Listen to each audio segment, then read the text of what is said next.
dog. Speak truth, grow still, until the water is clear between us.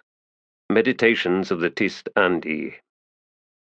I have no name for this town, the ragged man said, hands plucking at the frayed hems of what had once been an opulent cloak. Coiled and tucked into his braided belt was a length of leather leash, rotting and tattered. It needs a name, I think, he continued, voice raised to be heard above the vicious fighting of the dogs. Yet I find a certain failing of imagination, and no one seems much interested. The woman standing now at his side, to whom he companionably addressed these remarks, had but newly arrived. Of her life in the time before, very little remained. She had not owned a dog, yet she had found herself staggering down the high street of this decrepit, strange town, clutching a leash against which a foul-tempered brute tugged and lunged at every passer-by. The rotted leather had finally parted, freeing the beast to bolt forward, launching an attack upon this man's own dog. The two animals were now trying to kill each other in the middle of the street, their audience none but their presumed owners. Dust had given way to blood and tufts of hide. There was a garrison once, 3 soldiers who didn't know each other, the man said, but one by one they left. I never owned a dog before, she replied, and it was with a start that she realized that these were the first words she had uttered since the time before. Nor I, admitted the man, and until now mine was the only dog in town. Oddly enough, I never grew fond of the wretched beast. How long have you, been here? I have no idea, but it seems like forever. She looked round, then nodded. Me too. Alas, I believe your pet has died. Oh, so it has. She frowned down at the broken leash in her hand. I suppose I won't be needing a new one, then. Don't be too certain of that, the man said. We seem to repeat things here, day after day. But listen, you can have mine. I never use it, as you can see. She accepted the coiled leash. Thank you. She took it out to where her dead dog was lying, more or less torn to pieces. The victor was crawling back towards its master, leaving a trail of blood. Everything seemed knocked strangely askew, including, she realized, her own impulses. She crouched down and gently lifted her dead dog's mangled head, working the loop over until it encircled the torn neck. Then she lowered the bloody, spit-lathered head back to the ground and straightened, holding the frayed leash loose in her right hand. The man joined her. Aye, it's all rather confusing, isn't it? Yes. And we thought life was confusing. She shot him a glance. So we are dead? I think so. Then I don't understand. I was to have been interred in a crypt, a fine, solid crypt. I saw it myself, richly appointed and proof against thieves, with casks of wine and seasoned meats and fruit for the journey. She gestured down at the rags she was wearing. I was to be dressed in my finest clothes, wearing all my jewelry. He was watching her. Wealthy, then? Yes. She looked back down at the dead dog on the end of the leash. Not any more? She glared across at him, then realized that such anger was, pointless. I have never seen this town before. It looks to be falling apart. Aye, it's all falling apart. You have that right.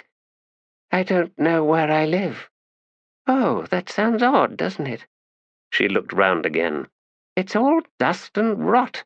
And is that a storm coming? She pointed down the main street towards the horizon, where heavy, strangely luminous clouds now gathered above denuded hills. They stared at them for a time. The clouds seemed to be raining tears of jade. I was once a priest, the man said, as his dog edged up against his feet and lay there, gasping, with blood dripping from its mouth. Every time we saw a storm coming, we closed our eyes and sang all the louder. She regarded him in some surprise. You were a priest? Then why are you not with your god? The man shrugged.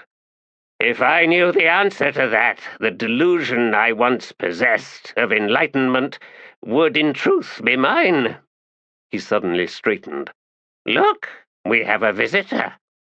Approaching with a hitched gait was a tall figure, so desiccated that its limbs seemed little more than tree roots, its face naught but rotted, weathered skin stretched over bone. Long grey hair drifted out unbound from a pallid, peeling scalp. "I suppose," the woman muttered, "I need to get used to such sights." Her companion said nothing, and they both watched as the gaunt, limping creature staggered past, and as they turned to follow its progress they saw another stranger, cloaked in frayed dark grey, hooded, of a height to match the other. Neither seemed to take note of their audience, as the hooded one said, "Edgewalker." "You have called me here," said the one named Edgewalker, "to mitigate." "I have." "This has been a long time in coming." "You might think that way, Edgewalker." The grey-haired man, who was clearly long dead, cocked his head and asked, "Why now?" The hooded figure turned slightly, and the woman thought he might be looking down on the dead dog. "Esgast," he replied. A soft, rasping laugh from Edgewalker. "What ghastly place is this?" hissed a new voice, and the woman saw a shape, no more than a smeared blur of shadows, whisper out from an alley, though he seemed to be hobbling on a cane, and all at once there were huge beasts, 2, 4, 5, padding out around the newcomer. A grunt from the priest beside the woman. "Hounds of Shadow! Could my God but witness this!" "Perhaps it does, through your eyes." "Oh, I doubt that." Edgewalker and his hooded companion watched the shadowy form approach. Short, wavering, then growing more solid. Black-stick cane thumping on the dirt street, raising puffs of dust. The hounds wandered away, heads lowered as they sniffed the ground. None approached the carcass of the woman's dog, nor the gasping beast at the feet of her new-found friend. The hooded one said, "Ghastly? I suppose it is. A necropolis of sorts, Shadow Throne. A village of the discarded. Both timeless and, yes, useless. Such places," he continued, "are ubiquitous." "Speak for yourself," said Shadow Throne. "Look at us, waiting, waiting. Oh, if I were one for decorum and propriety." A sudden giggle. "If any of us were." All at once the hounds returned, hackles raised, gazes keen on something far up the main street. "One more," whispered the priest. "One more and the last, yes." "Will all this happen again?" the woman asked him, as sudden fear ripped through her. "Someone is coming. Oh, God, someone is coming. Tomorrow? Tell me." "I would imagine not," the priest said after a moment. He swung his gaze to the dog carcass lying in the dust. "No," he said again, "I imagine not." From the hills, thunder and jade rain slashing down like the arrows from 10,000 battles. From down the street, the sudden rumble of carriage wheels. She turned at that latter sound and smiled. "Oh," she said in relief, "here comes my ride." He had once been a wizard of Pale, driven by desperation into betrayal. But Anamander Rake had not been interested in desperation, or any other excuse Ditch and his comrades might have proffered. Betrayers of the Son of Darkness kissed the sword Dragnipur, and somewhere among this legion, toiling in the perpetual gloom, there were faces he would recognize, eyes that could meet his own.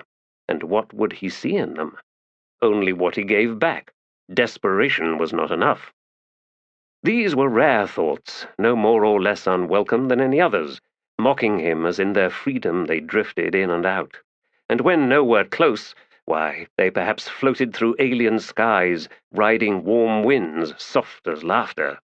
What could not escape was Ditch himself, and that which he could see on all sides. This oily mud and its sharp black stones that cut through the rotted soles of his boots, the deathly damp air that layered a grimy film upon the skin, as if the world itself was fevered and slick with sweat. The faint cries, strangely ever distant to Ditch's ears, and, much nearer, the groan and crunch of the massive engine of wood and bronze, the muted squeal of chains. Onward, onward, even as the storm behind them drew closer, cloud piling on cloud, silver and roiling and shot through with twisting spears of iron. Ash had begun to rain down on them, unceasing now, each flake cold as snow, yet this was a sludge that did not melt, instead churning into the mud until it seemed they walked through a field of slag and tailings. Although a wizard, Ditch was neither small nor frail. There was a roughness to him that had made others think of thugs and alley pouncers back in the life that had been before. His features were heavy, angular, and, indeed, brutish. He had been a strong man, but this was no reward, not here, not chained to the burden, not within the dark soul of Dragnipur. The strain was unbearable, yet bear it he did. The way ahead was infinite, screaming of madness, yet he held on to his own sanity as a drowning man might cling to a frayed rope, and he dragged himself onward, step by step. Iron shackles made his limbs weep blood, with no hope of surcease.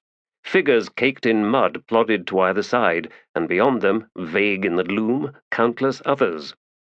Was there comfort in shared fate? The question alone invited hysterical laughter, a plunge into insanity's precious oblivion. No, surely there was no such comfort, beyond the mutual recognition of folly, ill luck, and obstinate stupidity, and these traits could not serve camaraderie. Besides, one's companions to either side were in the habit of changing at a moment's notice, one hapless fool replacing another in a grainy, blurred swirl. Heaving on the chains to keep the burden in motion, this nightmarish flight left no energy, no time for conversation. And so Ditch ignored the hand buffeting his shoulder, the first time, the second time. The third time, however, was hard enough to send the wizard staggering to one side. Swearing, he twisted round to glare at the one now walking at his side.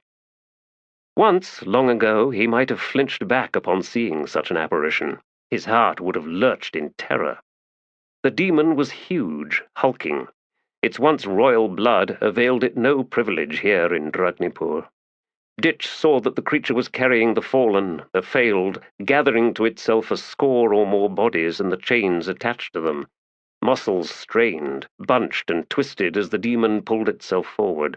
Scrawny bodies hanging limp, crowded like cordwood under each arm. One, still conscious, though her head lolled, rode its broad back like a newborn ape, glazed eyes sliding across the wizard's face. "You fool!" Ditch snarled. "Throw 'em into the bed!" "No room!" piped the demon in a high, childish voice. But the wizard had used up his sympathy. For the demon's sake, it should have left the fallen behind. But then, of course, they would all feel the added weight, the pathetic drag on the chains. Still, what if this one fell? What if that extraordinary strength and will gave way? "Curse the fool!" Ditch growled. "Why doesn't he kill a few more dragons, damn him?" "We fail," said the demon. Ditch wanted to howl at that. Was it not obvious to them all? But that quavering voice was both bemused and forlorn, and it struck through to his heart. "I know, friend. Not long now." "And then?" Ditch shook his head. "I don't know." "Who does?" Again the wizard had no answer. The demon persisted. "We must find one who does. I am going now, but I will return. Do not pity me, please." A sudden swirl, grey and black, and now some bear-like beast was beside him, too weary, too mindless to even lunge at him, as some creatures still did. "You've been here too long, friend," Ditch said to it. "Who does?" An interesting question. Did anyone know what would happen when the chaos caught them? Anyone here in Dragnipur? In his first moments following his kissing the sword, in between his frenzied attempts at escape, his shrieks of despair, he had flung questions at everyone. Why, he'd even sought to accost a hound, but it had been too busy lunging at its own chains, froth fizzing from its massive jaws, and had very nearly trampled him, and he'd never seen it again. But someone had replied, someone had spoken to him about something. Oh, he could not recall much more than a name, a single name. Draconis. She had witnessed many things in this interminable interlude in her career, but none more frustrating than the escape of 2 Hounds of Shadow. It was not for one such as Apsalara, Lady of Thieves, to besmirch her existence with the laborious indignity of tugging on a chain for all eternity. Shackles were to be escaped, burdens deftly avoided. From the moment of her first stumbling arrival, she had set upon herself the task of breaking the chains binding her in this dread realm. But this task was virtually impossible if one were cursed to ever pull the damned wagon. And she had no desire to witness again the horrible train at the very end of the chains, the abraded lumps of still-living meat dragging across the gouged, muddy ground, the flash of an open eye, a flopping nub of a limb straining towards her, a terrible army of the failed, the ones who surrendered and the ones whose strength gave out. No, Apsalara had worked her way closer to the enormous wagon, eventually finding herself trudging beside one of the huge wooden wheels. Then she had lagged in her pace until just behind that wheel. From there she moved inward, slipping beneath the creaking bed with its incessant rain of brown water, blood, and the wastes that came of rotting but still living flesh. Dragging the chain behind her, she had worked her way onto a shelf of the undercarriage just above the front axle, wedging herself in tight, legs drawn up, her back against slimy wood. Fire had been the gift, the stolen gift, but there could be no flame in this sodden underworld. Failing that, there was friction. She had begun working one length of chain across another. How many years had it been? She had no idea. There was no hunger, no thirst. The chains soared back and forth. There was a hint of heat, climbing link by link and into her hands. Had the iron softened? Was the metal worn with new silvery grooves? She had long since stopped checking. The effort was enough. For so long it had been enough. Until those damned hounds. That, and the inescapable truth that the wagon had slowed, that now there were as many lying on its bed as there were still out in the gloom beyond, heaving desperate on their chains. She could hear the piteous groans seeping down from the bed directly above her of those trapped beneath the weight of countless others. The hounds had thundered against the sides of the wagon. The hounds had plunged into the maw of darkness at the very center. There had been a stranger, an unchained stranger, taunting the hounds. The hounds! She remembered his face. Oh, yes, his face. Even after he had vanished. In the wake of all that, Apsalara had attempted to follow the beasts, only to be driven back by the immense cold of that portal. Cold so fierce it destroyed flesh, colder even than Omptos Felak. The cold of negation, denial. No greater curse than hope. A lesser creature would have wept then, would have surrendered, throwing herself beneath one of the wheels to be left dragging in the wagon's wake, nothing more than one more piece of wreckage of crushed bone and mangled flesh, scraping and tumbling in the stony mud.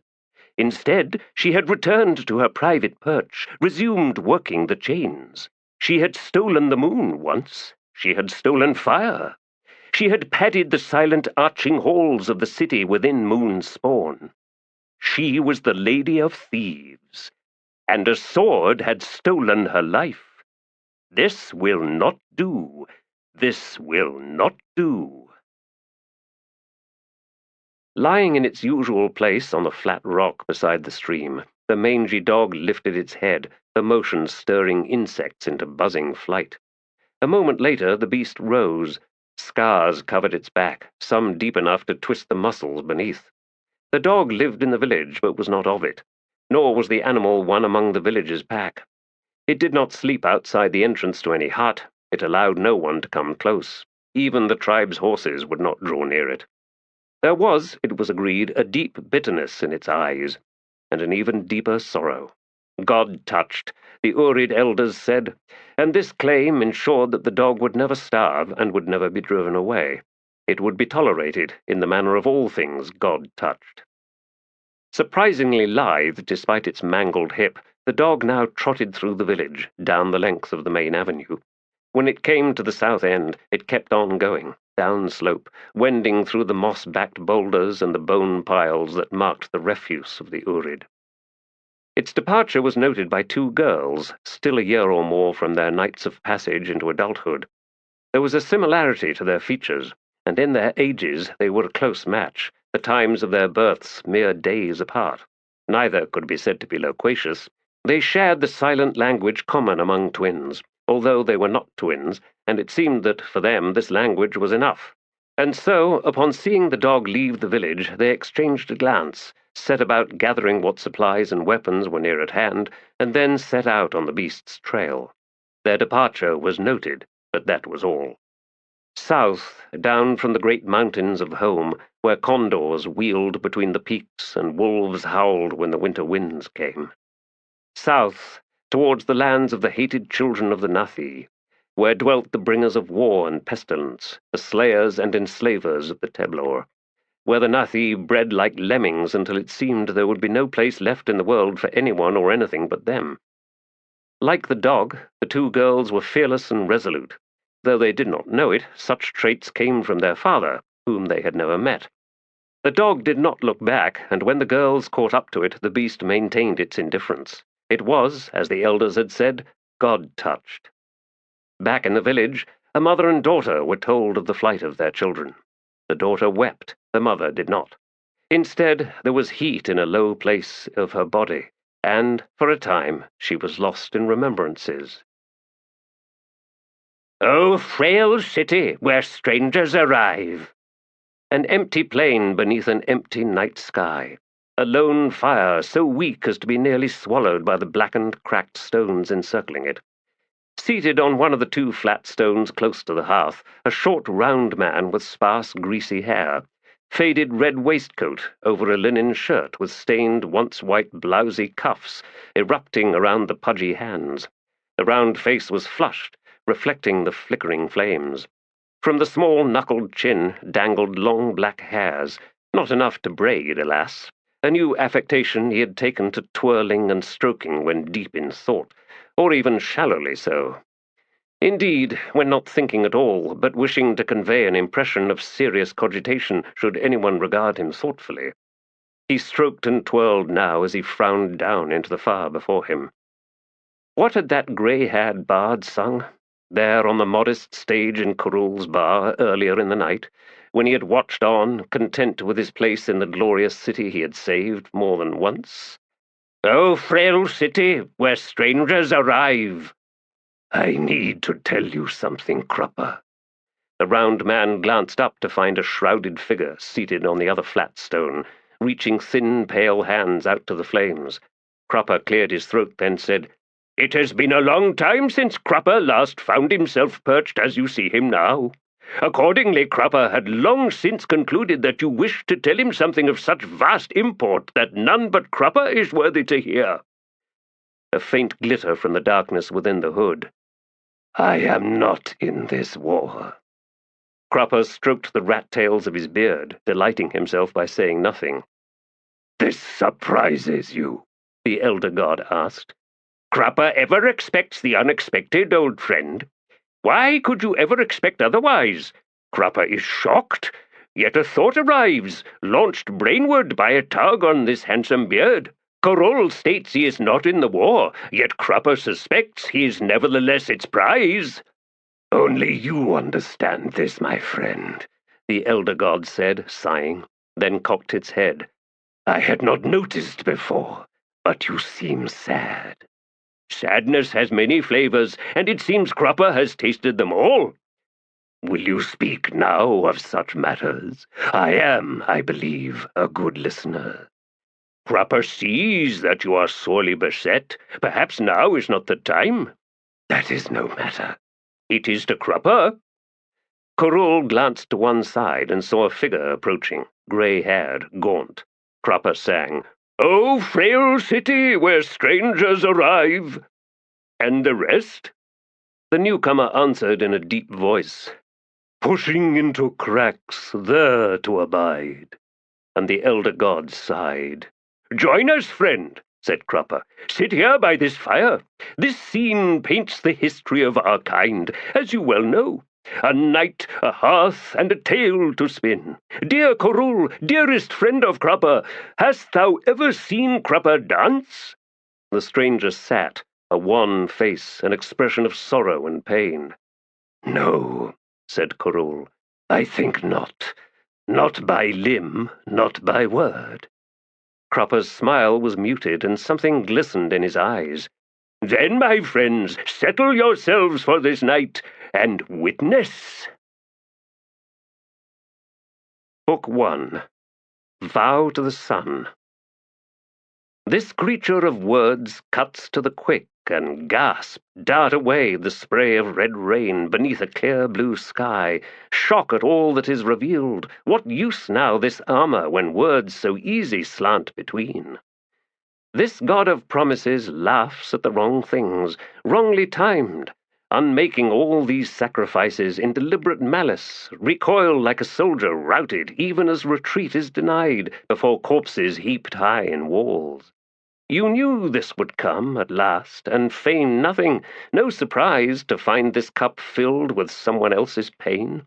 It's never as bad as it seems, the taste sweeter than expected when you squat in a fool's dream. So take this belligerence where you will. The dogged cur is the charge of my soul. To the center of the street, spinning round, all fangs bared, snapping at thirsty spears, thrust cold and purged of your hands. Hunting Words, Brathos of Black Coral. Chapter 1. O frail city, where strangers arrive, pushing into cracks, there to abide. O blue city, old friends gather sighs at the foot of docks after the tide. Uncrowned city, where sparrows alight in spider tracks on sills well high. Doomed city, closing comes the night. History awakens, here to abide. Frail Age, Fisher Keltath. Surrounded in a city of blue fire, she stood alone on the balcony. The sky's darkness was pushed away, an unwelcome guest on this the first night of the Gederone fete. Throngs filled the streets of Darujhistan, happily riotous, good-natured in the calamity of one year's ending and another's beginning. The night air was humid and pungent with countless scents. There had been banquets, there had been unveilings of eligible young men and maidens. Tables laden with exotic foods, ladies wrapped in silks, men and women in preposterous uniforms, all glittering gilt. A city with no standing army bred a plethora of private militias and a chaotic proliferation of high ranks, held more or less exclusively by the nobility. Among the celebrations she had attended this evening on the arm of her husband, she had not once seen a real officer of Darujhistan's city watch, not one genuine soldier with a dusty cloak hem, with polished boots bearing scars, with a sword grip of plain leather and a pommel gouged and burnished by wear. Yet she had seen, bound high on soft, well-fed arms, torques in the manner of decorated soldiers among the Malazan army. Soldiers from an empire that had, not so long ago, provided for Darujhistan mothers, chilling threats to belligerent children. "Malazan's child, skulking in the night to steal foolish children, to make you slaves for their terrible empress. Yes, here in this very city." But the talks she had seen this night were not the plain bronze or faintly etched silver of genuine Malazan decorations and signifiers of rank, such as appeared like relics from some long-dead cult in the city's market stalls. No, these had been gold, studded with gems, the blue of sapphire being the commonest hue even among the colored glass. Blue like the blue fire for which the city was famous, blue to proclaim some great and brave service to Darujhistan itself. Her fingers had pressed upon one such talk, there on her husband's arm, although there was real muscle beneath it, a hardness to match the contemptuous look in his eyes as he surveyed the clusters of nobility in the vast humming hall, with the proprietary air he had acquired since attaining the council. The contempt had been there long before, and if anything had grown since his latest and most triumphant victory. Daru gestures of congratulation and respect had swirled round them in their stately passage through the crowds, and with each acknowledgment her husband's face had grown yet harder, the arm beneath her fingers drawing ever tauter, the knuckles of his hands whitening above his sword-belt, where the thumbs were tucked into braided loops in the latest fashion among duelists. Oh, he revelled in being among them now, indeed in being above many of them. But for Gorlas Vidicus, this did not mean he had to like any of them. The more they fawned, the deeper his contempt, and that he would have been offended without their obsequy was a contradiction she suspected that a man like her husband was not wont to entertain. The nobles had eaten and drunk, and stood and posed and wandered and paraded and danced themselves into swift exhaustion, and now the banquet halls and staterooms echoed with naught but the desultory ministrations of servants. Beyond the high walls of the estates, however, the common folk rollicked still in the streets. Masked and half-naked, they danced on the cobbles, the riotous whirling steps of the flaying of Fander, as if dawn would never come, as if the hazy moon itself would stand motionless in the abyss in astonished witness to their revelry. City watch patrols simply stood back and observed, drawing dusty cloaks about their bodies, gauntlets rustling as they rested hands on truncheons and swords. Directly below the balcony where she stood, the fountain of the unlit garden chirped and gurgled to itself, buffered by the estate's high, solid walls from the raucous festivities they had witnessed during the tortured carriage ride back home. Smeared moonlight struggled in the softly swirling pool surrounding the fountain. The blue fire was too strong this night, too strong even for the mournful moon. Darujhistan itself was a sapphire blazing in the torque of the world. And yet its beauty, and all its delighted pride and its multitudinous voice, could not reach her tonight. This night, Lady Vidicus had seen her future, each and every year of it, there on her husband's hard arm. And the moon, well, it looked like a thing of the past, a memory dimmed by time, yet it had taken her back, to a balcony much like this one in a time that now seemed very long ago. Lady Vidicus, who had once been Chalice Estrasian, had just seen her future, and was discovering, here in this night and standing against this rail, that the past was a better place to be. Talk about the worst night yet to run out of Rivy flatbread. Swearing under her breath, Picker pushed her way through the crowds of the lakefront market, the mobs of ferociously hungry, drunk revellers, using her elbows when she needed to, and glowering at every delirious smile swung her way, and came out eventually at the mouth of a dingy alley heaped ankle-deep in rubbish, somewhere just to the south of Borden Park.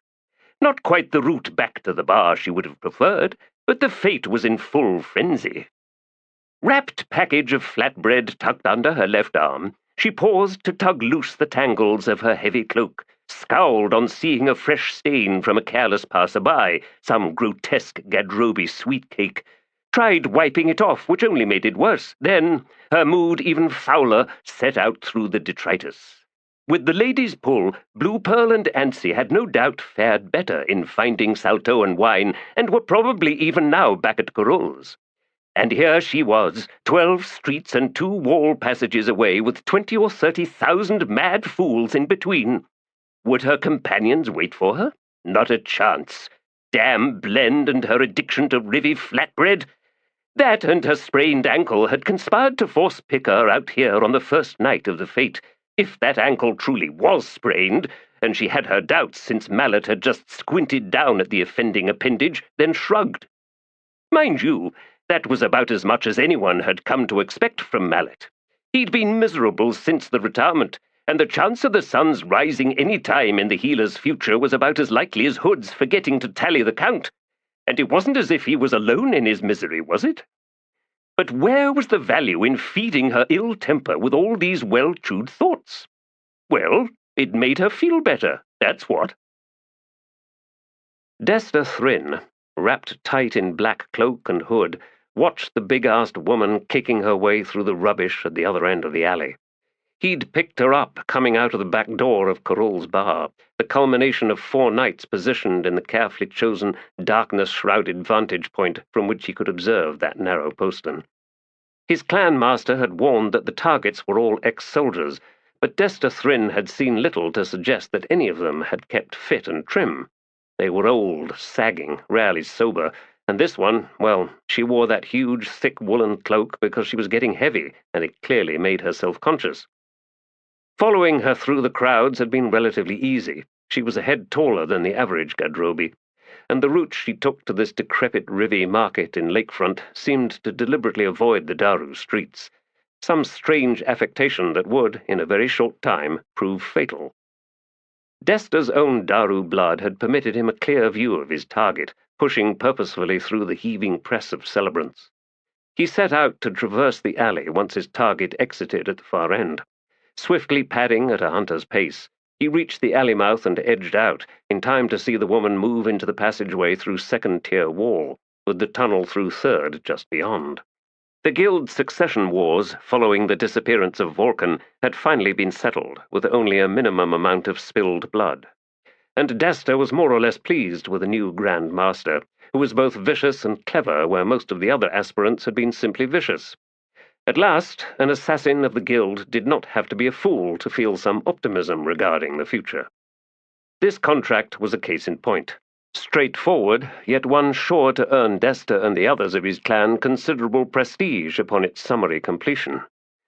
He brushed his gloved hands across the pommels of his daggers, the weapons slung on baldricks beneath his arms, ever reassuring those twin blades of Daru steel with their ferrules filled with the thick, pasty poison of Moranth Traub. Poison was now the preferred insurance for a majority of the Guild's street killers, and indeed for more than a few who scuttled thieves' road across the rooftops.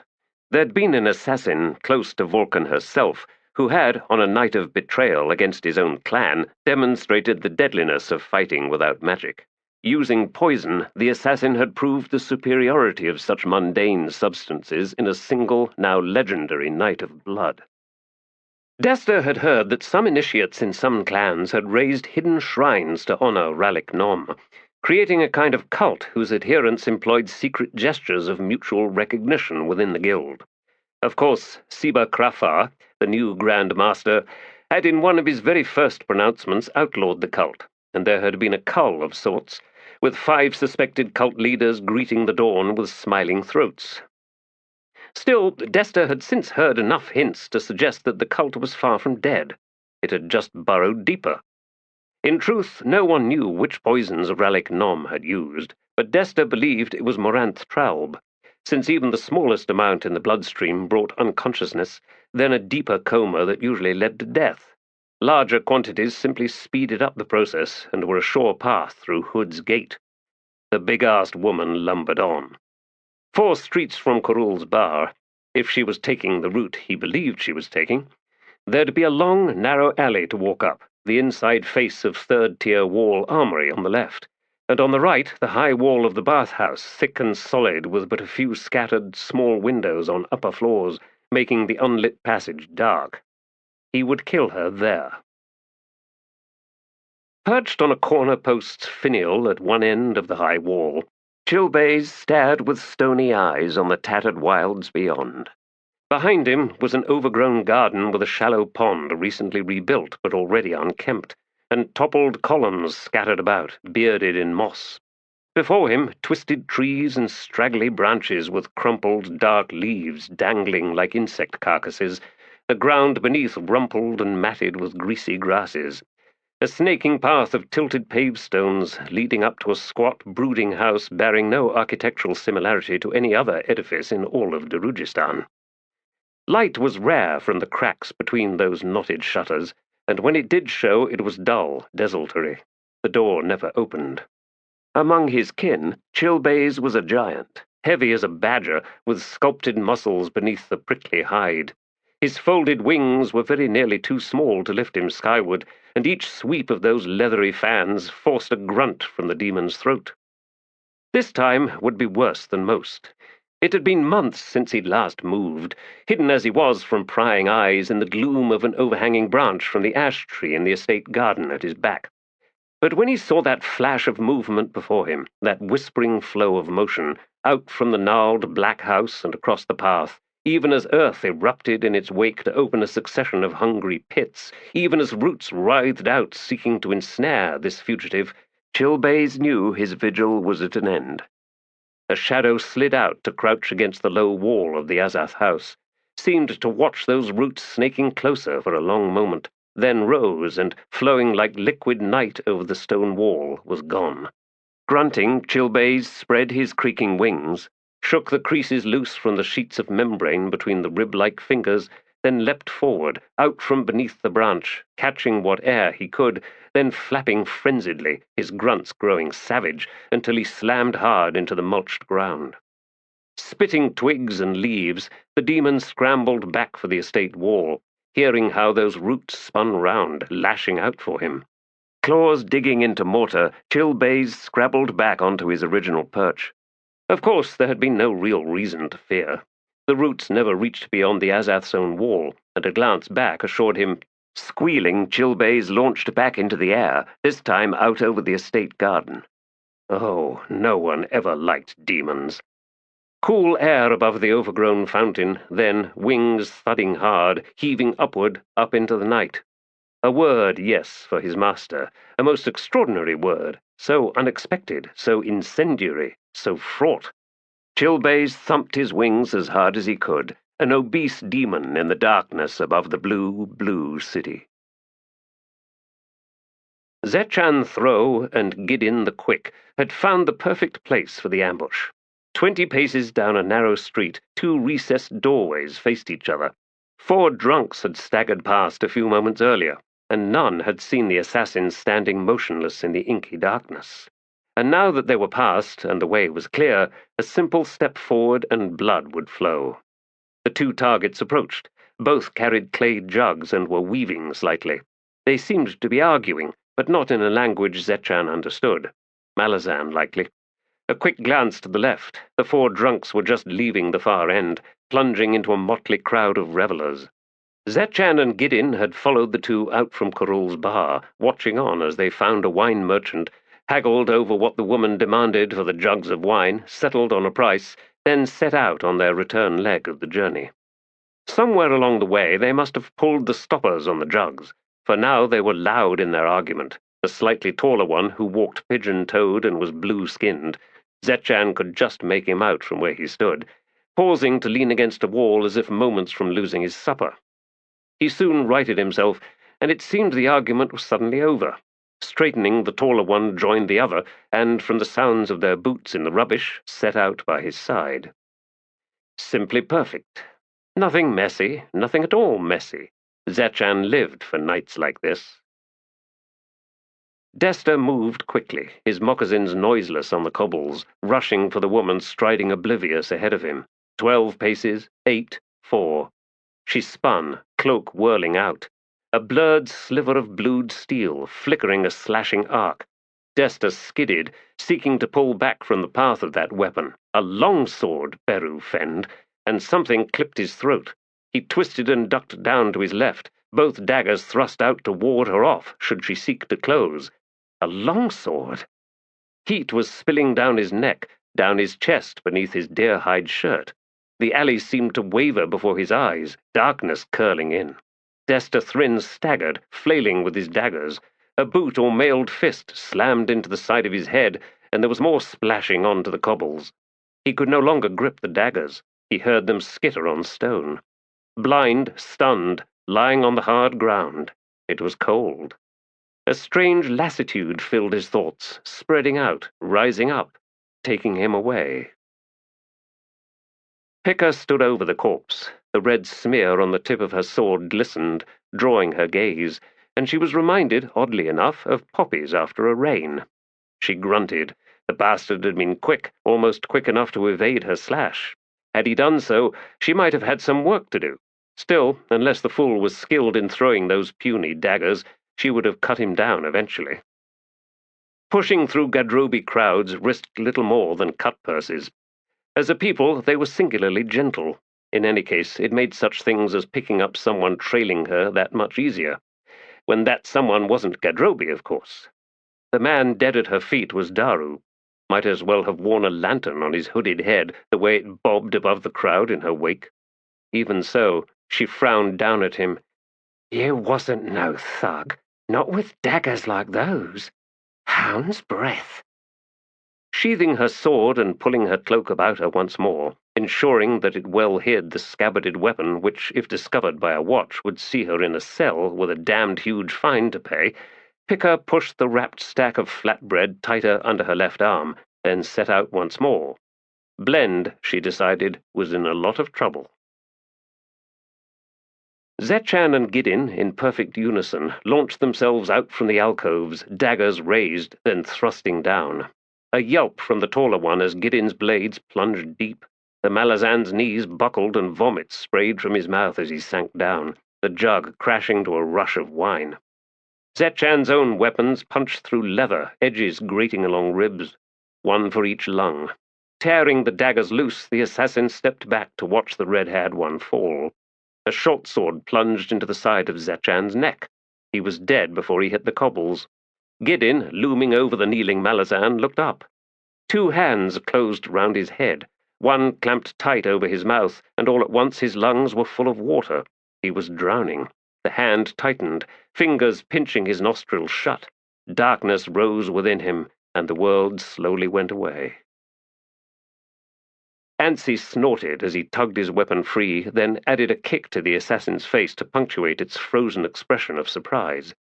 Blue Pearl grinned across at him. "See the way I made the puke spray out? If that ain't genius, I don't know what it—" "Shut up!" Ansi snapped. "These weren't muggers looking for a free drink, in case you hadn't noticed." Frowning, Blue Pearl looked down at the body before him with the water leaking from its mouth and nose. The Napan ran a hand over his shaved pate. "Aye, but they was amateurs anyway. Hood, we saw those breath plumes from halfway down the street, which stopped when those drunks crossed, telling us they wasn't the target, meaning we were. Aye, and that's my point. Let's get back," Blue Pearl said, suddenly nervous. Ansi tugged at his moustache, then nodded. "Work up that illusion again, Blue Pearl. Us 10 paces ahead.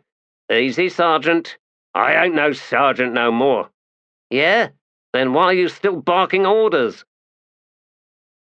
By the time Picker arrived within sight of the front entrance to Kurul's bar, her rage was incandescent. She paused, scanned the area, spotted someone leaning in shadows across from the bar's door, hood drawn up, hands hidden. Picker set off towards the figure. She was noticed with 10 paces between them, and she saw the man straighten, saw the growing unease betrayed by a shift of those covered arms, the cloak rippling. A half-dozen celebrants careened between them, and as they passed, Picker took the last stride needed to reach the man. Whatever he had been expecting, perhaps her accosting him with some loud accusation, it was clear that he was unprepared for the savage kick she delivered between his legs. As he was going down, she stepped closer and slapped her right hand against the back of his head, adding momentum to the man's collapse. When his forehead cracked against the cobbles, there was a sickly crunch. The body began to spasm where it lay. A passer-by paused, peered down at the twitching body. "You!" Picker snarled. "What's your damned problem?" Surprise, then a shrug. "Nothing, sweetie. Served him right standing there like that. Say, would you marry me?" "Go away." As the stranger ambled on, bemoaning his failure at love, Picker looked around, waiting to see if there was someone else bolting from some hidden place nearby. If it had already happened, then she had missed it. More likely, the unseen eyes watching all of this were peering down from a rooftop somewhere. The man on the ground had stopped twitching. Spinning round, she headed for the entrance to Kurul's bar. "Pick!" 2 strides from the battered door, she turned and saw Ansi and Blue Pearl, lugging jugs of Saltoan wine, hurrying up to join her. Ansi's expression was fierce. Blue Pearl lagged half a step behind, eyes on the motionless body on the other side of the street, where a Gadrobi urchin was now busy stealing whatever she could find. "Get over here!" Picker snapped. "Both of you! Keep your eyes open!" "Shopping's getting murderous," Ansi said. "Blue Pearl had us illusioned most of the way back, after we sniffed out an ambush." With one last glare back out onto the street, Picker took them both by their arms and pulled them unceremoniously towards the door. "Inside, idiots!" Unbelievable, a night like this, making me so foul of temper I went and turned down the first decent marriage proposal I've had in 20 years. Blend was sitting in the place she sat in whenever she smelled trouble. A small table in shadows right beside the door, doing her blending thing, except this time her legs were stretched out, just enough to force a stumble from anyone coming inside. Stepping through the doorway, Picker gave those black boots a solid kick. "Ow, my ankle!" Picker dropped the stack of flatbread onto Blend's lap. "Oof!" Antsy and Blue Pearl pushed past. The ex-sergeant snorted. "Now there's our scary minder at the door. Ow! Oof!" she says. But Blend had already recovered and was unwrapping the flatbread. "You know, Blend," Picker said as she settled at the bar, "the old rivy hags who make those spit on the pan before they slap down the dough. Some ancient spirit blessing." "It's not that," Blend cut in, folding back the flaps of the wrapper. "The sizzle tells them the pan's hot enough." "Ain't it just?" Blue Pearl muttered. Picker scowled, then nodded. "Aye, let's all head to our office, all of us. Blend, go find Mallet too." "Bad timing," Blend observed. "What?" "Spindle taking that pilgrimage." "Lucky for him." Blend slowly rose and said round a mouthful of flatbread, "Diker?" Picker hesitated, then said, "Ask him, if he wants, aye." Blend slowly blinked. "You kill somebody tonight, Pick?" No answer was a good enough answer. Picker peered suspiciously at the small crowd in the bar, those too drunk to have reeled out into the street at the 12th bell, as was the custom, regulars one and all. "That'll do." Waving for the others to follow, Picker set out for the stairs. At the far end of the main room, that damned bard was bleating on with one of the more obscure verses of Anomandaris, but nobody was listening. The three of them saw themselves as the new breed on Darujhistan's council. Shardan Lim was the thinnest and tallest, with a parched face and washed-out blue eyes, hook-nosed, a lipless slash of a mouth perpetually turned down as if he could not restrain his contempt for the world. The muscles of his left wrist were twice the size of those of the right, criss-crossed with proudly displayed scars. He met Chalice's eyes like a man about to ask her husband if his own turn with her was imminent, and she felt that regard like the cold hand of possession round her throat. A moment later his bleached eyes slid away, and there was the flicker of a half-smile as he reached for his goblet where it rested on the mantel. Standing opposite Shardan Lim, on the other side of the nearly dead fire, with long fingers caressing the ancient ground hammerstones mortared into the fireplace, was Hanat Orr. Plaything to half the noble women in the city, so long as they were married or otherwise divested of maidenhood, he did indeed present that most enticing combination of dangerous charm and dominating arrogance, traits that seduced otherwise intelligent women, and it was well known how he delighted in seeing his lovers crawl on their knees towards him, begging a morsel of his attention. Chalice's husband was sprawled in his favourite chair to Hanat Orr's left, legs stretched out, looking thoughtfully into his goblet, the wine with its hue of blue blood slowly swirling as he tilted his hand in lazy circles.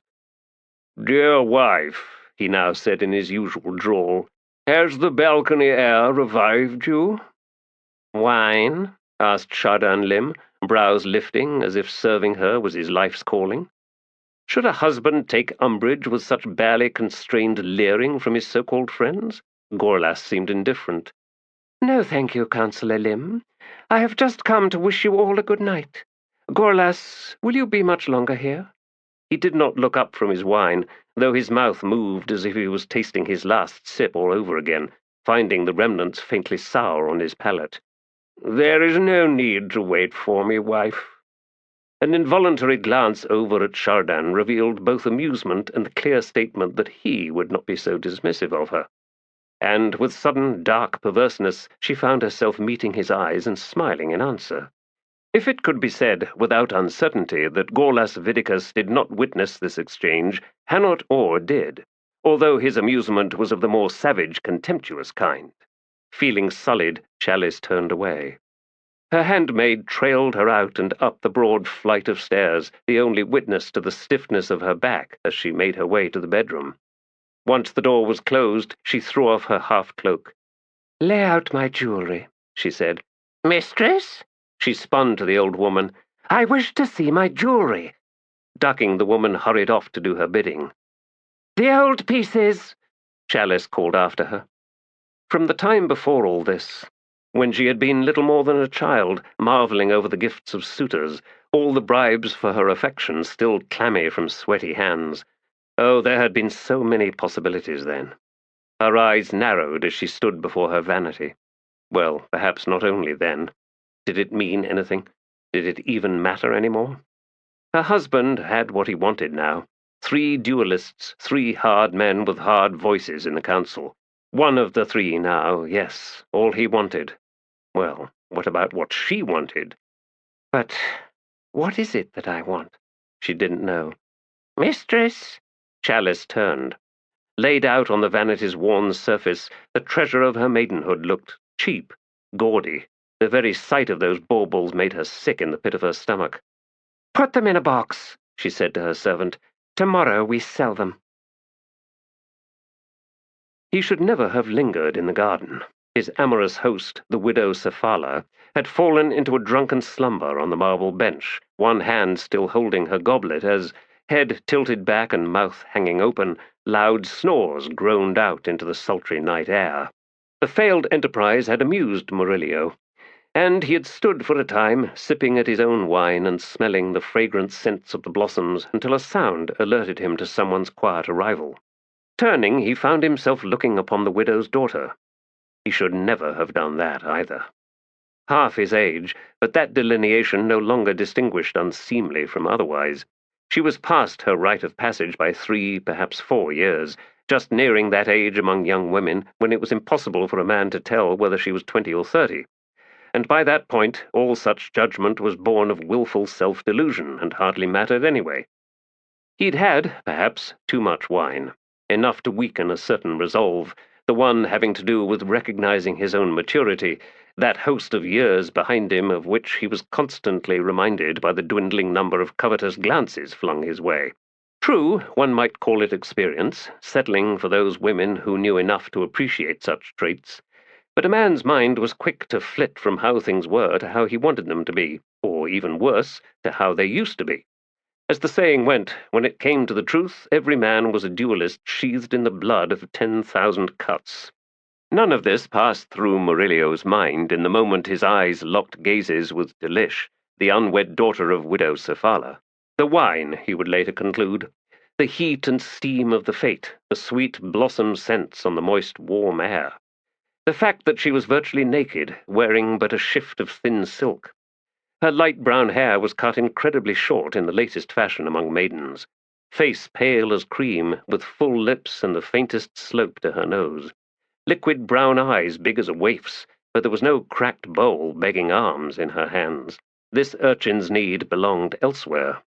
Reassured by the snoring from the marble bench, and horrified by his own relief, Murillo bowed low before her. "Well timed, my dear," he said, straightening. "I was considering how best to assist your mother to her bed. Suggestions?" A shake of that perfectly shaped head. "She sleeps there most nights, just like that." The voice was young, yet neither nasal nor high-pitched, as seemed the style among so many maidens these days, and so it failed in reminding him of that vast chasm of years between them.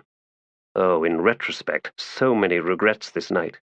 "She never thought you'd accept her invitation," Delish went on, glancing down to where she had kicked off one of her sandals and was now prodding it with a delicate toe. "Desirable as you are. In demand, I mean, on this night especially."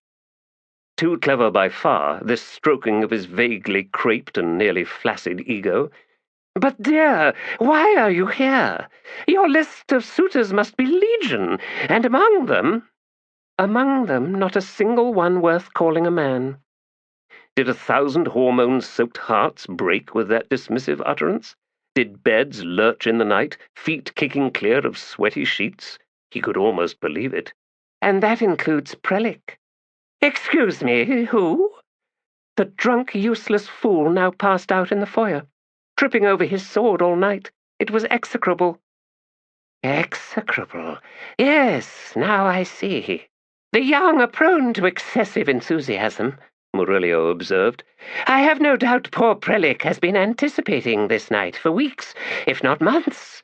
Naturally, he succumbed to nervous agitation, brought on by proximity to your lovely self. Pity such young men, Delish. They deserve that much at least." "I'm not interested in pity, Murillo." She should never have said his name in just that way. He should never have listened to her say anything at all. "Delish, can you stomach advice on this night from one such as myself?" Her expression was one of barely maintained forbearance, but she nodded.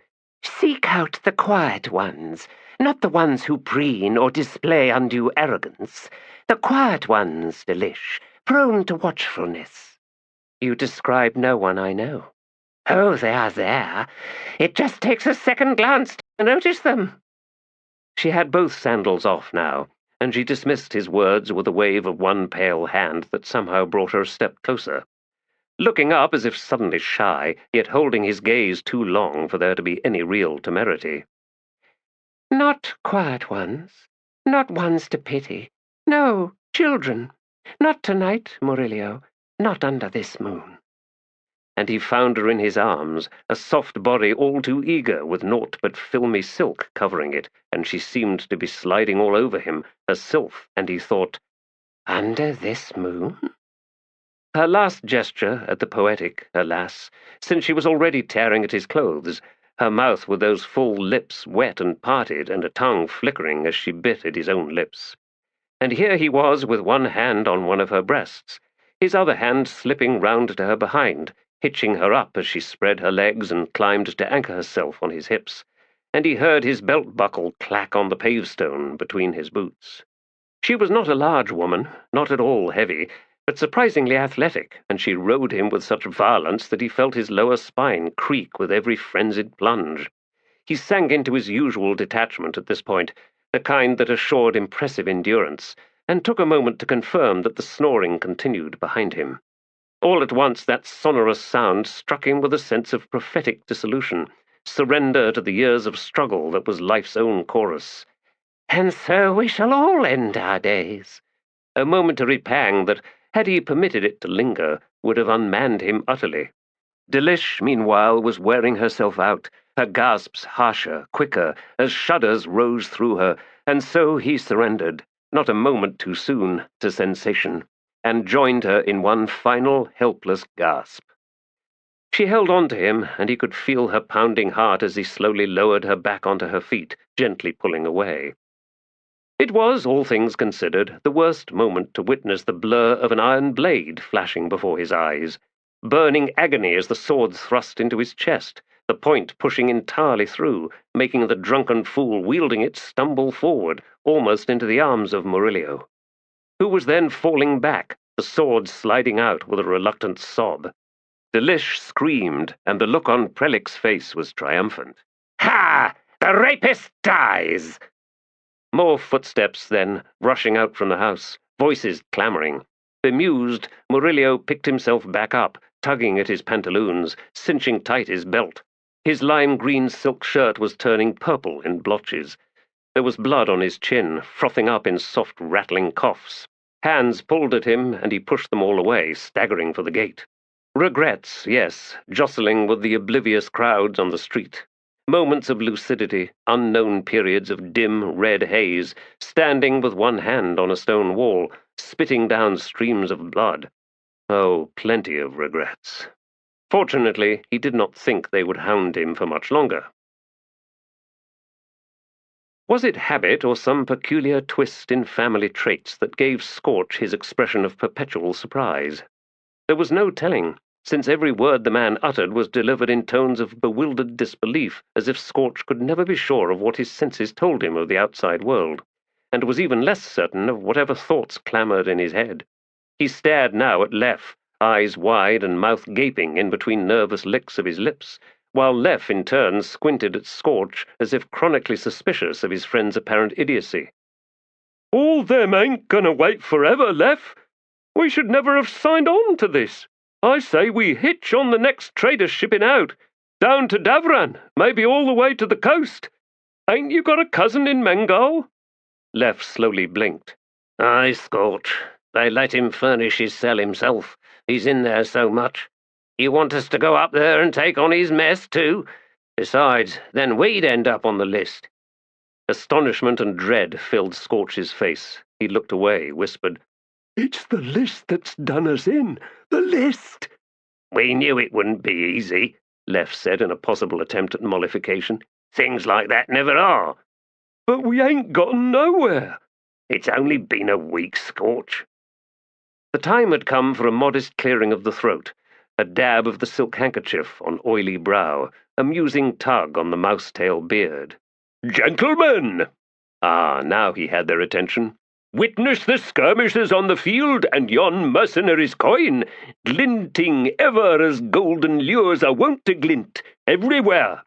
But here especially, and the knuckles still reside in sweaty hand of surprised Scotch, too long clutched and uncast. Interminable has this game grown, with Kruppe patient as he perches on very edge of glorious victory." Left scowled. "You ain't winning nothing, Kruppe. You're losing, and bad, coin or no coin. And what use is it anyway? I don't see no mercenary anywhere on the field. So who's it paying for? Nobody." Smiling, Kruppe leaned back. The crowd was noisome this night at the Phoenix Inn, as more and more drunks stumbled back in after their pleasing foray in the dusty, grimy streets. Kruppe, of course, felt magnanimous towards them all, as suited his naturally magnanimous nature. Scorch cast the knuckles, then stared at the half-dozen etched bones as if they spelled out his doom. And so they had. Kruppe leaned forward once again. "Ho! The straight road reveals itself, and see how these 6 mercenaries march on to the field, slaying left and right. One cast of the knuckles and the universe changes. Behold this grim lesson, dear companions of Kruppe. When the coin is revealed, how long before a hand reaches for it?" Virtually no cast in the riposte round could save the 2 hapless kings and their equally hapless players, Scorch and Leff. Snarling, Left swept an arm through the field, scattering pieces everywhere. As he did so, he palmed the coin, and would have slipped it into his waistband if not for a wag of Kruppe's head and the pudgy hand reaching out palm up. Cursing under his breath, Leff dropped the coin into that hand. "To the spoiler the victory," Kruppe said, smiling. "Alas for poor Scotch and Leff, this single coin is but a fraction of riches now belonging to triumphant Kruppe. 2 councils each, yes?" "That's a week's wages for a week that ain't come yet," Leff said. "We'll have to owe you, friend." "Egregious precedent. Kruppe, however, understands how such reversals can catch one unawares, which makes perfect sense, since they are reversals. Accordingly, given the necessity for a week's noble labor, Kruppe is happy to extend deadline for said payment to 1 week from today." Groaning, Scorch sat back. "The list, Leff. We're back to that damned list." "Many are the defaulters," Kruppe said, sighing, "and eager those demanding recompense, so much so that they assemble a dread list, and upon diminishment of names therein remit handsomely to those who would enforce collection, yes?" The 2 men stared. Scorch's expression suggested that he had just taken a sharp blow to the head and was yet to find his wits. Leff simply scowled. "Aye, that list, Kruppe. We took the job on since we didn't have nothing else to do since Bock's sudden demise, and now it looks like our names might end up on it. Nonsense! Or rather, Kruppe elaborates, not if such a threat looms as a result of some future defaultment on monies owed Kruppe. Lists of that nature are indeed pernicious and probably counterproductive, and Kruppe finds their very existence reprehensible. Wise advice is to relax somewhat on that matter. Unless, of course, one finds the deadline fast approaching with naught but lint in one's pouch. Further advice, achieve a victory on the list, receive due reward, repair immediately to Kruppe, and clear the modest debt. The alternative, alas, is that we proceed with an entirely different solution." Leff licked his lips. "What solution would that be?" "Why, Kruppe's modest assistance regarding said list, of course. For a minuscule percentage." "For a cut you'd help us hunt down them that's on the list?" "To do so would be in Kruppe's best interests, given this debt between him and you 2. "What's the percentage?" "Why, 33, of course." "And you call that modest?" "No, I call it minuscule. Dearest partners, have you found any of the people on that list?" Miserable silence answered him, although Scorch was still looking rather confused. "There is," Kruppe said with an expansive swell of his chest that threatened the 2 stalwart buttons of his vest. "No one in Darujhistan that Kruppe cannot find." He settled back, and the brave buttons gleamed with victory. Shouting, a commotion at the door, then Mies crying out Kruppe's name. Startled, Kruppe rose, but could not see over the heads of all these peculiarly tall patrons. How annoying! And so he edged round his table and pushed his grunting, gasping way through to the bar, where Irilta was half dragging a blood-drenched Murillo onto the counter, knocking aside tankards and goblets. "Oh, my!" Kruppe met Meese's eyes, noted the fear and alarm. "Meese, go to call at once." Pale, she nodded. The crowd parted before her, because, as the Gadrobia wont to say, even a drunk knows a fool, and, drunk or not, no one was fool enough to get in that woman's way. Picker's sword lay on the table, its tip smeared in drying blood. Ansi had added his short sword, its blade far messier, together mute testaments to this impromptu meeting's agenda. Blue Pearl sat at one end of the long table, nursing his headache with a tankard of ale. Blend was by the door, arms folded as she leaned against the frame. Mallet sat in a chair to Blue Pearl's left, with all his nerves pushed into one jumpy leg, the thigh and knee jittering, while his face remained closed as he refused to meet anyone's eyes. Near the ratty tapestry dating back to the time when this place was still a temple stood Diker, once imperial historian, now a broken old man. In fact, Picker was mildly surprised that he'd accepted the invitation to join them. Perhaps some remnant of curiosity flickered still in the ashes of Diker's soul, although he seemed more interested in the faded scene on the tapestry with its aerial flotilla of dragons approaching a temple much like the one they were in. Nobody seemed ready to start talking. Typical. The task always fell at her feet like some wounded dove. "Assassin's Guild's taken on a contract," she said, deliberately harsh. "Target? At the very least, me, Ansi, and Blue Pearl. More likely, all us partners." She paused, waiting to hear some objection. Nothing. "Ansi, we turned down any offers on this place?" "Picker," the Falari said in an identical tone. "Ain't nobody's ever made an offer on this place." "Fine," she replied. "So, anyone catch a rumor that the old Kurul cult has been resurrected? Some high priest somewhere in the city wanting the old temple back?" Blue Pearl snorted. "What's that supposed to tell us?" Picker demanded, glaring at him. "Nothing," the Napan mage muttered. "I ain't heard nothing like that, Pick. Now, if Ganos Paran ever comes back from wherever he's gone, we could get ourselves a sure answer. Still, I don't think there's any cult trying to move back in." "How do you know?" Ansi demanded. "Can you smell 'em or something?" "Oh, not now," Blue Pearl complained. "No more questions tonight. That Mokra's chewed everything in my skull to pulp. I hate Mokra." "It's the ghosts," said Mallet in that odd, gentle voice of his. He glanced across at Blue Pearl. "Right? They're not whispering anything they haven't been whispering since we moved in. Just the usual moans and begging for blood."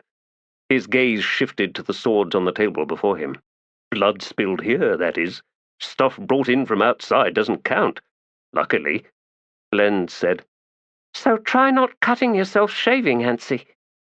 "There's been the odd scrap downstairs," Picker said, frowning at Mallet.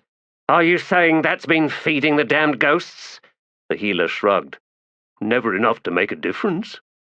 "We need us a necromancer," Blue Pearl announced. "We're getting off track," Picker said. "It's the damned contract we got to worry about. We need to find out who's behind it. We find out who, we throw a cusser through his bedroom window, and that's that. So," she continued, looking at the others, "we need to come up with a plan of attack. Information to start. Let's hear some ideas on that." More silence. Blend stepped away from the door. "Someone's coming," she said. Now they could all hear the boots thumping up the stairs, hissed protestations in their wake. Ansi collected his sword and Blue Pearl slowly rose, and Picker could smell the sudden awakening of sorcery. She held up a hand. "Wait, for hood's sake!" The door was flung open.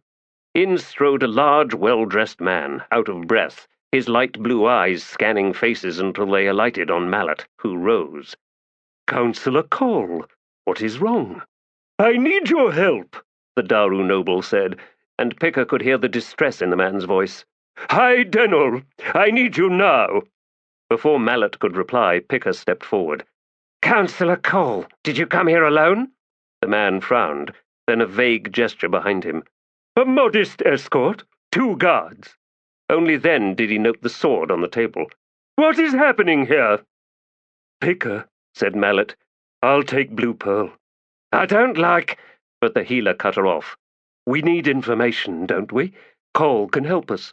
Besides, they wouldn't have set more than one clan on us to start, and you took care of that one. The guild needs to recover, reassess. We've got a day at least." Picker looked across at the councillor, who, if he didn't quite grasp what was going on, now had enough for a fair guess. Sighing, she said to him, "Seems there's someone wants us dead.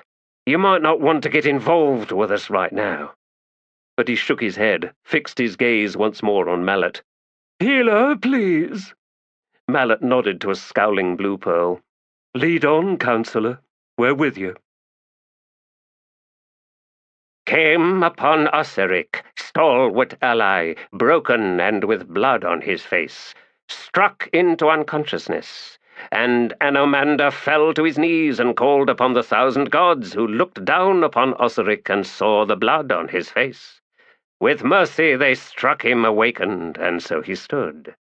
And so stood Anomander, and they faced one another, light upon dark, dark upon light. Now there was rage in Anomander. "Where is Draconis?" he demanded of his stalwart ally. For when Anomander had departed, the evil tyrant Draconis, slayer of Elaint, had been by Anomander's own hand struck into unconsciousness, and there was blood on his face. Osiric, who had taken the charge of guarding Draconis, fell to his knees and called upon the 1,000 gods, seeking their mercy before Anomander's fury. "I was bested," cried Osiric in answer, "caught by sister spite unawares. Oh, the 1,000 gods were turned away, and so was I struck into unconsciousness, and see, there is blood on my face."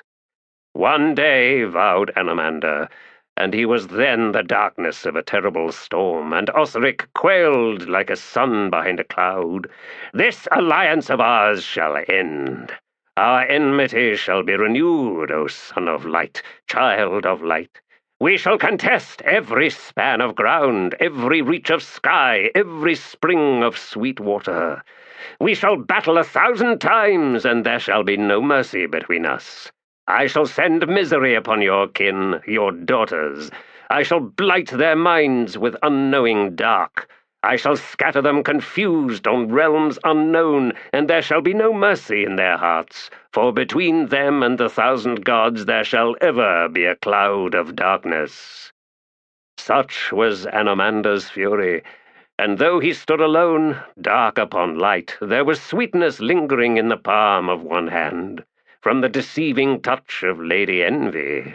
Light upon dark, dark upon light, 2 men wielded as weapons by 2 sisters, children of Draconis, who stood unseen by any and were pleased by what they saw and all that they heard. It was decided then that Anomander would set out once more to hunt down the evil tyrant, to destroy him and his cursed sword, which is an abomination in the eyes of the 1,000 gods and all who kneel to them. Osiric, it was decided, would set out to hunt spite and exact righteous vengeance. Of the vows spoken by Anomander, Osiric knew the rage from which it was spawned, and in silence he made vow to answer it in his own time, to spar, to duel, to contest every span of ground, every reach of sky, and every spring of sweet water. But such matters must needs lie upon calm earth, a seed awaiting life. This issue with Draconis remained before them, after all, and now spite as well. Did not the children of Tiam demand punishment? There was blood on the faces of too many Elaint, and so Anomander and so Osiric had taken on themselves this fated hunt. Could the Elaint have known all that would come of this, they would have withdrawn their storm breath from both Anomander and Osiric. But these fates were not to be known then, and this is why the 1,000 gods wept. Rubbing his eyes, High Alchemist Baruch leaned back. The original version of this, he suspected, was not the mannered shambles he had just read through. Those quaint but overused phrases belonged to an interim age when the style among historians sought to resurrect some oral legacy in an effort to reinforce the veracity of eyewitnesses to the events described. The result had given him a headache. He had never heard of the 1,000 gods, and this pantheon could not be found in any other compendium but Dilat's Dark and Light.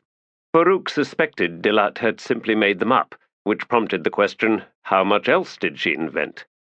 Leaning forward once more, he adjusted the lantern's wick, then leafed through the brittle sheets until another section caught his interest.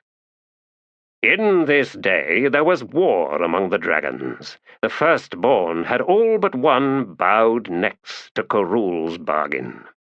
Their children, bereft of all that they would have inherited, burst skyward from the towers in great flurry, yet even these were not united beyond rejecting the firstborn.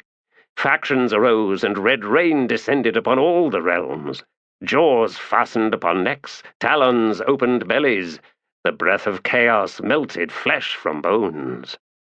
Anamander, Osiric, and others had already tasted the blood of Tiam, and now there came more with raging thirst, and many a demonic abomination was spawned of this crimson nectar. So long as the gates of Starval Demalain remained open, unguarded and held by none, the war would not end, and so the red rain descended upon all the realms. Korald Leosan was the first realm to seal the portal between itself and Starval Demalain, and the tale that follows recounts the slaughter committed by Osiric in cleansing his world of all the pretenders and rivals, the Solitakan and feral purebloods, even unto driving the very first Divers from his land. This begins at the time when Osiric fought Anamander for the 16th time, and both had blood on their faces, before Kilmandaros, she who speaks with her fists, took upon herself the task of driving them apart. Farouk looked up, then twisted in his chair to regard his guest, who was busy preening herself on his map table. Crone, the inconsistencies in this text are infuriating. The great raven cocked her head, beak gaping for a moment in laughter, then said, So what? Show me a written history that makes sense, and I will show you true fiction. If that is all you want, then look elsewhere. My master concluded that Dilat's nonsense would make a fine gift for your collection. If you are truly displeased, there are plenty of other idiocies in his library, those that he bothered to extract from moon spawn, that is. He left whole rooms crammed with the rubbish, you know. Farouk blinked slowly, struggling to keep his horror from his voice as he said, No, I did not know that.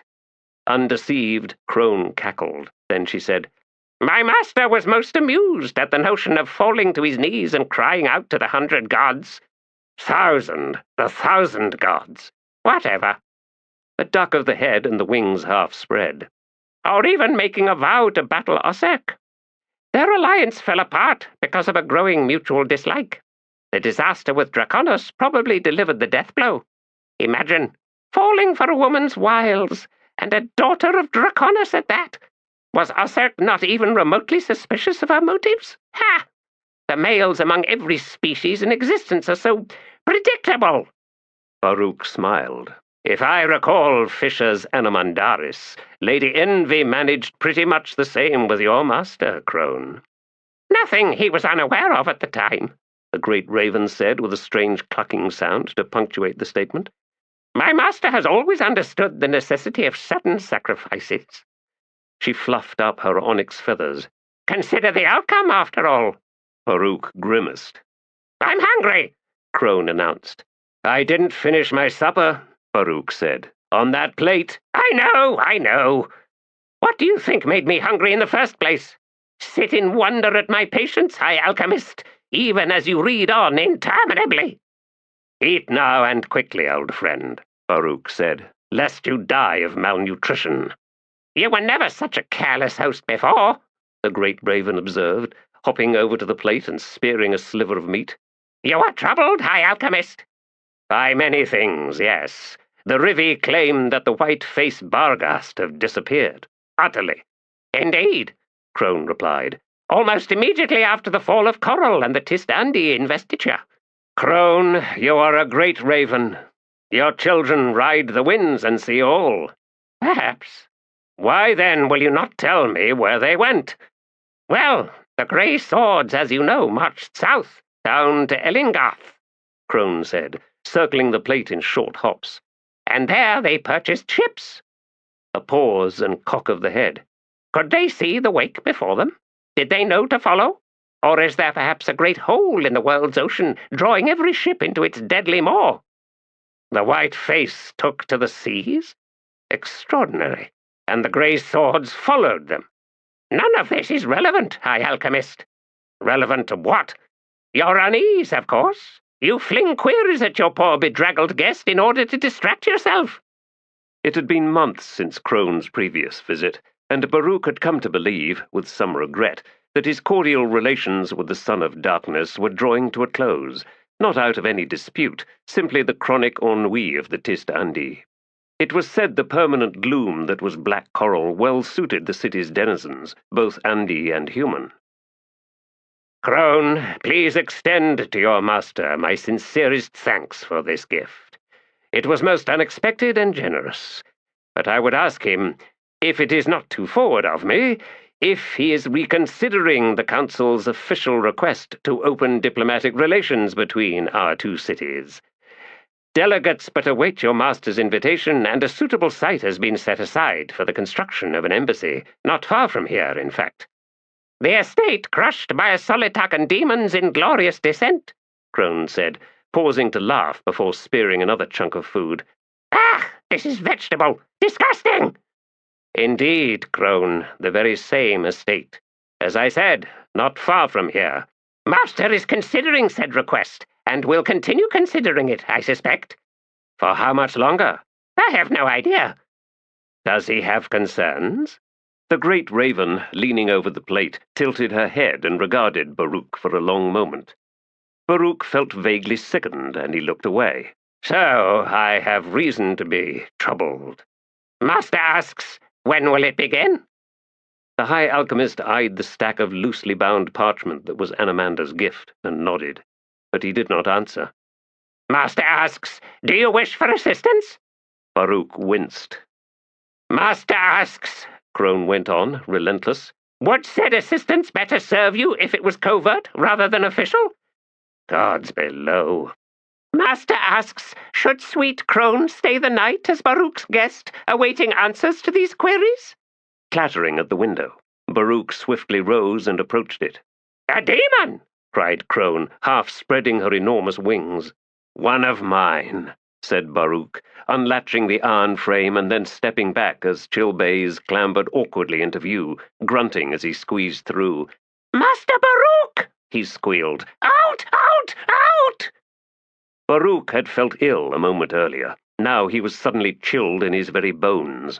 He slowly shut the window, then faced the great raven. Crone, it has begun. The demon saw her and bared needle fangs as he hissed, Grotesque monstrosity! Crone made stabbing motions with her beak. Bloated toad! Be quiet, both of you, Baruch snapped. Crone, you will indeed stay the night as my guest. Chilbays, find somewhere to be. I have more work for you, and I will collect you when it's time. Flickering a forked tongue out at Crone, the squat demon waddled towards the fireplace. It clambered onto the glowing coals, then disappeared up the chimney. Black clouds of soot rained down, billowing out from the hearth. Crone coughed. Ill-mannered servants you have, High Alchemist. But Baruch was not listening. Out! Out!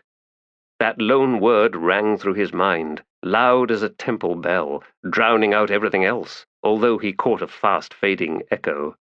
Stalwart ally, broken and with blood on his face. Chapter 2. Anamanda would tell no lie, nor live one, and would that deafness could bless him in the days and nights beyond the black rains of black coral. Alas, this was not to be. And so we choose to hear nothing of the dreaded creak, the slip and snap of wooden wheels, the shudder on stone, and the chiding rattle of chains, as if upon some other world is where darkness beats out from a cursedly ethereal forge, and no sun rises above horizon's rippled cant. Some other world, not ours indeed.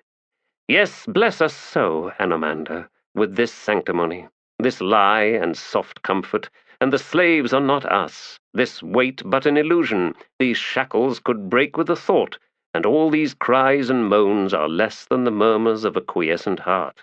It's all but a tale, my friends. This tall denier of worship and the sword he carries holds nothing, no memory at all.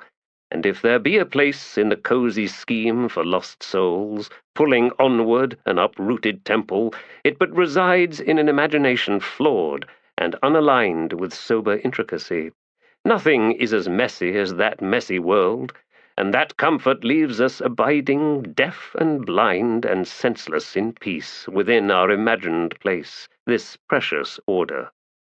Soliloquy, Anomandaris, Book 4, Fisher Keltath. Dragon Tower stood like a torch above black coral. The spire, rising from the northwest corner of the new Andean palace, was solid black basalt, dressed in fractured, faceted obsidian that glistened in the eternal gloom enshrouding the city. Atop its flat roof crouched a crimson-scaled dragon, wings folded, its wedge head hanging over one side so that it seemed to stare down on the crazed, shadowy patchwork of buildings, alleys, and streets far below. There were citizens still in black coral, among the humans, who believed that the ferocious sentinel was the stone creation of some master artisan among the ruling Tist Andi, and this notion left Endest Silan sourly amused. True, he understood how wilful such ignorance could be. The thought of a real live dragon casting its baleful regard down on the city and its multitude of scurrying lives was to most truly terrifying. And indeed, had they been close enough to see the gleaming hunger in Silana's multifaceted eyes, they would have long fled black coral in blind panic. For the Alaint to remain so, virtually motionless, day and night, weeks into months, and now very nearly an entire year, was not unusual, and Endest Silan knew this better than most. The Tist Andi, once a formidable if aged sorcerer in moon spawn, now a barely competent castellan to the new Andean palace, slowly walked Sword Street as it bent south of the treeless park known as Grey Hill. He had left the fiercely lit district of Fish, where the outwater market so crowded every avenue and lane that those who brought two-wheeled carts in which to load purchases were forced to leave them in a square just north of Grey Hill. The endless streams of porters for hire, who gathered every dawn near the cart square, always added to the chaos between the stalls, pushing through with wrapped bundles towards the carts and slipping, dodging, and sliding like eels back into the press. Although the outwater market acquired its name because the preponderance of fish sold there came from the seas beyond night, the perpetual darkness cloaking the city and the surrounding area for almost a third of a league, there could also be found the pale, gem-eyed creatures of Coral Bay's nightwater. Endest Silan had arranged the next week's order of cadaver eels from a new supplier, since the last one's trawler had been pulled down by something too big for its net, with the loss of all hands. Nightwater was not simply an unlit span of sea in the bay, unfortunately. It was Corald Galain, a true manifestation of the warren, quite possibly depthless, and on occasion untoward beasts loomed into the waters of Coral Bay. Something was down there now, forcing the fishers to use hooks and lines rather than nets, a method possible only because the eels foamed just beneath the surface in the tens of thousands, driven there by terror. Most of the eels pulled aboard were snags. South of Grey Hill, the street lanterns grew scarcer as Endest Silan made his way into the Andean district. Typically, there were few Tist Andi on the streets. Nowhere could be seen figures seated on tenement steps, or in stalls leaning on countertops to call out their wares or simply watch passers-by. Instead, the rare figures crossing Endest's path were one and all on their way somewhere, probably the home of some friend or relation, there to participate in the few remaining rituals of society, or returning home from such ordeals as tenuous as smoke from a dying fire. No fellow Tist Andi met Endest Silan's eyes as they slipped ghostly past. This, of course, was more than the usual indifference, but he had grown used to it. An old man must needs have a thick skin, and was he not the oldest by far? excepting Anamanda Dragniporaki. Yet Endest could recall his youth, a vision of himself vaguely blurred by time, setting foot upon this world on a wild night with storms ravaging the sky. Oh, the storms of that night, the cold water on the face. That moment, I see it still. They stood facing a new world, his lord's rage ebbing but slowly, trickling down like the rain. Blood leaked from a sword wound in Anamanda's left shoulder, and there had been a look in his eyes. Endest sighed as he worked his way up the street slope, but it was an uneven, harsh sigh. Off to his left was the heaped rubble of the old palace.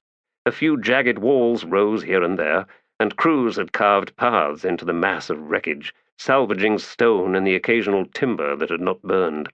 The deafening collapse of that edifice still shivered in Endest's bones, and he slowed in his climb, one hand reaching out to lean against a wall. The pressure was returning, making his jaw creak as he clenched his teeth, and pain shot through his skull. Not again, please. No, this would not do. That time was done, over with. He had survived. He had done as his lord had commanded, and he had not failed. No, this would not do at all. Endest Silan stood, sweat now on his face, with his eyes squeezed shut. No one ever met his gaze, and this was why. This weakness. Anamanda Dragniporaki had led his score of surviving followers onto the strand of a new world. Behind the flaring rage in his eyes there had been triumph. This, Endest Silan told himself, was worth remembering, was worth holding on to. We assume the burden as we must. We win through, and life goes on. A more recent memory heaving into his mind, the unbearable pressure of the deep, the water pushing in on all sides. You are my last high mage, Endest Silan. Can you do this for me? The sea, my lord? Beneath the sea? Can you do this, old friend? My lord, I shall try. But the sea had wanted Moon's spawn. Oh yes, wanted it with savage, relentless hunger. It had railed against the stone, it had besieged the sky keep with its crushing embrace, and in the end there was no throwing back its dark, swirling legions. Oh, Endest Silan had kept them alive for just long enough, but the walls were collapsing even as his lord had summoned the sky keep's last reserves of power, to raise it up from the depths, raise it up, yes, back into the sky. So heavy, the weight, so vast. Injured beyond recovery, Moon's spawn was already dead as Endest Silan's own power. We both drowned that day. We both died. Raging falls of black water thundering down, a rain of tears from stone. Oh, how Moon's spawn wept, cracks widening, the internal thunder of beauty's collapse. I should have gone with Moon's spawn when at last he sent it drifting away. Yes, I should have, squatting among the interred dead. My lord honors me for my sacrifice, but his every word is like ashes drifting down on my face. Abyss below, I felt the sundering of every room. The fissures bursting through were sword slashes in my soul, and how we bled, how we groaned, how we fell inward with our mortal wounds. The pressure would not relent. It was within him now. The sea sought vengeance, and now could assail him no matter where he stood. Hubris had delivered a curse, searing a brand on his soul, a brand that had grown septic. He was too broken to fight it off any more. I am Moon's spawn now, crushed in the deep, unable to reach the surface. I descend, and the pressure builds. How it builds! No, this would not do. Breath hissing, he pushed himself from the wall, staggered onward. He was a high mage no longer. He was nothing. A mere castellan, fretting over kitchen supplies and foodstuffs, watch schedules and cords of wood for the hearths, wax for the yellow-eyed candle-makers, squid ink for the stained scribes. Now, when he stood before his lord, he spoke of paltry things, and this was his legacy, all that remained. Yet did I not stand with him on that strand? Am I not the last one left to share with my lord that memory? The pressure slowly eased, and once again he had survived the embrace. And the next time? There was no telling, but he did not believe he could last much longer. The pain clutching his chest, the thunder in his skull. We have found a new supply of cadaver eels. That is what I will tell him, and he will smile and nod and perhaps settle one hand on my shoulder. A gentle, cautious squeeze, light enough to ensure that nothing breaks. He will speak his gratitude for the eels. It was a measure of his courage and fortitude that the man had never once denied that he had been a seerdomin of the Panion Domin. That indeed he had served the mad tyrant in the very keep now reduced to rubble barely a stone's throw behind the Scour Tavern. That he held on to the title was not evidence of some misplaced sense of manic loyalty. The man with the expressive eyes understood irony, and if on occasion some fellow human in the city took umbrage upon hearing him identify himself thus, well, the seerdomin could take care of himself, and that was one legacy that was no cause for shame. This much and little more was what Spinok Durav knew of the man, beyond his impressive talent in the game they now played, an ancient game of the Tist Andi known as Kef Tanar, that had spread throughout the population of Black Coral, and indeed, so he had heard, to cities far beyond, even Darujhistan itself. As many kings or queens as there were players, a field of battle that expanded with each round and was never twice the same. Soldiers and mercenaries and mages, assassins, spies.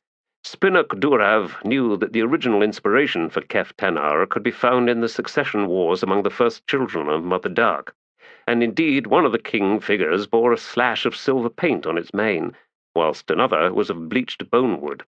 There was a queen of white fire, opal-crowned, and others Spinok could, if he bothered, have named, assuming anyone was remotely interested, which he suspected they were not. Most held that the white mane was a recent affectation, like some mocking salute to Black Coral's remote ruler. The tiles of the field themselves were all flavoured in aspects of dark, light, and shadow. The grand city and keep tiles were seen as corresponding to Black Coral, although Spinok Durav knew that the field's ever-expanding grand city, there were over 50 tiles for the city alone, and a player could make more if desired, was in fact Karkanas, the first city of dark. But no matter, it was the game that counted. The lone Tist Andi in all of the Scour, Spinok Durav sat with 4 other players, with a crowd now gathered round to watch this titanic battle which had gone on for 5 bells. Smoke hung in wreaths just overhead, obscuring the low rafters of the tavern's main room, blunting the light of the torches and candles. Rough pillars here and there held up the ceiling, constructed from fragments of the old palace and moon's spawn itself, all inexpertly fitted together, some leaning ominously and displaying cracks in the mortar. Spilled ale puddled the uneven flagstones of the floor, where hard-backed salamanders slithered about, drunkenly attempting to mate with people's feet and needing to be kicked off again and again. The seerdomin sat across the table from Spinok. 2 of the other players had succumbed to vassal roles, both now subject to seerdomin's opal-crowned queen. The 3rd player's forces had been backed into one corner of the field, and he was contemplating throwing in his lot with either seerdomin or Spinok Durav. If the former, then Spinok was in trouble, although by no means finished. He was, after all, a veteran player whose experience spanned nearly 20,000 years. Spinok was large for a Tist Andi, wide-shouldered and strangely bearish.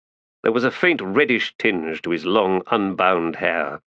His eyes were set wide apart on a broad, somewhat flat face, the cheekbones prominent and flaring. The slash that was his mouth was fixed in a grin, an expression that rarely wavered. "Seerdomin," he now said, whilst the cornered player prevaricated, besieged by advice from friends, crowded behind his chair. "You have a singular talent for Kef Tanar." The man simply smiled.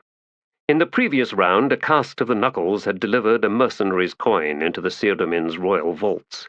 Spinok was expecting a flanking foray with the 4 remaining mercenary figures, either to bring pressure on the 3rd king if he elected to remain independent, or throw in his lot with Spinok, or to drive them deep into Spinok's own territory. However, with but a handful of field tiles remaining and the gate not yet selected, Theodomin would be wiser to hold back. Breaths were held as the third player reached into the pouch to collect a field tile.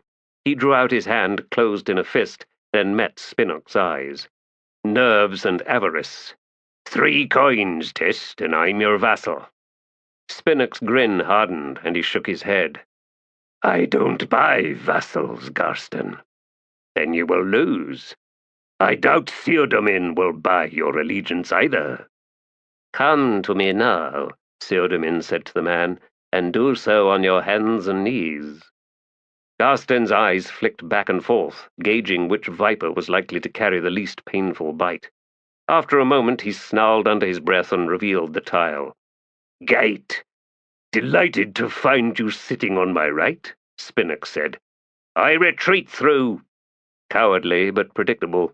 This was the only path left to Garston that allowed him to hold on to the coins in his vault. Spinnock and Theodomin watched as Garston marched his pieces from the field. And then it was Spinnock's turn.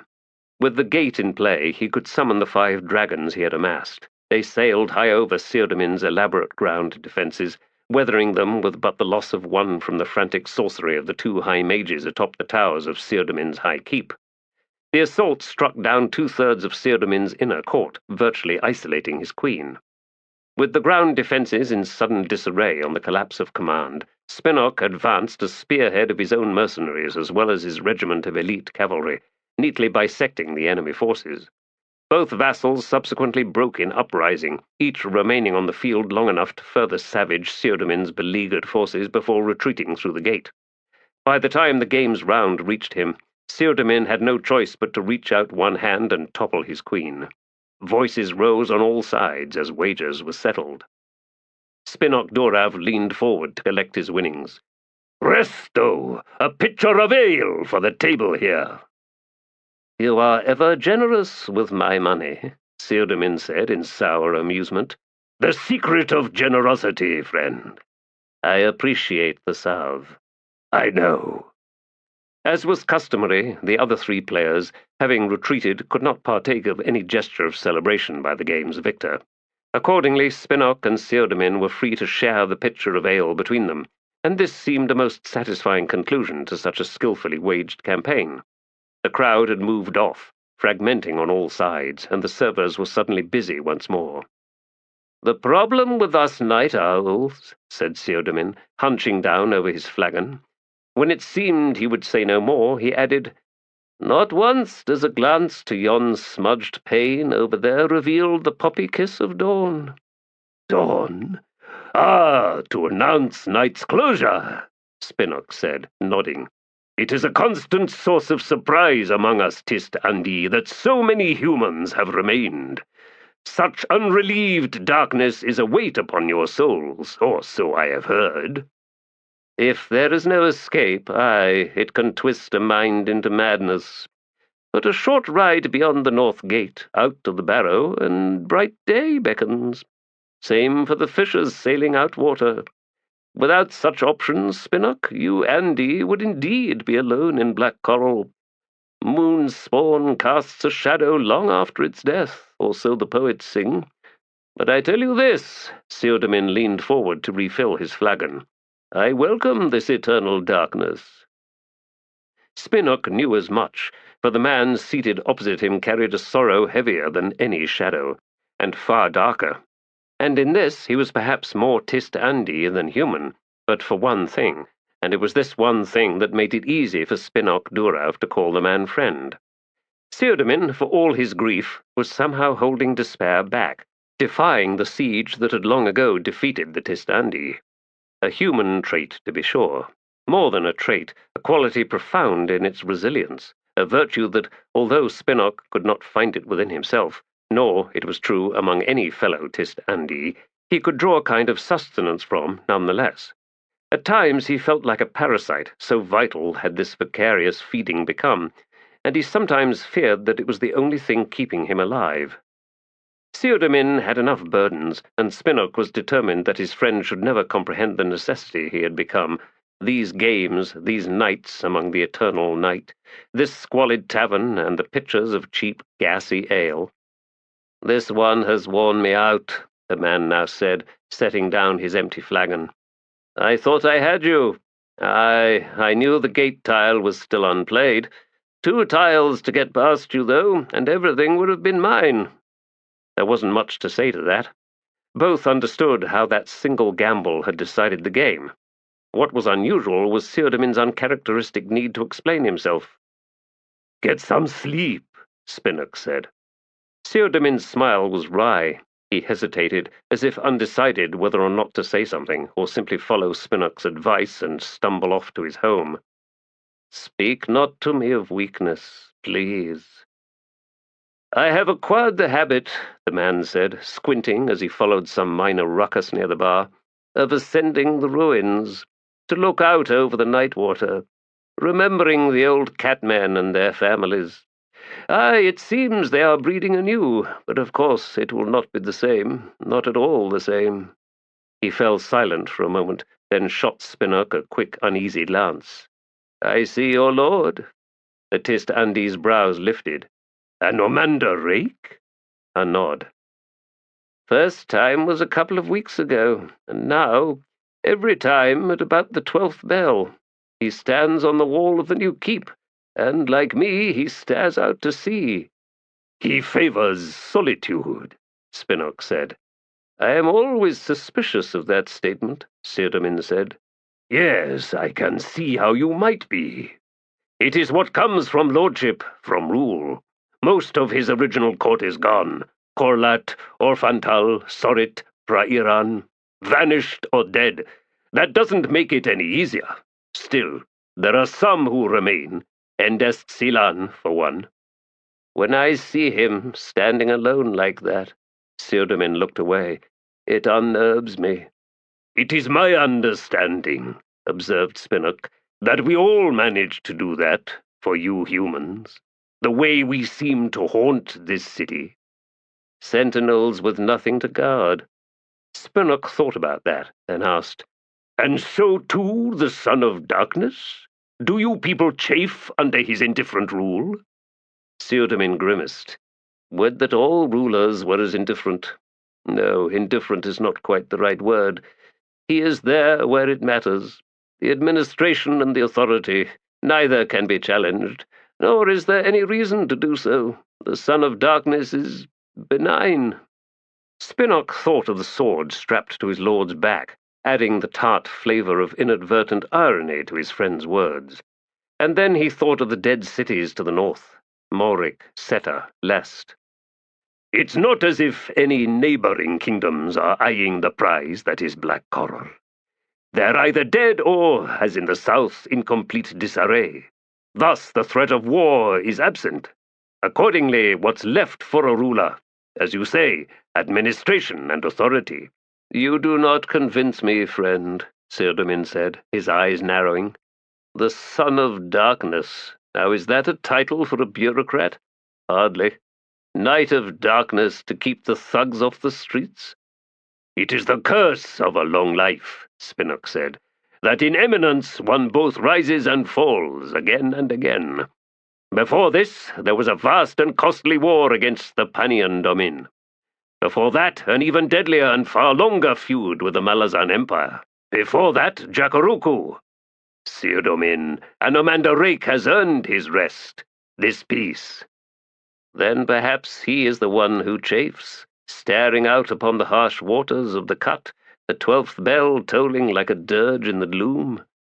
"Poetic," Spinnock said, smiling, but there was something cold in his heart, as if the image conjured by his friend's words was somehow too poignant. The notion sobered him.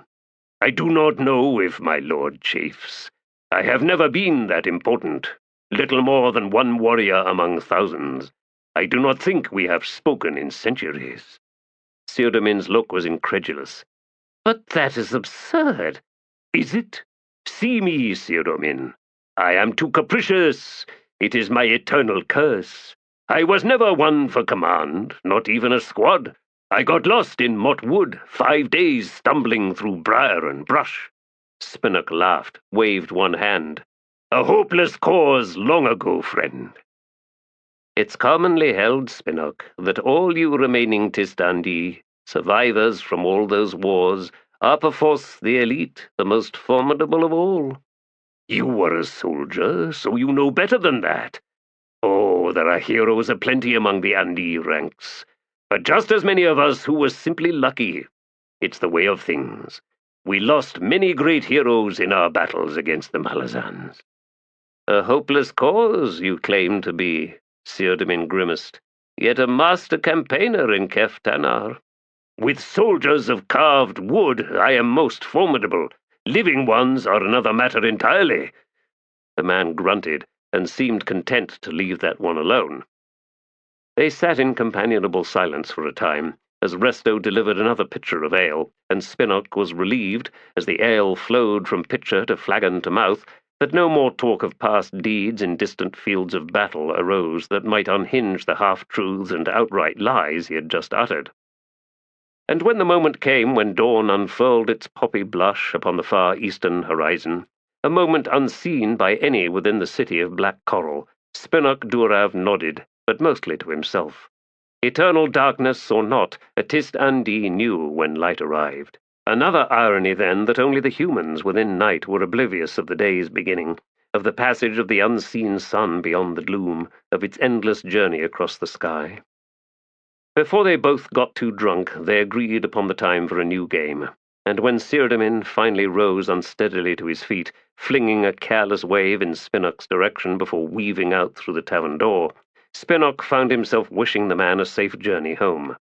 A most generous send-off, then, even if delivered in silence.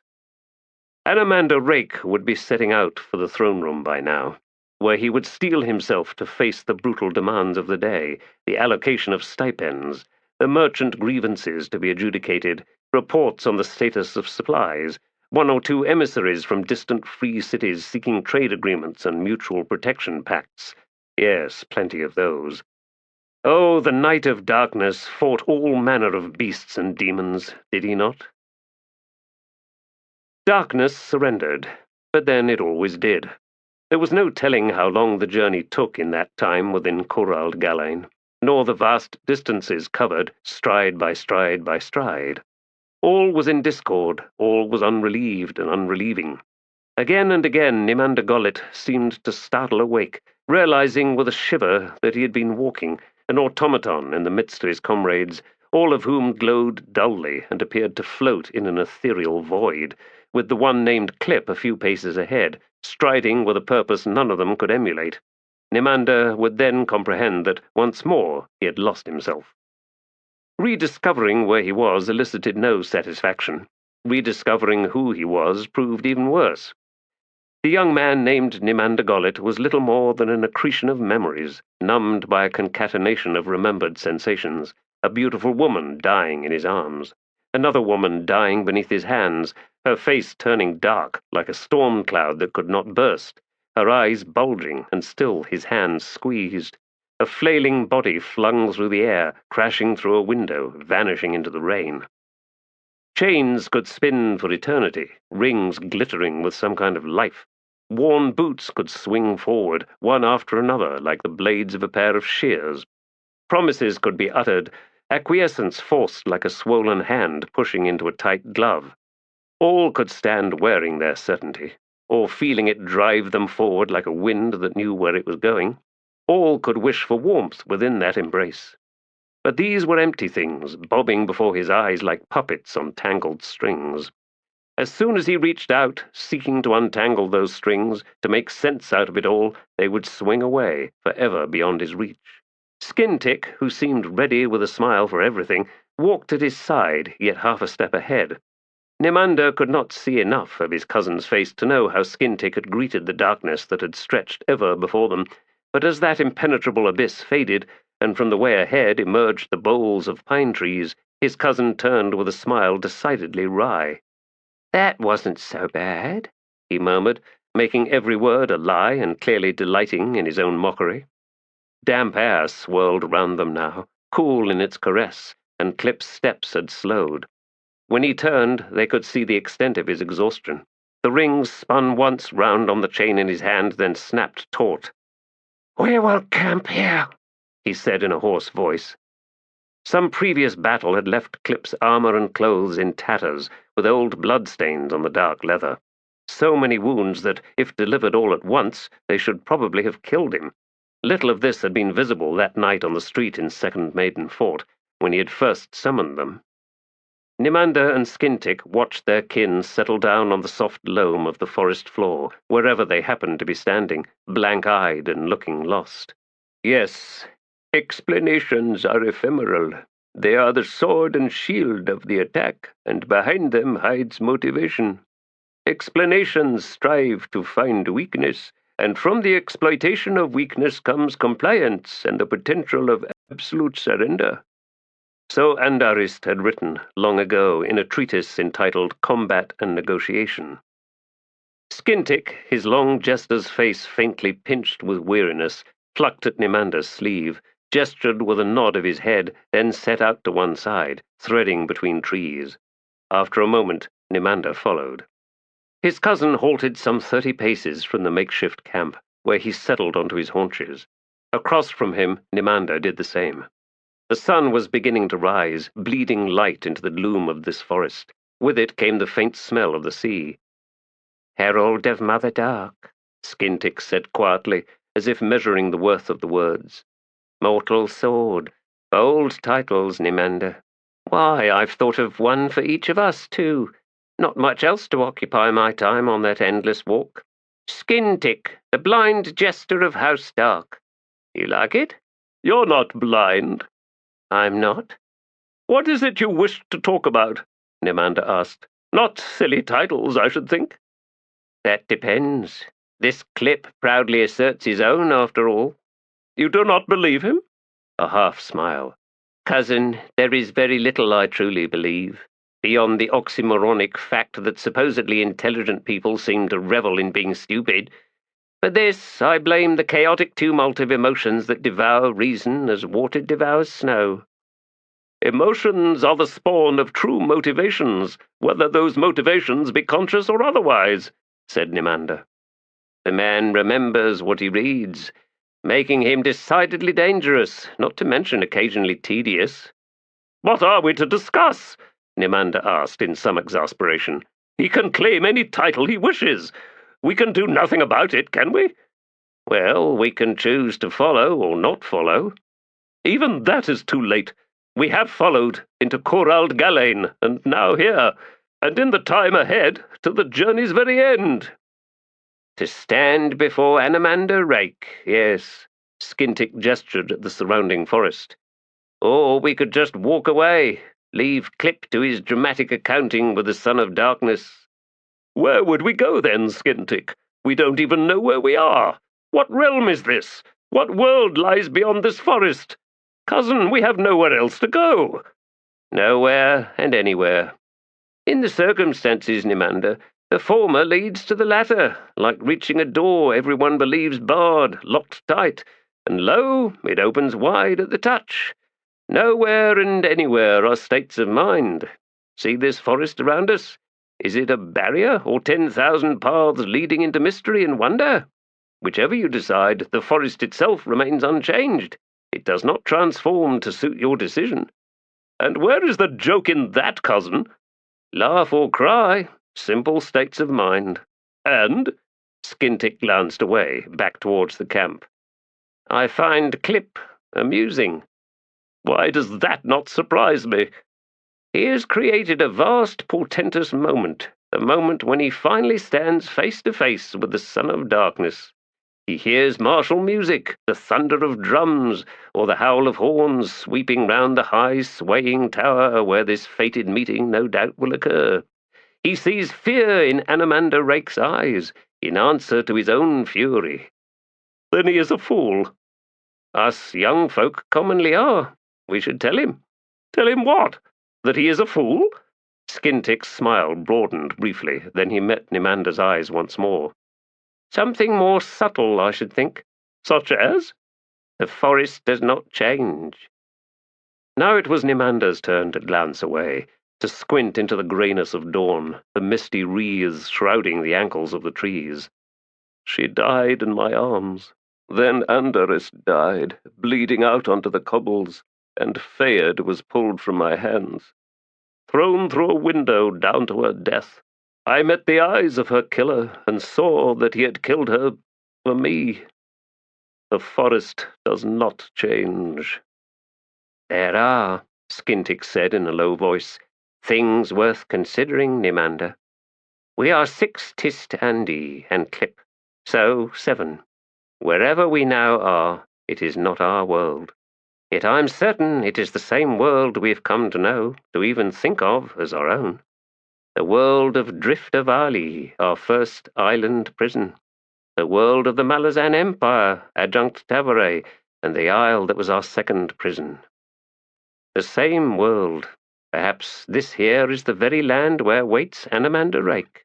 Why would Klipp take us through Corald Galain to some place far from the Son of Darkness? We might find him another league onward through this forest. Why not to his front door? Skintic grinned his pleased grin. Indeed, why not? In any case, Anamander Rake will not be alone. There will be other Tist Andi with him, a community. Nimander, we have earned such a gift, haven't we? To that, Nimander wanted to weep. I have earned nothing beyond remonstration, condemnation, the contempt of every one of them, of Anamander Rake himself. For all my failures, the community will judge me, and that will be that. Self-pity tugged at him yet further, but he shook it off. For these who followed him, for Skintic and Desra and Ninander, Kedavis and Aranatha, yes, he could give them this last gift, which was not even his to give, but Klipp's. Klipp, my usurper. And so, he finally said, we come back to the beginning. We will follow Klipp until he takes us to our people. I suppose you are right, Skintic said, as if satisfied with the circular nature of their conversation, as if something had indeed been achieved by the effort, though Nimander could not imagine what that might be. Birdsong to awaken the sky to light, a musty warmth hinted at in the soft breaths rising from the humus. The air smelled impossibly clean. Nimander rubbed at his face, then saw Skintic's almond-shaped eyes shift their gaze to over his shoulder, and so he turned, even as a fallen branch crackled underfoot to announce someone's arrival. Skintic raised his voice. "Join us, cousin!" Aranatha moved like a lost child, ever tremulous, ever diffident, eyes widening, as they always did whenever she awakened to the outside world. She edged forward. "I couldn't sleep," she said. "Ninander was asking Klipp about all sorts of things, until Desra told him to go away." Skintic's brows lifted. "Desra? Stalking Klipp now, is she? Well, my only surprise is that it's taken this long. Not that there was much chance within Corald Galain." Nimander asked her, "Did Ninander manage to get an explanation from Klipp about where we are, and how far we still have to go?" She continued creeping forward. The muted dawn light made her seem a thing of obsidian and silver, her long black hair glistening, her black skin faintly dusted, her silver eyes hinting of iron that never appeared. Like some goddess of hope, but one whose only strength lay in an optimism immune to defeat, immune to all reality, in fact. "We have emerged somewhere south of where we were supposed to. There are," Klipp explained, "layers of resistance." She shrugged. "I don't understand what that means, but those were his words." Nimander briefly met Skintic's eyes, then smiled up at Aranatha. "Did Klipp say how much farther?" "Farther than he'd hoped. Tell me, do either of you smell the sea?" "Yes," Nimander replied. "Can't be far either. East, I think." "We should go there. Perhaps there will be villages." "You possess impressive reserves, Aranatha," said Skintic. "If it's not far." With a wry smile, Skintic straightened. Nimander did the same. It was simple enough to walk in the direction of the rising sun, clambering over treefalls and skirting sinkholes. The only trails they crossed were those left by game, nothing taller than deer, and so branches hung low over them, and none led to the sea. The air grew warmer, then, all at once, cooler, and ahead was the sound of wind singing through branches and leaves, and then the crashing of surf. Slanting bedrock pushed up between trees, forcing them to climb, scrambling up a sharply rising cant. They emerged to find themselves atop a cliff of wind-scoured rock and stunted, twisted trees. The sea was before them, glittering fierce in the sun. Enormous swells rolled in, pounding the jagged, unforgiving shoreline far below. The coast to the north and the south was virtually identical as far as could be seen. Well out from shore, explosions of spume betrayed the presence of submerged reefs and shallows. "Won't find any villages here," Skintick said. "I doubt we'd find much of anything, and as for skirting this coast, well, that looks to be virtually impossible. Unless, of course," he added with a smile, "our glorious leader can kick rock to rubble to make us a beach, or summon winged demons to carry us over all this. Failing that, I suggest we return to our camp, burrow down into the pine needles, and go to sleep." No one objected, so they turned about to retrace their route. Seeing the rage ever bridling and boiling beneath the surface of the young warrior named Nenanda was a constant comfort to Kruppe. This one he could work with. This one he could shape. His confidence in Nemanda, on the other hand, was virtually non-existent. The man had been thrust into a leader's role, and it clearly did not suit him. Too sensitive by far, Nemanda was of the type that the world and all its brutal realities usually destroyed, and it was something of a miracle that it had not yet done so. Kruppe had seen such pathetic creatures before. Perhaps, indeed, it was a trait among the Tistandi. Centuries of life became a travail, an impossible burden. Such creatures burned out fast. No, Nemanda was not worth his time, and Nemanda's closest companion, Skintick, was no better. Kruppe admitted he saw something of himself in Skintick, that wry mockery, the quick sarcasm. Yes, other traits common among the Andi. What Skintick lacked, however, was the hard, vicious core that he himself possessed in abundance. Necessities existed. Necessities had to be recognized, and in that recognition so too must be understood all the tasks required to achieve precisely what was necessary. Hard choices were the only choices that could be deemed virtuous. Kruppe was well familiar with hard choices, and with the acceptable burden that was virtue. He was prepared to carry such a burden for the rest of what he anticipated would be a very, very long life. Nenanda might well be worthy to stand at his side, through all that was to come. Among the young women in this entourage, only Desra seemed potentially useful.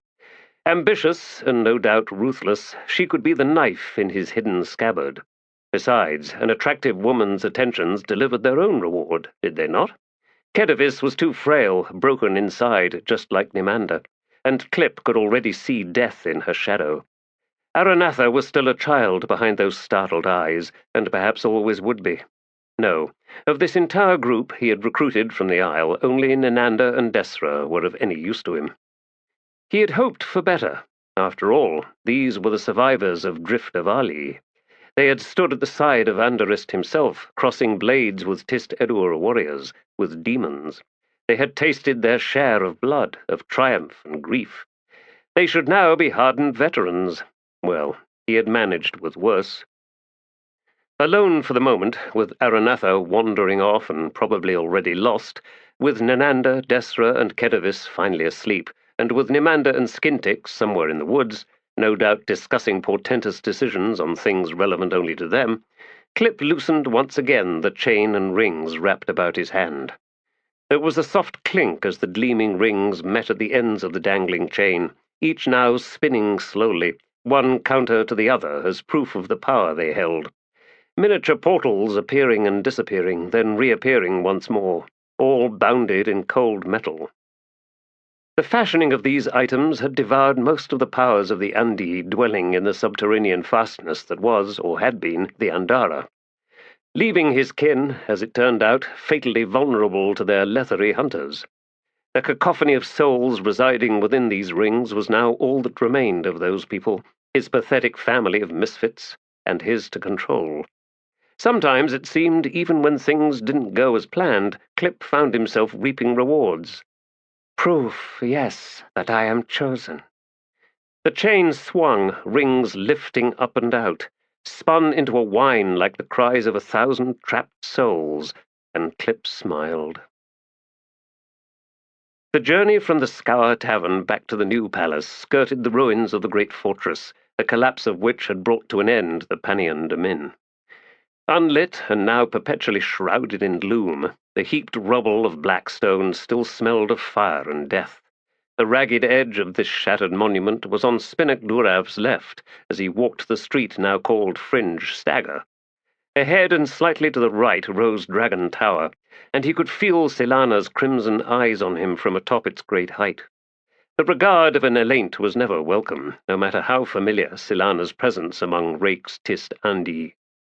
Spinak could well recall the last few times he had been witness to the dragon unleashed. Flames ripping through the forest that was Mott Wood, crashing down in a deluge, with a deafening concussion that drowned out every death cry as countless unseen creatures died. Among them, perhaps a handful of Crimson Guard, a dozen or so Mott irregulars. Like using an axe to kill ants. Then, from the very heart of that fiery maelstrom, virulent sorcery lashed out, striking Silana in a coruscating wave. Thunder hammering the air, the dragon's scream of pain, the enormous beast writhing, slashing her way free, then trailing ropes of blood, flying back towards Moon's spawn. He recalled Anamander Rake's rage, and how he could hold it in his eyes like a demon chained to his will, even as he stood motionless, even as he spoke in a calm, almost bored tone. A single word, a name. Cowl. And with that name, oh, how the rage flared in those draconian eyes. There had begun, then, a hunt, the kind only a fool would choose to join. Rake seeking out the deadliest wizard among the Crimson Guard. At one point, Spinak remembered standing on the high ledge on the face of Moon's spawn, watching the mage storms fill half the northern night sky. Flashes, the night charge of thunder through a smoke-wreathed sky. He had wondered then if the world was on the very edge of being torn apart, and from the depths of his soul had risen a twisted, malignant thought. Again. When great powers strode onto the field of battle, things had a way of getting out of hand. Had it been Cowl who first blinked, bowing out, yielding ground, fleeing? Or had it been the Son of Darkness? Spinak doubted he would ever find out. Such questions were not asked of Anamander Rake. Sometime later, it was discovered by the Tist Andi Cowl had resurfaced, this time in Darujhistan, causing more trouble. His stay there had been blessedly brief. Another vision of Silana laying the trap for the Jaghat tyrant in the Gadrobi hills. More wounds, more ferocious magic, wheeling over the ravaged plain, 5 Solitak and Tist Andi whirling round her like crows escorting an eagle. Perhaps he was alone, Spinak reflected, in his unease with the alliance between the Tist Andi and the Elaint. There had been a time, after all, when Anamander Rake had warred against the pure-blood dragons, when such creatures broke loose from their long-standing servitude to Karul, when they had sought to grasp power for themselves. The motivation for Rake's opposition to them was typically obscure. Silana's arrival, much later, was yet another event shrouded in mystery. No, Spinak Durav was far from thrilled by Silana's bloodless regard. He approached the arched entrance to the new palace, ascending the flagstone ramp. There were no guards standing outside. There never were. Pushing open one of the twin doors, he strode inside. Before him, a buttressed corridor that humans would find unnaturally narrow. 20 paces in, another archway, opening out into a spacious domed chamber with a floor of polished blackwood inset with the 28 spiraling Terondai of Mother Dark, all in black silver. The inside of the dome overhead was a mirror image. This homage to the goddess who had turned away was, to Spinok's mind, extraordinary, appallingly out of place. Oh, sages might well debate who had done the turning away back then, but none would dismiss the terrible vastness of the schism. Was this some belated effort at healing the ancient wound? Spinok found that notion unfathomable, and yet Anamander Rake himself had commissioned the Terondai, the invisible sun and its whirling, wild rays of onyx flame. If Corald Galain had a heart in this realm's manifestation of the Warren, it was here, in this chamber. Yet he felt no presence, no ghostly breath of power, as he made his way across the floor to the curling bone-white staircase. Just beyond the turn above wavered a pool of lantern light. 2 human servants were scrubbing the alabaster steps. At his arrival, they ducked away. "Mind the wet," one muttered. "I'm surprised," Spinnock said as he edged past. "There's no need to clean these at all. There are all of 15 people living in this palace." "You've that, sir," the man replied, nodding. The Tist-Andi paused and glanced back. "Then why are you bothering? I can hardly believe the Castellan set you upon this task." "No, sir, he never did. We was just, bored." After a bemused moment, Spinnock resumed his ascent. These short-lived creatures baffled him. The journey to the chambers where dwelt the Son of Darkness was a lengthy traverse made in solitude. Echoing corridors, unlocked, unguarded doors. The Castellan's modest collection of scribes and sundry bureaucrats worked in offices on the main floor. Kitchen staff, clothes scrubbers and ringers, hearth-keepers and taper-lighters all lived and worked in the lower levels. Here, on the higher floors, darkness ruled a realm virtually unoccupied. Reaching the elongated room that faced the night water, Spinnock Durav found his lord. Facing the crystal window that ran the entire length of the night-water wall, his long silver-white hair was faintly luminous in the muted, refracted light cast into the room by the faceted quartz. The sword Dragnipur was nowhere in sight. 3 steps into the chamber and Spinnock halted. Without turning, Anamanda Rake said, "The game, Spinnock? You won again, Lord, but it was close. The gate?" Spinnock smiled wryly. "When all else seems lost." Perhaps Anamanda Rake nodded at that, or his gaze, fixed somewhere out on the waves of Nightwater, shifted downward to something closer by. A fisher boat, or the crest of some leviathan rising momentarily from the abyss. Either way, the sigh that followed was audible. "Spinnock, old friend, it is good that you have returned." "Thank you, Lord. I, too, am pleased to see an end to my wandering." "Wandering? Yes, I imagine you might have seen it that way." "You sent me to a continent, Lord. Discovering the myriad truths upon it necessitated fair wandering." "I have thought long on the details of your tale, Spinnock Durav." Still Rake did not turn round. "Yielding a single question. Must I journey there?" Spinnock frowned. "A sail? Lord, the situation there—" "Yes, I understand." At last the Son of Darkness slowly swung about, and it seemed his eyes had stolen something from the crystal window, flaring then dimming like a memory. "Soon, then. Lord, on my last day, a league from the sea—" "Yes?" "I lost count of those I killed to reach that desolate strand. Lord, by the time I waded into the deep, enough to vanish beneath the waves, the very bay was crimson. That I lived at all in the face of that is unsurprising." Anamanda Rake cut in with a faint smile. "As far as your lord is concerned." The smile faded. "Ah, but I have sorely abused your skills, friend." Spinnock could not help but cock his head and say, "And so I am given leave to wield soldiers of wood and stone on a wine-stained table? Day after day, my muscles growing soft, the ambition draining away.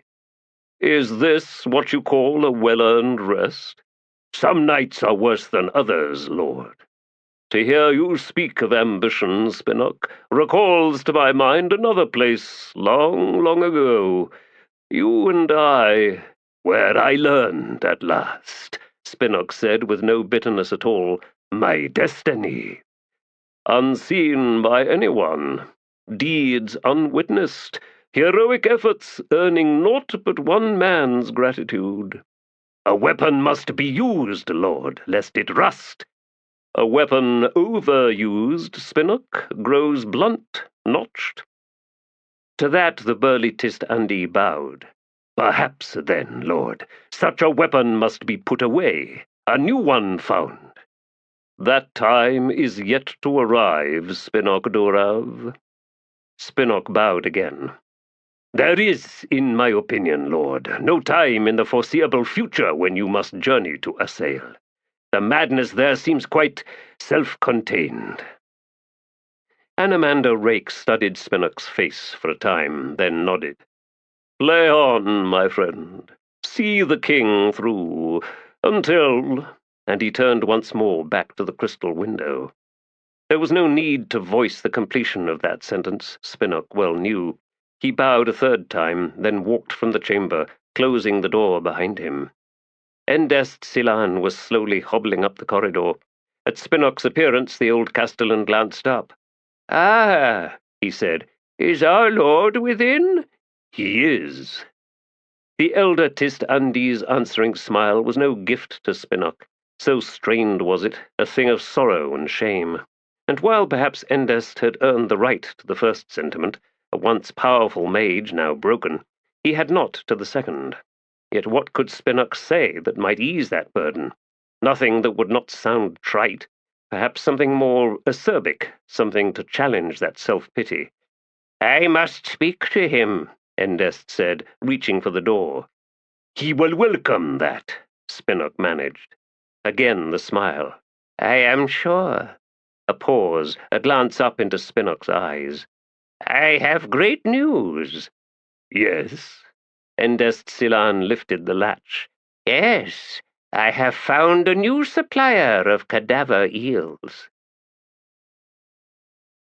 "Lord of this, son of that, it's no matter, is it?" The man peeled the last of the rind from the fruit with his thumb knife, then flung it out onto the cobbles. "Point is," he continued to his companions, "he ain't even human, is he? Just another of them hoary black-skinned demons as dead-eyed as all the rest." "Big on husking the world, aren't you?"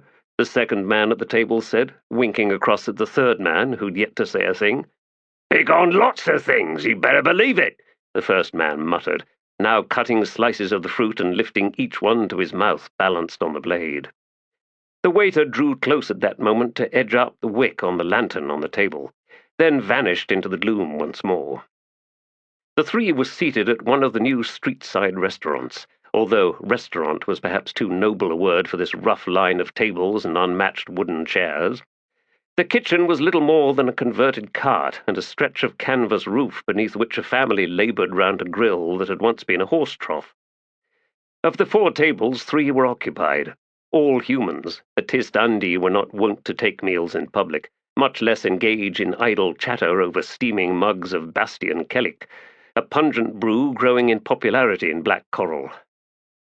"You like to talk," the second man prodded, reaching for his cup, "but words never dug a ditch." "I ain't alone in being in the right about this," the first man retorted. "Ain't alone at all. It's plain that if the Lord's Son was dead and gone, all this damned darkness would go away and we'd be back to normal with day and night again." "No guarantees of that," the third man said, his tone that of someone half asleep. "It's plain, I said. Plain, and if you can't see that, it's your problem, not ours." "Ours?" "Aye, just that." "Plan on sticking that rind snicker through his heart, then?" The second man grunted a laugh.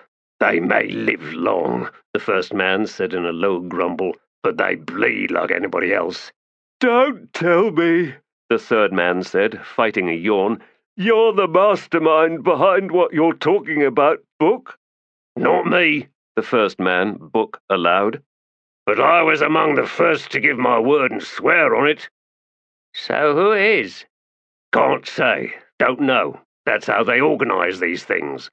The second man was now scratching the stubble on his jaw. "You know," he ventured, "it's not like there's a million of 'em, is it? Why, half the adults among us were soldiers in the Domin, or even before, and nobody took our weapons or armour, did they?" "Bigger fools them," Book said, nodding. "Arrogance like that they should pay for, I say." "When's the next meeting?" the second man asked. The third man stirred from his slouch on his chair. "We were just off for that, Harak. You want to come along?" As the 3 men rose and walked off, Seodamin finished the last of his Kellic, waited another half-dozen heartbeats, and then rose, drawing his cloak round him, even as he reached beneath it and loosened the sword in its scabbard. He paused then and formally faced north. Closing his eyes, he spoke a soft prayer. Then, walking with a careless stride, he set off, more or less in the direction the three men were taking. High on the tower, a red-scaled dragon's eyes looked down upon all, facets reflecting scenes from every street, every alley, the flurry of activity in the markets, the women and children appearing on flat rooftops to hang laundry, figures wandering here and there between buildings.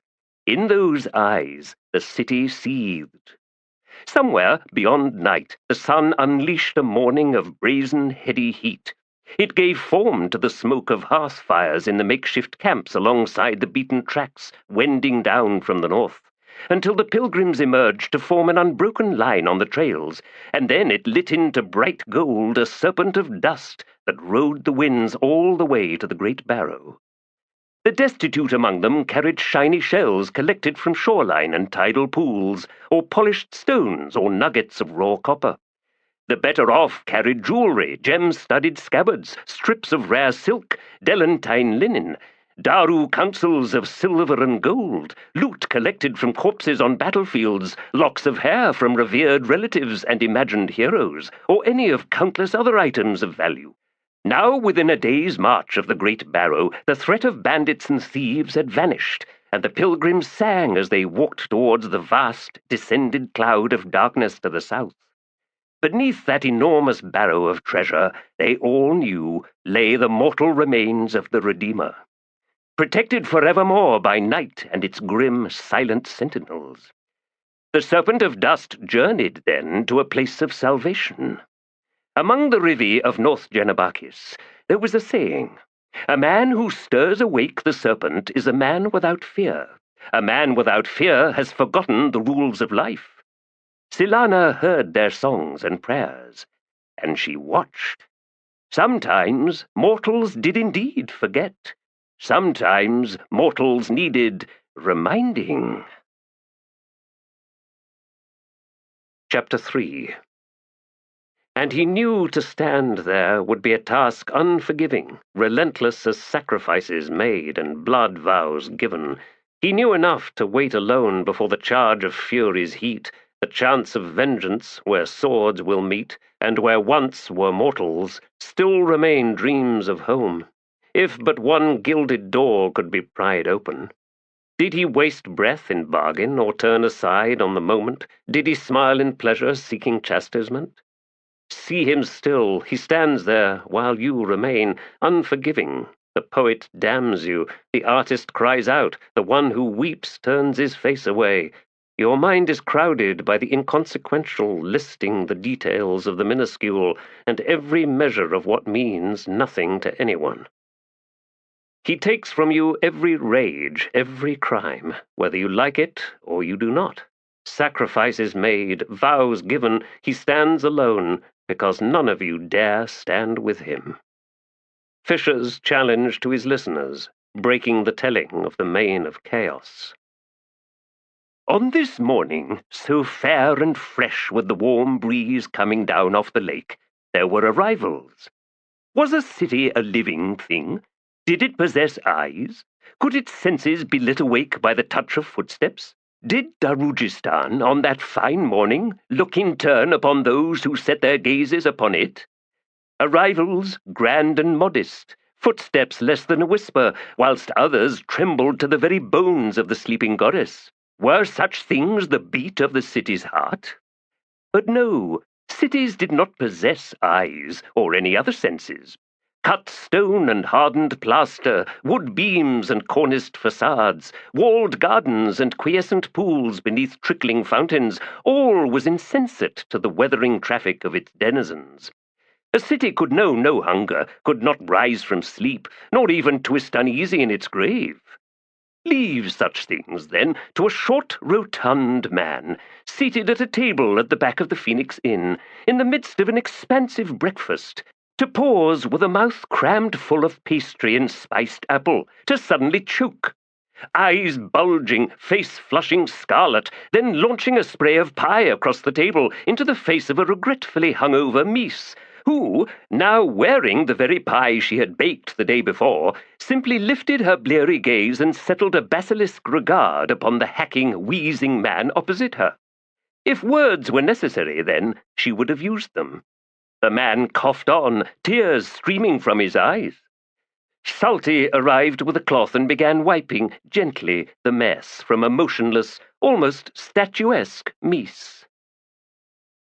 On the narrow sloped street to the right of the entrance to Quip's bar, the detritus of last night's revelry skirled into the air on a rush of wild wind. Where a moment before there had been no traffic of any sort on the cobbled track, now there were screaming frost-streaked horses, hoofs cracking like iron mallets on the uneven stone. Horses, 2, 4, 6, and behind them, in a half-sideways rattling skid, an enormous carriage, its back end crashing into the face of a building in a shattering explosion of plaster, awning, and window casement. Figures flew from the careering monstrosity as it tilted, almost tipping, then righted itself with the sound of a house falling over. Bodies were thumping onto the street, rolling desperately to avoid the man-high wheels. The horses plunged on, dragging the contraption some further distance down the slope, trailing broken pieces, plaster fragments, and other more unsightly things, before the animals managed to slow, then halt their momentum, aided in no small part by a sudden clenching of wooden brakes upon all 6 wheels. Perched atop the carriage, the driver was thrown forward, sailing through the air well above the tossing heads of the horses, landing in a rubbish cart almost buried in the fate's leavings.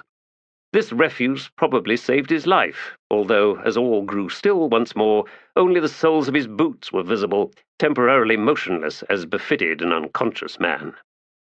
Strewn in the carriage's wake, amidst mundane detritus, were human remains in various stages of decay, some plump with rotting flesh, others mere skin stretched over bone. A few of these still twitched or groped aimlessly on the cobbles, like the plucked limbs of insects. Jammed into the partly crushed wall of the shop the conveyance's rear right-side corner had clipped was a corpse's head, driven so deep as to leave visible but one eye, a cheek and one side of the jaw. The eye rolled ponderously, the mouth twitched as if words were struggling to escape, then curled in an odd smile. Those more complete figures, who had been thrown in various directions, were now slowly picking themselves up, or, in the case of 2 of them, not moving at all, and by the twist of limbs and neck it was clear that never again would their unfortunate owners move of their own accord, not even to draw breath. From a window on the 2nd level of a tenement, an old woman leaned out for a brief glance down on the carnage below, then retreated, hands snapping closed the wooden shutters. Clattering sounds came from within the partly ruined shop, then a muted shriek that was not repeated within the range of human hearing, although in the next street over a dog began howling.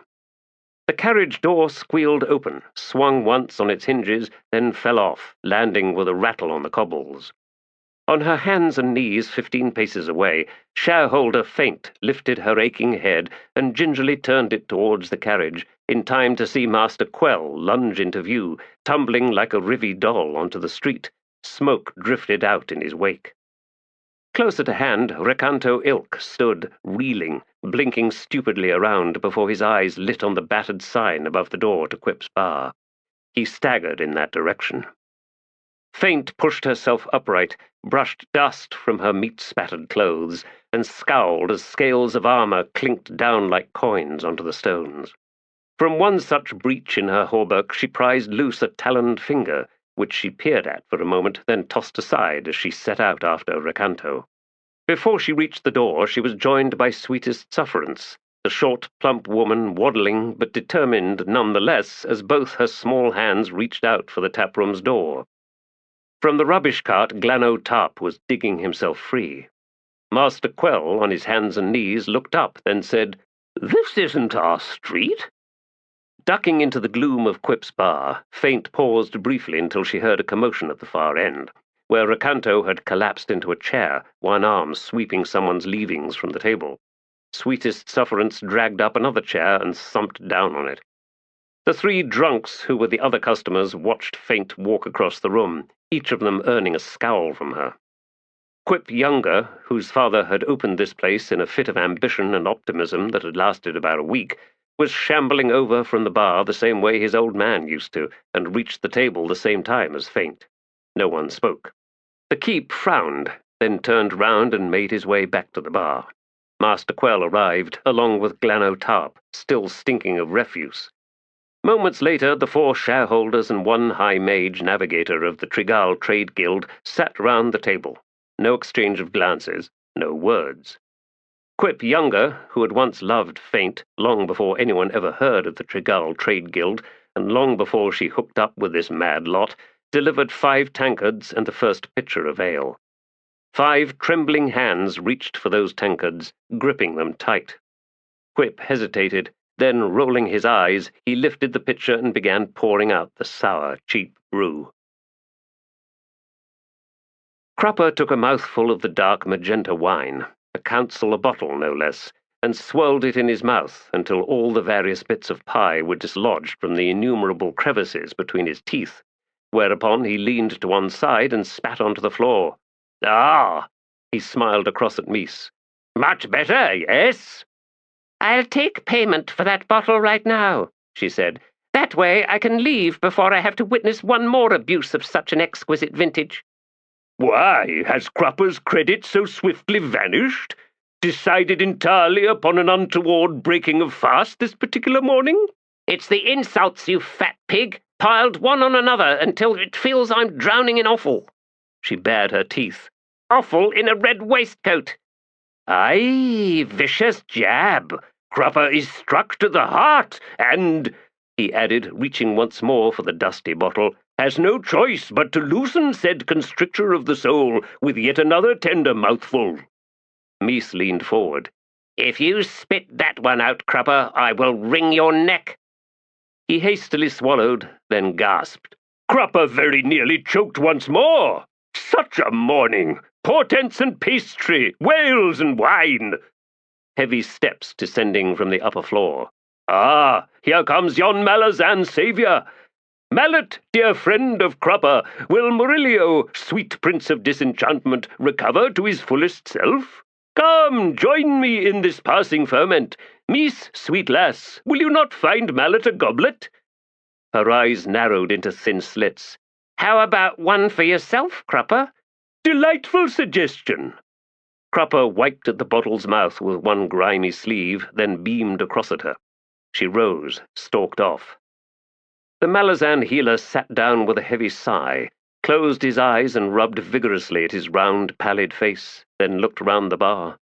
"Where is everyone?" "Your companion of the night just past, Kruppe has sent home, with the assurance that yourself is safe from all harm. 'Tis dawn, friend, or rather morning's fresh stumping on dawn's gilt heels. Ships draw in alongside berths, gangplanks clatter and thump to form momentous bridges from one world to the next. Roads take sudden turns, and out trundle macabre mechanisms, scattering bits of flesh like dark seeds of doom. Hooded eyes scan strangers, shrikes cry out above the lake's steaming flats, dogs scratch vigorously behind the ears. Ah, Mies has brought us her finest goblets. A moment whilst Kruppe sweeps out cobwebs, insect husks, and other assorted proofs of said goblet's treasured value. There now, let us sit back and watch with pleased eyes as Mies fills our cups to brimming glory. Why—" "For hood's sake," Mallet cut in, "it's too early for your company, Kruppe. Let me drink this wine and then escape with my sanity, I beg you." "Why, friend Mallet, we await your assessment of Murillo's physical state." "He'll live, but no dancing for a week or 2. He hesitated, frowning down into his goblet, as if surprised to find it suddenly empty once more. "Assuming he comes out of his funk, that is, a mired mind can slow the body's recovery, can reverse it, in fact." "Fret not over Murillo's small but precise mind, friend," Kruppe said. "Such matters ever find solution through Kruppe's wise ministrations. Does Coll remain at bedside?" Mallet nodded, set the goblet down, and rose. "I'm going home." He glowered across at Kruppe, "and with Opon's pull I might even get there." Nefarious nuisances thrive best in night's noisome chaos, dear healer. Kruppe confidently assures you a most uneventful return to your atypical abode. Mallet grunted, then said, And how do you plan on assuring that? Why, with worthy escort, of course. He poured himself the last of the wine and smiled up at the Malazan. See yon door and illimitable Irilta positioned before it? Dastardly contracts seeking your sad deaths cannot indeed be permitted. Kruppe extends his formidable resources to guarantee your lives. The healer continued staring down at him. Kruppe, do you know who offered this contract? Ringing revelations are imminent, treasured friend, Kruppe promises. Another grunt. Then Mallet wheeled and walked towards the door, and his escort, who stood smiling with brawny arms crossed. Kruppe watched them leave, and weren't they just quite the pair? Mies slouched down in the chair Mallet had vacated. Guild contract, she muttered. Could simply be some imperial cleaning up, you know. New embassy's now up and running after all. Could be somebody in it caught word of Malazan deserters running a damned bar. Desertion's a death sentence, ain't it? Too great a risk, sweet Mies, Kruppe replied, drawing out his silk handkerchief and blotting at his brow. The Malazan Empire, alas, has its own assassins, of which 2 are present in said embassy. Yet, by all accounts, 'twas a hand of Krafar's guild that made the attempt last night. He raised a pudgy finger. A mystery, this one who so seeks the death of inoffensive Malazan deserters, but not a mystery for long. Oh no! Kruppe will discover all that needs discovering. Fine, Mies said. Now discover that council, Kruppe, for the bottle. Sighing, Kruppe reached into the small purse strapped to his belt, probed within the leather pouch, then brows lifted in sudden dismay. Dearest Mies, yet another discovery! Grainy-eyed, Scorch scowled at the teeming quayside. It's the morning fisher boats, he said. Coming in right now. Ain't no point in hanging round, Lef. People on the run will be coming here early, Lef pointed out, scooping out with his knife the freshwater conch he had purchased a moment ago. He slithered down a mouthful of white, gleaming meat. To be waiting for the first ships in from Gredfallen. Mid-morning, right? The new locks at Davran have made it all regular, predictable, I mean. A day through with a final scoot to Gredfallen. Overnight there, then on with the dawn to here. Desperate folk line up first, Scorch, 'cause they're desperate. I hate sitting anywhere my feet have to dangle, Scorch complained, shifting uncomfortably on the stack of crates. Decent line of sight, Lef said. I'll join you up there anon. Don't know how you can eat that. Meat should have blood in it. Any meat without blood in it ain't meat. Aye, it's conch. It's a thing with eyes on the ends of its tentacles, watching as you cut its body apart. See how the stalks swivel, following up to your mouth, tracking every swallow? It's watching you eat it. So what? Gulls shrieked in swarming clouds over the low jetties where the fishers were heaving baskets of silverfish onto the slimy stone, children scurrying about in the hopes of being hired to slip the wriggling fish onto munga strings in time for the morning market. Grey-backed Gadrobi cats, feral now for 1,000 generations, leapt out in ambush to kill gulls. Frenzied battles ensued, feathers skirling, tufts of cat hair drifting on the breeze like thistleheads. Below the inside docks, old women wandered in the gloom between pylons, using long, thin, barbed pokers to collect up the small, hand's-length silverfish that managed to slip through the baskets and fall in gleaming rain as the catch was carried ashore. When the harvest was small, the old hags were wont to use those toothed pokers on each other. Scorch could see them from where he was perched, muffled forms moving this way and that, pokers darting in the perpetual shadows. I swore to never again eat anything this lake gave up, he muttered. Gran above, he added in a hoarse whisper. You see, I remember them cuts and holes in your scrawny arms. I remember 'em, Gran, and so I swore. What's that? Left asked from below. Nothing. Only we're wasting our time. Patience, Scorch. We got us a list. We got us trouble. Didn't we hear that Brockle might be making a run? The place is a damned mob, Lef. We just need to concentrate on the lines forming up. Ain't no lines, Lef. Lef tossed the shell over the end of the lake wall, where it clattered down below onto 10,000 others. Not yet, he said. Soon. Just past the fork at Urs, the battered remnants of the caravan headed up towards South Warrytown. Herders and quarry workers on their way out to the Ravens edged to the sides of the road, then stopped and stared at the 4 charred and smoke-streaked trader wagons rocking past. A single horse struggled in a makeshift yoke before each wain. Of the usual assortment of guards that might be expected, even for a caravan as small as this one seemed to be, only one was visible, slouched down in a Gadrobi saddle and almost entirely hidden beneath a dusty hooded cloak. From seamed slits in the faded brown cape, just above the man's shoulder blades, jutted the worn grips and pommels of twin cutlasses. The leather gauntlets covering his hands, where they rested on the high saddle horn, were stained and mostly in shreds, revealing to those close enough to see skin tattooed to very nearly solid black. From the shadow of the hood, strangely feline eyes held fixed on the road ahead. The first decrepit shanties of South Warrytown emerged from the morning mist like the dishevelled nests of some oversized carrion bird, lining the dirt track to either side. From cracks and holes in the leaning walls, liquid eyes peered out as the guard led his clattering train past. Before long, they were well and truly within the maze and its crowds of life's refugees, rising like ghosts from the shadows, raising faint voices to beg for coin and food. Few caravans coming up from the south chose this route into Darujhistan, since the track through the city's shabby outskirts was both narrow and twisting, and those that proved insufficiently defended could become victims of the raw, desperate need drawing ever closer on all sides. 100 paces still south of the main road, known as Jatem's Worry, it seemed that such a fate would befall this hapless caravan and its guardian of one. As grasping, grimy hands reached out to close round spokes in wagon wheels, and others snatched at the traces of the horses, the hooded man glanced back at the growing boldness and reined in. As he did so, he seemed to suddenly fill out as he straightened in his saddle. Eyes fixed on him, furtive and wary and with fading diffidence.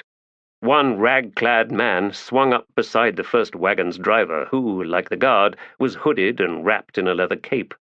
As the warrior clutched the driver's shoulder and yanked him round, the hood fell back, revealing a dead man's withered face. The mostly hairless head turned, hollow sockets settling on the man crouched on the bench. Even as the warrior shrieked, twisting to fling himself from the wagon, the lone caravan guard drew his cutlasses, revealing broad iron blades stained in a pattern of flaring barbs of black and pale orange. The hood dropped back to unveil a broad face tattooed in an identical fashion, the mouth opening to reveal long canines as the guard smiled. There was no humor in that smile, just the promise of mayhem. That was enough for the crowd. Screaming, flinching back, they fled. Moments later, the 4 wagons and their lone guard resumed their journey. On to Jatem's Worry, edging into the traffic, slowly working towards the city gate, where the lone tattooed guard resheathed his weapons. The unhooded corpse guiding the lead wagon seemed disinclined to readjust its head covering, and before too long the lifeless driver acquired a flapping, squawking escort of 3 crows, each fighting to find purchase on the grey, tattered pate. By the time the caravan reached the gate, the driver sported 1 crow on its head and 1 on each shoulder, all busy tearing strips of desiccated meat from its face. A gate watcher stepped out to squint up at the barbed, bestial guard as he drew rein beneath the arch. "Gruntle, ain't it? You been in a fight, man. Is this Sirik's caravan?" "Gods below!" This last cry announced the watcher's discovery of the first wagon driver. "Best just let us past," Gruntle said in a low, rasping voice. "I'm in no mood for more than one conversation, and that one belongs to Sirik. I take it he's done his move into his new estate." The man nodded, his face pale and his eyes a little wild. Stepping back, he waved Gruntle on. The journey to Siric's estate was blessedly brief. Past Despot's Barbican, then left, skirting High Gallows Hill before reaching the freshly plastered wall and broad, high-arched gate leading into the merchant's compound. Word must have gone in advance, for Siric himself stood waiting, shaded from the morning sun by a servant with a parasol. A half-dozen armoured men from his private bodyguard were clustered round him. The merchant's expression descended in swift collapse upon seeing a mere 4 wagons roll into the compound. Curses rode the dusty air from the guards when they spied the first driver, whose centre crow at that moment decided to half spread its wings to regain balance as the withered hands twitched the traces, halting the wagon. Gruntle reined in and slowly dismounted. Siric waved his hands in a helpless gesture. But... Drawing off his cloak revealed the damage on Gruntle's chain hauberk, the slashes through the black iron links, the gouges and punctures, the crusted blood.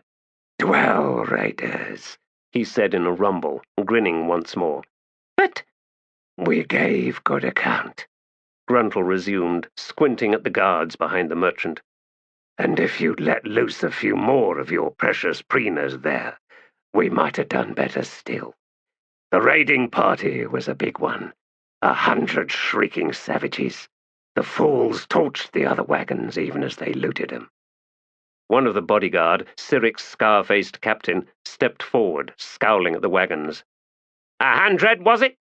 Against what? 8 guards under your command, Gruntle? Do you take us for idiots? 100 dwell, and you'd not be here.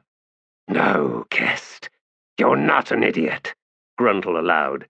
"Thick-skulled and a bully, but not an idiot." As the captain and his men bridled, Siric held up a trembling hand. "Gruntle, Gisp sits that wagon, but he's dead." "He is. So are the other 3. But how?" Gruntle's shrug was an ominous roll of his massive shoulders. "Not sure," he admitted, "but they took my orders anyway. Granted, I was desperate and yelling things I normally wouldn't, but by then I was the last one left, and with 4 surviving wagons and as many horses." He shrugged again, then said, "I'll take my pay now, Siric. You've got half the bastion Kellic you wanted, and that's better than none." "And what am I to do with 4 undead drivers?" Siric shrieked. Gruntle turned, glared up at Gisp. "Go to Hood, you 4. Now." The drivers promptly slumped, sliding or tottering from their perches. The 3 crows, picking at Gisp's shredded face, set up an indignant squall, then flapped down to resume their meal once the bodies settled on the dust of the compound. Siric had recovered enough to show irritation. "As for payment—" "In full," Gruntle cut in. "I warned you we didn't have enough. Kest may not be an idiot, but you are, Siric, and 16 people died for it, not to mention 100 dwell. I'm about to visit the guild, as required. I get my pay in full, and I'll keep my opinions to myself. Otherwise," Gruntle shook his head, "you won't be hiring any more caravan guards. Ever again." Siric's sweat-sheathed face worked for a time, until his eyes found a look of resignation. "Captain Kest, pay the man." A short time later, Gruntle stepped out onto the street. Pausing, he glanced up at the morning sky, then set out for home. Despite the heat, he donned his cloak and drew up the hood once more. The damned markings on his skin rose flush with battle, and took weeks to fade back into a ghostly tint. In the meantime, the less conspicuous he could make himself, the better. He suspected that the hovel he called home was already barricaded by a murder of acolytes awaiting his return. The tiger-skinned woman who proclaimed herself high priestess of the local temple would have heard the fierce battle-cry of Drake's mortal sword, even at a distance of 30 or so leagues out on the dwelling plain, and she would be in a frenzy, again, desperate as ever for his attention. But Gruntle didn't give a damn about her and the mangy losers she'd gathered to her temple. Killing those raiders had not been a task he had welcomed. No pleasure in spilling blood, no delight in his own savage rage. He'd lost friends that day, including the last pair who had been with him ever since Kapustan.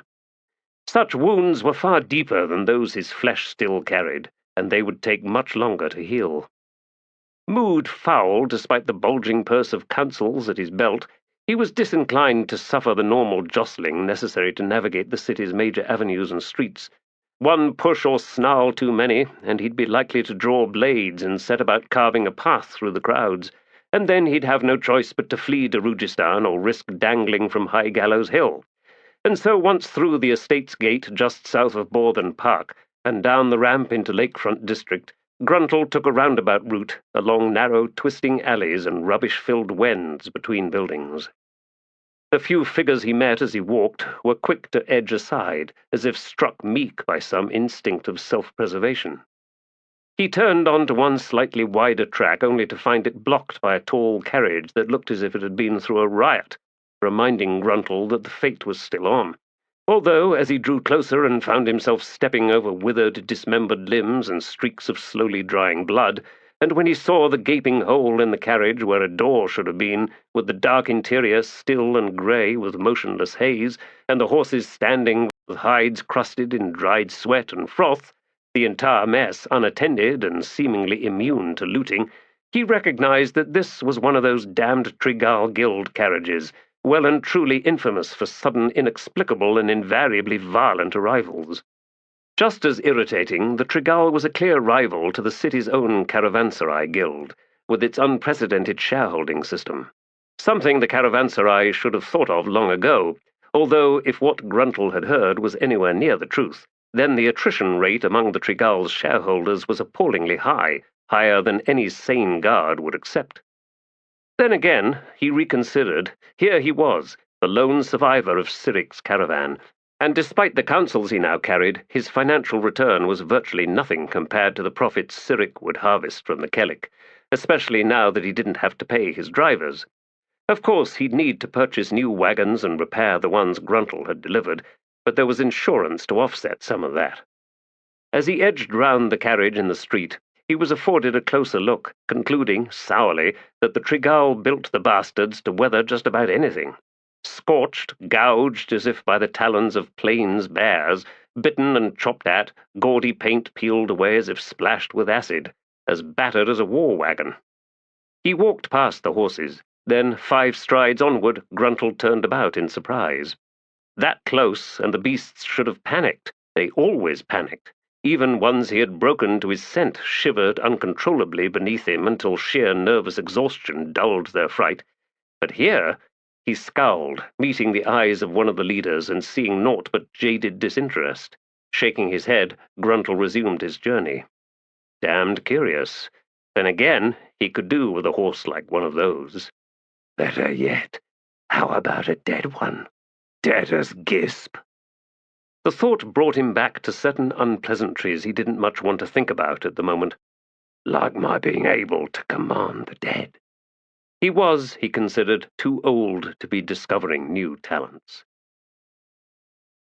The walrus-skin coracle bobbed perilously in the chop between 2 trader barges, at risk of being crushed between them before a frantic scull by the lone occupant squirted the craft through, to draw up moments later alongside a mud-smeared landing crowded with crayfish traps. The man who'd clambered up from the coracle was soaked from the hips down, and the knapsack he slung onto one shoulder sloshed, then began to drain incontinently as he worked his way up the dock to the worn stone steps that climbed to the quayside. He was unkempt, his beard 2 or 3 days old, and the leathers he wore seemed a strange mix of those normally worn beneath armor and those a Nathi fisher might wear in a squall. The floppy sealskin hat covering his head was misshapen, sun-faded and salt-rimed. In addition to his knapsack, he carried an odd-looking scimitar in a split scabbard bound together by frayed strips of leather. The serpent-head pommel revealed empty sockets where gems had once resided for eyes, fangs, and collar. Tall, wiry, he moved with a vaguely furtive haste once he reached the quay, cutting through the crowds towards one of the feeder alleys on the other side of Front Street. From the landing down on the water, someone was yelling, demanding to know who had left a half-awash coracle beside his cages. Reaching the alley mouth, the man walked in a few paces, then paused in the shadow between the high-walled warehouses. He drew off his floppy hat and wiped the grime from his brow. His black hair, while thinning from the front, hung in a long ponytail that had been tucked up beneath the hat but now fell to the small of his back. His forehead and face were seamed in scars, and most of his left ear was missing, slashed away some time past. Scratching a moment at his beard, he settled the hat back on and headed off down the alley. He was set upon less than 10 paces later as two figures closed on him from alcoves, one to either side. The one on his left jammed the point of a dagger against his ribs, while the other waved a short sword in front of his eyes, using it to direct the man against a grimy wall.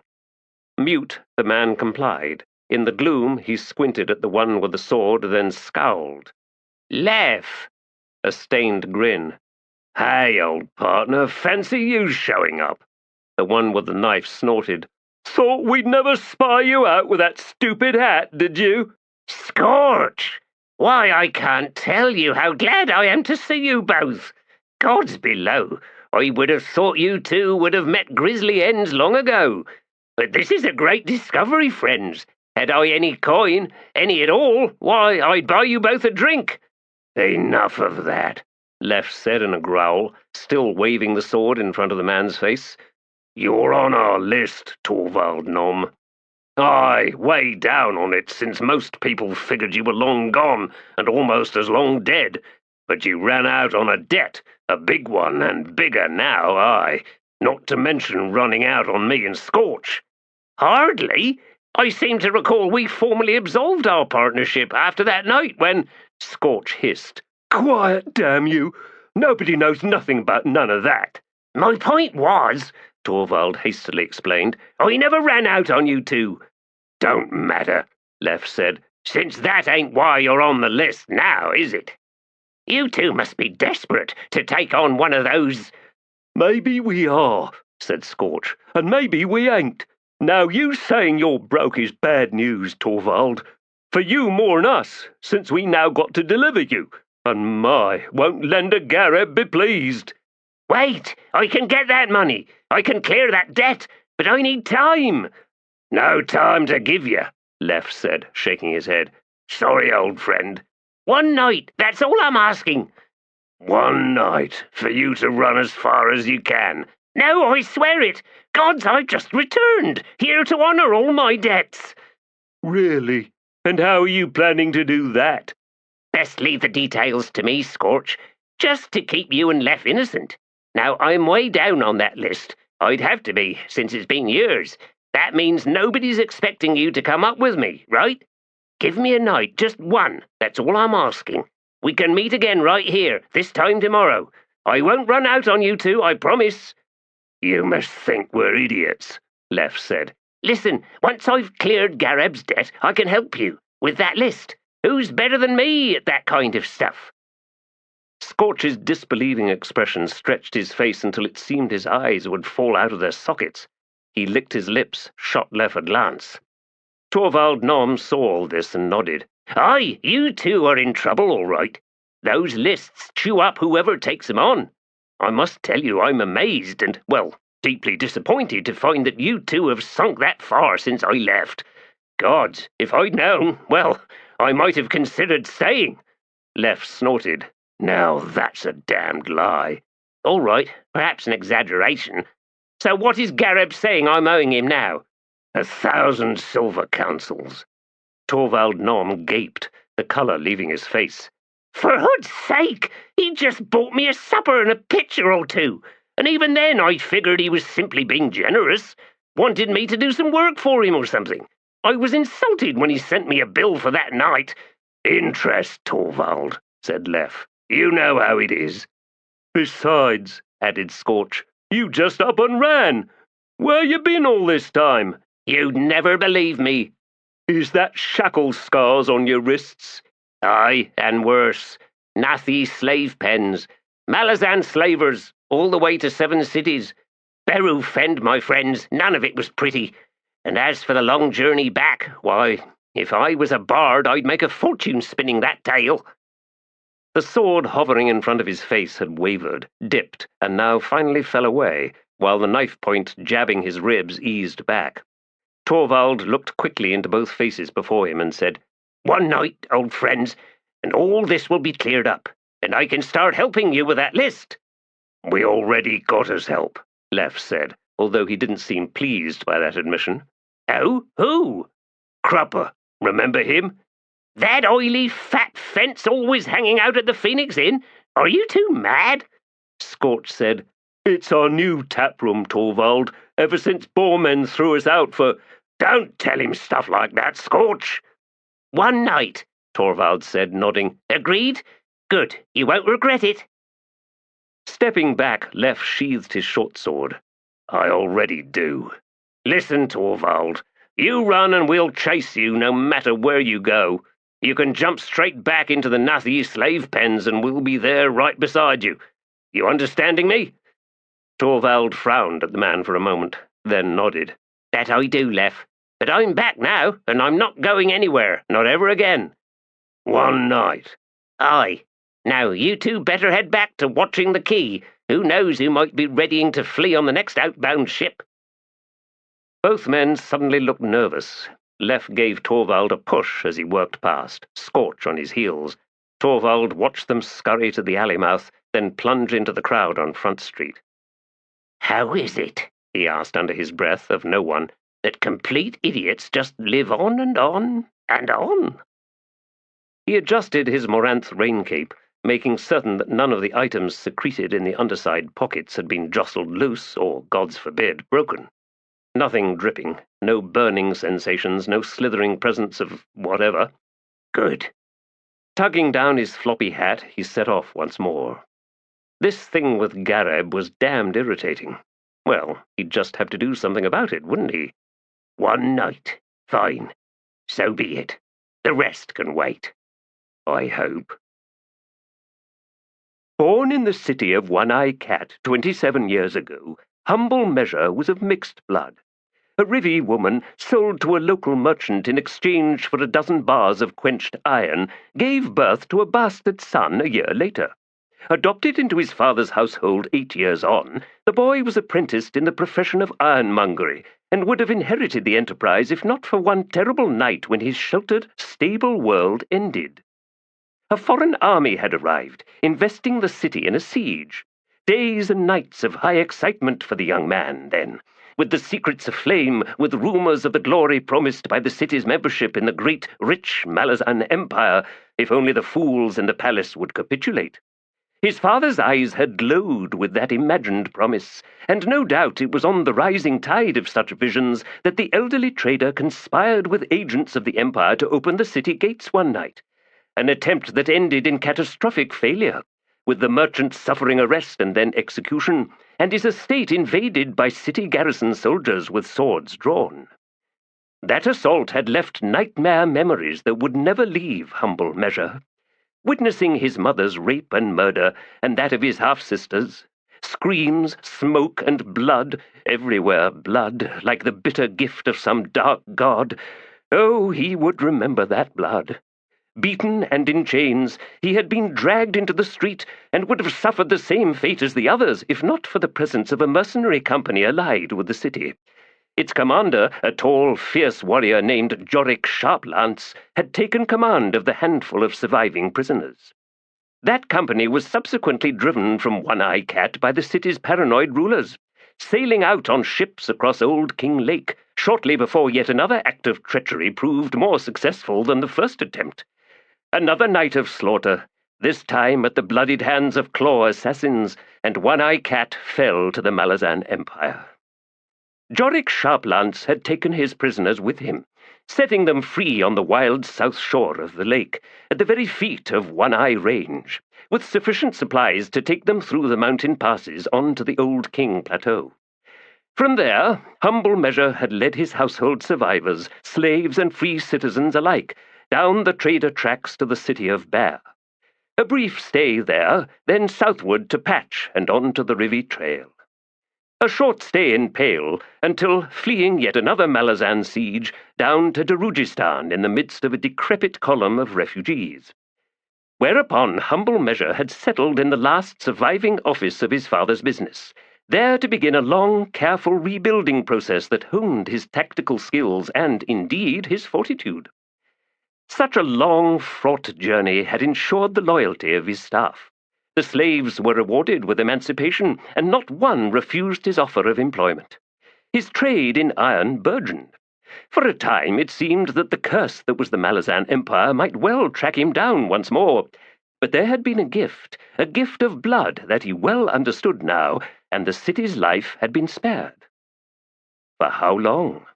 Humble Measure was well acquainted with how the Empire got things done.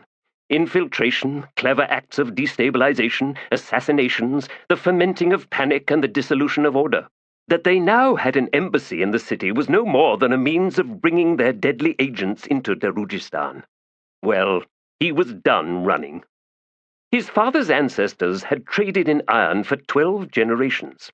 Here in the office in the Gadrobi district of Darujhistan, in the vaults far below street level, he had found written records reaching back almost 600 years. And among the most ancient of those vellum scrolls, Humble Measure had made a discovery. Darujhistan would not fall to the Malazan Empire. He had found the means to ensure that. To ensure, indeed, that no foreign power could ever again threaten the city he now called home, ever again endanger his family, his loved ones. To achieve this, Humble Measure well understood that he would need all his acumen in bringing complicated plans to fruition. He would need vast sums of coin, which he now had at his disposal, and, alas, he would need to be ruthless. Unpleasant, yes, but a necessary sacrifice. The central office of Eldra Ironmongers was a sprawling collection of buildings, warehouses, and workyards just north of Two Ox Gate. The entire complex was walled and virtually self-contained. 3 sets of forges fronted an elongated single-story foundry resting against the west wall. Beneath it ran a subterranean stream that provided outflow into the Maton River, the effluent and wastes issuing from that stream giving the bay beyond its name of Brown Run, and most days the stains spread out far onto Lake Azure, an unfortunate consequence of working iron, as he said often to city officials when the complaints of the Gadrobi fishers grew too strident to ignore.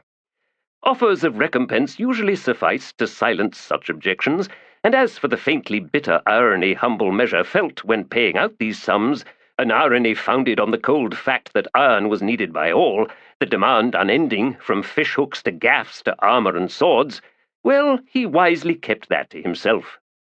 The administration building rose against the south wall of the compound, both office and residence. Staff quarters dominated the wing nearest the south end of the foundry. The central block housed the records and clerical chambers.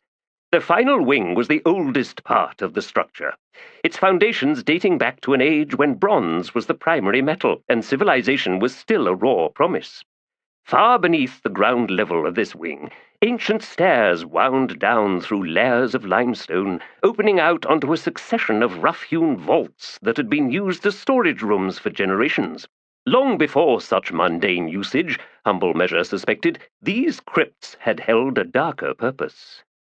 He had recently converted one such chamber into a secret office, wherein he could work alone, protected by a skein of long-dormant wards, and here he would remain for most of each night, strangely tireless, as if the very nobility of his cause blessed him with inhuman reserves, further proof to his mind that his efforts had begun to yield gifts, a recognition of sorts from powers few even suspected still existed. His thoughts were on such matters even during the day, and this day in particular, when his most loyal servant, the only man who knew of the secret crypts, and indeed of Humble Measure's master plan, entered his office and placed a small wax book on his desk, then departed. A sudden quickening of anticipation, quickly crushed once he opened the book and read the message scribed into the wax. Most unfortunate. 4 assassins, all failing. The guild assured him that such failure would not be repeated. So the targets had proved themselves to be truly as dangerous as Humble Measure had suspected. Sour consolation, alas. He set the book down and reached for the roller on its heated plate, carefully melted away the message. The guild would have to do better, lest he lose faith and seek other means. In the yards beyond, bars of iron clanged as they were rolled from pallets onto the rail beds leading to the warehouse, like the sudden clash of armies on a field of battle. The sound made humble measure wince. Whatever was necessary. Whatever was necessary. In a very short time, the foreign ship, edging ever closer to the low stone pier, captured the attention of the crowds on the quayside, sufficient to dampen the constant roar of the hawkers, stevedores, fortune-tellers, prostitutes, carters, and fisherfolk. Eyes widened. Conversations died as lungs snatched air and held it taut in numbed shock. A sudden laugh yelped, swiftly followed by others. Standing at the bow of the low-slung ship, one pale, perfect hand resting on the carved neck of the horsehead prow, was a woman. If not for her stunning, ethereal beauty, her poise was so regal, so haughty, that it would have verged on caricature. She was swathed in a diaphanous blouse of emerald green that flowed like water in a glacial stream. She wore a broad black leather belt in which were thrust 3 naked-bladed daggers, and beneath that, tight-fitting tanned leather breeches down to rawhide leggings. Behind her, on the deck and in the rigging, swarmed a score of Bocarala, while 3 more fought over the steering oar. All harbours the world over possessed tales of outrageously strange arrivals, but none matched this, or so it would be claimed by the witnesses in homes and bars for years to come. As the ship glided closer to the pier, disaster seemed imminent. Bocarala were mere apes, after all, perhaps as smart as the average dog. Crewing a ship? Ridiculous. Drawing into berth with deft precision? Impossible. Yet, at the last moment, the 3 creatures struggling for control of the steering oar miraculously heeled the ship over. The straw bumpers barely squeezed between hull and stone as the craft nudged the pier. Lines sailed out in chaotic profusion, only a few within reach of the dockside handlers, but enough to make the ship fast. High on the mainmast, the topsail luffed and snapped, then the yard loosened, and the canvas folded as it dropped down, temporarily trapping a boccaral within it, where the creature squawked and struggled mightily to free itself. Down on the main deck, Boccarala rushed from all directions to fight over the gangplank, and all on the quayside watched as the grey, warped board jutted and jerked on its way down to clatter on the pier's stones, a task that resulted in 3 or 4 of the black-winged beasts falling into the water with piteous squeals. A dozen paces away stood a clerk of the harbour-master's office, hesitating overlong on his approach to demand moorage fees. The dunked Boccarala clambered back onto the deck, one with a large fish in its mouth, enticing others to rush in to fight over the prize. The woman had stepped back from her perch alongside the prow, but instead of crossing the main deck to disembark, she vanished down through the cabin hatch. The clerk edged forward, then quickly retreated as a half-dozen Boccarala crowding the rail near the gangplank bared their fangs at him. Common among all crowds, fascination at novelty was short-lived, and before too long, as nothing else of note occurred beyond the futile attempts by the clerk to extract moorage fees from a score of winged apes that did little more than snarl and make faces at him, one going so far as to pelt him with a fresh fish head, fixed regard wavered and drifted away, back to whatever tasks and whatever demands had required attention before the ship's appearance. Word of the glorious woman and her absurd crew raced outward to infest the city, swift as starlings swirling from street to street as the afternoon stretched on. In the captain's cabin aboard the ship, Silara watched as Sister Spite, a faint smile on her full lips, poured out goblets of wine and set them down before her guests seated round the map table. That smile collapsed into a sad frown, only slightly exaggerated, when Cutter twisted in his chair, too frustrated to accept the peaceable gesture. "Oh, really?" Spite said. "Some maturity from you would be a relief right now. Our journey has been long, yes, but I do reiterate that delaying our disembarkation until dusk remains the wisest course." "I have no enemies here," Cutter said in a belligerent growl. "Only friends." "Perhaps that is true," Spite conceded, "but I assure you, young assassin, Darujhistan is not the city you left behind years past. Fraught, poised on the very edge of great danger. I know that. I feel it. I felt it before I ever came aboard your cursed ship. Why do you think just sitting here doing nothing strikes me as the worst decision possible? I need to see people. I need to warn—" "Oh dear," Spite cut in. "Do you truly believe that you alone are aware of the danger? That all hangs in the balance right there at your fingertips? The arrogance of youth!" Silara filled her pipe with rust leaf and spent a moment sparking it alight. Heavy, brooding emotions filled the cabin. Nothing new in that, of course. This entire journey had been chaotic and contrary from the moment she, Cutter, Barathol, and Chower had been fished from the seas, even as the sky flung giant gobbets of fire down on all sides. Worshipful Bokarala, a miserable mule, an old hag who collapsed into a heap of spiders if one so much as looked askance in her direction, a scrawny, entirely mad high priest of shadow, and a broken-hearted Trell. And while Spite comported herself with all the airs of a coddled princess, she was in truth a Solitacan sorceress, dreadfully powerful and as dangerously fey as some elder goddess. No, a more motley shipload of passengers and crew Silara could not imagine. "And now here we are. Poor Darujhistan. Won't be long now," she said to Cutter. "We're better off trying to stay as far beneath notice as possible."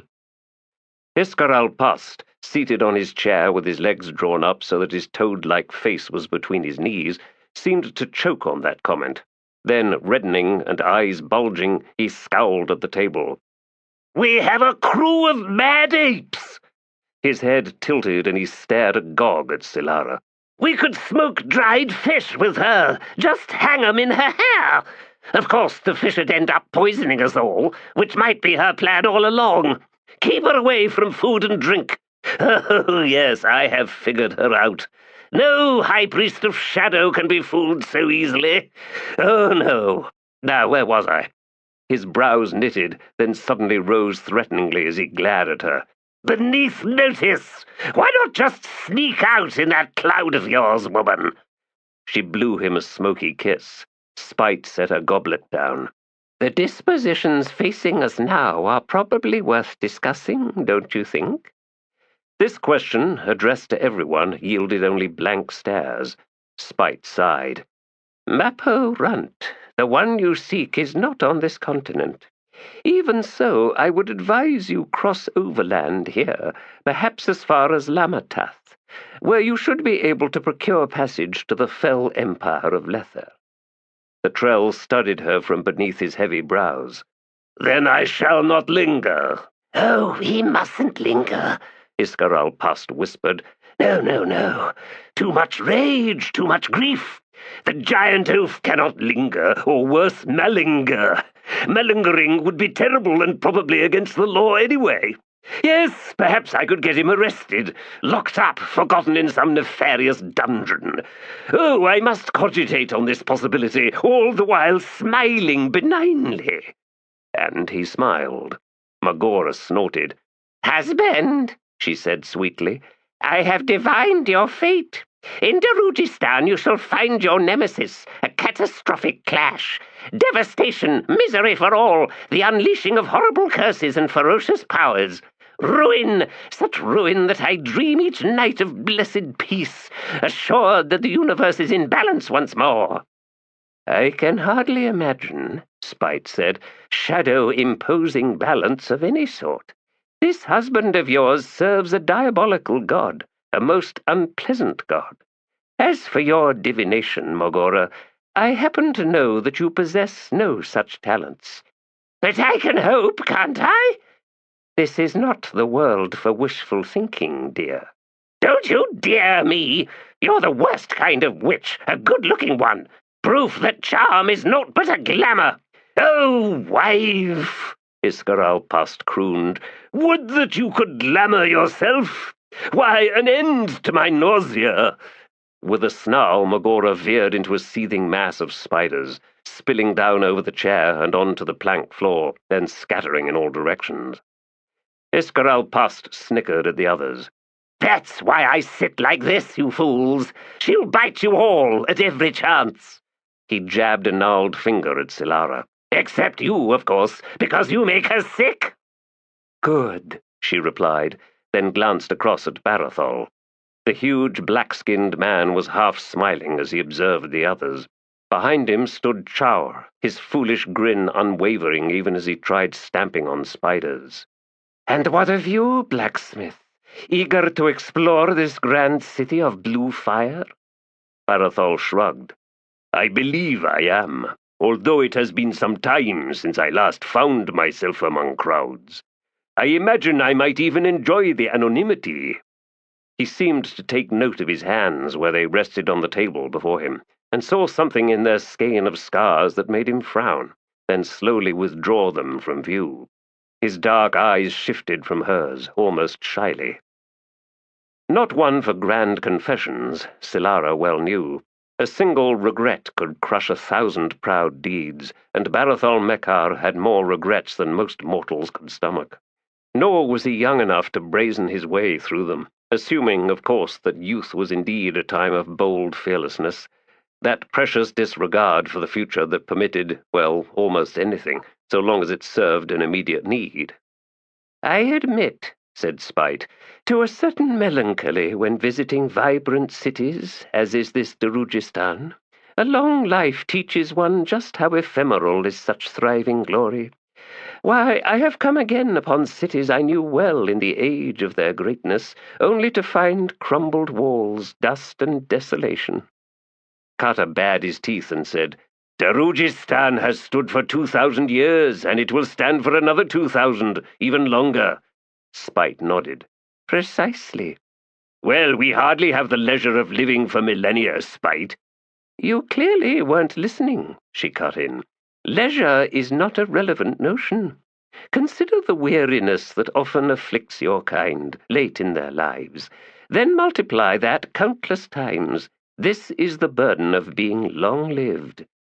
A moment, then, while I weep for you, Cutter said. "Such ingratitude!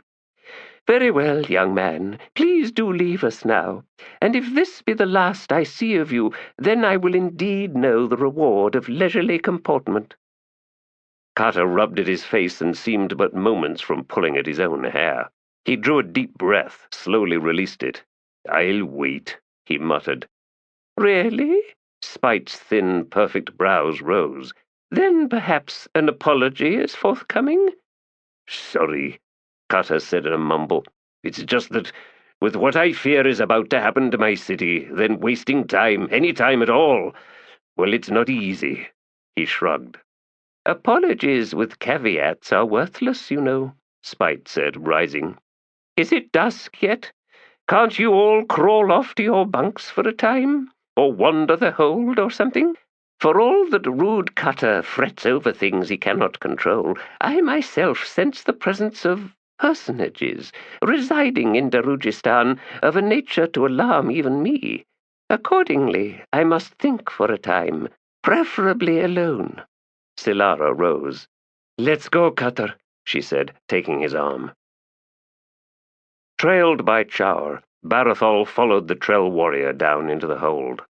There were no berths aboard large enough to accommodate Mappo, so he had fashioned an abode of sorts amidst bales of supplies. Barathol saw that the Trell had already packed his kit, hammock, armor, and weapons all stuffed into a lone sack knotted at the mouth by a rawhide cord, and now he sat on a crate, glancing up to regard the blacksmith. "You wish to speak of something, Barathol?" "Spite tells me that the Trell were driven from this continent long ago. My people have been assailed for thousands of years." He shrugged his massive shoulders. "Perhaps we are so ugly to others that our very existence is unacceptable." "You have a long journey ahead," Barathol said. "My thought is—" But Mappo raised a hand. "No, my friend, I must do this alone. To cross an entire continent, in the face of hostility, possibly on all sides, Mappo, someone must guard your back." The Trell's dark, deep-set eyes studied him for a half-dozen heartbeats. "Barathol Mekar, we have come to know each other well on this journey. I could not imagine anyone better to guard my back than you." He shook his head. "I do not intend to cross the continent. There are other paths. Perhaps indeed more perilous, but I assure you I am not easy to kill. The failure was mine, and to make it right, well, the responsibility is mine and mine alone. I cannot accept that others risk their lives on my behalf. Not you, friend, not blessed Chaur. Please, leave me to this. Barathol sighed. You force upon me an even more terrible choice, then. Oh? A wry grin. Aye, what to do with my life? Mappo grunted a laugh. I would not call that terrible, at least from my own point of view. I understand what it is to be driven, Barathol said. I think that is all that I understand. Back in Seven Cities, well, I'd almost convinced myself that what I'd found was all I needed, but I was lying to myself. Some people, I now believe, cannot just retire. It feels too much like surrender. You were a blacksmith. By default, I was a soldier, Mappo, a red blade. Even so, to work iron is a worthy profession. Perhaps you were a soldier once, but to set down your weapons and find another profession is not surrender. Yet if it feels so to you, well, this city is no doubt crowded with estates, many of which would welcome a guard of your experience. And there will be merchants operating caravans. Indeed, the city must have its own garrison. No warrior ever fears unemployment, for their skills are ever in demand. A sad admission, Mappo. The Trell shrugged again. I would think now, Barathol, that if anyone needs his back guarded, it is Cutter. Barathol sighed in frustration. He says little of what he plans to do. In any case, this is his city. He will find those who know enough to protect him. Besides, I must admit, having seen Cutter practice with those knives of his, well, perhaps it is Darujhistan that must fear his return. He is too precipitous. I trust Silara to rein him in. Barathol, let us now make our farewells. I intend to depart soon. And had I not followed you down here? I do poorly saying goodbye. His gaze shied away. Then I will convey such to the others on your behalf. Kata will be upset, for he has known you the longest among us all. I know, and I am sorry. In so many ways I am a coward. But Barathol well understood. This was not cowardice. It was some sort of shame, twisted past any possible reason, any conceivable justification. The loss of Icarium was a wound so raw, so irreconcilable, that its spreading stains swept all from its path. Friends, loyalties, lives, and histories. And Mappo could not fight against that onrushing tide and the fate he sought at its very end. There would be grief at that conclusion, Barathol suspected, of incalculable measure. If Icarium Lifestealer was not yet unleashed, he would be soon. Mappo would be too late to prevent that. It was difficult then to leave the Trell to all that awaited him, to simply turn away. Yet what else could he do when Mappo's own desires were so clear? I will leave you to your paths, then, Mappo. And I wish you the best, a peaceful journey, its satisfactory conclusion. Thank you, my friend. I hope you will find Darujhistan a worthy home. He rose to clasp the blacksmith's hand, then moved past to embrace Chaur, who laughed in delight and tried to begin a dance with the Trell. Grimacing, Mappo stepped back. Goodbye, Chaur.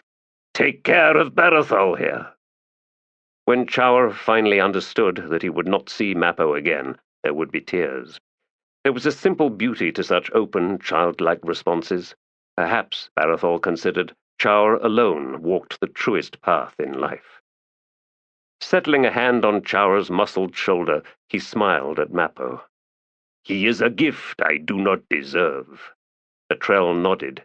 A gift this world does not deserve. Now I would be alone in these final moments. Barathol bowed, then guided Chaur back to the ladder leading up to the hatch.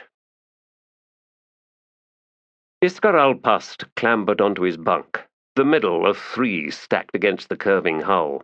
He scraped his head against the underside of the top one and cursed under his breath.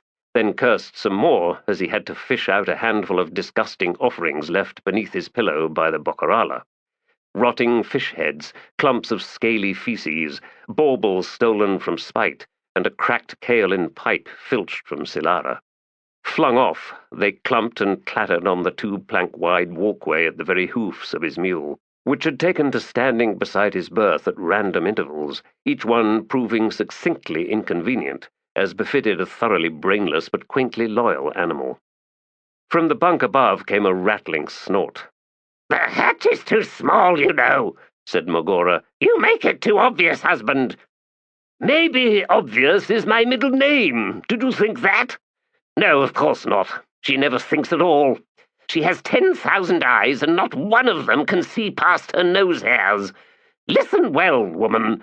Everyone knows mules are superior to horses in every way, including the navigation of hatches. Why, my blessed servant here prefers using outhouses over just plopping any which-where along the roadside.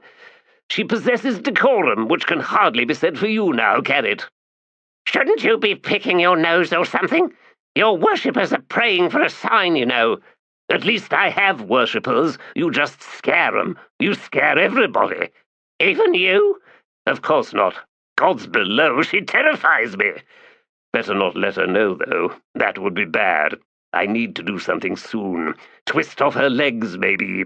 Yes, that would do it. Leave her lying on her back, scratching at the air and making pathetic mewling sounds. Oh, the imagination is a wonderful thing, is it not?" "When it's all you have." "When what's all I have? What idiocy are you blabbering about now?" That was uncanny, almost as if she can read my mind. Good thing she can't, though. "Hold on," hissed Mogora. "That mule was male. I'd swear it."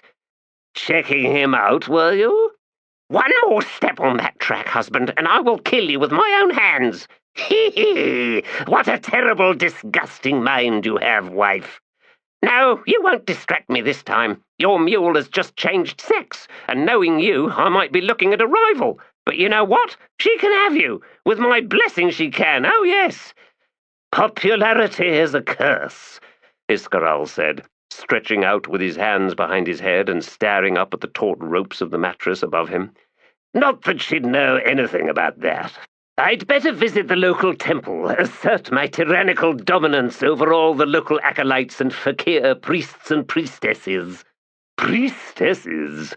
Might be a pretty one or two. As high priest, I could have my pick, as is my right. Make offerings in the shadow between her legs, yes."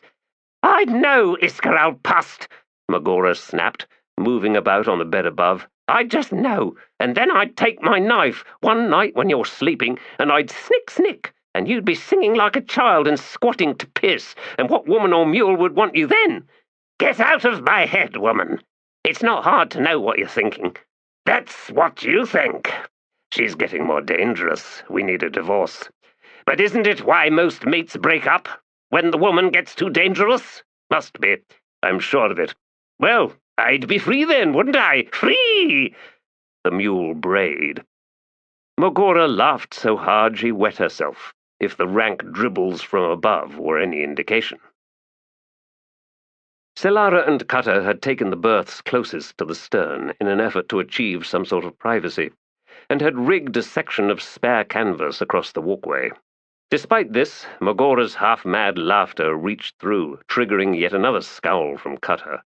"If those two just realized how perfect they are for each other, we'd finally get some peace." Silara smiled. "I'm sure they do. Most marriages involve mutual thoughts of murder on occasion." He glanced over at her. "You've some strange ideas, Silara, about all sorts of things." "I was wondering, when you head out tonight, will you want my company? Or would you rather go on your own?" He could not hold her gaze, and made a show of stretching his back before reclining on his bunk. "Of course not," he said. "You'll like the Phoenix Inn. Me, Cyrilta, Murillo, Coll, and Kruppe. Well, maybe not Kruppe, who rubs some people the wrong way, but he's harmless enough, I suppose." He rummaged in the pouch at his belt for a moment, then drew out a single coin, a blue Moranth silver scepter, which he began deftly working through his fingers. Won't they be surprised to see me?" She managed to smile. Cutter's belated return. "Well, Cutter isn't the name they know me by. I was Crocus Young Hand back then."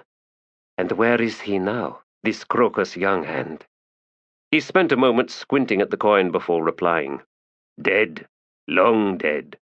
And what will your friends make of that? He sat up, suddenly restless and still unwilling to meet her eyes.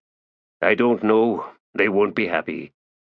"I think I will leave you to it, Cutter," Silara said. "I'll join Barathol and Chower wandering the night markets and such. There's a fete going on, yes? That sounds inviting. As for my meeting your friends, best it wait a day or two." He glanced at her. "Are you sure? You don't—" "I'm sure," she cut in. "You need this night to yourself. You will have enough questions to answer without my presence confusing things even more." "All right." And despite his efforts, his relief was palpable. "But come tomorrow. Everyone knows where the Phoenix is, so all you need do is ask." "Of course," she replied, rising from where she sat on the edge of her own berth. "I'd best hunt Barathol down so he doesn't leave without me." "Must be nearing dusk."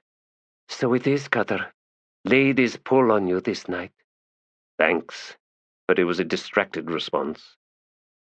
As she made her way forward, forced to shove the damned mule to one side, Silara told herself that the hurt she was feeling was unwarranted. He'd found comfort in her arms, because there was no one else. No love was involved, not once mentioned, not even whispered nor murmured in the thick, sleepy moments after lovemaking. Little more than mutual satisfaction, comfort and convenience. And now, well, that time had passed. Reunion with friends beckoned Cutter, that old world in which he had known his place. Difficult enough that he might no longer fit. Explaining the overweight, pipe-sucking ex-whore at his side would only embarrass him. He had changed her, she realized, pausing just inside the hatch, as if she'd absorbed some essence of his uncertainty, his lack of confidence. She no longer felt her usual brazen, bridling self, no longer ready with a sneer, no longer armored against the vagaries of this damned world. Here, a dozen strides from the largest city she had ever seen, was neither the time nor the place for such weakness. Well, Barathol's solid presence could answer her need, for a time anyway. Emerging onto the main deck, she found herself in the midst of a growing storm. The Bocarala crowded the dockside rail and scampered back and forth along its length, while at the other end of the gangplank stood an agent of the harbour-master, along with a half-dozen city guards, even now drawing their batons, readying to assault the ship. Barathol and Chower had just climbed up from the hold, and the blacksmith began pushing his way through the screeching, spitting apes. She well understood his desire to prevent an escalation of the situation. Spite was not the most evenly tempered woman Silara had known. An argument gone awry could well result in an enraged dragons devastating the quayside and half the city beyond, all for a misunderstanding on moorage fees. So much for a quiet arrival. Silara hurried forward, kicking aside Bocarala and pulling loose her coin pouch. A blow to the side of his head, and he rolled, suddenly awake, both knives coming into his hands and blades scraping across the gritty flagstone floor beneath him. His shoulders struck a wall, and he blinked in the gloom. A tall figure stood over him, black leather and banded iron in tatters, the dull gleam of snapped ribs showing through torn green skin. A face in shadows, pitted eye sockets, a broad slash of mouth hinting at upthrust tusks. Rallick Nom studied the apparition, the knives feeling useless in his gloved hands. The side of his head still rang. His gaze dropped to the stiffened leather toes of the demon's half-rotted moccasins. "You kicked me." "Yes," came the rasping reply. "Why?" The demon hesitated, then said, "It seemed the thing to do." They were in a narrow corridor. A solid door of black wood and bronze fittings was to Rallick's left.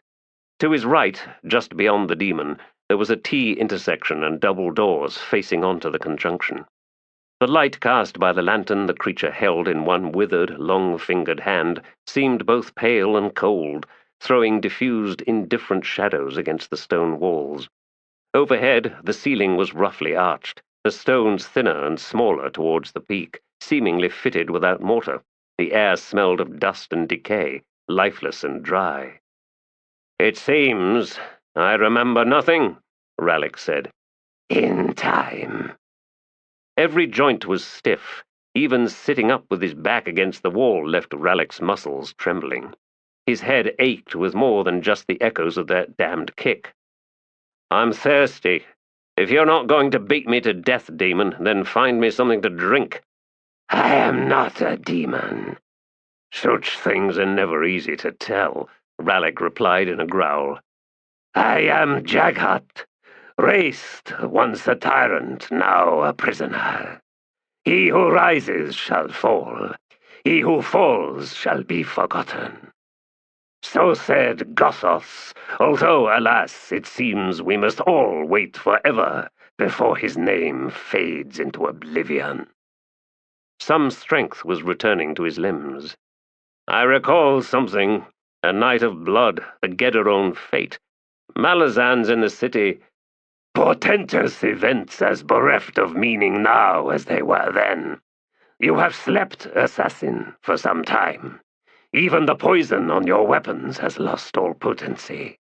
Although the Otatarl within your veins courses unabated by time, few would have done as you did, which is, I suppose, just as well." Rallick sheathed his knives and slowly pushed himself upright. The scene spun sickeningly, and he closed his eyes until the vertigo passed. Raist continued. "I wander in this house, rarely. Perhaps some time had passed before I realized that she was missing." Rallick squinted at the tall, hunched Jaghat. "She? Who?" "A demon, in truth. Vorkan is her name now, I believe. You lay beside her, immune to the passage of time. But now she has awakened. She has indeed escaped. One might consider this perturbing, if one cared, that is." Vorkan, mistress of the Assassin's Guild. Yes, now he remembered. She was wounded, dying, and he struggled to carry her, not knowing why, not knowing what he sought. To the house that had grown from the very earth, the house the Malazans called an Azath, born of the tyrant's finest. Rallick frowned at Raist. "The house," he said. "It is your prison, too." A desiccated shrug that made bones squeak. "The stresses of owning property." "So you have been here since then, alone, not even wandering about, with two near corpses cluttering your hallway. How long, Raist?" "I am not the one to ask. Does the sun lift into the sky outside, then collapse once more? Do bells sound to proclaim a control where none truly exists? Do mortal fools still measure the increments leading to their deaths, wagering pleasures against costs, persisting in the delusion that deeds have value, that the world and all the gods sit in judgment over every decision made or not made? Do—" "Enough," interrupted Rallick, straightening with only one hand against the wall. "I asked how long, not why or what point. If you don't know the answer, just say so." "I don't know the answer, but I should correct one of your assumptions. I did not dwell in here alone, although I do so now, excepting you, of course, but your company I do not expect to last. That legion of headlong fools you call your people no doubt pine for your return. Blood awaits your daggers. Your pouch thirsts for the coins that will fill it with every life you steal, and so on." "If you weren't alone before, Raist." "Ah, yes. I distracted myself with notions of human futility. The master of the deck of dragons was, in the common language, a squatter here in the house for a time." "And then?" "He left." "Not a prisoner, then, this master?" "No. Like you, indifferent to my miserable fate. Will you now exploit your privilege, assassin?" "What do you mean?" "Will you now leave, never to return, abandoning me to eternal solitude, with naught but cobwebs in my bed and bare cupboards in the kitchen, with mocking draughts and the occasional faint clatter of dead branches against shutters? and the odd scream or two as something unpleasant is devoured by earth and root in the yard. Will you simply leave me to this world, assassin?" Ralik Nom stared at the Jaghut. "I had no idea my unconscious presence so eased your loneliness, Raist." "Such insensitivity on your part should not surprise me." "My answer is yes. I will indeed leave you to your world." "You lack gratitude." Ralik drew his cloak round his shoulders and checked his gear. There was old blood, but it simply flaked off like black snow. "Forgive me. Thank you, Raist, for the kick in the head." "You are welcome. Now leave. I grow bored." The door opened with a loud, groaning creak. Beyond was night, yet darkness was driven back, pushed skyward by the defiant blue fires of Darujhistan. Somewhere out of sight from where he stood at the landing, streets seethed and churned with drunken revelry. Another fate, another half-mindless celebration of survival. The thought stirred some anticipation in Ralik Nom's soul, blowing aside the last dust of what he suspected had been a long, long sleep. Before the door behind him was closed, he turned about and could just make out Raist's elongated form, still standing in the corridor. "Why did you wake me?" he asked. In answer, the Jaghut stepped forward and shut the door with a thunderous slam that woke birds to panic and sent them bolting into the night. Ralik turned back to the path, saw roots writhing like serpents in the mulch to either side. Checking his knives once more, he drew yet tighter his cloak, then set out to rediscover his city. And so the denizens of Darujhistan grew raucous, enough to give the city itself a kind of life. Headlong indeed, with nary a thought for the future, be that the next moment or a year hence. Gas hissed into blue flame, acrobats and mummers whirled through crowds, 100,000 musical instruments waged war on the plains of song. And if it was said by some scholars that sound itself was undying, that it rode unending currents that struck no fatal shore, neither in space nor through time, then life itself could be measured by its cry. In the times of free blue clarity, and in the times of gathering clouds, in the chorus of pronouncements that sang out, "Arrivals," worlds lived on, as immortal as a dream. On the rooftop of a bastion tower, on this night, there stood a woman all in black. Eyes cold as a raptor's looked down upon the sprawl of rooftops, spark-lit chimneys in the distant slums of the Gadrobi district, and, drifting silent over all, this woman thought long and thought hard of the future. On a street close to Kol's estate, a cloaked man paused, stood rooted like a stone whilst the fates swirled round him, and even as he concluded that a public return, such as had first occurred to him, might prove unwise, so walked another man, younger, but with the same look in his hardened eyes, on his way to the Phoenix Inn. Far in this one's wake, down at the quayside, a blacksmith, his half-wit servant, and a woman whose generous curves drew admiring glances from all sides, ambled their way towards the night markets of the Gadrobi, seeing all with the wonder and pleasure only foreigners could achieve when coming for the first time upon one of the greatest cities in the world.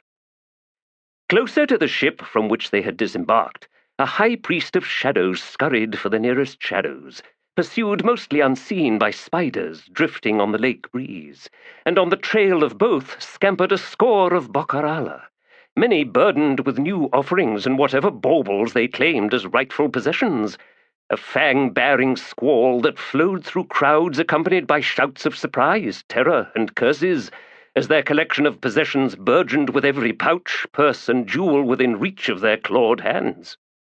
Aboard the ship itself, the captain remained. Now she was wearing loose, flowing robes of black and crimson silks, her face white as moonlight as she frowned at the city before her. A scent on the air, some lingering perfume redolent with memories. Oh, of all places! But was this truly an accident? Spite did not believe in accidents. And so she hesitated, knowing what her first step onto solid stone would reveal. Perhaps, she decided, it would do to wait for a time. Not long, just long enough.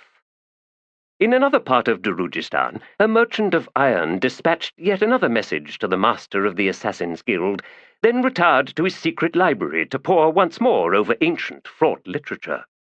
Whilst not too far away sat a merchant guard with fading barbed tattoos, frowning down at a cup of spiced hot wine in his huge scarred hands. And from the next room came a child's laughter, and this sound made him wince. Down among the new estates of certain once criminal moneylenders who had since purchased respectability, a destitute Torvald Nom stealthily approached the high, spike-topped wall of one such estate. Debts, was it? Well, fine, easily solved. Had he lost any of his skills? Of course not. If anything, such talents had been honed by the rigors of a legendary journey across half the damned world. His glorious return to Darujhistan still awaited him. Come the morning, aye, come the morning. At this moment, in a small chamber above the taproom of the Phoenix Inn, a man was lying on his back on a bed, still weak from blood loss, and in his thoughts he walked the cemetery of his past, fingers brushing the tops of weathered tombstones and grave markers, seeing the knots of tangled grass climbing the sides of dusty urns, while stretching away in his wake was the shadow of his youth. Fainter, longer, fraying now at the very edges. He would not lift his hand yet to feel his own face, to feel the wrinkles and creases that wrote out in tired glyphs his age, his waning life. Oh, flesh could be healed, yes. Below, amidst a mob of bellowing, reeling drunks and screeching whores of both sexes, a small, round man, seated as ever at his private table, paused with his mouth stuffed full of honeyed bread, and upon hearing the tenth bells sound through the city, cocked his head and settled his tiny, beady eyes upon the door to the Phoenix Inn. Arrivals. Glory and portent, delightful reunion and terrible imminence, winged this and winged that, and escapes and releases and pending clashes and nefarious demands for recompense over a single mouthful of spat wine. Such a night! Such a night! Chapter 4. We were drowning amidst petals and leaves on the plain of Sethangar, where dreams stirred like armies on the flatland, and to sing of the beauty of all these blossoms was to forget the blood that fed every root. On the plain of Sethangar we cried out for shelter from this fecund storm. The thrust and heave of life on the scouring winds was dry as a priest's voice in fiery torment on the plain of Sethangar. And no wise words could be heard in the roar of the laughing flowers reaching out to the horizon, as the pungent breath left us drunk and staggered on the plain of Sethangar. Must we ever die in the riches of our profligacy, succumbing to the earth cold and dark each time, only to burst free, wide-eyed in innocent birth on the plain of Sethangar? Which god strides this field, scythe in hand, to sever the grandiose mime with edged judgment, taking from our souls all will in bundled sheaves on the plain of Sethangar, to feed as befits all burdensome beasts? Flowers will worship the tree's fickle blessing of light. Forests reach into the sweetness of a sky beyond touch, even as streams make pilgrimage to the sea, and the rain seeks union with all flesh and blood. Hills will hold fast over every plain, even Sethangar. And so we dream of inequity's end, as if it lay within our power, there in the plainness of our regard, so poorly blinded to beauty. Declamation, fragment, Cannabis Brot, 1st century Burns Sleep. Groaning like a beast in its death throes, the ship seemed to clamber up onto the black rocks before the keel snapped and the hull split with a splintering cry. Cut and bloodless corpses rolled and slid from the deck, spilling into the thrashing foam where pale limbs flopped and waved in the tumult before the riptide dragged them tumbling over the broken seafloor out and down into the depths. The lone living figure, who had tied himself to the tiller, was now tangled in frayed ropes at the stern, scrabbling to reach his knife before the next huge wave exploded over the wreck. A salt-bleached hand, the skin of the palm hanging in blighted strips, tugged the broad-bladed weapon free. He slashed at the ropes binding him to the upthrust tiller as the hull thundered to the impact of another wave, and white spume cascaded over him. As the last strand parted, he fell onto his side and slid to the crushed rail, the collision driving the air from his lungs as he pitched across the encrusted rock, then sagged, limp as any corpse, into the churning water. Another wave descended onto the wreck like an enormous fist, crushing the deck beneath its senseless power, then dragging the entire hull back into the deeper water, leaving a wake of splintered wood, lines, and tattered sail. Where the man had vanished, the inrushing seas swirled round the black rock, and nothing emerged from that thrashing current. In the sky overhead, dark clouds clashed, spun sickly arms into a mutual embrace, and though on this coast no trees rose from the ravaged ground, and naught but wind-stripped grasses emerged from pockets here and there among the rock and gravel and sand, from the wounded sky dried autumnal leaves skirled down like rain. Closer to the shore heaved a stretch of water mostly sheltered from the raging seas beyond the reef. Its bottom was a sweep of coral sand, agitated enough to cloud the shallows. The man rose into view, water streaming. He rolled his shoulders, spat out a mouthful thick with grit and blood, then waded onto the strand. He no longer carried his knife, but in his left hand was a sword in a scabbard. Made from 2 long strips of pale wood reinforced with blackened iron, the scabbard revealed that it was riven through with cracks as water drained out from a score of fissures. Leaves raining on all sides, he walked up beyond the tide line, crunched down onto a heap of broken shells, and sat, forearms on his knees, head hung down. The bizarre deluge thickened into flurries of rotting vegetation, like black sleet. The massive beast that slammed into him would have been thrice his weight if it was not starved. Nor would it have attacked at all, ever shy of humans, but it had become lost in a dust storm, and was then driven from the grasslands leagues inland onto this barren, lifeless coast. Had any of the corpses from the ship reached the beach, the plains bear would have elected to scavenge its meal. Alas, its plague of misfortunes was unending. Enormous jaws snapped closed round the back of the man's head, canines tearing through scalp and gouging into skull. Yet the man was already ducking, twisting, his sodden hair and the sudden welter of blood proving slick enough to enable him to wrest free of the bear's bite. The sword was lying, still in its cracked scabbard, 2 paces away, and even as he lunged towards it, the bear's enormous weight crashed down onto him. Claws raked against his chain hauberk, rings snapping away like torn scales. He half-twisted round, hammering his right elbow into the side of the bear's head, hard enough to foul its second attempt to bite into the back of his neck. The blow sprayed blood from the beast's torn lip along the side of its jaw. The man drove his elbow again, this time into the bear's right eye. A bleat of pain, and the animal lunged to the left. Continuing his twist, the man drew up both legs, then drove them heels first into its ribs. Bones snapped. Another cry of agony. Frothing blood sprayed out from its mouth. Kicking himself away, the man reached his sword. His motions a blur of speed, he drew the weapon, alighted on his feet in a crouch, and slashed the sword into the side of the bear's neck. The ancient watermarked blade slid through thick muscle, then bit into bone, and through, bursting free on the opposite side. Blood and bile gushed as the bear's severed head thumped onto the sand. The body sat down on its haunches, still spewing liquid, then toppled to one side, legs twitching. Blazing heat seethed at the back of the man's head, his ears filled with a strange buzzing sound, and the braids of his black, kinked hair dripped thick threads of bloody saliva as he staggered upright. On the sword's blade, blood boiled, turned black, then shed in flakes.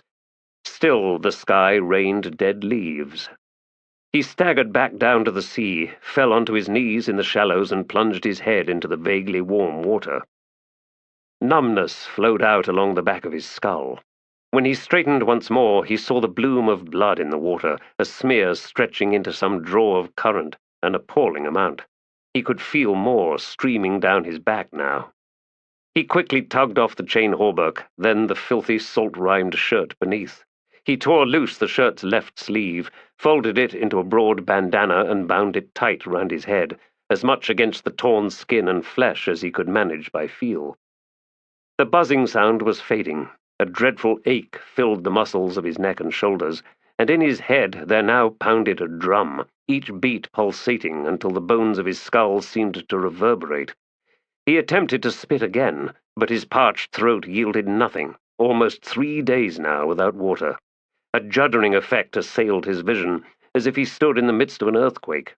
Stumbling, he made his way back up the beach, collecting his sword on the way. Onto his knees once more, this time at the headless carcass, using his sword to carve into the torso, then reaching in to grasp the bear's warm heart. He tore and cut it loose, raised it in one hand and held it over his mouth, then squeezed it as if it was a sponge. From the largest of the arteries, blood gushed into his mouth. He drank deep, finally closing his lips round the artery and sucking the last drop of blood from the organ. When that was done, he bit into the muscle and began to eat it. Slowly his vision steadied, and he noticed for the first time the raining leaves, the torrent only now diminishing as the heavy, warring clouds edged away out over the sea. Finished eating the heart, he licked his fingers. He roughly skinned the bear, and then rose once more and retrieved the scabbard, sheathing the sword. The drumbeat was fading, although pain still tormented his neck, shoulders, and back, muscles and tendons that had only begun their complaint at the savage abuse they had suffered. He washed the one-sleeved shirt, then wrung it, tenderly since it was threadbare and liable to fall apart under too rigorous administration. Slipping it on, he then rinsed out the chain hauberk before rolling it up and settling it down over one shoulder.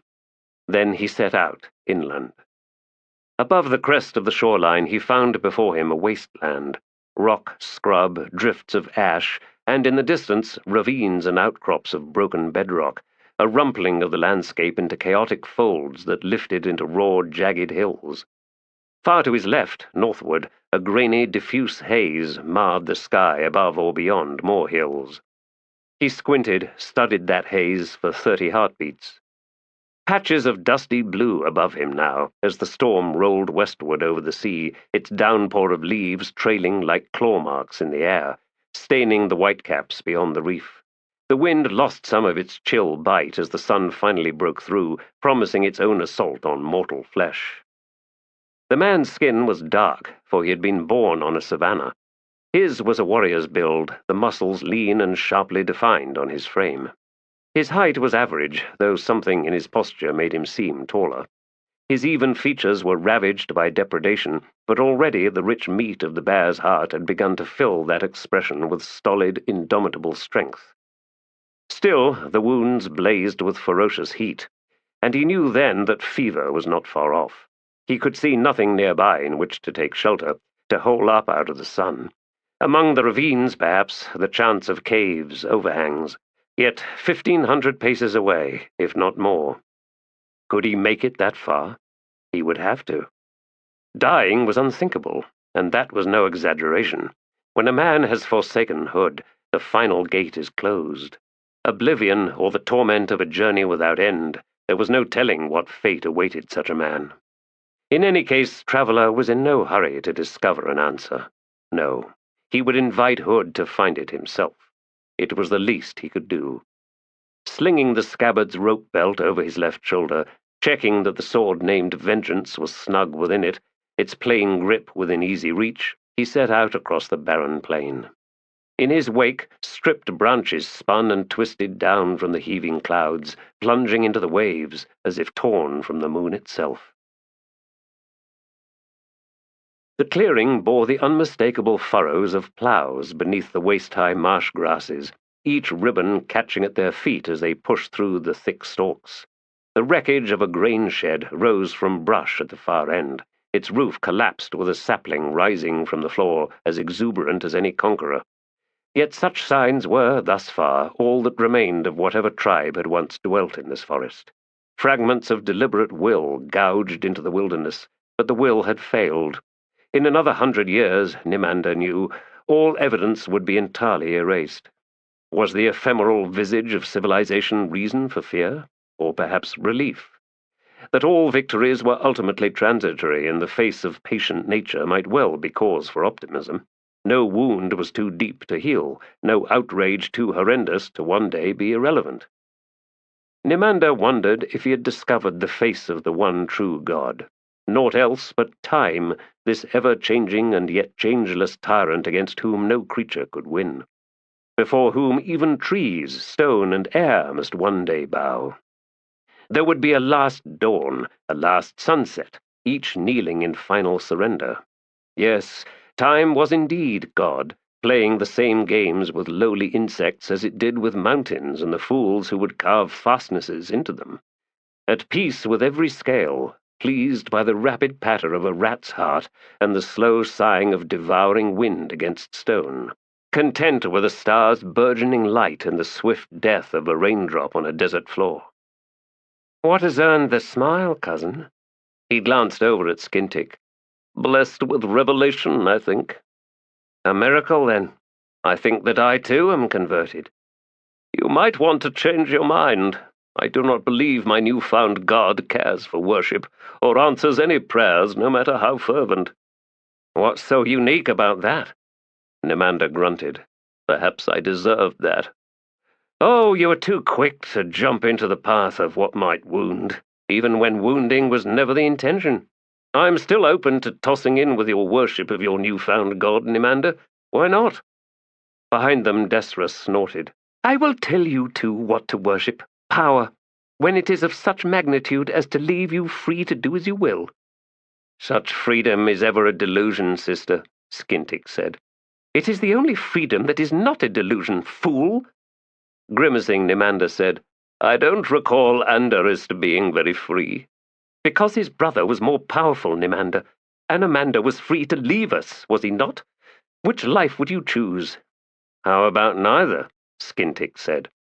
Although she walked behind them, Nimander could see in his mind's eye his sister's face, and the contempt in it as she no doubt sneered at Skintick. Clip walked somewhere ahead, visible only occasionally. Whenever they strode into another half-overgrown clearing, they would see him waiting at the far end, as if impatient with lagging, wayward children. Behind Nimander, Skintick and Desra walked the others, Ninander electing to guard the rear as if this was some sort of raid into enemy territory. Surrounded by suspicious songbirds, nervous rodents, irritated insects, Ninander padded along with one hand resting on the pommel of his sword, a glower for every shadow. He would be like that all day, Nimander knew, storing up his disgust and anger for when they all sat by the fire at night, a fire Ninander deemed careless and dangerous, and would only tolerate because Clip said nothing. Clip with his half-smile and spinning rings, who fed Ninander morsels of approval until the young warrior was consumed by an addict's need, desperate for the next paltry feeding. Without it, he might crumble, collapse inward like a deflated bladder, or lash out, yes, at every one of his kin, at Desra, who had been his lover, at Kedavis and Aranatha, who were useless, at Skintick, who mocked to hide his cowardice, and at Nimander, who was to blame for, well, no need to go into that, was there? Do not fret, beloved. I wait for you, forever. Be strong and know this. You are stronger than you know. Think. And all at once another voice sounded in his mind, harder, sour with venom. She knows nothing. She lies to you. Fayed. Yes, you cannot be rid of me, brother.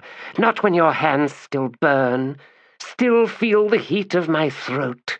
Not when my bulging eyes stay fixed on you like nails, yes? The iron tips slowly pushing into your own eyes, so cold, such pain, and you cannot pull loose, can never escape. Do I deny my guilt? Do I even flinch from such truths? That is not courage, brother. That is despair, pathetic surrender. Remember withal how he took upon himself what needed doing. He picked me up like a rag doll. Impressive strength, yes. The memory heats me, Nimander. Would you lick my lips? And she laughed. Withal, yes. He knew what to do because you left him no choice. Because you failed. So weak you could not murder your sister. I saw as much in your eyes. At that last moment, I saw it. Some sound must have risen from Nimander, for Skintick turned with brows raised. What is wrong? Nimander shook his head. They walked round pale-barked trees on soft loam between splayed roots, dappled sunlight and the chattering alarm of a flying squirrel on a bony branch overhead, leaves making voices. Yes, that was all it was, whispering leaves and his overwrought imagination. Fayard snorted. Sometimes being bad feels good. Sometimes dark lust burns like parched wood. Sometimes, my love, you awaken desire in someone else's pain. Recall that poet, Nimander, that woman of Karkanas. Andarist was reluctant to speak of her, but I found in the old scrolls all her writings. And with the tips of your fingers, all this you can train. Ha! She knew, and they all feared her, and now they will not speak her name, a name forbidden. But I know it. Shall I? No. And Nimander's hands clutched, as if once more crushing Fayard's throat. And he saw her eyes, yes, round and swollen, huge and ready to burst. In his mind, yes, once more he choked the life from her. And from the leaves came the whisper of dark pleasure. Suddenly cold, suddenly terrified, he heard Fayard's knowing laugh. "You look ill," Skintick said. "Should we halt for a rest?" Nimander shook his head. "No, let Klipp's impatience drag us ever onward, Skintick. The sooner we are done." But he could not go on, would not finish that thought. See ahead, Destra said. Klipp has reached the forest edge, and not a moment too soon. There was no cause for her impatience, merely a distorted, murky reflection of Klipp's own. This was how she seduced men, by giving back to them versions of themselves, promising her protean self like a precious gift to feed their narcissistic pleasures. She seemed able to steal hearts almost without effort, but Nimander suspected that Klipp's self-obsession would prove too powerful, too well-armored against any incursions.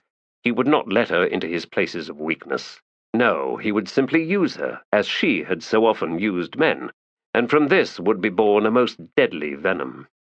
Nimander had no thought to warn Klipp. Leave them their games, and all the wounds to come. Yes, leave them to it, brother. We have our own, after all. Must I choke you silent once more, Fayard? If it pleases you. The clearing ahead stretched out, rolling downward towards a distant river or stream. The fields on the opposite bank had been planted with rows of some strange purplish broad-leafed crop. Scarecrows hung from crosses in such profusion that it seemed they stood like a cohort of soldiers in ranks. Motionless, rag-bound figures in each row, only a few paces apart. The effect was chilling. Klipp's eyes thinned as he studied the distant field and its tattered sentinels. Chains snapped out, rings spun in a gleaming blur. There is a track, I think, Skintick said, up and over the far side. What plants are those? Aranatha asked. No one had an answer. Why are there so many scarecrows? Again, no suggestions were forthcoming. Klipp once more in the lead, they set out. The water of the stream was dark green, almost black, so sickly in appearance that none stopped for a drink, and each found stones to step on rather than simply splash across the shallow span. They ascended towards the field where clouds of insects hovered round the center stalk of each plant, swarming the pale green flowers before rising in a gust to plunge down onto the next. As they drew closer, their steps slowed. Even Klipp finally halted. The scarecrows had once been living people. The rags were bound tightly, covering the entire bodies. Arms, legs, necks, faces, all swathed in rough cloth that seemed to drip black fluids, soaking the earth. As the wrapped heads were forward slung, threads of the thick dark substance stretched down from the gauze covering the victims' noses. Feeding the plants, I think, Skintick said quietly. Blood? Nimander asked. Doesn't look like blood, although there may be blood in it. Then they're still alive. Yet that seemed unlikely. None of the forms moved. None lifted a bound head at the sound of their voices. The air itself stank of death. They are not still alive, Klipp said. He had stopped spinning the chain. Then what leaks from them? Klipp moved on to the narrow track running up through the field. Nimander forced himself to follow and heard the others fall in behind him. Once they were in the field, surrounded by the corpses and the man-high plants, the pungent air was suddenly thick with the tiny, wrinkle-winged insects slithering wet and cool against their faces. They hurried forward, gagging, coughing. The furrows were sodden underfoot, black mud clinging to their moccasins, a growing weight that made them stumble and slip as they scrambled upslope. Reaching the ridge at last, out from the rows, down into a ditch and then onto a road. Beyond it, more fields to either side of a track, and rising from them like an army, more corpses. 1,000 hung heads, a ceaseless flow of black tears. "Mother bless us," Khedivis whispered.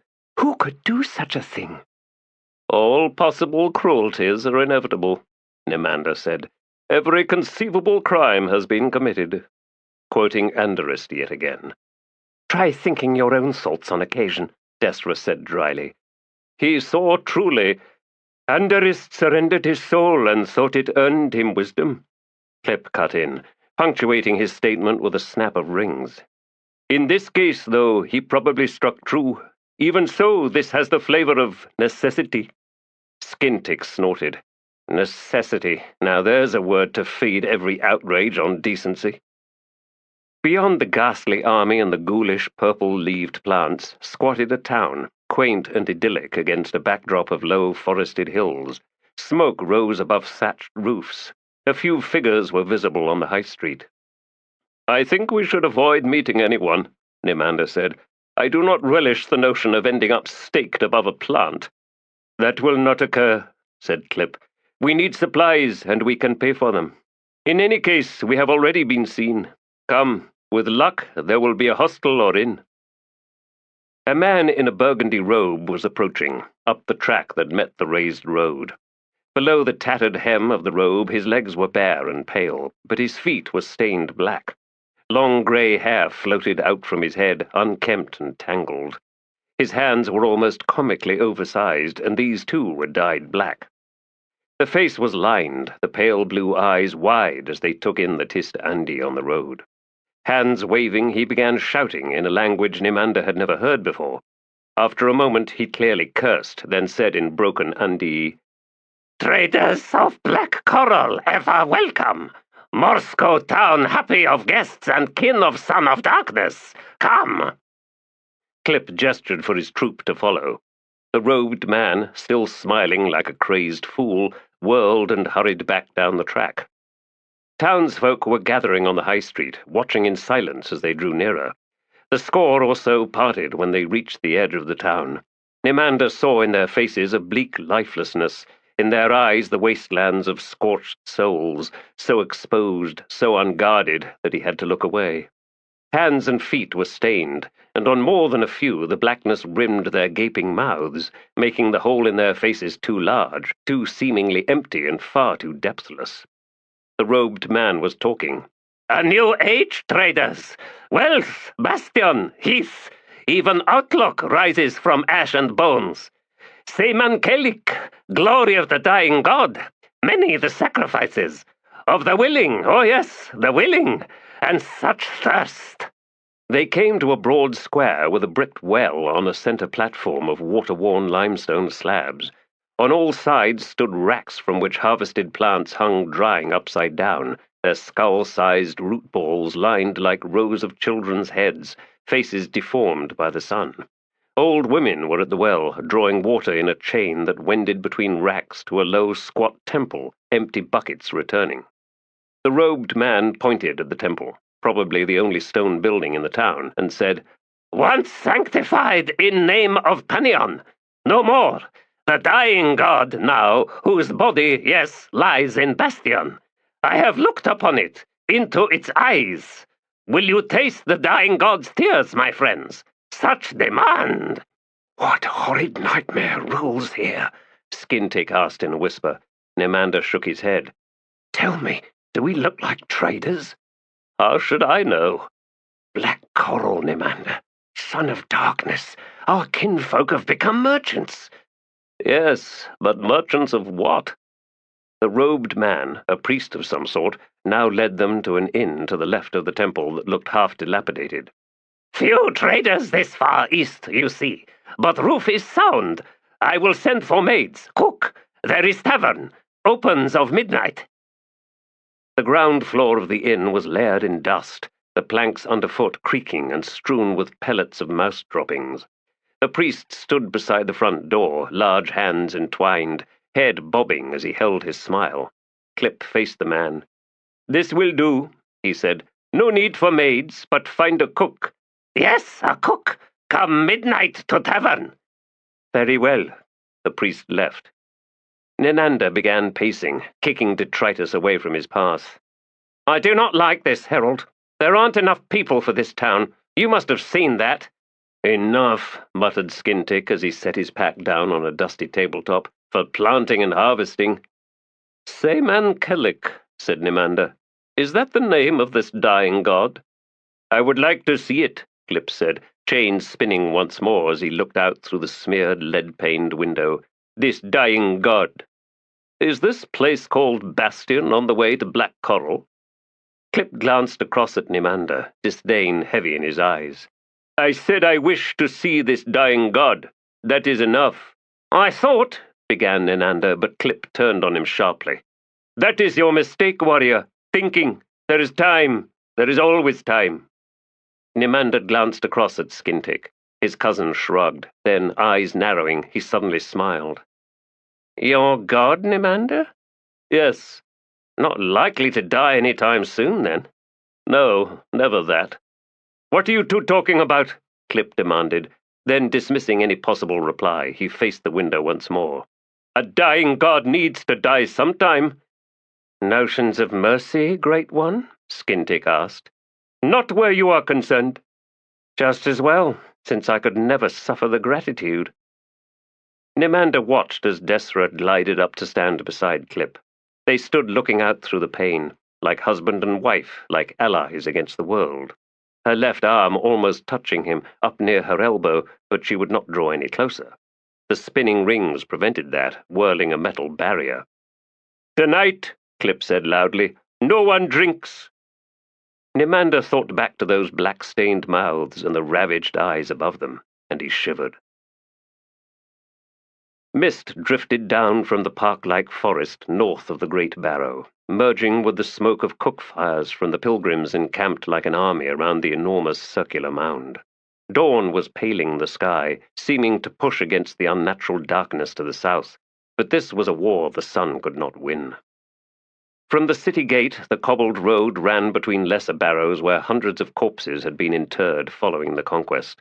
Malazans, grey swords, Rivi, Tist Andi, and Kachain Jamal. Farther to the west rose longer barrows, final home to the fallen citizens and soldiers of the city. Theodomin walked the road through the gloom, a path through ghosts, too many to even comprehend, but he thought he could hear the echoes of their death cries, their voices of pain, their desperate pleas for mothers and loved ones. Once he was past this place, who was there to hear those echoes? No one, and it was this truth that struck him the hardest. They would entwine with naught but themselves, falling unheeded to the dew-flattened grass. He emerged into morning light, like passing through a curtain, suddenly brushed with warmth, and made his way up the slope towards the sprawled encampment. For this he wore his old uniform, a kind of penance, a kind of self-flagellation. There was need, in his mind, to bear his guilt openly, brazenly, to leave himself undefended and indefensible. This was how he saw his daily pilgrimage to the Great Barrow, although he well knew that some things could never be purged, and that redemption was a dream of the deluded. Eyes fixed on him from the camps to either side as he continued on towards that massive heap of treasure, wealth of such measure that it could only belong to a dead man, who could not cast covetous eyes upon his hoard, who would not feel its immense weight night and day, who would not suffer beneath its terrible curse. He was tracked, then, by no doubt hardening eyes, the fixation of hatred, contempt, perhaps even the desire of murder. No matter. He understood such sentiments, the purity of such desires. Armor clanking, chain rustling across the fronts of his thighs as he drew ever closer.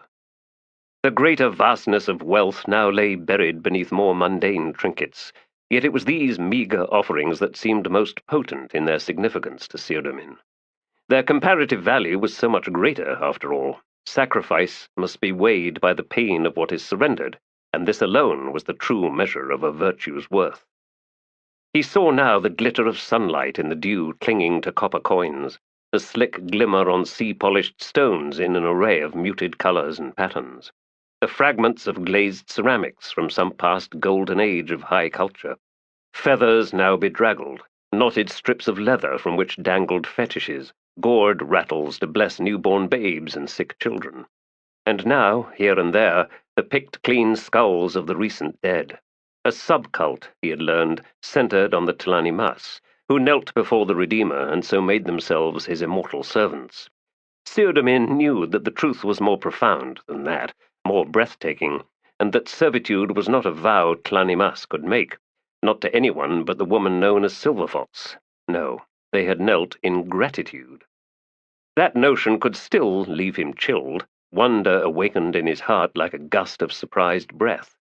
Still, these staring skulls seemed almost profane. He stepped into the slightly rutted avenue and drew closer. Other pilgrims were placing their offerings ahead, then turning about and making their way back, edging round him with furtive glances.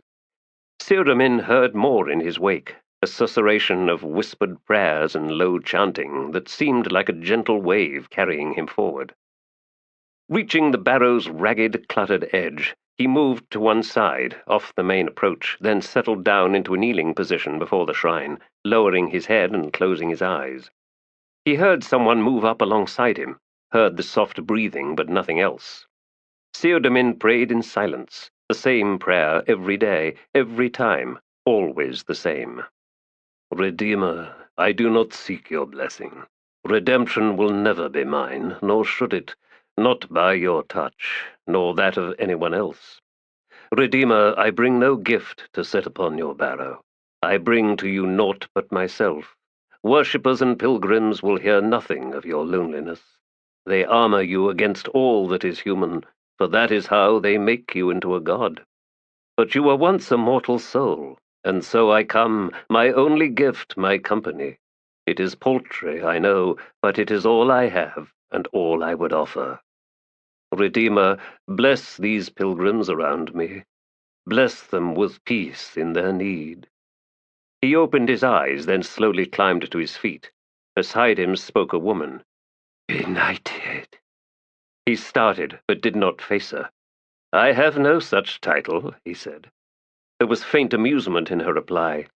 Theodomin, then. We speak of you often, at night, from fire to fire. I do not flee your venom, and should it one day take my life, so it will be. All humor vanished from her voice as she seemed to draw a gasp, then said, We speak of you, yes, but not with venom. Redeemer bless us, not that. Bemused, he finally glanced her way, was surprised to see a young, unlined face.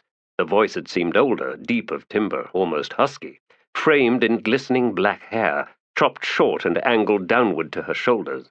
Her large eyes were of darkest brown, the outer corners creased in lines that did not belong to one of her few years.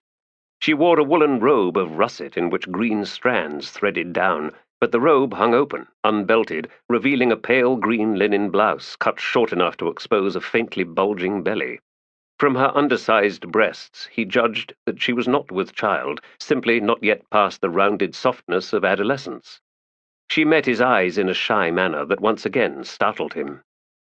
We call you the Benighted out of respect, and all who arrive are told of you, and by this means we ensure that there is no theft, no rape, no crime at all. The Redeemer has chosen you to guard his children. That is untrue. Perhaps. I had heard that no harm befell the pilgrims this close to the Great Barrow. Now you know why. Theodomin was dumbfounded. He could think of nothing to say to such a notion. It was madness. It was, yes, unfair. Is it not the Redeemer who shows us, said the woman, that burdens are the lot of us all? That we must embrace such demands upon our souls, yet stand fearless, open, and welcoming? I do not know what the Redeemer shows to anyone. His tone was harsher than he'd intended. "I have enough burdens of my own. I will not accept yours. I will not be responsible for your safety or that of any other pilgrim. This is not why I am here." Yet much as he wanted to shout that out loud, instead he turned away, marched back to the avenue. Pilgrims flinched from his path, deepening his anger. Through the camp, eyes set on the darkness ahead, wanting to be once more within its chill embrace, and the city too. The damp grey walls, the gritty cobbles of the streets, the musty cave of a tavern with its surround of pale, miserable faces. Yes, back to his own world, where nothing was asked of him, nothing demanded, not a single expectation beyond that of sitting at a table with the game arrayed before him, the twist and dance of a pointless contest. Onto the road, into the swirl of lost voices from countless useless ghosts, his boots ringing on the stones. Damned fools! Down at the causeway spanning the citadel's moat, blood leaked out from bodies sprawled along its length, and in the north sky something terrible was happening. Lurid slashes like a rainbow gone mad, spreading in waves that devoured darkness. Was it pain that strangled the very air? Was it something else burgeoning to life, shattering the universe itself? Endest Silan, a simple acolyte in the Temple of Mother Dark, wove drunkenly round the bodies towards the outer gate, skidding on pools of gore. Through the gate's peaked arch he could see the city, the roofs like the gears of countless mechanisms, gears that could lock with the sky itself, with all creation. Such was Karkanas, firstborn of all cities. But the sky had changed. The perfect machine of existence was broken. See the sky! The city trembled, the roofs now ragged-edged. A wind had begun to howl, the voice of the multi-hued light storm as it lashed out, flared with thunderous fire. Forsaken! We are forsaken! He reached the gate, fell against one pillar and clawed at the tears streaming from his eyes. The high priestess, cruel poet, was shrieking in the nave of the temple, shrieking like a woman being raped. Others, women all, were writhing on the marble floor, convulsing in unison, a prostrate dance of macabre sensuality. The priests and male acolytes had sought to still the thrashing limbs, to ease the ravaged cries erupting from tortured throats with empty assurances, but then, one by one, they began to recoil as the tiles grew slick beneath the women, the so-called nectar of ecstasy, and no man could now pretend otherwise, could not but see this the way it was, the truth of it. They fled, crazed with horror, yes, but driven away by something else. And was it not envy? Civil war had ignited, deadly as that storm in the sky. Families were being torn asunder, from the citadel itself down to the meanest homes of the commonry. Andi blood painted Karkanas, and there was nowhere to run. Through the gate, and then, even as despair choked all life from Endest Silan, he saw him approaching. From the city below, his forearms sheathed in black, glistening scales, his bared chest made a thing of natural armor. The blood of Tiam ran riot through him, fired to life by the conflation of chaotic sorcery, and his eyes glowed with ferocious will. Endest fell to his knees in Anamanda's path. Lord, the world falls! Rise, priest, he replied. The world does not fall. It but changes. I need you. Come. And so he walked past, and Endest found himself on his feet as Lord Anamanda's will closed about his heart like an iron gauntlet, pulling him round and into the great warrior's wake. He wiped at his eyes.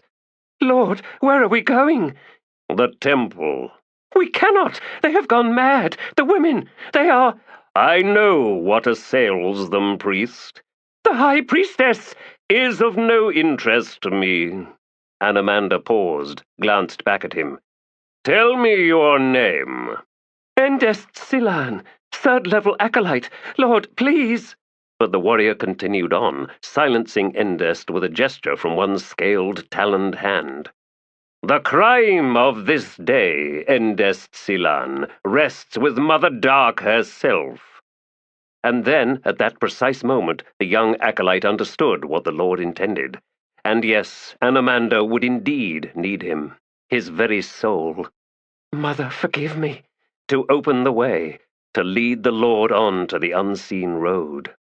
And he will stand before her, yes, tall, unyielding, a son who is not afraid, not of her, not of his own anger. The storm, oh, the storm is just beginning. Endest Silan sat alone in his room, the bare stone walls as solid and cold as those of a tomb. A small oil lamp sat on the lone table, testament to his failing eyes, to the stain of light upon his soul, a stain so old now, so deeply embedded in the scar tissue of his heart that it felt like tough leather within him.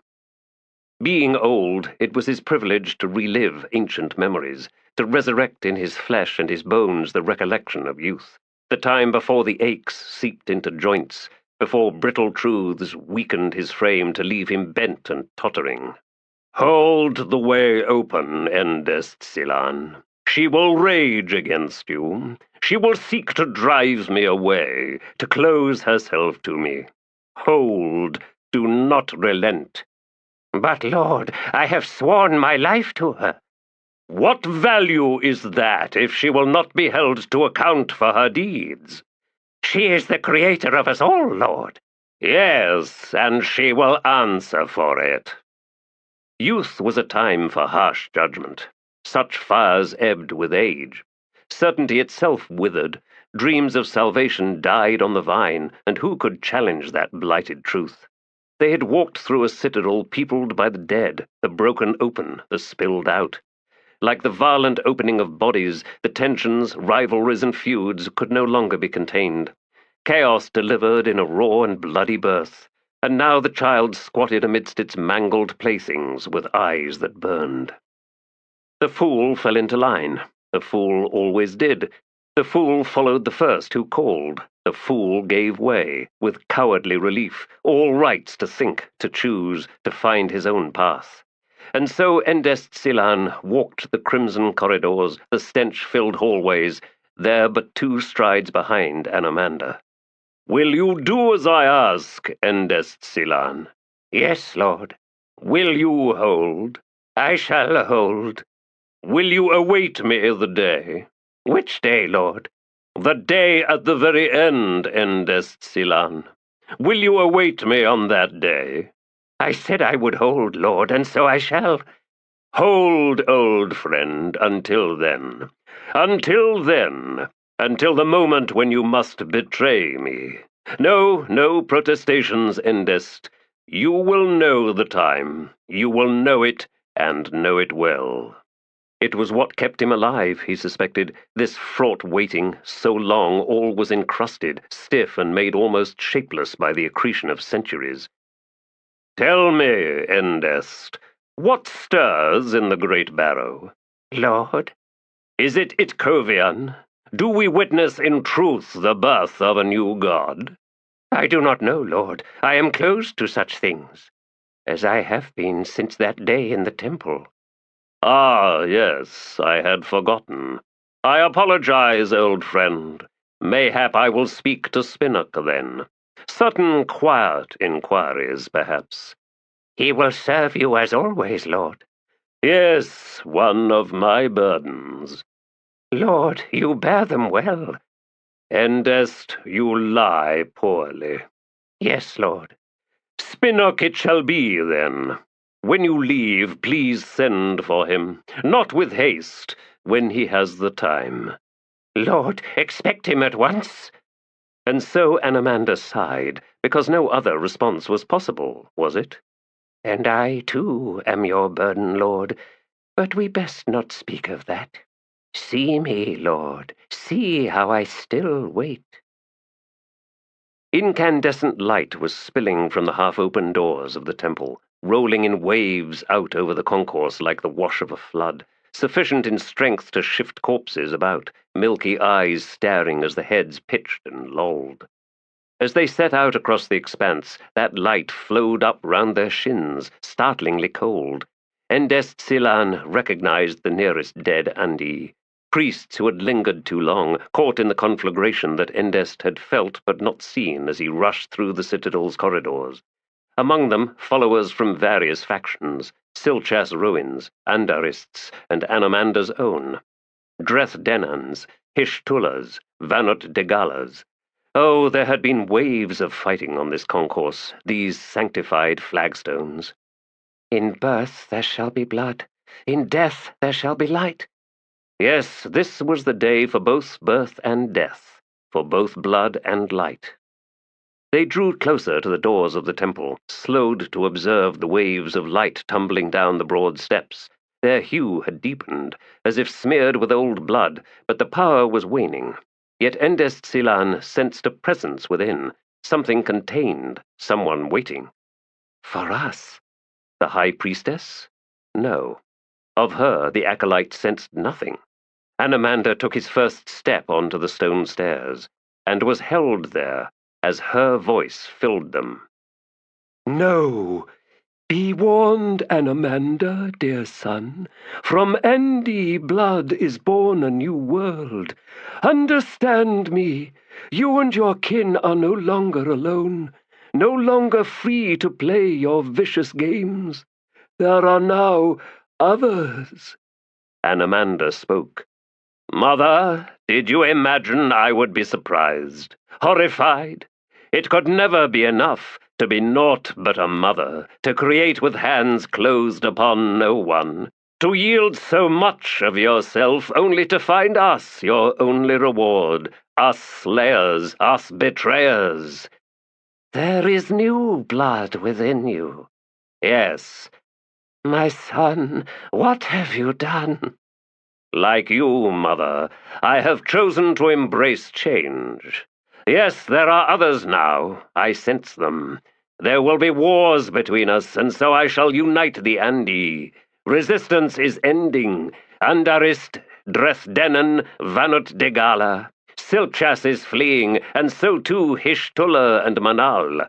Civil strife is now over, Mother. You have killed Tiam. My son, do you realize what you have begun? Silchas flees, yes, and where do you think he goes? And the newborn, the others, what scent will draw them now? What taste of chaotic power?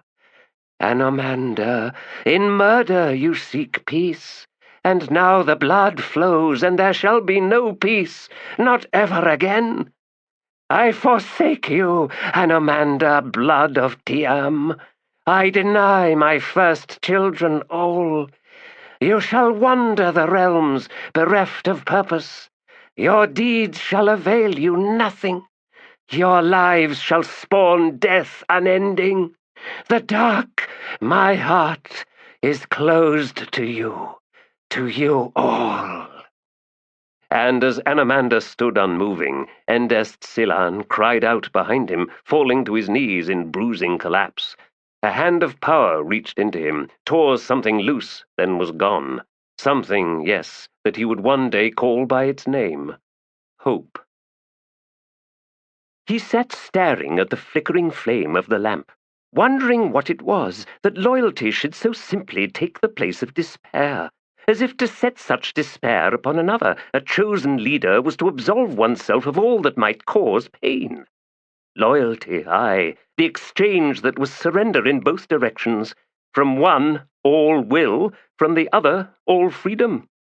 From one, all will, from the other... The sword, an arm's length of copper-hued iron, had been forged in darkness, in Karkanas itself. Sole heirloom of House Durav, the weapon had known 3 wielders since the day of quenching at the Hust forge, but of those kin who held the weapon before Spinok Durav, nothing remained. No ill-fitting, worn ridges in the horn grip, no added twists of wire at the neck of the pommel adjusting weight or balance, no quirk of honing on the edges. The sword seemed to have been made by a master weaponsmith specifically for Spinok, for his every habit, his every peculiarity of style and preference. So in his kin, therefore, he saw versions of himself, and, like the weapon, he was but one in a continuum, unchanging even as he knew that he would be the last. And that one day, perhaps not far off, some stranger would bend down and tug the sword from senseless fingers, would lift it for a closer examination. A water-etched blade, the almost crimson edges with the back edge sharply angled and the down edge more tapering.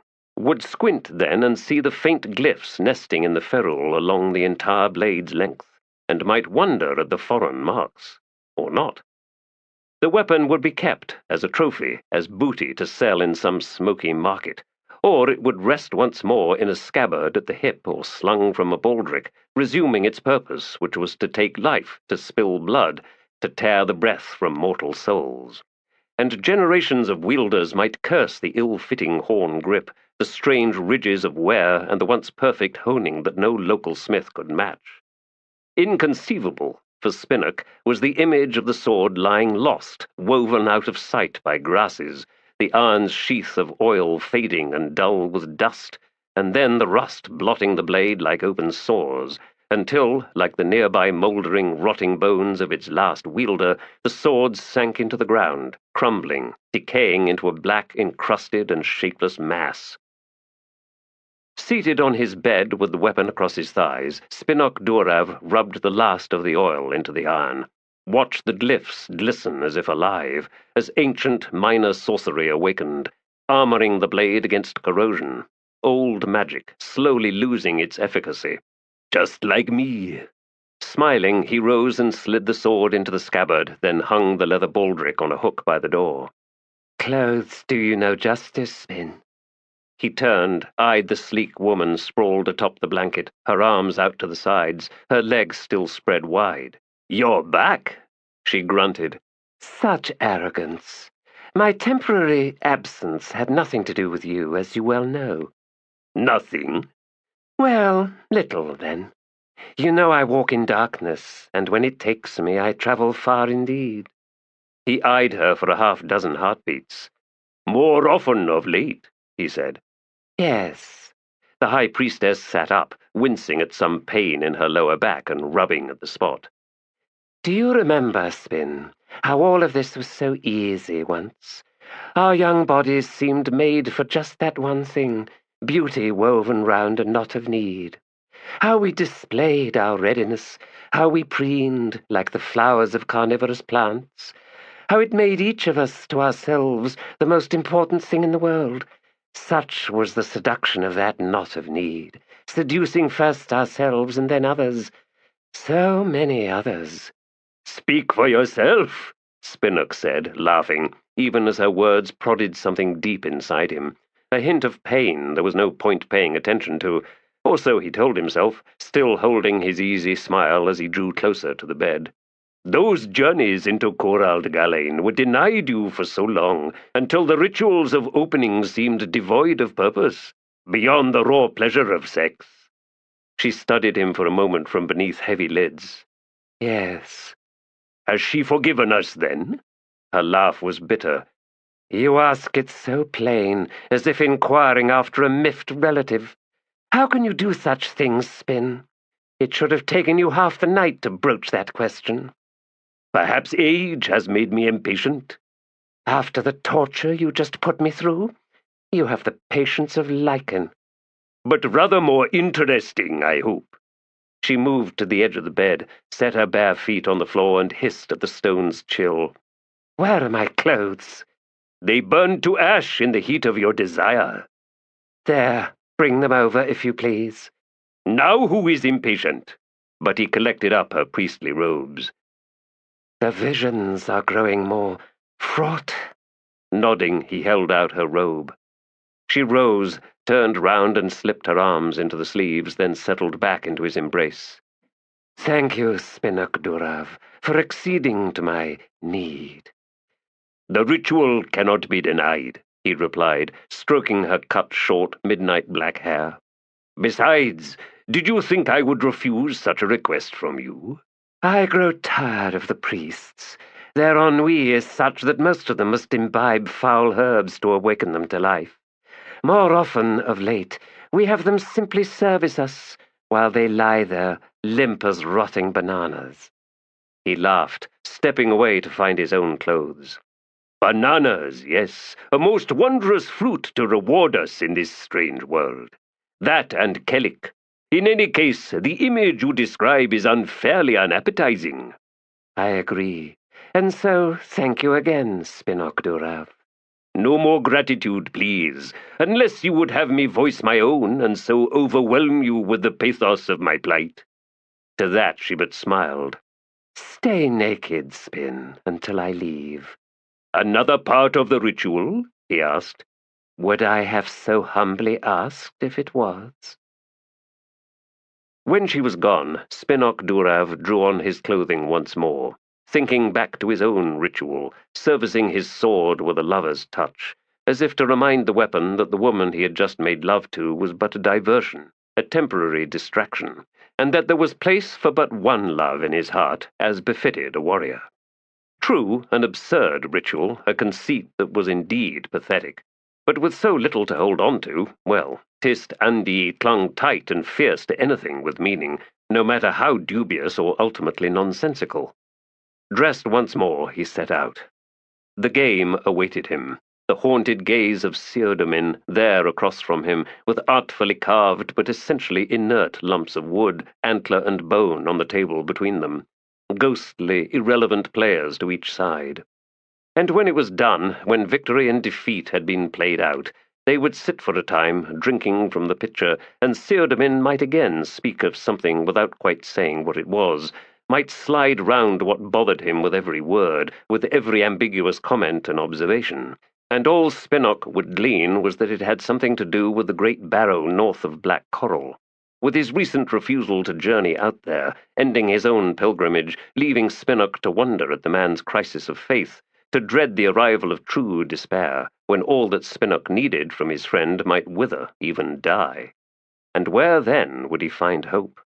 He walked the gloomy streets, closing in on the tavern, and wondered if there was something he could do for Theodomin.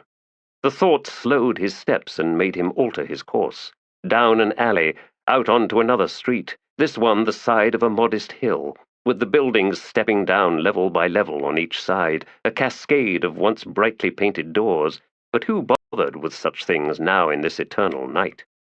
He came to one door on his left, its flaked surface gouged with a rough sigil, the outline of the great barrow in profile, beneath it the ragged imprint of an open hand. Where worship was born, priests and priestesses appeared with the spontaneity of mold on bread. Spinok pounded on the door. After a moment it opened a crack and he looked down to see a single eye peering up at him. "I would speak to her," he said. The door creaked back. A young girl in a threadbare tunic stood in the narrow hallway, now curtsying repeatedly. Lord, she stammered, she is up the stairs. It is late. Is it? And I am not a lord. Is she awake? A hesitant nod. I will not take much of her time. Tell her it is the Tist Andi warrior she once met in the ruins. She was collecting wood. I was doing very little. Go, I will wait. Up the stairs the girl raced, 2 steps at a time, the dirty soles of her feet flashing with each upward leap. He heard a door open, close, then open again, and the girl reappeared at the top of the stairs. Come, she hissed. The wood creaked beneath him as he climbed to the next level. The priestess, ancient, immensely obese, had positioned herself on a once plush chair before an altar of heaped trinkets. Braziers bled orange light to either side, shedding tendrils of smoke that hung thick and acrid beneath the ceiling. The old woman's eyes reflected that muted glow, murky with cataracts. As soon as Spinok entered the small room, the girl left, closing the door behind her. You do not come, said the priestess, to embrace the new faith, Spinok. I don't recall ever giving you my name, priestess. We all know the one who alone among all the Tist Andi consorts with us lowly humans, beyond the old one who bargains for goods in the markets, and you are not Endest Silan, who would have struggled on the stairs and bowed each one near to breaking with his weight. Notoriety makes me uneasy. Of course it does. What do you want with me, warrior? I would ask you something. Is there a crisis among the faithful? Ah, you speak of Theodomin, who now denies us in our need. He does? How? What need? It is not your concern, not that of the Tist Andi, nor the Son of Darkness. Anomander Rake rules Black Coral, priestess, and we Tist Andi serve him. The great barrow lies outside night. The Redeemer does not kneel before the son of darkness. I am worried for my friend, priestess, that is all. You cannot help him, nor, it is now clear, can he help us. Why do you need help? We await the Redeemer to end that which afflicts his followers. And how will the Redeemer achieve such a thing except through chosen mortals? She cocked her head, as if startled by his question. Then she smiled. Ask that question of your friend, Spinok Durav. When the game is done and your lord is victorious yet again, and you call out for beer, and the two of you, so much more alike than you might imagine, drink and take ease in each other's company. Your knowledge dismays me. The Redeemer is not afraid of the dark. Spinok started, his eyes widening. Embracing the grief of the Tlani Mas is one thing, priestess. That of the Tist Andi, no. There may be no fear in the Redeemer, but his soul had best awaken to wisdom. Priestess, make this plain in your prayers. The Tist Andi are not for the Redeemer. God or no, such an embrace will destroy him, utterly. And by Mother's own breath, it would destroy us as well. Seardamin awaits you, she said, and wonders, since you are ever punctual. Spinok Durav hesitated, then nodded, hoping that this woman's god had more wisdom than she did, hoping, too, that the power of prayer could not bend the Redeemer into ill-conceived desires to reach too far, to seek what could only destroy him, all in that fervent fever of gushing generosity so common to new believers. Priestess, your claim that the great barrow lies beyond my lord's responsibilities is in error. If the pilgrims are in need, the Son of Darkness will give answer, and so lay claim to what is not his. You do not know Anomander Rake. We need nothing from your lord. Then perhaps I can help. No, leave now, Tist Andi. Well, he had tried, hadn't he? Nor did he expect to gain more ground with Seardamin. Perhaps something more extreme was required. No, Seardamin is a private man. Let him be. Remain watchful, yes, as any friend would. And wait. If he had walked from the nearest coast, the lone figure crossing the grasslands of North Lamatath had travelled 100 leagues of unsettled prairie. Nowhere to find food beyond hunting the sparse game, all of it notoriously fleet of foot and hoof. He was gaunt, but then he had always been gaunt. His thin grey hair was unkempt, drifting out long in his wake.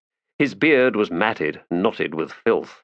His eyes, icy blue, were as feral as any beast of the plain. A long coat of chain rustled, swinging clear of his shins with each stride. The shadow he cast was narrow as a sword. In the cloudless sky wheeled vultures or ravens, or both, so high as to be nothing but specks, yet they tracked the solitary figure far below. Or perhaps they but skirled in the blue emptiness, scanning the wastes for some dying, weakening creature. But this man was neither dying nor weak. He walked with the stiff purpose characteristic of the mad, the deranged.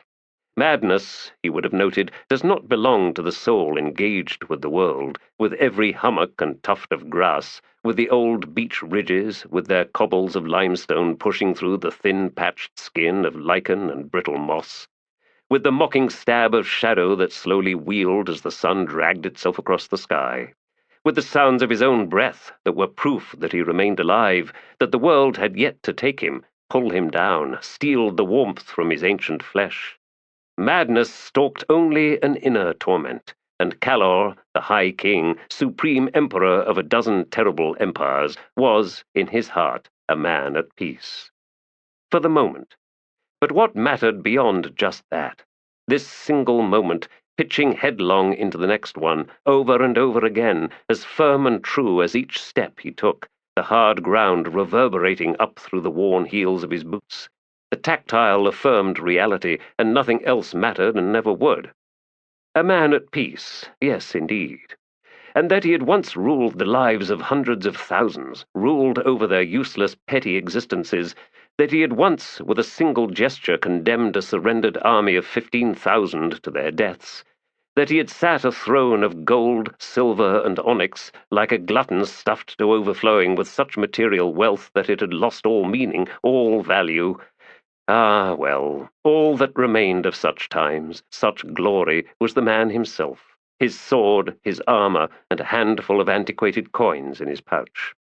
Endless betrayals, a sea of faces made blurry and vague by centuries, with naught but the avaricious, envious glitter of their eyes remaining sharp in his mind, the sweep of smoke and fire and faint screams as empires toppled one after another, the chaos of brutal knights fleeing a palace in flames, fleeing such a tide of vengeful fools that even Calor could not kill them all, much as he wanted to, oh yes. None of these things awakened bitter ire in his soul. Here in this wasteland that no one wanted, he was a man at peace.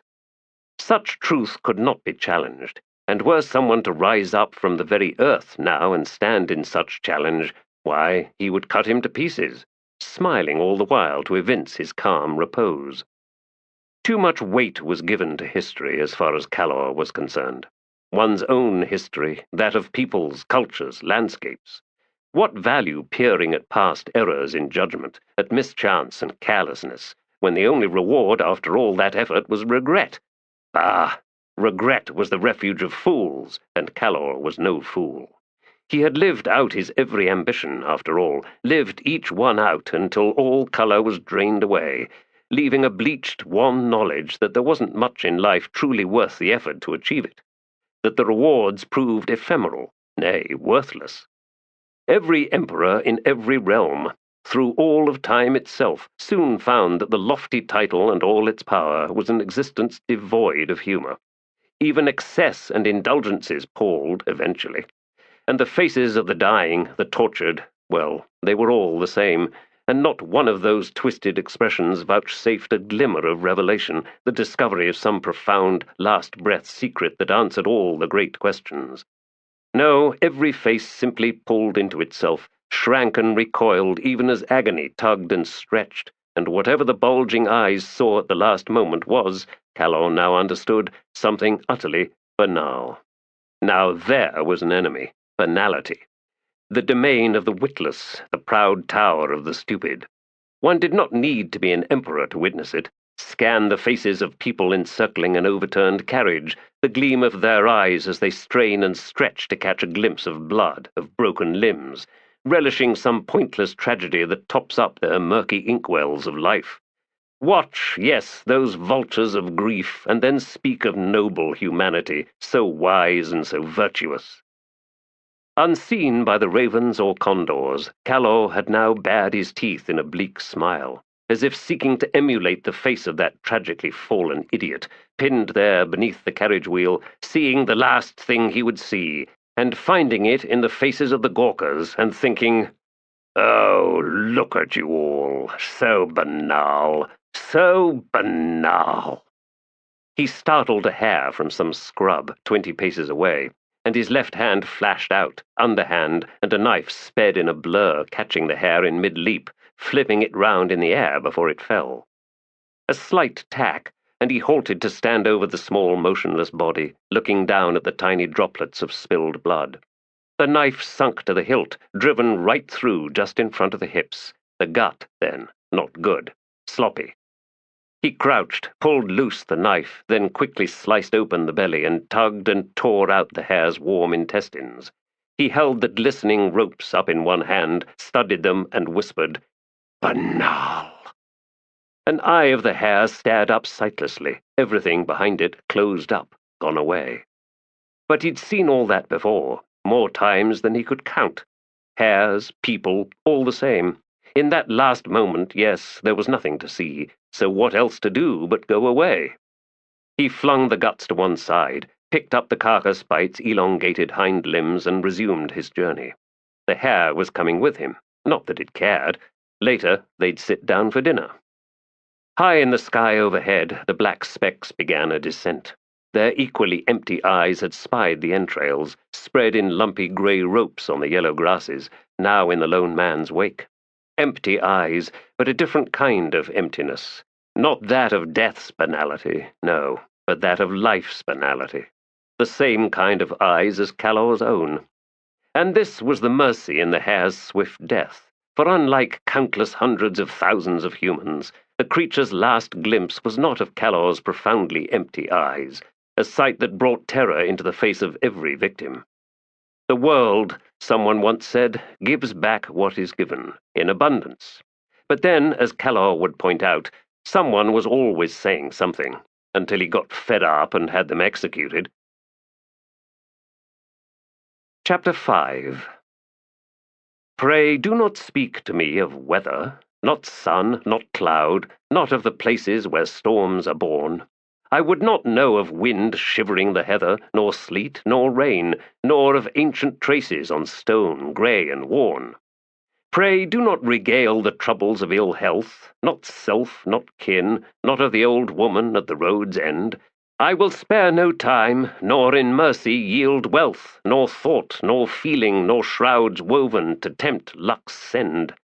Pray tell me of deep chasms crossed, not left, not turned, not of the betrayals breeding like worms.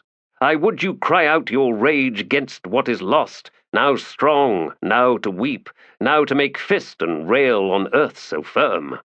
Pray sing loud the wretched glories of love, now pain, now drunken, now torn from all reason in laughter and tears. I would you bargain with the fey gods above, nor care, nor cost, nor turn of season to wintry fears. Sing to me this, and I will find you unflinching, now knowing, now seeing, now in the face of the howling storm. Sing your life as if a life without ending, and your love, sun's bright fire, on its celestial pace to where truth is born. Pray, an end to inconsequential things. Baydisk of Nathilog. Darujhistan, glories unending. Who could call a single deed inconsequential? This scurrying youth with his arms full of vegetables, the shouts from the stall in his wake, the gauging eye of a guard 30 paces away, assessing the poor likelihood of catching the urchin. Insignificant? Nonsense! Hungry mouths fed, glowing pride, some fewer coins for the hawker, perhaps, but it seemed all profit did was fill a drunken husband's tankard anyway, so the bastard could die of thirst for all she cared. A guard's congenitally flawed heart beat on, not yet pushed to bursting by hard pursuit through the crowded market, and so he lives a few weeks longer, enough to complete his full 20 years' service, and so guarantee his wife and children a pension. And of course the one last kiss was yet to come, the kiss that whispered volumes of devotion and all the rest. The pot-thrower in the hut behind the shop, hands and forearms slick with clay, dreaming, yes, of the years in which a life took shape, when each press of a fingertip sent a deep track across a once smooth surface, changing the future, reshaping the past. And was this not as much chance as design? For all that intent could score a path, that the ripples sent up and down and outward could be surmised by decades of experience, was the outcome ever truly predictable? Oh, of course she wasn't thinking any such thing. An ache in her left wrist obliterated all thoughts beyond the persistent ache itself, and what it might portend, and what herbs she would need to brew to ease her discomfort. And how could such concerns be inconsequential? What of the child sitting staring into the doleful eye of a yoked ox outside Corb's womanly charms, where her mother was inside, and had been for near a bell now, though of course mother had Uncle Doroth, who was a secret, for company, which was better than an ox that did nothing but moan. The giant, soft, so dark brown eye stared back, and to think in both directions was obvious. But what was the ox thinking except that the yoke was heavy and the cart even heavier, and it'd be nice to lie down, and what could the child be thinking about but beef stew, and so no little philosopher was born, although in years to come, why, she'd have her own uncle who was a secret, and thus, like her mother, enjoy all the fruits of marriage with few of the niggling pits. And what of the sun high overhead, bursting with joyous light to bathe the wondrous city like a benediction of all things consequential? Great is the need, so sudden, so pressing, to reach up, close fingers about the fiery orb, to drag it back and back into night and its sprawled darkness, where all manner of things of import have trembled the heavens and the very roots of the earth, or nearly so. Back, then, the short round man demands, for this is his telling, his knowing, his cry of witness, echoing still and still. The night of arrivals, the deeds of the arrived, even as night arrives. Let nothing of consequence be forgot. Let nothing of inconsequence be deemed so, and who now could even imagine such things to exist, recalling with wise nod the urchin thief, the hawker, the guard, the thrower of pots and the child, and the ox and Uncle Doroth with his face between the legs of another man's wife, all to come, excuse, in the day ahead. Mark, too, this teller of the tale, with his sage wink. We are in the midst. Night, shadows overlapping, a most indifferent blur that would attract no one's notice, barring that nuisance of a cat on the sill of the estate, amber eyes tracking now as one shadow moves out from its place of temporary concealment. Out goes this errant shadow across the courtyard into deeper shadows against the estate's wall. Crouching, Torvald Nom looked up to see the cat's head and those damned eyes peering down at him. A moment later the head withdrew, taking its wide gaze with it. He made his stealthy way to the back corner, paused once more. He could hear the gate guards, a pair of them, arguing over something, tones of suspicion leading to accusation, answered by protestations of denial, but, "Damn you, Doroth, I just don't trust you." "No reason not to, Millock. I ever give you one? No." "To hood you ain't. My first wife—" "Wouldn't leave me alone, I swear. She stalked me like a cat a rat." "A rat? Aye, that's about right." "I swear, Millock, she very nearly raped me." "The first time!" "I know, she told me all about it, with eyes so bright." "Heard it made you horny as Hood's black scepter." "That ain't any of your business, Doroth." And something soft brushed against Torvald's leg. The cat, purring like soft gravel, back bowed, tail writhing. He lifted his foot, held it hovering over the creature, hesitated, then settled it back down. By Apsala's sweet kiss, the kit's eyes and ears might be a boon, come to think of it, assuming it had the nerve to follow him. Torvald eyed the wall, the cornices, the scrollwork metopies, the braided false columns. He wiped sweat from his hands, dusted them with the grit at the wall's base, then reached up for handholds and began to climb. He gained the sill of the window on the upper floor, pulled himself onto it, balanced on his knees. True, never wise, but the fall wouldn't kill him, wouldn't even sprain an ankle, would it? Drawing a dagger, he slipped the blade in between the shutters, carefully felt for the latch. The cat, alighting beside him, nearly pitched him from the sill, but he managed to recover, swearing softly under his breath as he resumed working the lock. "She still loves you, you know." "What?" "She does. She just likes some variety. I tell you, Millock, this last one of yours was no easy conquest." "You swore!" "You're my bestest, oldest friend. No more secrets between us. And when I swear to that, as I'm doing now, I mean it true. She's got an appetite, so sharing shouldn't be a problem. I ain't better than you, just different, that's all. Different." "How many times a week, Doroth? Tell me true." "Oh, every second day or so." "But I'm every second day, too." "Odd even, I guess. Like I said, an appetite." "I'll say." "After shift, let's go get drunk." "Aye, we can compare and contrast." "I love it. Just that, ha! Hey, Millock." "Aye?" "How old's your daughter?" The latch clicked, springing free the shutters just as a sword hissed from a scabbard, and, amidst wild shouting, a fight was underway at the gate. "A joke! Honest! Just a joke, Millock!" Voices now from the front of the house as Torvald slid his dagger blade between the lead windows and lifted the inside latch. He quickly edged into the dark room as boots rapped on the compound and more shouting erupted at the front gate. A lantern crashed and someone's sword went flying to skitter away on the cobbles. Torvald quickly closed the shutters, then the window. The infernal purring was beside him, a soft jaw rubbing against a knee. He reached for the cat, fingers twitching, hesitated, then withdrew his hand. Pay attention to the damned thing, right, so when it hears what can't be heard, and when it sees what can't be seen, yes. Pivoting in his crouch, he scanned the room. Some sort of study, though most of the shelves were bare.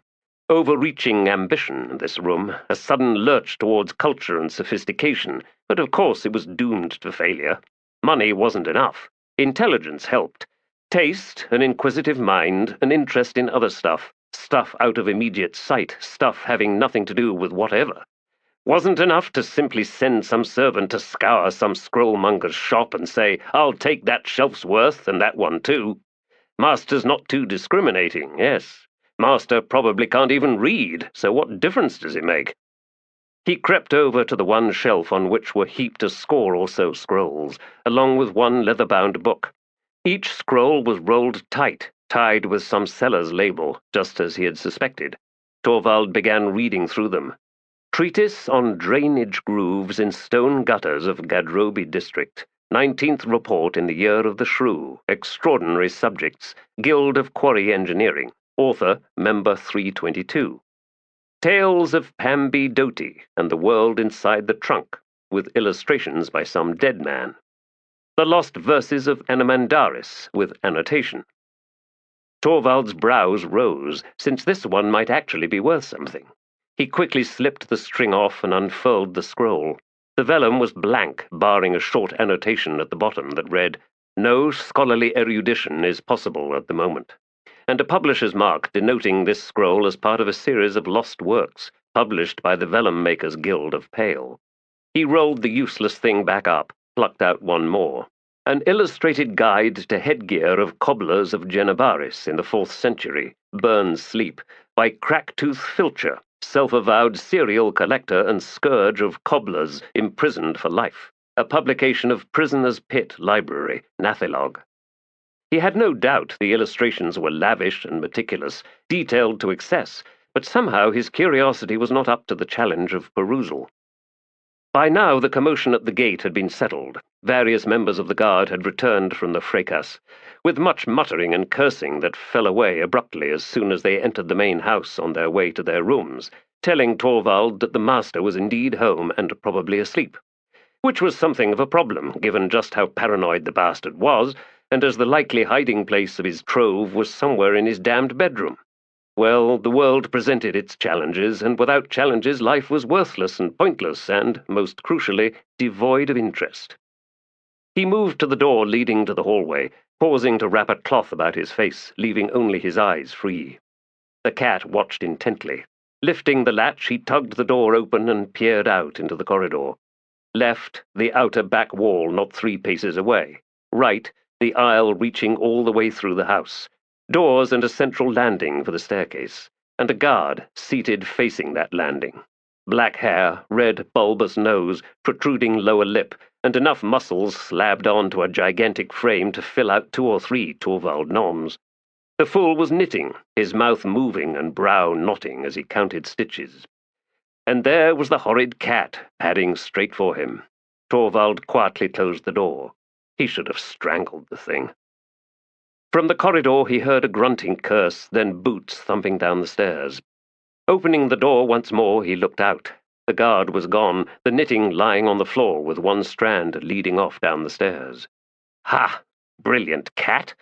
Why, if he met it again, he'd kiss it, but nowhere near where it licked itself, because there were limits, after all, and anywhere a cat could lick itself was nowhere he'd kiss. Torvald quickly closed the door behind him and tiptoed up the corridor. A cautious glance down the wide central staircase. Wherever the cat had run off with a ball of wool, it was out of sight, and so too the guard. He faced the ornate double doors directly behind the vacated wooden chair. Locked? Yes. He drew his dagger and slid the thin blade between the doors.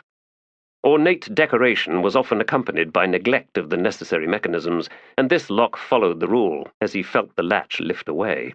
Boots sounded downstairs. He tugged open the door and quickly slipped inside, crouching once more. A front room, an office of sorts, with a single lantern on a short wick casting faint light across the desk and its strewn heap of papyrus sheets. A second door, smaller, narrow, behind the desk's high-backed plush chair. Torvald Nom tiptoed towards it. pausing at the desk to douse the lantern, waiting for his eyes to adjust to the darkness, crouching yet lower to squint at the crack beneath the bedroom door, pleased to find no thread of light. Drawing up against the panelled wood with its gold leaf insets now dull in the gloom. No lock this time, hinges feeling well-oiled, he slowly worked the door open. Inside, quietly shutting the door behind him. Soft breathing from the huge four-poster bed, then a sigh. "Sweet Sliver Fishy, is that you?" A woman's husky, whispering voice, and now stirring sounds from the bed. "The Night Stalker this time? Ooh, that one's fun. I'll keep my eyes closed and whimper lots when you threaten me to stay quiet. Hurry, I'm lying here, petrified. Someone's in my room." Torvald Nom hesitated, truly torn between necessity and, well, necessity. He untied his rope belt, and in a hissing voice demanded, "First, the treasure. Where is it, woman?" She gasped. "That's a good voice. A new one. The treasure, ah. You know where it is, you horrible creature. Right here between my legs." Torvald rolled his eyes. "Not that one, the other one." "If I don't tell you?" "Then I will have my way with you." "Oh, I say nothing. Please." Damn, he sure messed that one up. There was no way she'd not know he wasn't who he was pretending to be, even when that someone was pretending to be someone else. How to solve this? "Get on your stomach. Now, on your hands and knees. Yes, like that." "You're worse than an animal." Torvald paused at the foot of the bed. Worse than an animal? What did that mean? Shaking his head, he climbed onto the bed. Well, here goes nothing. A short time later. "Sliver Fishy, the new elixir? Gods, it's spectacular. Why, I can't call you Sliver Fishy any more, can I? More like a salmon, charging upstream. Oh!"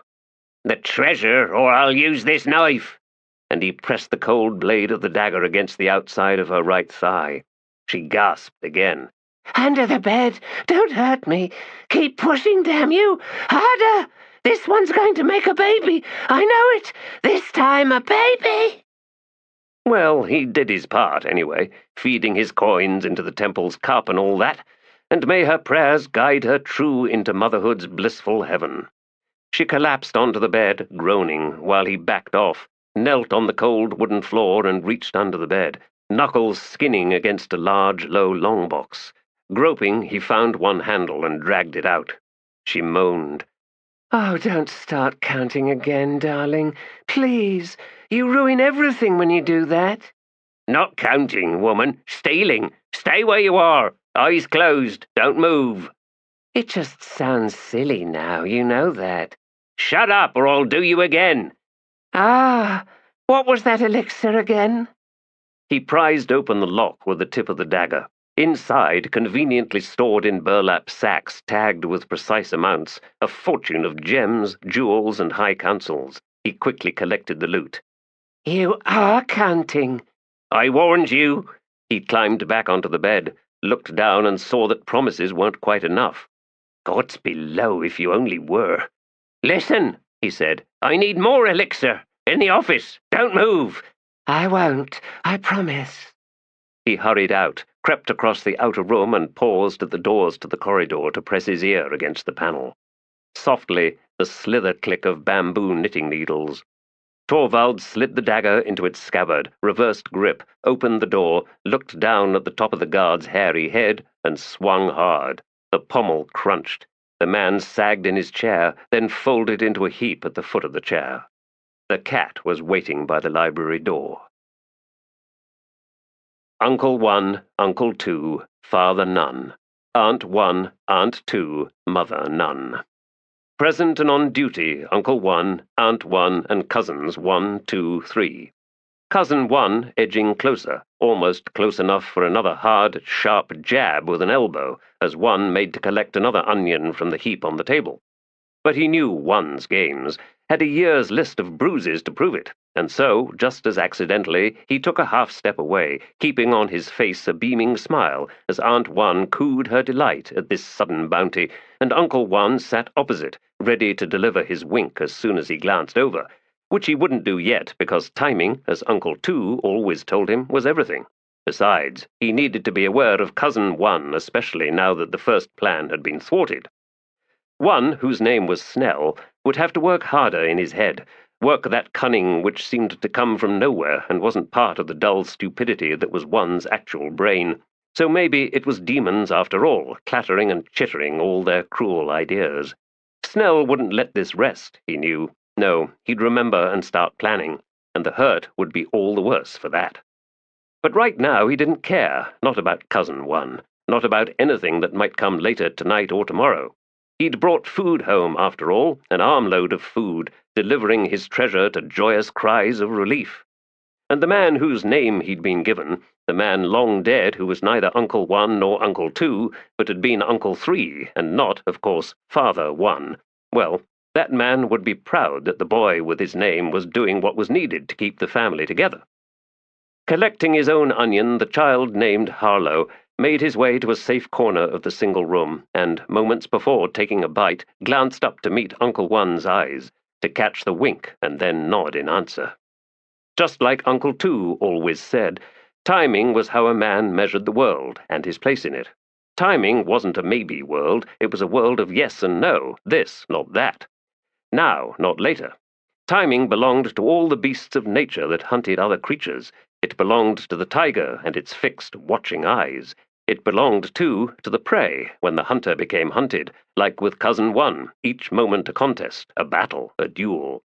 But Harlow was learning the tiger's way, thanks to Uncle Two, whose very skin could change into that of a tiger when anger awakened, cold and deadly, who had a tiger's eyes and was the bravest, wisest man in all of Darujhistan.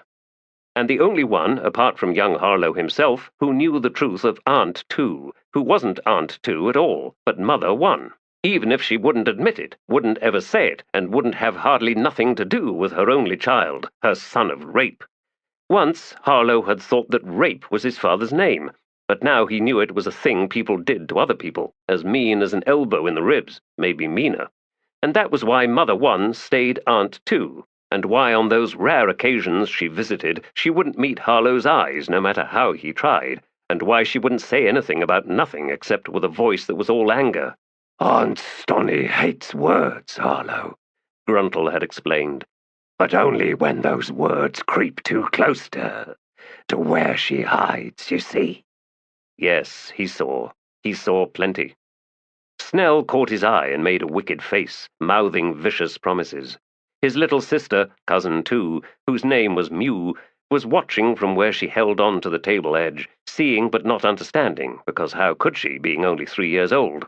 While Cousin Three, another girl, but this one named Hinty, was all swathed in the cradle and safe in there, safe from everything, which was how it should be for the littlest ones.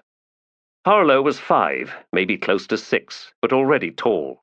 Stretched, laughed Gruntle. Stretched and scrawny, because that's how boys grow.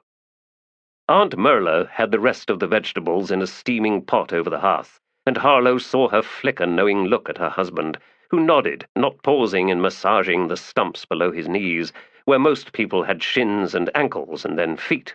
But Uncle Bedeck had had an accident, which was something like rape, only not on purpose, and so he couldn't walk anymore, which made life hard for them all, and meant Harlow had to do what was needed since Snell didn't seem interested in doing anything, except torment Harlow, of course.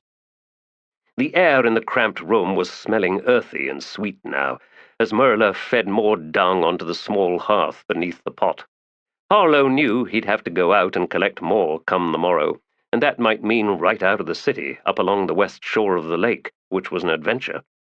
Snell finished his onion and crept closer to Harlow, hands tightening into fists. But Harlow had already heard the boots in the alley outside, crackling on the dead fronds from the collapsed roof opposite, and a moment later Uncle Two swept the hanging aside and leaned into the room, the barbs on his face looking freshly painted, so stark were they, and his eyes glowed like candle flames. His smile revealed fangs. Bedeck waved. "Gruntle, do come in, old friend. See how Merla readies a feast." "Well timed, then," the huge man replied, entering the room, "for I have brought smoked horse." Seeing Harlow, he waved the boy over. "Need to put some muscle on this one." "Oh," said Merla, "he never sits still, that's his problem. Not for a moment." Snell was scowling, scuttling in retreat and looking upon Gruntle with hatred and fear. Gruntle picked up Harlow, then held him squirming under one arm as he took the 2 steps to the hearth to hand Merla a burlap-wrapped package. Bedek was eyeing Gruntle. "Glad you made it back," he said in a low voice. "Heard about you at the gate and that moment in Worrytown. Damn, but I wish I wasn't so useless." Setting Harlow down, Gruntle sighed. "Maybe your days of riding with caravans are done, but that doesn't make you useless. You're raising a fine family, Bedek. A fine family." "I ain't raising nothing," Bedek muttered, and Harlow knew that tone, knew it all too well, and it might be days, maybe even a week, before Uncle One climbed back up from the dark, deep hole he was now in. The problem was, Bedek liked that place, liked the way Merla closed round him, all caresses and embraces and soft murmurings, and it'd go on like that until the night came when they made noises in their bed, and come the next morning, why, Bedek would be smiling. When Merla was like that, though, when she was all for her husband and nothing else, it fell to Harlow to tend to the girls and do everything that was needed, and worst of all, it meant no one was holding back Snell. The beatings would get bad then. Merla couldn't work much, not since the last baby, when she'd hurt something in her belly, and now she got tired too easy, and even this glorious supper she was creating would leave her exhausted and weak with a headache. When able, she'd mend clothes, but that wasn't happening much of late, which made Harlow's raiding the local markets all the more important.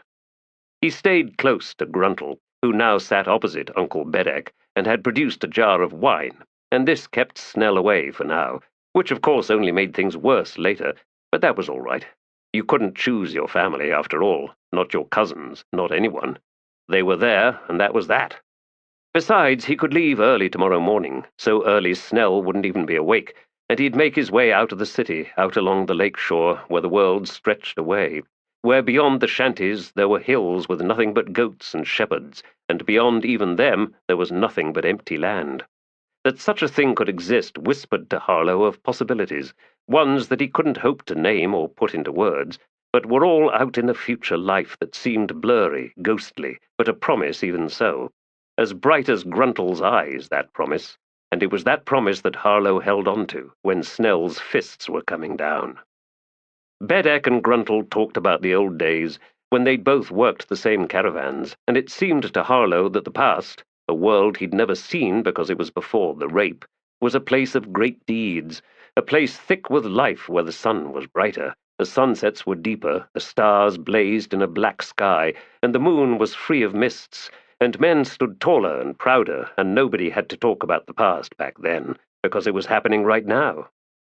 Maybe that was how he would find the future, a new time in which to stand tall, a time he could stretch into. Across from Harlow, Snell crouched in a gloomy corner, his eyes filled with her own promise as he grinned at Harlow. Merla brought them plates heaped with food. The papyrus sheets, torn into shreds, lit quickly, sending black flakes upward in the chimney's draught, and Dyker watched them go, seeing crows, thousands of crows. Thieves of memory, stealing everything else he might have thought about, might have resurrected to ease the uselessness of his present life. All the struggles to recall faces had been surrendered, and his every effort to write down this dread history had failed. Words flat and lifeless, scenes described in the voice of the dead. Who were those comrades at his side back then? Who were those Wiccans and Malazans, those warlocks and warriors, those soldiers and sacrificial victims who perched above the road, like sentinels of futility, staring down at their own marching shadows? Balt, Lull, Sormo Enath, Coltane. Names, then, but no faces. The chaos and terror of fighting, of reeling in exhaustion, of wounds slashed open and bleeding, of dust and the reek of spilled wastes. No, he could not write of that, could not relate the truth of it, any of it. Memory fails, forever doomed as we seek to fashion scenes. Framed, each act described, reasoned and reasonable, irrational and mad. But somewhere beneath there must be the thick, solid sludge of motivation, of significance, of meaning. There must be. The alternative is unacceptable. But this was where his attempts delivered him again and again. The unacceptable truths, the ones no sane person could ever face, could ever meet eye to eye. That nothing was worth revering, not even the simple fact of survival, and certainly not that endless cascade of failures, of deaths beyond counting. Even here, in this city of peace, he watched the citizens in all their daily dances, and with each moment that passed his disdain deepened. He disliked the way his thoughts grew ever more uncharitable, ever more baffled by the endless scenes of seemingly mindless, pointless existence. But there seemed no way out of that progression as his observations unveiled the pettiness of life, the battles, silent and otherwise, with wives, husbands, friends, children, parents, with the very crush on a crowded street, each life closed round itself, righteous and uncaring of strangers, people fully inside their own lives. Yet should he not revel in such things? In their profound freedom, in their extraordinary luxury of imagining themselves in control of their own lives? Of course they weren't. In freedom, such as each might possess, they raised their own barriers, carried shackles fashioned by their own hands, rattling the chains of emotions, of fears and worries, of need and spite, of the belligerence that railed against the essential anonymity that gripped a person. Aye, a most unacceptable truth. Was this the driving force behind the quest for power? To tear away anonymity, to raise fame and infamy up like a blazing shield and shining sword, to voice a cry that would be heard beyond the gates of one's own life? But oh, Dyker had heard enough such cries. He had stood cowering in the midst of howls of defiance and triumph, all turning sour with despair, with senseless rage. The echoes of power were uniform, yes, in their essential emptiness. Any historian worthy of the title could see that. No, there was no value in writing, no more effect than a babe's fists battering at the silence that ignored every cry. History meant nothing, because the only continuity was human stupidity. Oh, there were moments of greatness, of bright deeds, but how long did the light of such glory last? From one breath to the next, aye, and no more than that, no more than that. As for the rest, kick through the bones and wreckage, for they are what remain, what lasts until all turns to dust. You are looking thoughtful, Mallet observed, leaning forward with a grunt to top up Dyker's tankard. Which, I suppose, should not come as a surprise, since you just burned the efforts of most of a year, not to mention a high council's worth of papyrus. I will reimburse you the cost, Dyker said. Don't be ridiculous, the healer said, leaning back. I only said you looked thoughtful. Appearances deceive, Mallet. I am not interested in thinking any more about anything. Good. Then this is a true meeting of minds. Dyker continued studying the fire, continued watching the black crows wing up the chimney. For you, unwise, he said. You have assassins to consider. Mallet snorted. Assassins. Ansie's already talking about digging up a dozen cussers. Blen's out hunting down the guild's headquarters, while Picker and Blue Pearl work with Councillor Cole to sniff out the source of the contract. Give it all a week and the problem will cease being a problem. Permanently. Dyker half smiled. Don't mess with Malazan Marines, retired or otherwise. You'd think people would know by now, wouldn't you? People are stupid, Mallet. The healer winced. Not all of us. True. But Hood waits for everyone. Stupid, smart, witty, witless. Waits with the same knowing smile. No wonder you burned your book, Dyker. Yes. So, since you're no longer writing history, what will you do? Do? Why, nothing. Now that's something I know all about. Oh, don't even try to object. I heal someone every now and then, but I was a soldier once, and now I'm not. Now I sit around getting fat, and it's fat poisoned through and through with some kind of cynical bile. I lost all my friends, Dyker. No different from you. Lost 'em all. And for what? Damned if I know. Damned and damned again, but no. I don't know the why of it, the why of anything. A meeting of minds, indeed, Dyker said. Then again, Mallet, it seems you are at war once more, against the usual implacable, deadly enemy. The Guild? I suppose you're right. But it won't last long, will it? I don't like being retired. It's like announcing an end to your worth, whatever that worth was, and the longer you go on, the more you realize that that worth wasn't worth anything like you once thought it was, and that just makes it worse. Dyker set down his tankard and rose. The High Alchemist has invited me to lunch on the morrow. I'd best go to bed and get some sleep. Watch your back, healer. Sometimes the lad pushes and the lady's nowhere in sight. Mallet simply nodded, having assumed the burden of staring at the fire now that Dyker was leaving.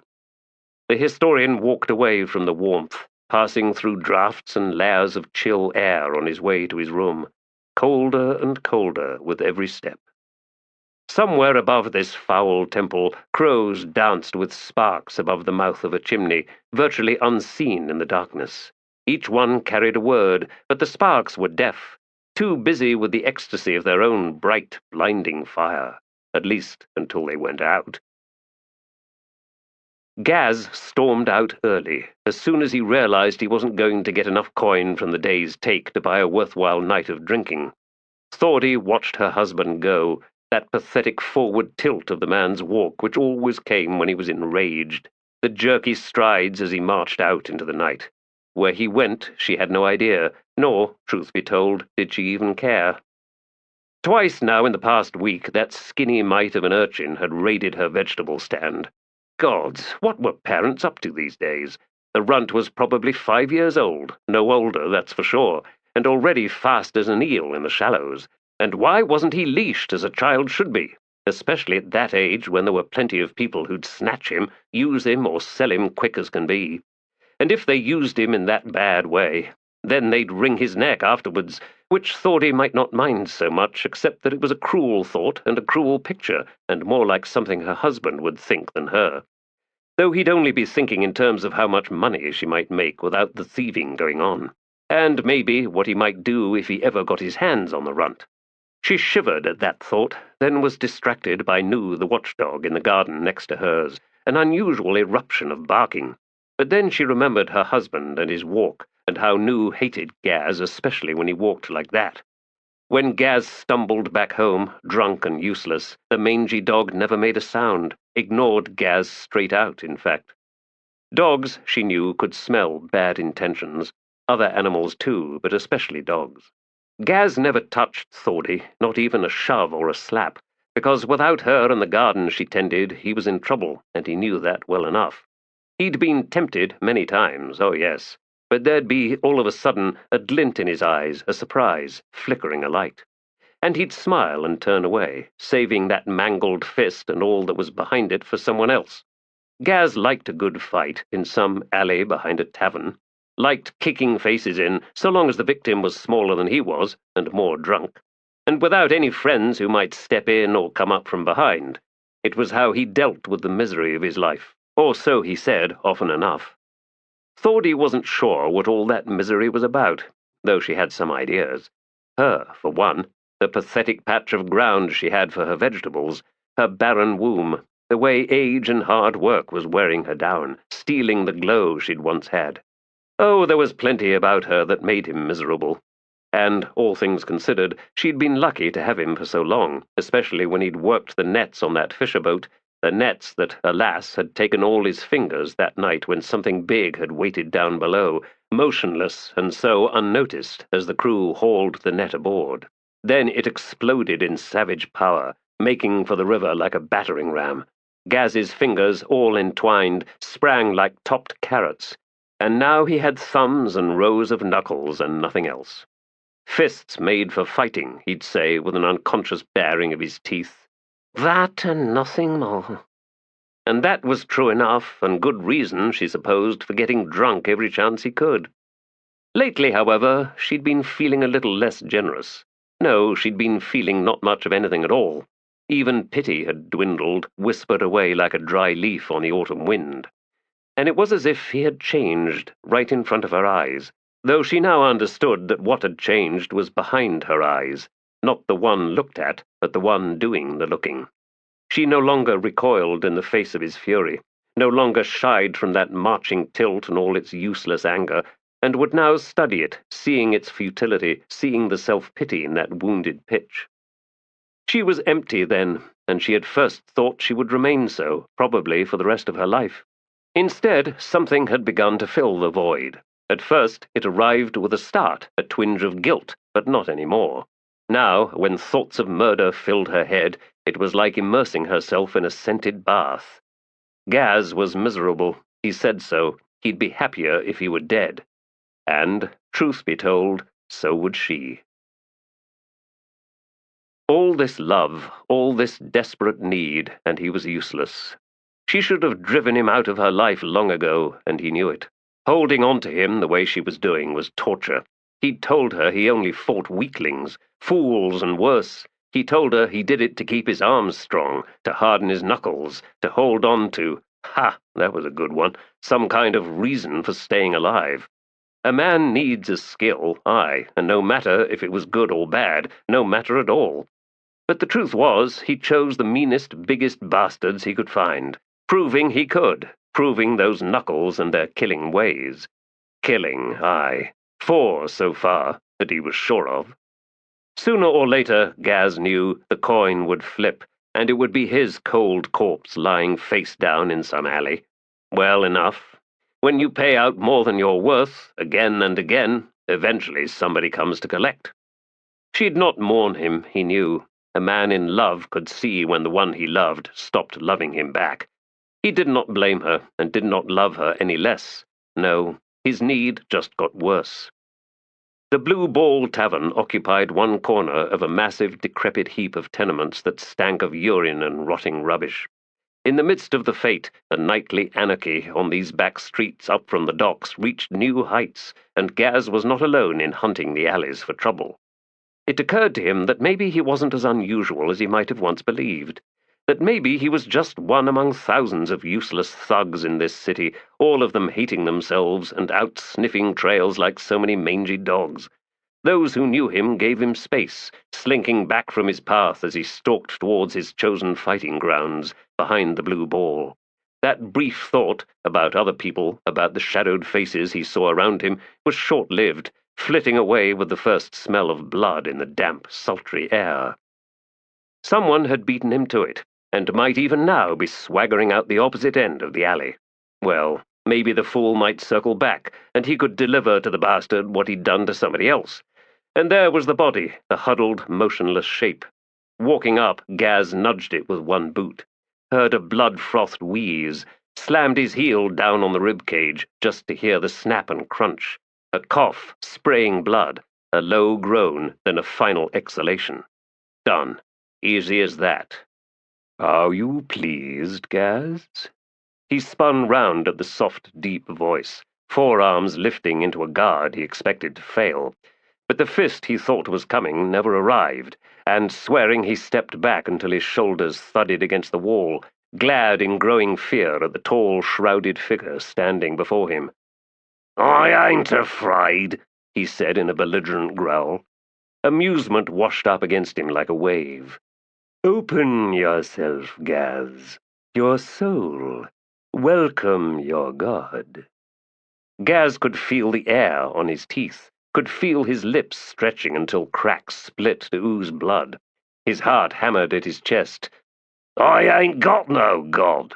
I'm nothing but curses, and I don't know you. Not at all." "Of course you do, Gaz. You have made sacrifice to me, 6 times now, and counting." Gaz could not see the face within the hood, but the air between them was suddenly thick with some pungent, cloying scent. Like cold mud, the kind that ran in turgid streams behind slaughterhouses. He thought he heard the buzz of flies, but the sound was coming from somewhere inside his own head. "I don't kill for you," he said, his voice thin and weak. "You don't have to. I do not demand sacrifices. There is no need. You mortals consecrate any ground you choose, even this alley. You drain a life onto it. Nothing more is required. Not intent, not prayer, nor invocation. I am summoned without end." "What do you want from me?" "For now, only that you continue harvesting souls. When the time comes for more than that, Gaz of the Gadrobi, you will be shown what must be done." "And if I don't want—" "Your wants are not relevant." He couldn't get that infernal buzzing out of his skull. He shook his head, squeezed shut his eyes for a moment. When he opened them again, the god was gone. "The flies! The flies are in my head! Gods, get out!" Someone had wandered into the alley, weaving, mumbling, one hand held out to fend off any obstacles. "I can get them out, yes!" And all at once he knew the truth of that, knew that killing would silence those cursed flies. Swinging round, he pitched forward, hands lifting, and fast marched towards the drunken fool, who looked up at the last moment, in time to meet those terrible knuckles. Kruppe of Taliant slowed as he approached the recessed entrance to the tenement where he now lived. Someone was standing in the shadows, blocking the door. He halted 10 paces away. "That was good work," he said.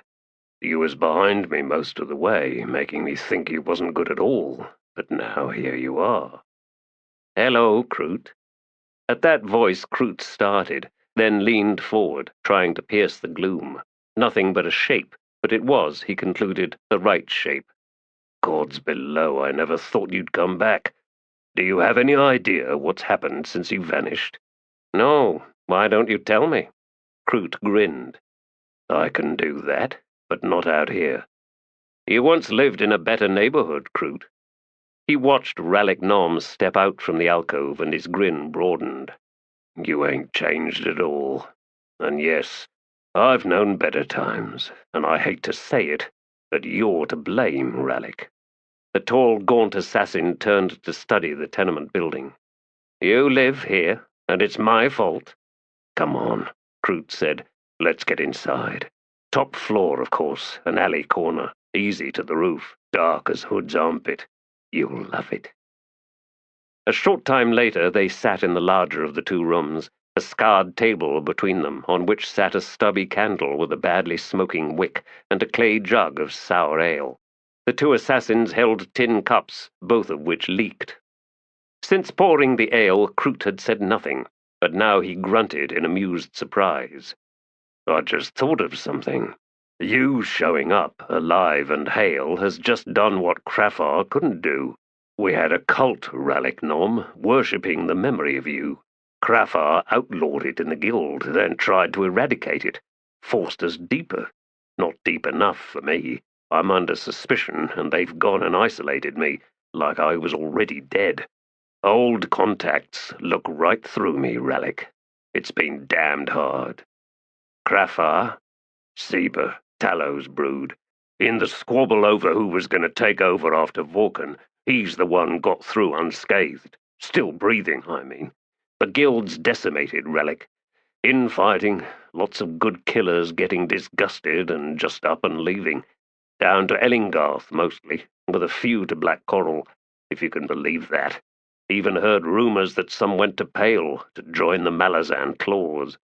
Rallick held up a red-stained hand. "A moment, damn you! What idiot decided on a cult?"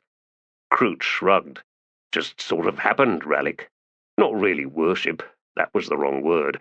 It's more like a philosophy of assassination. No magic, for one. Poisons, lots of poisons, and otateral dust, if we can get it. But Seba Krafar wants to take us back to all that magic, even though you made it obvious which way was the better one, the surer one. The man's stubborn. It's in the blood with them, eh? Kroot slapped the table, momentarily knocking over the candle, which he hastened to right before the paltry flame went out. Can't wait to see Krafar's face when you walk in. You will have to, Rallick replied. Something else, friend. You don't say a word to anyone. Kroot smiled knowingly. You plan on an ambush, don't you? You stepping over Krafar's body to take mastery of the guild. And you need to make plans, and I can help you there, tell you the ones sure to be loyal to you, sure to back you. Be quiet, Rallick said. There's something you need to know. What? The night I disappeared. Recall it? Of course. Someone else vanished that night, too. Kroot blinked. Well, yes. And now I am back. You are. Rallick drank down a mouthful of ale, then another. Kroot stared, then swore. Her, too? Yes. Draining his cup, Kroot quickly refilled it, then leaned back. Gods below. Poor Krafar. You working with her on this, Rallick? No. Not that she'd need help. I don't know where she is, Kroot. I don't know what she's planning, if anything. I don't know and can't guess, and neither can you. So, what do we do, Rallick? You change nothing. Stay with your routine. Kroot snorted. What routine? Slow starvation? I have coin, enough for both of us, hidden here and there. Rallick rose. I assume the rooftops are quiet these nights. Except for thieves, coming out like mice with not an owl to be seen. Like I said, the guild's on its knees. All right, I will return before dawn. For now, Kroot, we do nothing. I'm good at that. Rallick grimaced, but said nothing as he turned to the window and unlocked the shutters. He didn't need to say anything as far as Kroot was concerned. True enough, Kroot was good at doing nothing, but Rallick Nom wasn't. He wasn't good at that at all.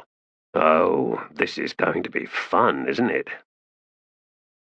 The murmurings chased him down the alley, guttural noises issuing from a score of fanged mouths, tongues wiggling, black lips lifting clear.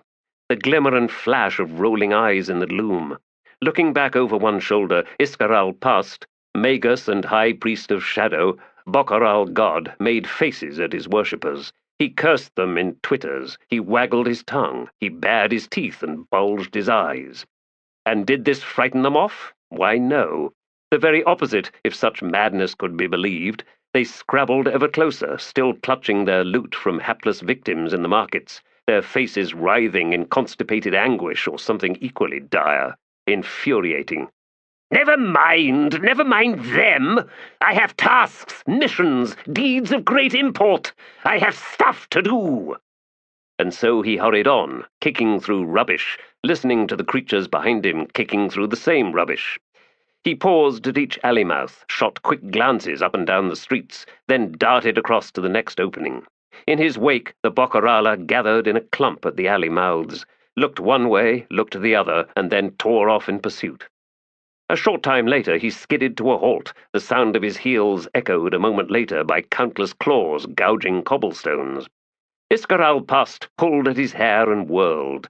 The crouching Bokharala all had their knobby fists up to either side of their tiny skulls. "Leave me be!" he hissed. They hissed back at him.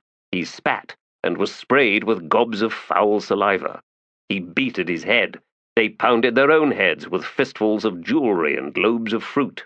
Eyes narrowing, Iskaral passed slowly stood on one leg, watched the Bokharala stand tottering on single legs. "Gods below," he muttered. "They've all gone entirely insane." Spinning round once more, he glared across at the squat octagonal temple 50 paces down the street to his right. Its walls were a chaotic collection of niches and misshapen angles, a veritable plethora of shadows. Iskaral passed sighed. "My new abode. A modest hovel, but it suits my needs. I plan to do it up, of course, when there's time." Oh, you like the gold place settings and silk napkins? Just something I threw together, mind, but it pleases me well enough. Spiders? No, no spiders round here. Oh, no. Simply not allowed. Ghastly creatures. Yes, disgusting. Never bathe, don't you know? Ghastly. Wordless sing-song at his back. Oh, don't mind them, my ex-wife's relations. If I'd have known, well, of course, I'd never have taken the leap, if you know what I mean. But that's how it is. Get married and you end up saddled with the whole family menagerie. And even though she's gone now, nothing but a dried-out husk with her legs sticking up in the air, well, I admit to feeling responsible for her hapless kin. No, no, she looked nothing like them. Worse, actually. I confess to a momentary insanity. The curse of being young, I suppose. When did we get married? Why, 5 years ago now, yes. Only seems like a lifetime, and I'm glad, so glad to be done with it now. More wine, sweetness? Smiling, Iscar-al-Past set out for the temple. Shadowed steps leading to a shadowed landing beneath a pitted lintel stone. Oh, this was all very well done. The twin doors were huge, very nearly gates, panelled in polished bronze, moulded into an enormous image of charging hounds. Delicious touch, lovingly rendered, all that snarling terror. Yes, the doors were my idea, by my own hand, in fact. I dabble. Sculpture, tapestry, portraiture, caricature, potterature. Pottery, I mean. I was simply using the technical term. See this funerary urn. Exquisite, yes. She's inside. Yes, my beloved departed, my belovedly departed, my blessedly departed. Hee-hee! Oh, folding up her limbs was no easy task, let me tell you. Quite a tight fit. I know, hard to believe she's in there, in an urn barely larger than a jar of wine. I have many skills, yes, as befits the most glorious mortal servant of High House Shadow. But I'll tell you this, she fought hard all the way in. He crouched in front of the bronze doors, glowering into the gaping jaws of the hounds, reached up one knuckled hand and rapped Baran's nose, a faint, hollow reverberation. I knew it, he said, nodding. The Bokarala fidgeted on the steps, knocking each other on their snouts, then sagely nodding. The door to the left opened a crack. A hood-shrouded head poked out at about chest height, the face peering up, vague and blurry. "We don't want any," said a thin, whispery woman's voice. "You don't want any what?" "They'll soil the furniture." Iscar-al-Past scowled. "She's insane. Why is everyone I meet insane?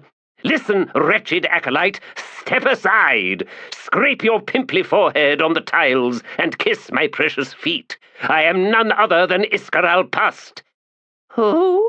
"Iscar-al-Past, High Priest of Shadow, Magus of the High House, our god's most trusted, favored, valued servant. Now move aside, let me in. I claim this temple by right of seniority, by right of rightful hierarchy, by right of natural superiority. I will speak with the High Priestess immediately. Wake her up, clean her up, prop her up, whatever you need to do to get her ready for me." The door creaked back, and all at once the acolyte straightened, revealing herself to be ridiculously tall. She swept her hood back to display an exquisitely molded face surrounded by long, straight, rust-red hair. In a deep, melodic voice, she said, "I am High Priestess Sordiko Quam of the Darujhistan Temple of Shadow." "Ah, a master of disguise, just like me." "Yes, I can see that." "You can?" "Yes." "Oh, isn't that funny?" He tilted his head. "Not funny at all." Then smiled winningly up at her. "And what do you think I am, dear?" "Some sort of sunburned toad, I believe." "Just what I want you to think. Now invite me in before I lose my temperature." "Temper, you mean?" "No, temperature. It's getting chilly." Her amber eyes shifted to the steps behind him. "What of your offspring?" "Ha ha! Offspring they are not. Never mind them. They can weep, they can whimper, they can grovel, they can—" "Right now they are all waving their hands about in perfect mimicry of you, Iscar-al-Past. Why would they do that?" Forget them, I said. Shrugging, she stepped back. Iscaral Past scrambled inside. Sordico Quam shut the door and locked it. Now you claim to be a high priest. From where? 7 cities, the secret monastery. What monastery? The one that's a secret, of course. You don't need to know, and I don't need to tell you. Show me to my chambers. I'm tired and hungry. I want a 7-course supper, plenty of expensive, suitably delicate wine, and nubile female servants eager to appease my delighted whim. I cannot, alas, think of a single servant here who would touch your whim, as you so quaintly call it. As for the rest, let it not be said I am remiss in according fellow seneschals every courtesy as befits a guest of my temple. Your temple, is it? Iscaral Past sniggered. Not for long. But say nothing at the moment. Leave her such pathetic delusions. Smile, yes, and nod. And how in the abyss did they get inside? The Boccarala were now crowding behind the high priestess, heads bobbing. She swung about. I don't know. There are wards. Should be impossible. Most disturbing indeed. Never mind, Iscaral Past said. Lead on, underling. One fine eyebrow lifted. You claim to be the Magos of High House Shadow. That is quite an assertion. Have you proof? Proof? I am what I am, and that is that. Pray, I mean, do pray, and perchance all manner of revelation will afflict you, humble you, reduce you to wondering adoration. Oh, he added, wait until she does just that. Oh, the song will change then, won't it just? Never mind servants servicing my whim, it will be this glorious woman. She stared at him a moment longer, then, in a whirl of robes, swung about and gestured that he follow. The grace she no doubt sought was fouled almost immediately as she had to kick and stumble her way through the squall of Boccarala, each of which bared teeth in rollicking but silent laughter. She shot a glance back at Iscaral Past, but not, he was certain, in time to see his noiseless laugh. Into the sanctum they went. Not long, Iscaral Past whispered. Those doors need paint, yes. Not long now at all. Gods below! The guard gasped. You're bigger than a barghast! Mappo Runt ducked his head, embarrassed that he had so shocked this passing watchman. The guard had staggered back, clutching momentarily at his chest. Yes, he was past his prime, but it seemed that the gesture had been just that, a gesture, and the Trell's sudden dread that he had inadvertently sent the first citizen he met stumbling through Hood's gate slowly gave way to shame. I am sorry, sir, he now said. I thought to ask you a question, nothing more. The guard lifted his lantern higher between them. Are you a demon, then? You regularly encounter demons on your patrols? A truly extraordinary city. Of course not. I mean, it's rare. Ah, I am a Trell from the plains and hills east of Nemil, which lies west of the Jag-Odhan in 7 cities. What then was your question? I seek the Temple of Burn, sir. I think it best that I escort you there, Trell. You have been keeping to the alleys this night, haven't you? I thought it best. Rightly so. And you and I shall do the same. In any case, you are in the Gadrobi district, while the temple you want is in the Daru district. We have some way to go. You are very generous with your time, sir. The guard smiled.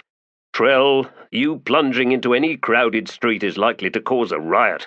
By taking charge of you, I hope to prevent that. Thus, not generous, simply doing my duty.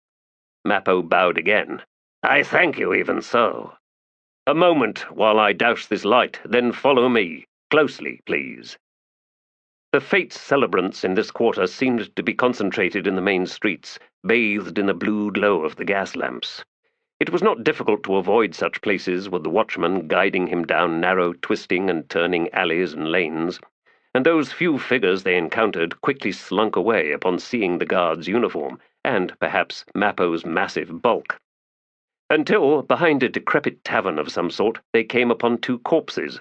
Swearing under his breath, the guard crouched down beside one, fumbling to relight his lantern. This is becoming a problem, he muttered as he cranked the wick high and a golden glow filled the area, revealing filth-smeared cobblestones and the gleam of pooled blood. Mappo watched as he rolled over the first body. This one's a plain beating, fists and boots. I knew him, poor man, losing a battle with spirits. Well, the battle's over now, Beru bless his soul. He moved on to the next one. Ah, yes, who'd take the one that did this? 4 others just the same, that we know of. We still cannot fathom the weapon he uses, perhaps a shovel handle. Gods, but it's brutal. Sir, ventured Mappo, it seems you have more pressing tasks this night. Directions. No, I will take you, Trell. Both have been dead for a couple of bells now. A little longer won't matter. I think it's time, he added, straightening, for a mage or a priest to be brought into this. I wish you success, Mappo said. I can never figure it, the guard said as he led the Trell onward. It's as if peace is not good enough. Someone needs to crawl out of the pit with blood dripping from his hands, delivering strife, misery. He shook his head. Could I but shake reason into such abominations? There's no need. No one wants them, and no one wants what they do. What's needed? That's what I wish I knew. For them, I mean. What do they need? What do they want? Is it just that sweet sip of power, domination, the sense of control over who lives and who dies? Gods, I wish I knew what fills their brains. No, sir, said Mappo. Be glad you do not. Even the beasts succumb to such aggression. Killers among your kind, among my kind, are just that, the savagery of beasts mated with intelligence, or what passes for intelligence. They dwell in a murky world, sir, confused and fearful, stained dark with envy and malice, and in the end they die as they lived, frightened and alone, with every memory of power revealed as illusion, as farce. The guard had halted, had turned to regard the Trell as he spoke. Just beyond the alley's mouth was a wall, and to the left, the unlit cave of a tunnel or a gate.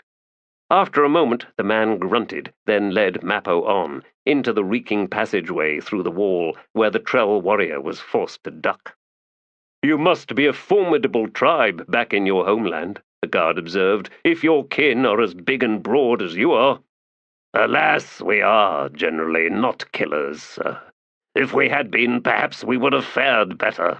As it is, the glory of my people has waned. Mappo then halted and looked back at the gate they had just passed through. He could see that the wall was but a fragment, a stretch no more than 50 paces in length. At both ends, leaning buildings thrust into the spaces where it should have continued on. The guard laughed. Aye, not much left of the Gadrobi wall, just this one gate, and it's used mostly by thieves and the like. Come, not much further. The Temple of Burn had seen better days.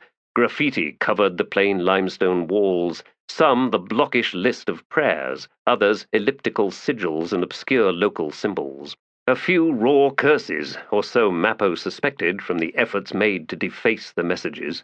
Rubbish clogged the gutter surrounding the foundations, through which rats ambled. The guard led him along the wall and to the right, where they came out onto a slightly wider thoroughfare.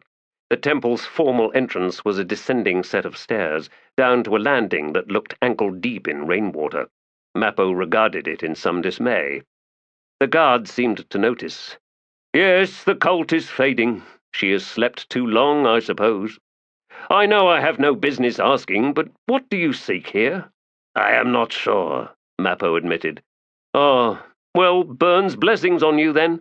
Thank you, sir. The guard set out to retrace his route, no doubt returning to the alley with the corpses. The memory of them remained with Mappo, leaving him with a gnawing disquiet. He had glimpsed something of the mysterious wounds on the second body. Brutal indeed. Would there could be an end to such things, yes, a true blessing of peace. He made his way down the steps, splashed through the pool to the doors. They opened before he could knock. A gaunt, sad-faced man stood before him. You had to know, Mappo Runt of the Trell, that it could not last.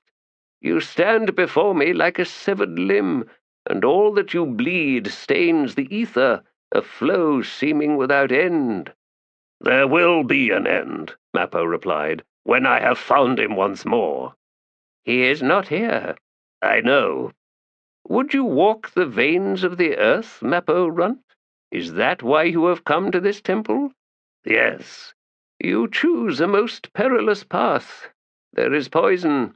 There is bitter cold, ice stained with foreign blood.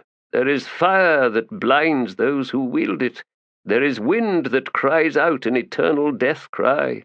There is darkness, and it is crowded. There is grief more than even you can withstand. There is yielding, and that which will not yield. Pressures too vast even for one such as you. Will you still walk Burn's path, Mappo Runt? I must. The sad face looked even sadder. I thought as much. I could have made my list of warnings even longer, you know. We could have stood in our places for the rest of the night, you in that sodden pool, me standing here uttering dire details, and still, at long last, you would say, I must, and we would have wasted all that time. Me hoarse, and you asleep on your feet. You sound almost regretful, priest. Perhaps I am at that. It was a most poetic list. Then by all means record it in full when you write your log of this fell night. I like that notion. Thank you. Now come inside and wipe your feet. But hurry, we have been preparing the ritual since your ship docked. The breadth of your knowledge is impressive, Mappo said, as, ducking, he stepped inside. Yes, it is. Now follow me. A short corridor, ceiling dripping, into a broader transept, across a dingy mosaic floor, down a second corridor, this one lined with niches, each home to a holy object, misshapen chunks of raw ore, crystals of white, rose and purple quartz and amethyst, starstones, amber, copper, flint and petrified wood and bones. At the end of this passage the corridor opened out into a wider colonnaded main chamber, and here, arrayed in 2 rows, waited acolytes, each wearing brown robes and holding aloft a torch. The acolytes chanted in some arcane tongue as the high priest led Mappo down between the rows. Where an altar should have been at the far end, there was instead a crevasse in the floor, as if the very earth had opened up beneath the altar, swallowing it and the dais it stood on. From the fissure rose bitter, hot smoke. The sad-faced high priest walked up to its very edge, then turned to face Mappo. Burn's gate awaits you, Trell. Mappo approached and looked down, to see molten rock 20 spans below, a seething river sweeping past. Of course, the high priest said, what you see is not in this realm. Were it so, Darujhistan would now be a ball of fire bright as a newborn sun. The caverns of gas and all that. If I jump down there, Mappo said, I will be roasted to a crisp. Yes, I know what you must be thinking. Oh? Some gate. Ah, yes, accurate enough. You must be armored against such forces. This is the ritual I mentioned earlier. Are you ready, Mappo Runt? You wish to cast some sort of protective spell on me? No, he replied, with an expression near to weeping. We wish to bathe you in blood.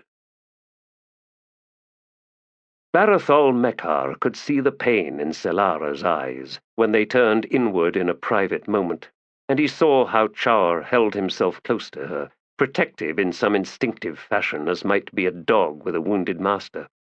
When she caught Barathol studying her, she was quick with a broad smile, and each time he felt as if something struck his heart like a fist against a closed door.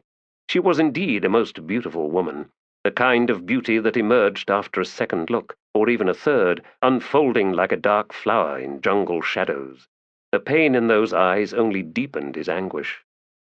Cutter was a damned fool. Yes, there had been another woman, his first love, most likely, but she was gone.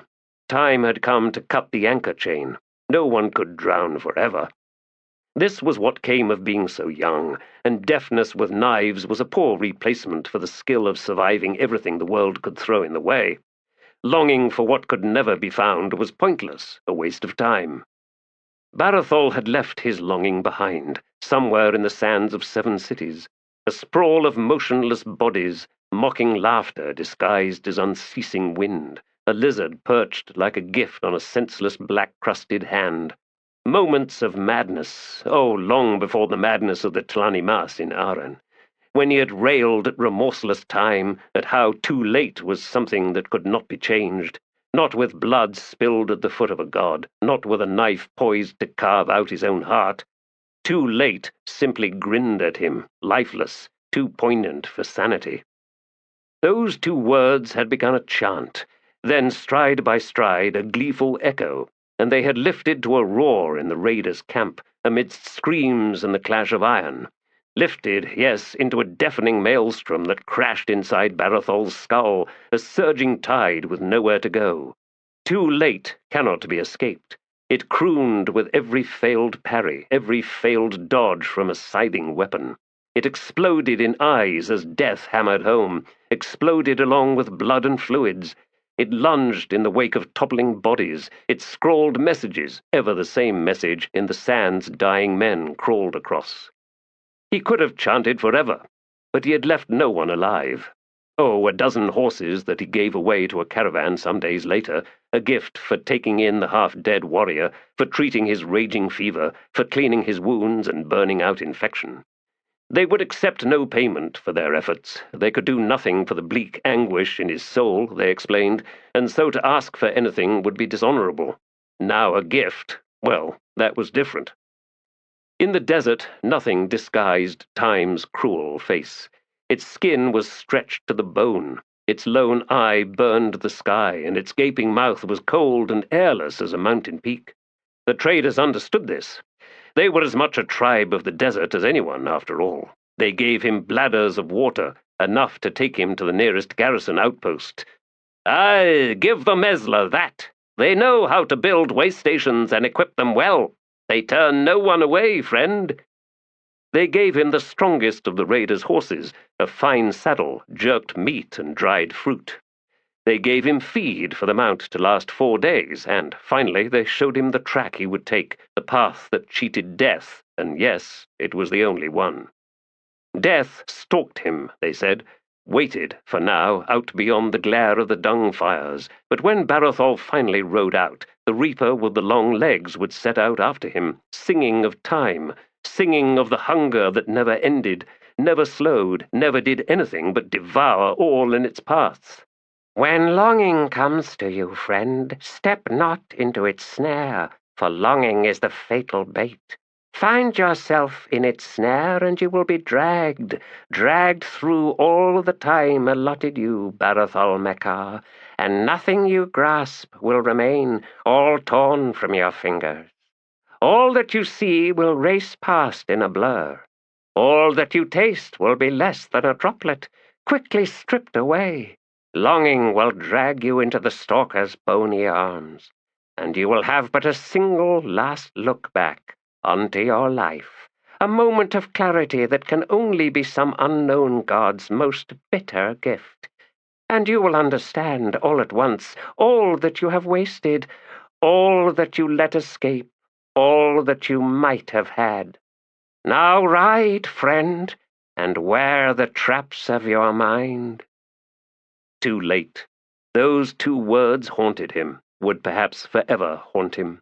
A cruel chant had filled his head when he'd looked down upon Chaur's drowned face. Too late. But he'd spat into that gleeful cry. That time, yes, he had. He had said no, and he had won. Such victories were without measure. Enough to hold a man up for a while longer. Enough to give him the courage to meet a woman's eyes, to meet unflinching what he saw there. In cavorting, clashing light, faces smeared past as they walked through the crowd, rollicking songs in the local tongue, jars and flasks thrust at them in drunken generosity, shouted greetings, strangers in clutches by walls, hands groping beneath disordered clothing, the smell of sex everywhere. Barathol slowed and half-turned.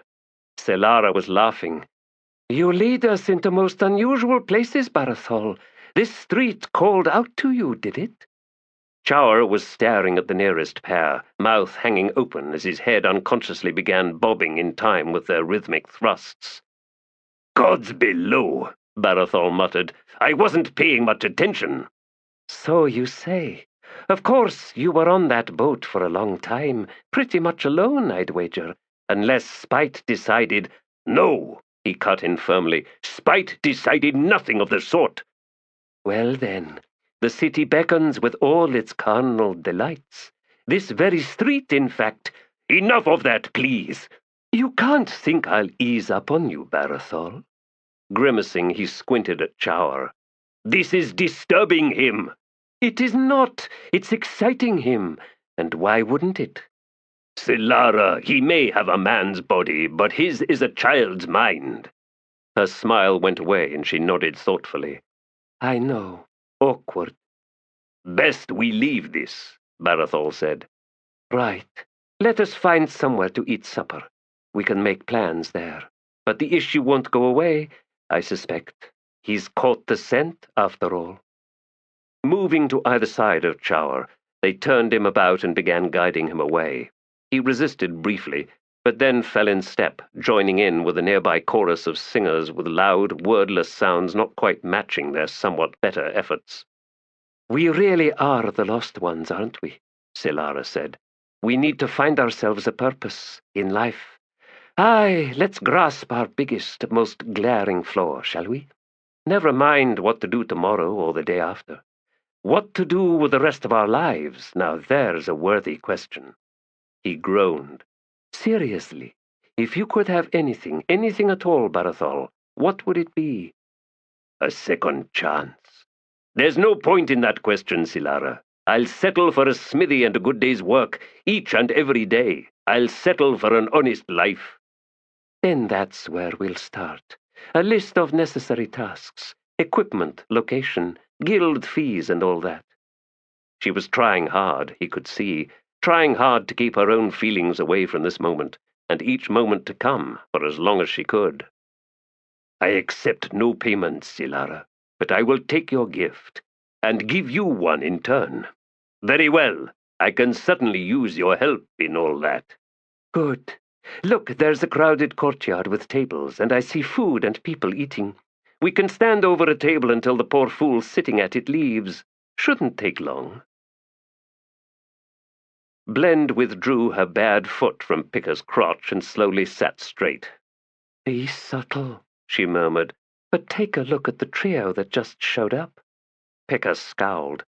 "Do you always have to make me uncomfortable in public, Blend?" "Don't be silly. You're positively glowing." "With embarrassment, yes. And look at Ansi. His face is like a sun-baked crab shell." "It's always like that," Blend said.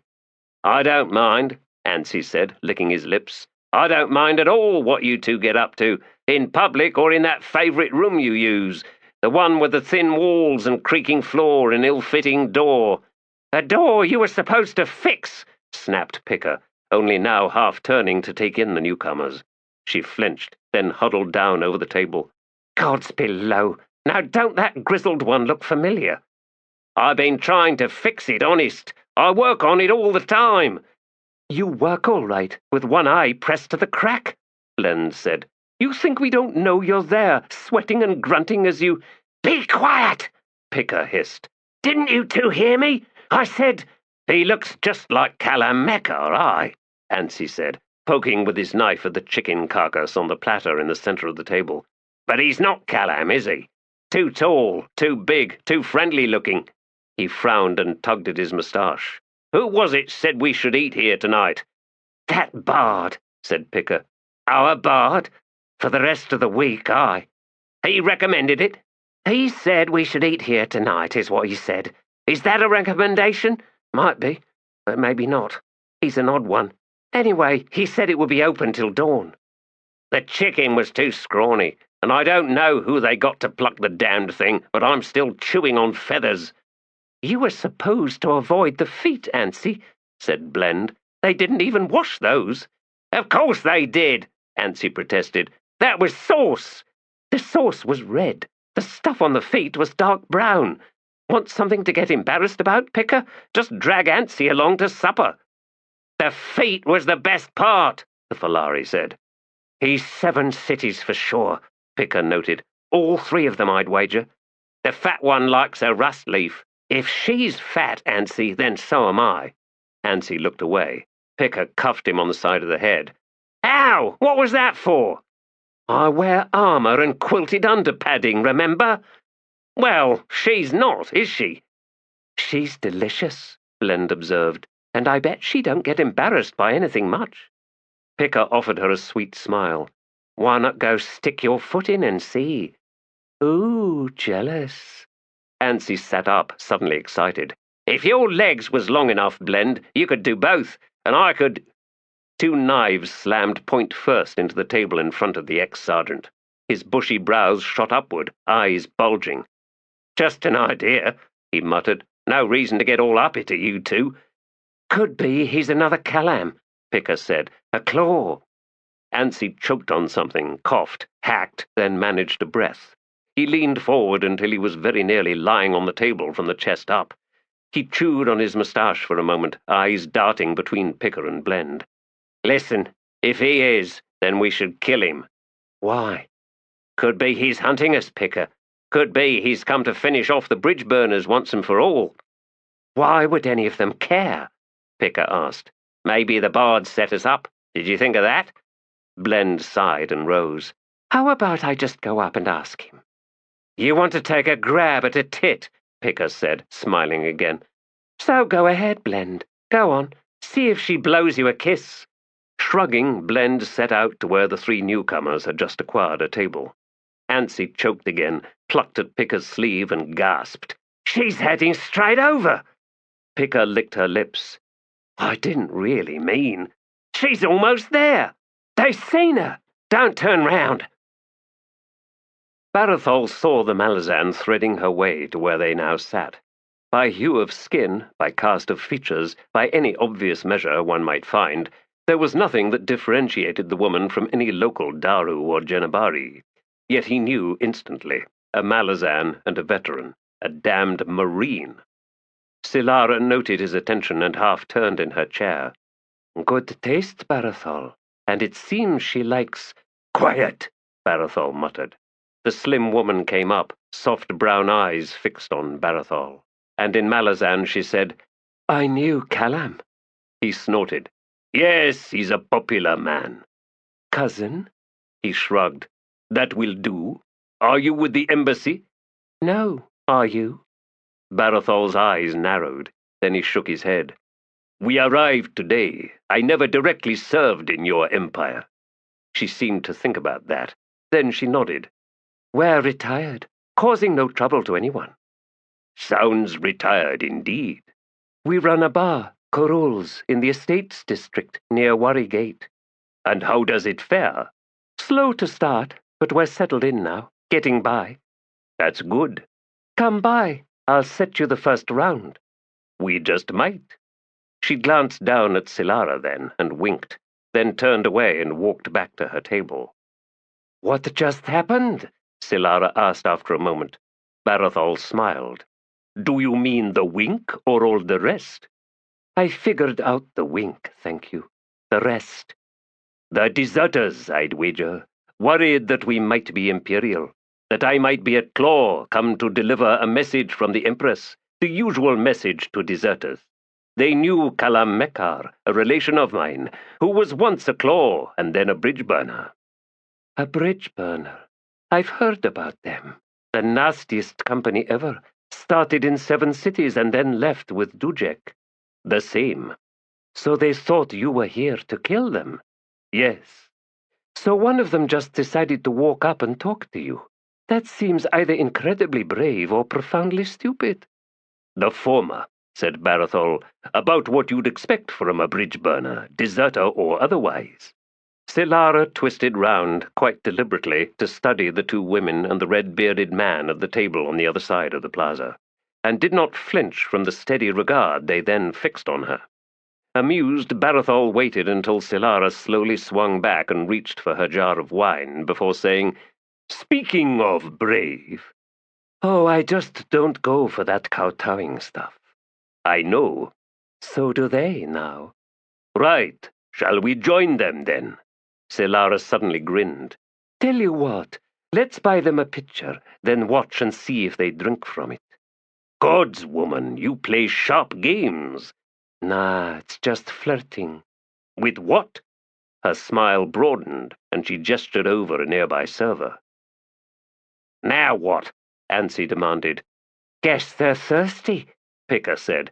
It's that quiet one who worries me, Ansi continued. He's got that blank look, like the worst kind of killer. He's a simpleton, Ansi, said Blend. Worst kind of killer there is. Oh, really? He's addled a child's brain. Look how he looks round at everything. Look at that silly grin. It's probably an act, Blend. Tell her, Pick, it's an act. That's your claw right there. The one that's gonna kill us, starting with me, since I ain't never had no luck, except the pushing kind. My skin's all clammy already, like I was practicing being a corpse. It's no fun being a corpse, take it from me. That explains the fingernails, Blend said. Ansi frowned at her. The server who had just been at the other table now arrived, delivering a large clay jar. Wine, she said. Compliments of them three over there. Picker snorted. Oh, that's cute. And now they want to see if we drink from it. Get that wench back here, Blend. Buy them a bottle of white apricot nectar. Returning the favour, like. Blend rolled her eyes. This could get expensive, she said as she rose. I ain't drinking from nothing I didn't buy myself, Ansi said. We should have brought Blue Pearl. He could have sniffed out whatever. Or Mallet. They got poisons so secret here there's no taste, no smell. The one drop that kills you don't even feel wet. Why, all you need to do is look in its direction. What in Hood's name are you going on about, Ansi? You heard me, Pick. Pour me some of this wine, then. Let's see if they got good taste. I ain't touching that jar. Could be powdered with something. Only if the wench was in on it. If she wasn't, and there was, she'd be dead, right? She don't look too healthy to me. You'd look pretty rough, too, with all the cysts she's got on her head and neck. Some Daru poisons show up as knobby lumps. Gods below, Ansi! Picker reached across and collected the jar, filled her goblet, drank down a mouthful of the amber liquid. There! Not half bad. We got better in our cellar, I'm pleased to say. Ansi was studying her with slightly bulging eyes. Blend returned, sank into a slouch in her chair. On its way, she said. How was the wine, Pick? Passing? Want some? All this trudging back and forth has worked up a fierce thirst, so fill it up, darling. You're both suicidal, Ansi said. We're not the ones feeling clammy, are we? There are some poisons, Picker said, that kill the person next to the one who took it. The ex-sergeant lurched back in his chair. Damn you! I heard of those! You killed me! Calm down, Blend interjected. She was teasing you, Ansi. Honest. Right, Picker? Well, if you don't want his knife in your throat, Pick, tell him quick. Aye, a jibe, a jest, teasing, nothing more. Besides, if you're naturally clammy, you're immune. You must think me an idiot, Pick, both of you. When neither objected to that assertion, the Falari snarled and took the jar from Blend, raised it defiantly to his mouth and downed the rest of the contents in a cascade of gulps, his oversized apple bobbing as if he was trying to swallow a cork. A fearless idiot, Blend said, shaking her head. Ansi sucked on his moustache ends for a moment, then thumped the empty jar onto the tabletop. He belched. They watched as the wench delivered the bottle of white apricot nectar. A brief conversation with the woman ensued, whereupon she flounced off with a toss of her knobby head. The pleasantly plump woman and the Mekar both poured a healthy measure of the liquor. With a bold toast in the Malazan's direction, they sipped. Look at that, Blend said, smiling. Such handsome shades of green. And the woman was on her feet, was marching over. Ansi set a hand on the grip of his short sword. In Malazan, tainted with the accent of 7 cities, the woman, with a hard frown, said, You trying to kill us or something? That was awful. It gets better, Blend said with an innocent blink. Really? And when would that be? Well, embalmers swear by it. The woman snorted. Damn the Mesla. This is war, you know. And she spun about and walked, a little unsteadily, back to her table. The server was simply waiting in the wings, it turned out, as she arrived at the table moments after the Seven Cities woman sank down into her chair. More conversation, another toss of the head, and off she trundled. The bottle she showed up with was of exquisite multi-hued glass, shaped like some giant insect. "This is for you," the server snapped, "and I ain't playing no more, no matter how much you tip me. Think I can't work this out? 2 women and a man here, 1 woman and 2 men are there. You're all disgusting, and when I tell the manager, well, banning the likes of you won't hurt us none, will it?" A whirl, nose in the air, and a most impressive stalk to the restaurant's nether regions, or wherever it was managers squatted in the nervous gloom common to their kind. The 3 Malazans said nothing for a long time, each with eyes fixed upon that misshapen bottle. Then Picker, licking dry lips, asked, "Male or female?" "Female," Ansi said in a thin, grating voice, as if being squeezed from below. "Should smell sweet." Clearing her throat, Blend said, "They just won the war, didn't they?" Picker looked at her. "A damned slaughter, too." Ansi moaned. "We got to drink it, don't we?" The 2 women nodded. "Well," he said, "I once plunged straight into a squad of Crimson Guard. You fell out of the tree and made it out alive, and I once stood down a charging wild boar." "Wasn't wild, Ansi. It was Trot's pet, and you made a grunt that sounded just like a sow." "And at the last moment I jumped right over it. It threw you into a wall. So if anyone here's got the guts to start, it's me." And with that he reached for the bottle of quall milk, paused to study the sigil on the stopper. "Green Marantz, the cheap brand. Figures." The normal dosage was a thimbleful, sold exclusively to women who wanted to get pregnant. Maybe it worked, maybe it didn't. Maybe all it did was shock the body into pregnancy. Anything to avoid another taste of that stuff. Picker drew out a pale handkerchief and waved it over her head. They'd have to offer them rooms now, at least a week's stay, she judged. Us Mesla just got trounced. Gods, it's about time we met folk worth meeting. Makes it almost worth drinking quall milk." Ansi drank down a mouthful, then set the bottle down, and promptly passed out, crumpling like a man without bones, except for his head, which crunched audibly on the cobbles. Almost worth it. Sighing, she reached for the bottle. To Blend, she said, "Good thing your foot's been neutered, love." "Don't you mean sterile?" "I ain't that delusional," Picker replied. "Be sure they promised to hire us all a carriage before you drink, Blend." "I will. See you tomorrow, sweetie." "Aye." Crone circled the edge, fixing one eye, then the other on the strange apparition swirling above the enchanted dais. The power of the high alchemist's sorcery was as sweet and intoxicating as the pollen of Debayang poppies, but that which came from the demon was foul, alien. Yet, the great raven knew, not quite as alien as it should be. Not to her and her kind, that is. "You are bold," she said to Baruch, who stood facing the dais with hands folded. "and the reach of your power and will is most impressive." "Thank you," replied the high alchemist, squinting at the demon he had conjured and then trapped. "Our conversations have been most enlightening.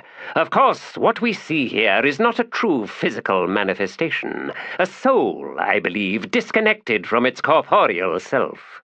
"With eyes of jade," Crone noted, beak opening in silent laughter. She hesitated, then asked, "What has it told you?" Baruch smiled. From the mantel above the fireplace, Chilbays wheezed derisively and made insulting gestures with its stubby hands. "You should spike that thing to a wall," Crone hissed. "At the very least, send it back up the chimney and thus out of my sight." Baruch spoke as if he had not heard Crone's complaining.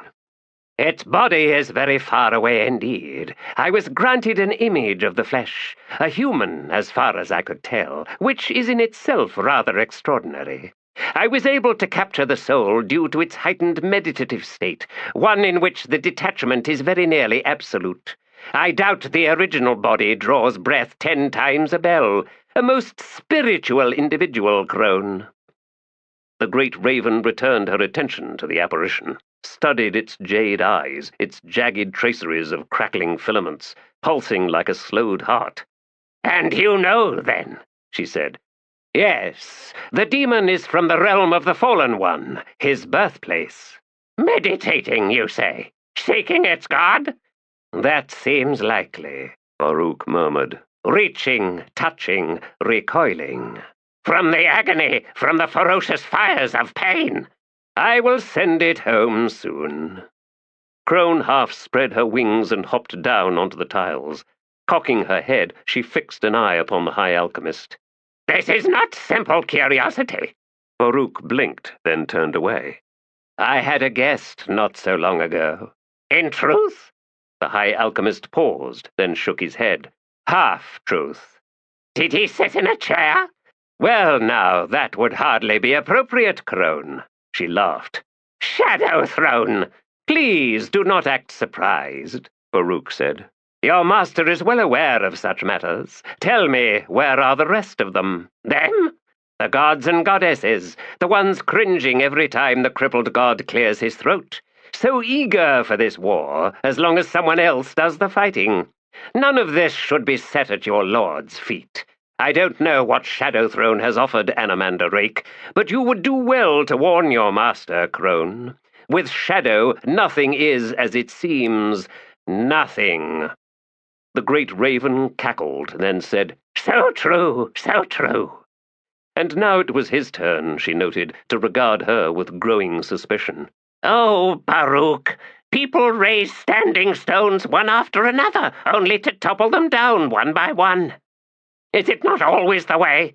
They dig holes only to fill them in again. As for us great ravens, why, we build nests only to tear them apart next season. All because the mad lizard in our skulls demands it.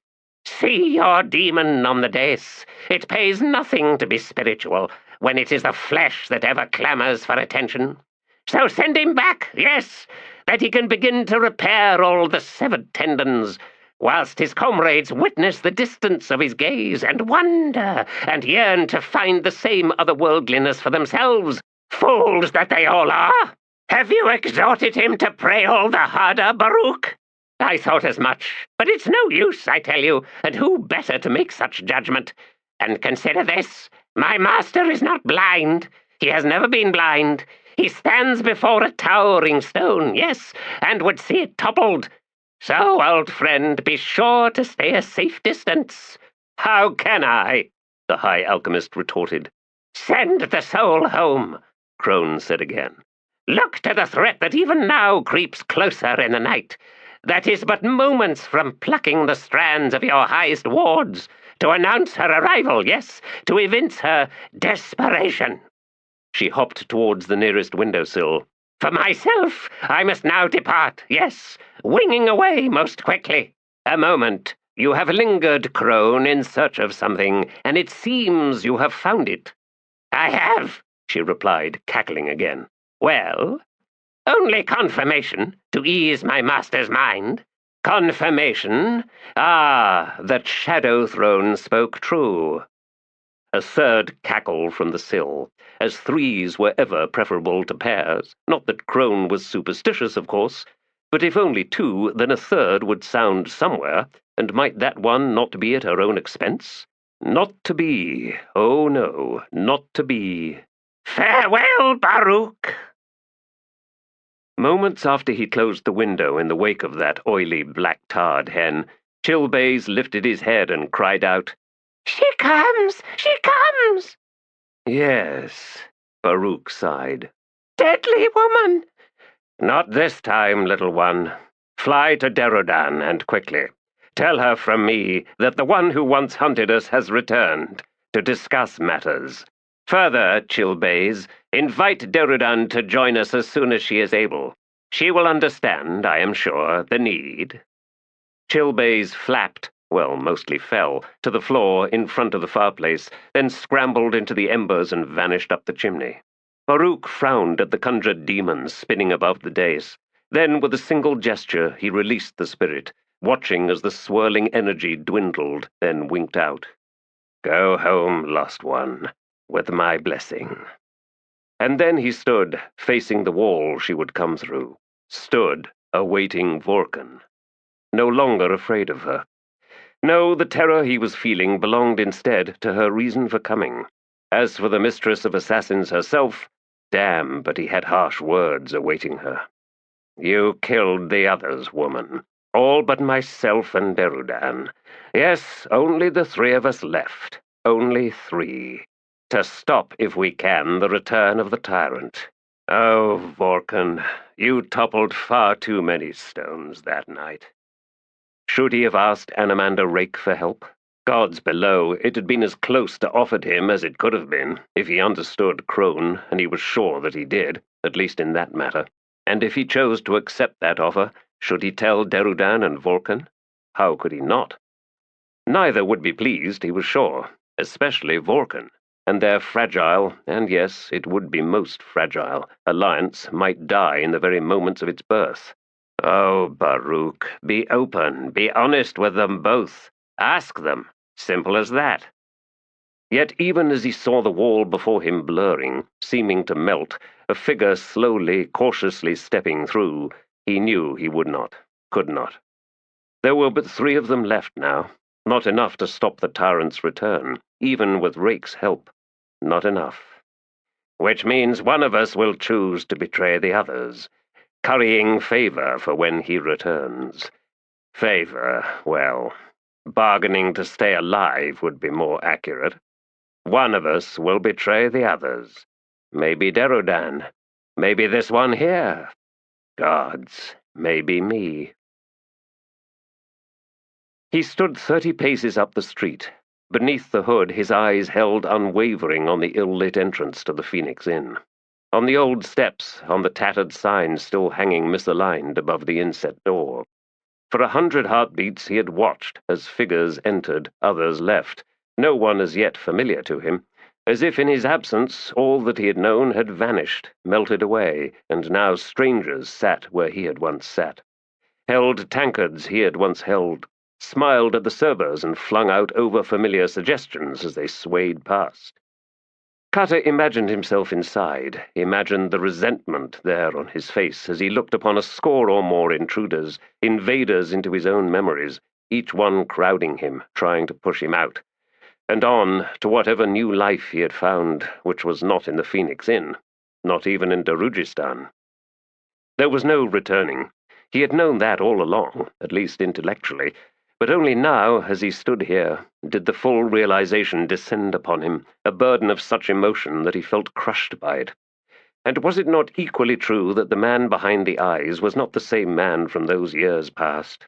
How could he not see it differently, with all that he had been through, with all that he had seen and felt? His heart thundered in his chest. Each drumming thud, he now understood, was, once done, never to return.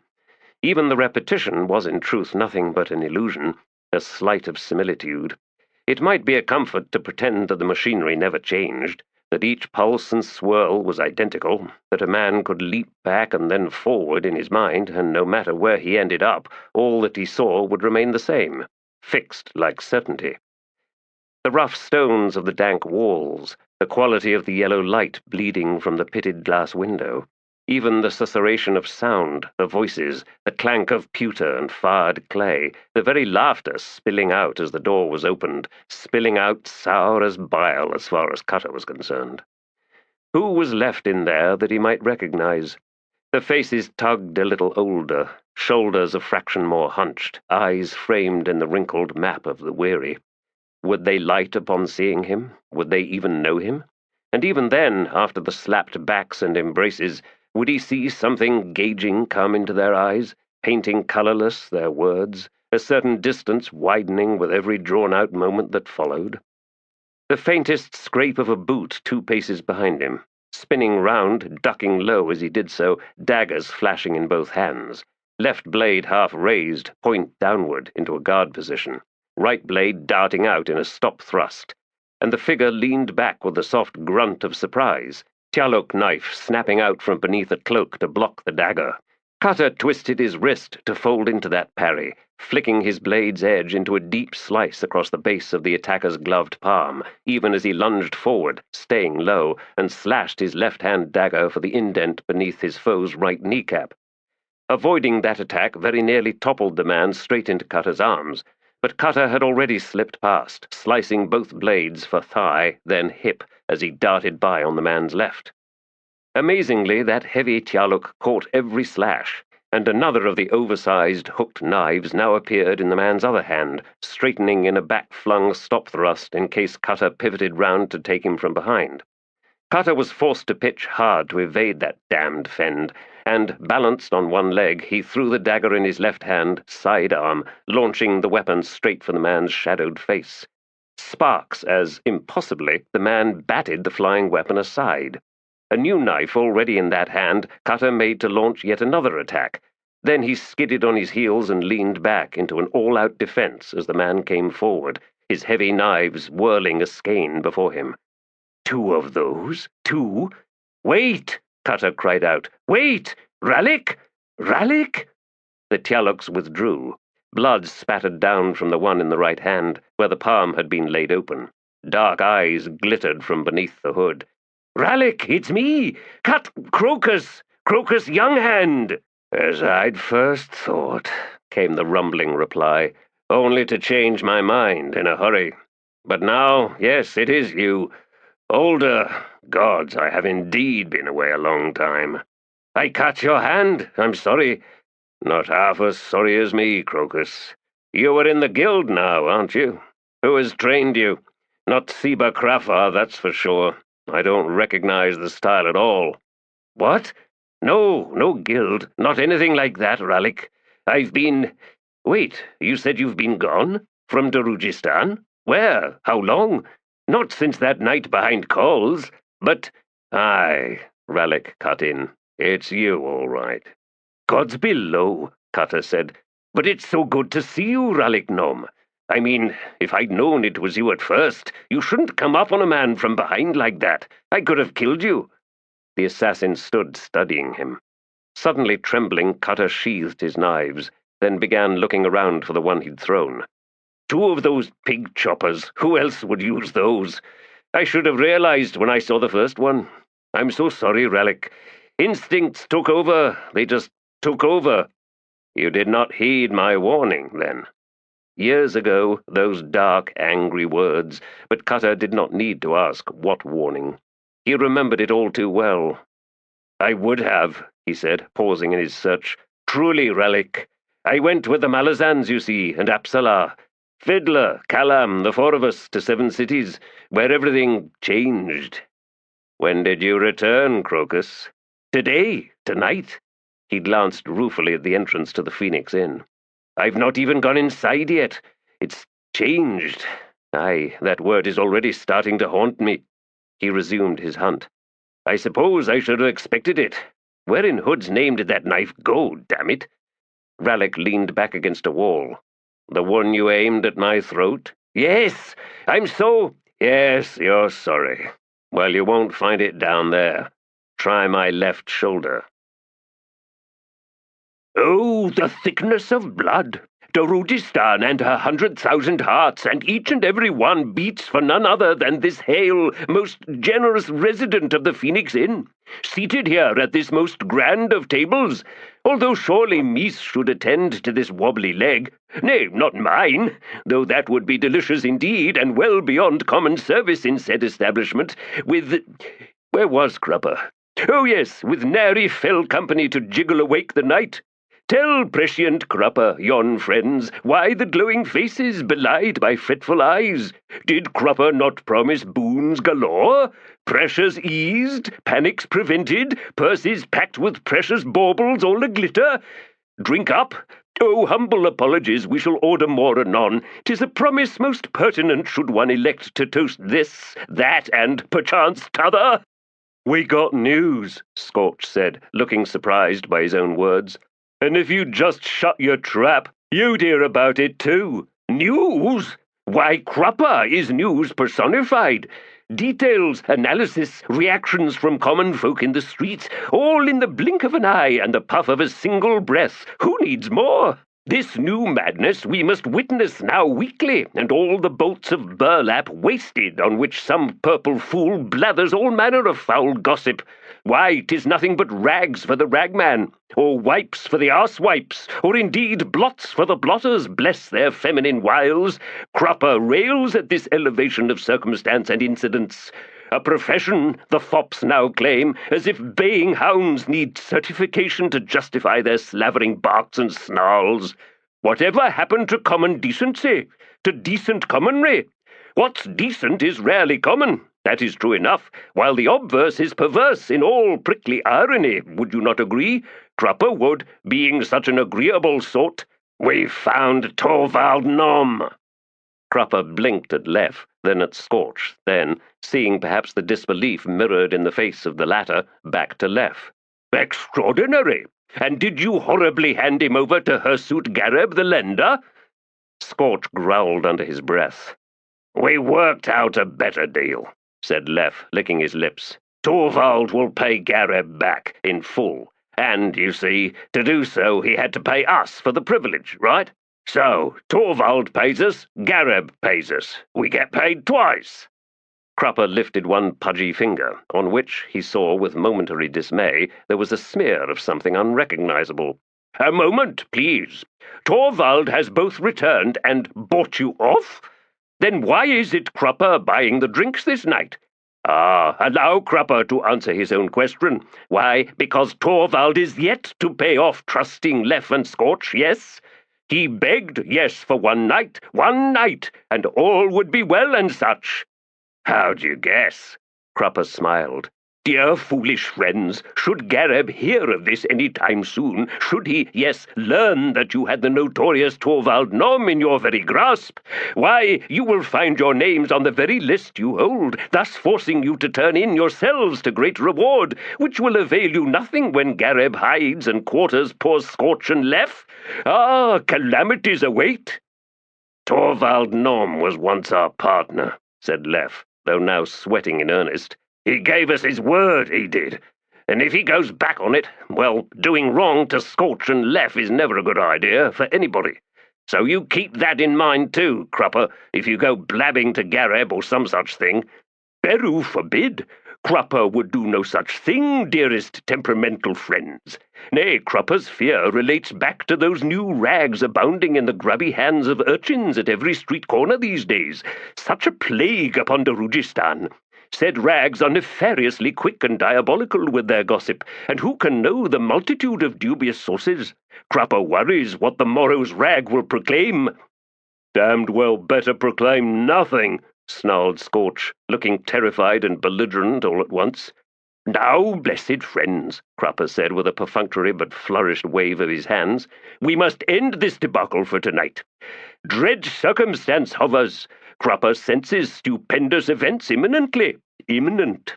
A taste upon the air, a flutter in the wind, a flicker in the lantern light, a waver in watery pools of ale, a thump upon the stairs, a rattling exposure of front doors. Ho! Noms and flowers, knives and bleeders, faces most ashen and dismayed. Begone from Kruppe's table, recent wumplings of desultory concourse. Reunion most precious awaits. Rallick was leaning heavily against Cutter by the time they reached the entrance to the Phoenix Inn. Gods, if I've killed him, my friend, gods, no. Pushing open the door, he half dragged Rallick inside, and saw behind the counter Mies, beyond her Irilta, and there to his left, frozen in mid-step and staring with wide eyes, Salty! Rallick's hurt! We need a room, and help!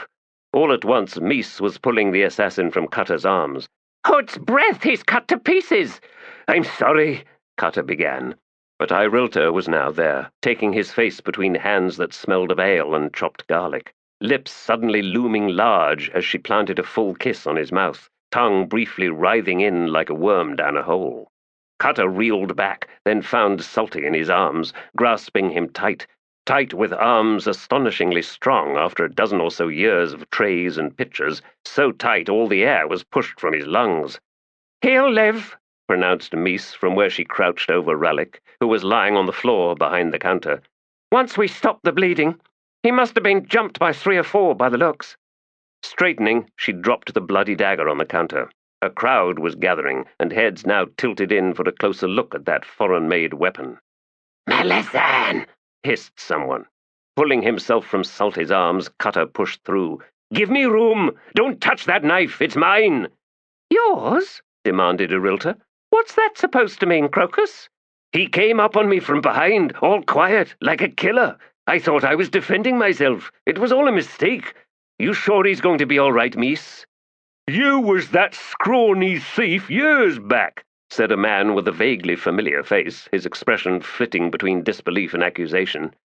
"Crocus, Arilta said," added the man beside him. "Did something the night the moon came down, I heard. Knocked over a pillar or something. You remember Scorch, don't you?" "I made a point of remembering only what I need to, Lef, though sometimes other stuff sticks too. Anyway, he was a pickpocket, one of Kruppe's lads." "Well, he ain't any more, is he?" Lef said in a half-snarl. "Now he's a guild assassin." "No, I'm not!" shouted Cutter, all at once feeling like the ungainly youth he had been years ago.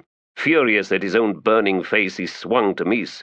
"Where's everybody else? I mean—" Mies held up a hand, on which there was some of Rallick's blood, and said, "He's waiting, Crocus, at his usual table. Go on." "Hey!" she shouted to the crowd. "Give him a way through! Go back to your tables!" Just like that, Cutter reflected, he had made things a shambles. His grand return. Everything. Reaching out as he passed, he retrieved his knife, not meeting Mies's eyes as he did so. Then, as bodies pulled back, he saw... There, at his usual table, the small round man with greasy hair and beaming cherubic smile. Filthy frilly cuffs, a faded and stained red waistcoat, a glistening pitcher on the puddled tabletop, 2 tankards. Just a thief, a pickpocket, a raider of girls' bedrooms. Wasn't I the breathless one? Oh, wide-eyed fool. Oh, Kruppe, look at you. If anybody wasn't going to change, it's you.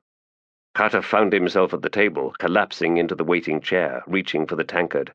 "I gave up on my old name, Kruppe. It's now Cutter. Better suited, don't you think? Then why do I feel like weeping? Especially after what I did to Rallick just now." Kruppe's brows lifted. "Kruppe sympathizes. Oh, yes, he does. Life stumbles on, although the exception is none other than Kruppe himself, for whom life dances. Extraordinary how such truth rubs so many so wrongly. Why, can one's very existence prove sufficient for such inimical outrage? Seems it can. Oh, yes, most certainly. There are always those, dear friend, for whom a wink is an insult, a smile a taunt, for whom humour alone is cause for suspicion, as if laughter was sly contempt. Tell Kruppe, dear Cutter, do you believe that we are all equal? Equal? Well, a laudable notion, we can both agree, yes? Yet," and he raised one rather unclean finger, "is it not true that from one year to the next we each ourselves are capable of changes so fundamental that our present selves can in no reasonable way be considered equal to our past selves? If the rule does not apply even within our own individual lives, how can one dare hope to believe that it pertains collectively? Kruppe, what is all this? Years past, Cutter, who was once named Crocus, we would not have a discussion such as this, yes? Kruppe sees, and sees very well. He sees sorrow and wisdom both, pain and still open wounds, love found and love lost, a certain desperation that still spins like a coin. Which way will it fall? Question as yet unanswered, a future as yet undecided. So, old friend now returned, let us drink, thus yielding the next few moments to companionable silence." And with that Kruppe collected his tankard and lifted it high. Sighing, Cutter did the same. "The spinning coin!" And he blanched. "Gods below, Kruppe. Drink, friend, drink deep the unknown and unknowable future. And so he did. The wheel had stopped spinning, milky water dripping down its sides to gather in the gutters surrounding it. The bright lanterns had been turned well down, sinking the room into soft light, and she now walked towards her bed, drying her hands with a towel. In a day or two she would fire up the kiln. It was late, and this was no time to be thinking the heavy, turgid thoughts that now threatened to reach up and take hold of her weary mind. Regret has a flavour, and it is stale, and all the cups of tea in the world could do nothing to wash it away. The scratching at the door brought her round. Some drunk at the wrong house, no doubt. She was in no mood to answer. Now knuckles, tapping with muted urgency. Tissera tossed the towel down, rubbed absently at her aching wrist, then collected one of the heavier stirring sticks from the glaze table and approached the door. "Wrong house," she said loudly. "Go on now." A fist thumped. Raising the stick, Tissera unlatched the door and swung it back. The man stepping onto the threshold was wearing a stupid grin, one she knew well, had known for years, although it had been some time since she had last seen it. Lowering the stick, she sighed. "Torvald Nom, you're late." "Sorry, love," he replied. "I got waylaid. Slavers, ocean voyages, Toblakai, Denrabi, torture and crucifixion, a sinking ship." "I had no idea going out for a loaf of bread could be so dangerous." "Well," he said, "the whole mess started with me hearing about a debt, when I didn't know I had. That bastard Gareb set me up, said I owed him when I didn't. But that's not something one can argue, not without an advocate, which we couldn't afford."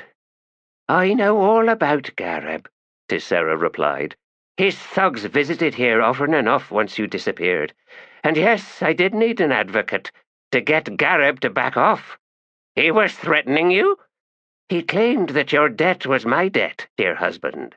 Of course, that's nonsense. Even after I won that challenge, he had me followed around. For months. Suspected you were in hiding somewhere, and I was delivering food and the like, I suppose. I can't tell you how much fun that was." "Why can't I, Torvald?" "Because it wasn't. Fun, that is. Not fun at all." "I'm home now," Torvald said, trying the smile again. "Wealthy, too. No more debt. I'm clearing that in the morning, straight away. And no more low-grade temper for your clay either. And a complete replenishment of your herbs, tinctures and such. Speaking of which, just to be safe, we should probably put together a ritual or two." "Oh, really? You've been stealing again, haven't you? Tripped a few wards, did you? Got a bag of coins all glowing with magic, have you?" "And gems and diamonds. It was only proper love, honest. A wrongful debt dealt with wrongfully, the two happily cancelling each other out, leaving everything rightful." She snorted, then stepped back and let him inside. "I don't believe I'm buying all this." "You know I never lie to you, Tiss, never." "So who did you rob tonight?" "Why, Gareb, of course. Cleaned him out, in fact." Tissera stared at him. "Oh, husband." "I know, I'm a genius. Now about those wards. As soon as he can, he'll bring in some mages to sniff out the whereabouts of his loot." "Yes, Torvald, I grasp the situation well enough. You know where the secret hole is. Drop the bag in there, if you please, while I get started on the rest." But he had not moved. "Still love me?" he asked. Tissera turned and met his eyes. "Always, you damned fool. Now hurry." Glory's unending this night in Darujhistan, and now the dawn stirs awake, a light to sweep aside the blue glow of the unsleeping city. See the revellers stumbling towards their beds, or the beds of new-found friends, or even a stranger's bed. What matter the provenance of love? What matter the tangled threads of friendship so stretched and knotted? What matter the burdens of life, when the sun blazes into the sky and the gulls stir from their posts in the bay, when crabs scuttle for deep and dark waters? Not every path is well trod, dearest friends. Not every path is set out with even paved stones and unambiguous signs. Rest eyes in the manner of a thief who is a thief no longer, as he looks with deepest compassion down upon the sleeping face of an old friend, there in a small room on the upper floor of the Phoenix Inn, and sees too a noble councilman snoring slouched in yon chair, while in the very next room sits an assassin who is, perhaps, an assassin no longer, dull-eyed with pain as he ponders all manner of things in fashions sure to be mysterious and startling, were any able to peek into his dark mind. Elsewhere, a child long ago abandoned by his mother frets in his sleep, pursued by a nightmare face with the absurd name of Snell attached to it. And two guards run, hearts pounding, from the gate to the estate as alarms ring loud and urgent, for an evil man has lost all his ill-won wealth, a fact as sure to pluck his talons as a torturer's pliers, since evil only thrives in a well of power, and when the coin of cruelty is stolen away, why, so too vanishes the power. A fingerless man stumbles home, God-blessed and blood oozing from battered knuckles, while his wife sleeps without dreams, her expression so peaceful even the most unsentimental sculptor could do naught but weep. And in a street unworthy of any particular notice stands an ox, thinking about breakfast. What else is there, after all, when love and friendship and power and regret and loss and reunion, fierce enough to tear away all that might have been bittersweet, when all is gone and done with, what else is there but the needs of the stomach? Eat, dine on pleasures and taste sweet life. Inconsequential? Bah! As Kruppe ever says, it is a wise ox that gets the yoke. Chapter 6. The miracle of hindsight is how it transforms great military geniuses of the past into incompetent idiots, and incompetent idiots of the present into great military geniuses. There is the door, and be sure to take all your pompous second-guessing delusions with you. Emperor Kellanved, on the occasion of the conquest of Falari's Grand Council, the trial of Crust. There had been an earthquake. A spine of rock nearly a league long had simply dropped away, opening an inlet to the sea. There were no silts churned up by this cataclysm, for the spine was a lifeless conglomeration of obsidian and pumice, legacy of past eruptions. At its apex the inlet was sharply angled, the sides sheer rock. That angle widened on its way out to the sea, flanked at the mouth by twin upthrusts of rock a quarter league apart. The inlet's floor was inclined. The water at the apex was no more than 15 spans deep, crystal clear, revealing a jumble of blockish stones and white bones cluttering the bottom, remnants of Tholos tombs and the K'chain Shemal that had been interred within them. Ruins were visible on both sides of the cut, including a mostly toppled Jaghat tower. In the sky above a tortured rack of hills, just to the north, hovered the stain of a gate, a mottled scar in the air itself. All that bled from it now was pain, a sour, unyielding stench that seemed as thirsty as the ravaged landscape stretching out on all sides. Traveller stood staring up at the gate for a long time. 2 days now from the spot where he had washed up, and he had yet to find fresh water. The blood of the bear that had attacked him had sustained him for a time, but that had been salty nectar, and now he suffered. There had been enough conspiracies intent on achieving his death over the course of his life thus far to have made a lesser man long since despair, tumbling into madness or suicide in one last surrender to the hunger of gods and mortals. It would be, perhaps, rather just if he was to fail now for lack of the most basic staples needed to keep one alive. But he would not surrender, for he could hear a god's laughter as ironic as a loving whisper in his ear. Somewhere inland, he was sure, this blasted waste would crumble into sweeps of dusty earth, and then grasses, a wind-stirred prairie and steppes, if only he could hold on long enough to reach it. He had skinned the bear, and now carried the hide in a wrapped bundle slung from one shoulder. Although not particularly attractive, it provided a scent disguising his own, and one that would send most carnivores scurrying. Conversely, he would need to stalk game, assuming he ever found any, from upwind, but that would have been true even without the skin. He was on the coast of Morn. far from where he had intended to make landfall here on the Genebakan continent.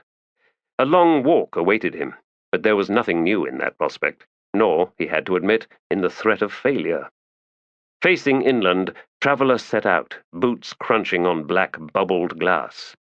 The morning sun reflected from the mottled surface in blinding flashes, and the heat swirled up around him until he was sheathed in sweat. He could see the far end, a few thousand paces distant, or thought he could, knowing well how the eyes could be deceived, a darker stretch, like a raised beach of black sand drawn across the horizon, with nothing visible beyond. Some time later he was certain that the ridge was not an illusion. A wind-banked, undulating heap of crushed obsidian, a diamond glitter that cut into his eyes. As he drew closer, he thought he could hear faint moaning, as of some as yet unfelt wind. And now he could see beyond, another vast stretch of featureless plain, with no end visible through the shimmering heat. Ascending the rise, boots sinking deep into the sand, Traveller heard the moaning wind once more, and he looked up to see that something had appeared on the plain directly ahead. A high-backed throne, the figure seated upon it a blurred cast of shadows. Standing perhaps 10 paces to the right was a second figure, this one wrapped in a dark grey cloak, the hood pulled back to reveal a wind-burned profile and a shock of black hair cut short. From behind the throne now emerged hounds, padding forward, their paws kicking up puffs of dust that drifted in their wake. Baran, Gear, Blind, Shan, and Rude, and 2 others Traveller had never seen before. Bone-white, both of them, with onyx eyes, leaner than the others, longer-necked, and covered in scars that displayed a startling dark blue skin beneath the short white hair. Moving as a pair, they ranged out to the far right, inland, and lifted noses to the air. The other hounds came straight for Traveller. He walked down to meet them. Shan was the first to arrive, pulling up along one side, then slinking like a cat around his back to come up on the other. He settled his left hand on her sleek black neck. Ancient Baran was next, and Traveller reached out to set his other hand against one muscled cheek, feeling the skein of seamed scars from centuries of savage combat, the hint of crushing molars beneath the ragged but soft skin. Looking into the beast's light brown eyes, he found he could not hold the gaze for long. Too much sorrow, too much longing for peace, for which he could give no benison. Baran leaned his head into that caress, and then rasped a thick tongue against Traveller's forearm. With the huge beasts all round him now, excepting the 2 white ones, Traveller approached the throne. As he drew nearer, Cotillion finally faced him. "You look terrible, old friend." Traveller smiled, not bothering to respond in kind. Cotillion's face betrayed exhaustion, beyond anything he had ever seen when the man had been mortal, when he had been named Dancer, when he had shared the rule of an empire. Where were the gifts of godhood? What was their value when to grasp each one was to flinch in pain and leak blood from the hands? "You too," Traveller said, eyes settling now on Shadow Throne. "Banish my every regret." "That won't last, I'm sure," hissed the god on his throne. "Where is your army, First Sword? I see only dust in your wake." "While you sit here, claiming dominion over a wasteland." "Enough of the mutual appreciation. You are beset, old friend. Hee! How often do I use those words, eh? Old friends. Oh, where are they now? How far fallen? Scattered to the winds, stumbling hopelessly unguided and blind." "You never had that many friends, Calanved." "Beset, I was saying. By nightfall you will be dead of dehydration. It is 4 days or more to the first spring on the Lamatath plain." "I see." "Of course, no matter where you happen to be when you finally die, your old friend is bound to come find you." "Yes, I am sure he will." "To gloat in victory." "Hood does not gloat." "Well, that's a disappointing notion. So he will come to not gloat then. No matter. The point is, you will have lost." And my success or lack thereof matters to you, Callanved? Cotillion replied, Surprisingly, yes, it does. Why? That blunt question seemed to take both gods aback for a moment. Then Shadowthrone snorted. Does it matter? Hardly. Not at all, in fact. We are here to help you, you damned oaf. You stubborn, obstinate, belligerent fool. Why I ever considered you an old friend entirely escapes me. You are too stupid to have been one ever. Look, even Cotillion is exasperated by your dim-wittedness. Mostly amused, actually, Cotillion corrected, now grinning at Traveller. I was just reminded of our, discussions in the command tent when on campaign. Perhaps the most telling truth of old friendships is in how their dynamics never change. Including your smarmy postulations, said Shadowthrone dryly. Listen, you traveller, or however you call yourself now. My hounds will guide you to your salvation. Ah, how often has that been said? In the meantime, we will give you skins of water, dried fruit, and the like. The myriad irritating needs of mortality, I seem to recall. Vaguely, whatever. And what do you seek in return for this gift? A dozen heartbeats passed with no reply forthcoming. Traveller's face slowly descended into a dangerous frown. I will not be swayed from my task, not even delayed. No, of course not. Shadowthrone waved an ephemeral hand. The very opposite, in fact. We urge you, we exhort you. Make haste, set true your course, seek out your confrontation. Let nothing and no one stand in your way. Traveller's frown deepened, a soft laugh from Cotillion. No need. He speaks true, First Sword. It is our pleasure to enable you in this particular matter. I will not bargain with him. We know. I am not sure you fully understand. We do. I mean to kill Hood. I mean to kill the god of death. Best of luck to you, said Shadowthrone. More silence. Cotillion then came forward, carrying supplies that had not been there a moment ago. He set them down. Shan will lead the way, he said quietly, stepping back. Traveller glanced over at the two new hounds. And those ones? Cotillion followed his gaze, looking momentarily troubled before he shrugged. Hard to say. They just sort of showed up. I summoned them, of course, said Shadowthrone. The white one is named Pallid. The whiter one is named Lock. 7 is the desired number, the necessary number. Shadowthrone, Cotillion said, you did not summon them. I must have. Why else would they be here? I'm sure I did at some point. A wish, perhaps, whilst staring upward at the stars. Or a desire, yes, of such overwhelming power that even the abyss could not deny me. The others seem to have accepted them, Cotillion noted, shrugging again. Has it occurred to you, said Traveller softly to the god standing before him, that they might be the fabled Hounds of Light? Really? Why would you think that?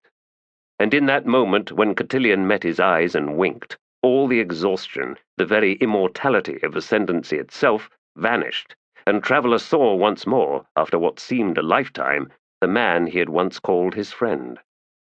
Yet he could not bring himself to smile, to yield any response at all to that gesture and the invitation it offered. He could not afford such weakness.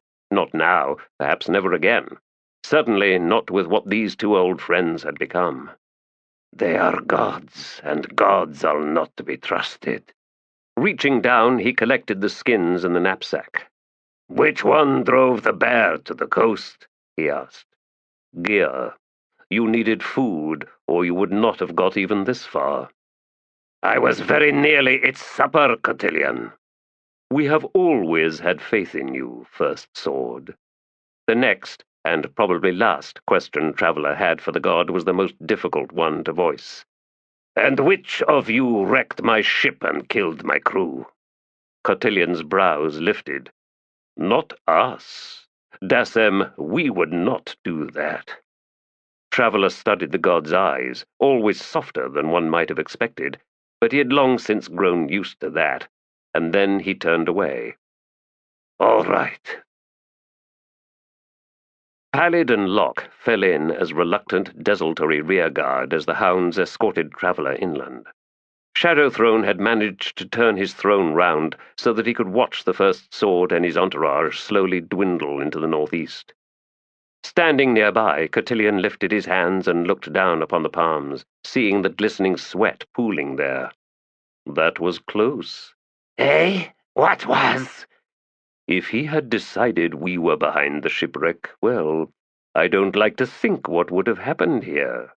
Simple, Cotillion. He would have killed us.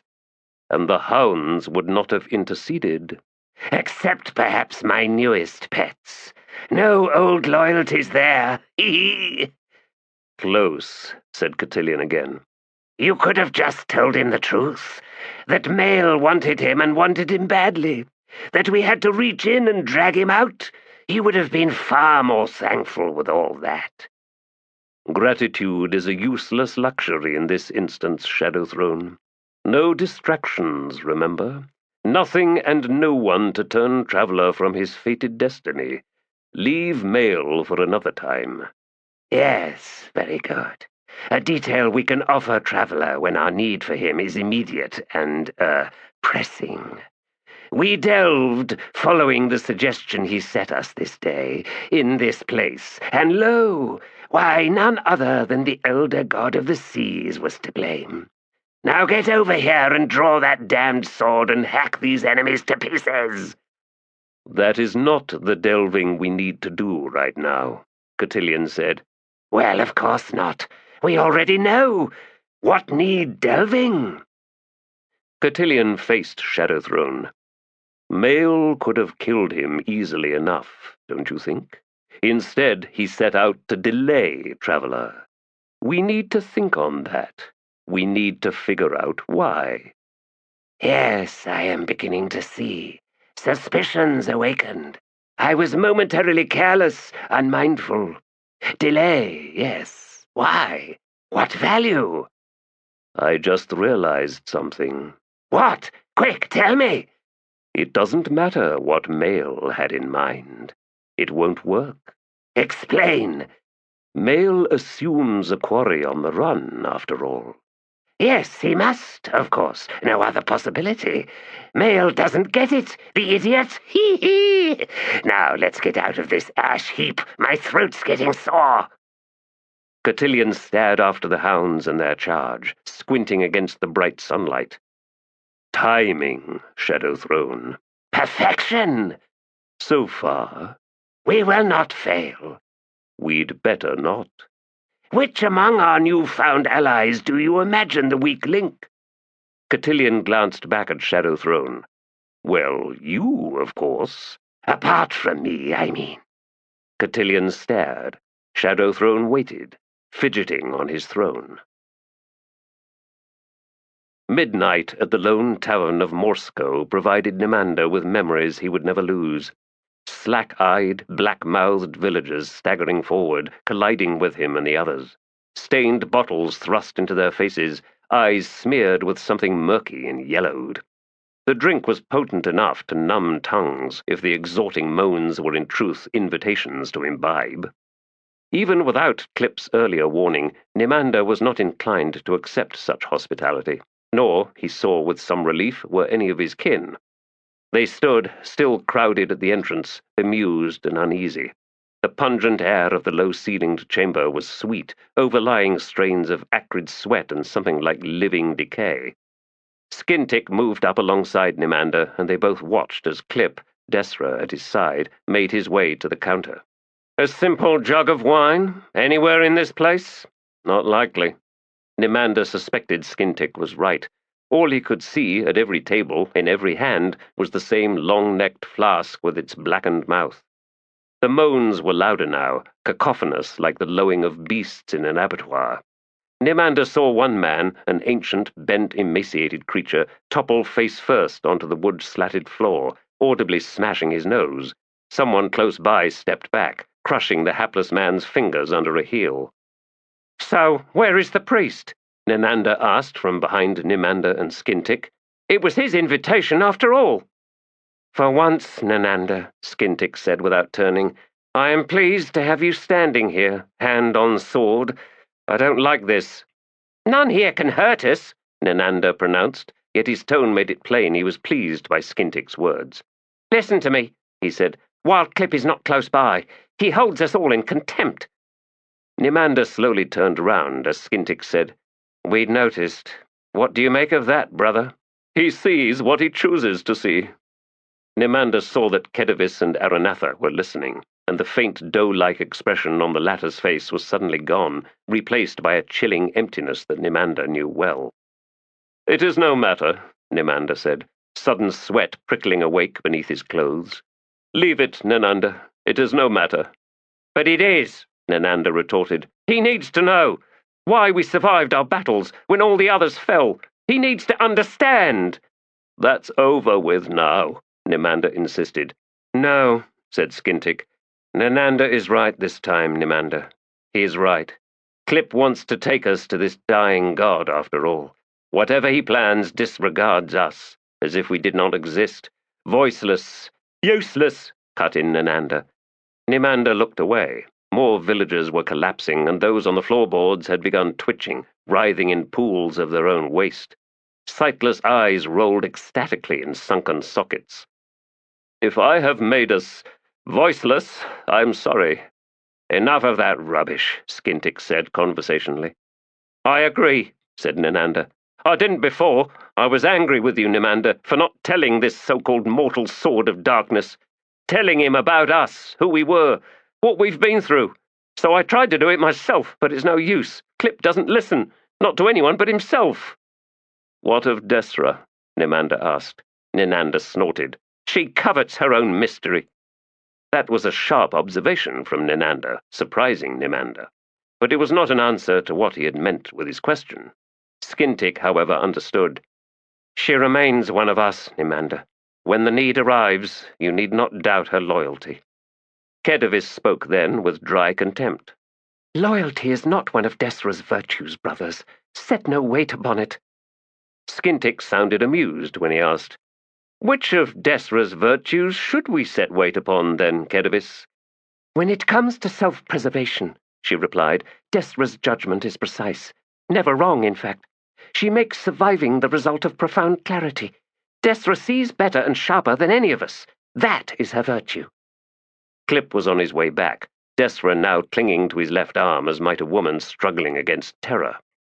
"The dying god is about to arrive," Kruppe said.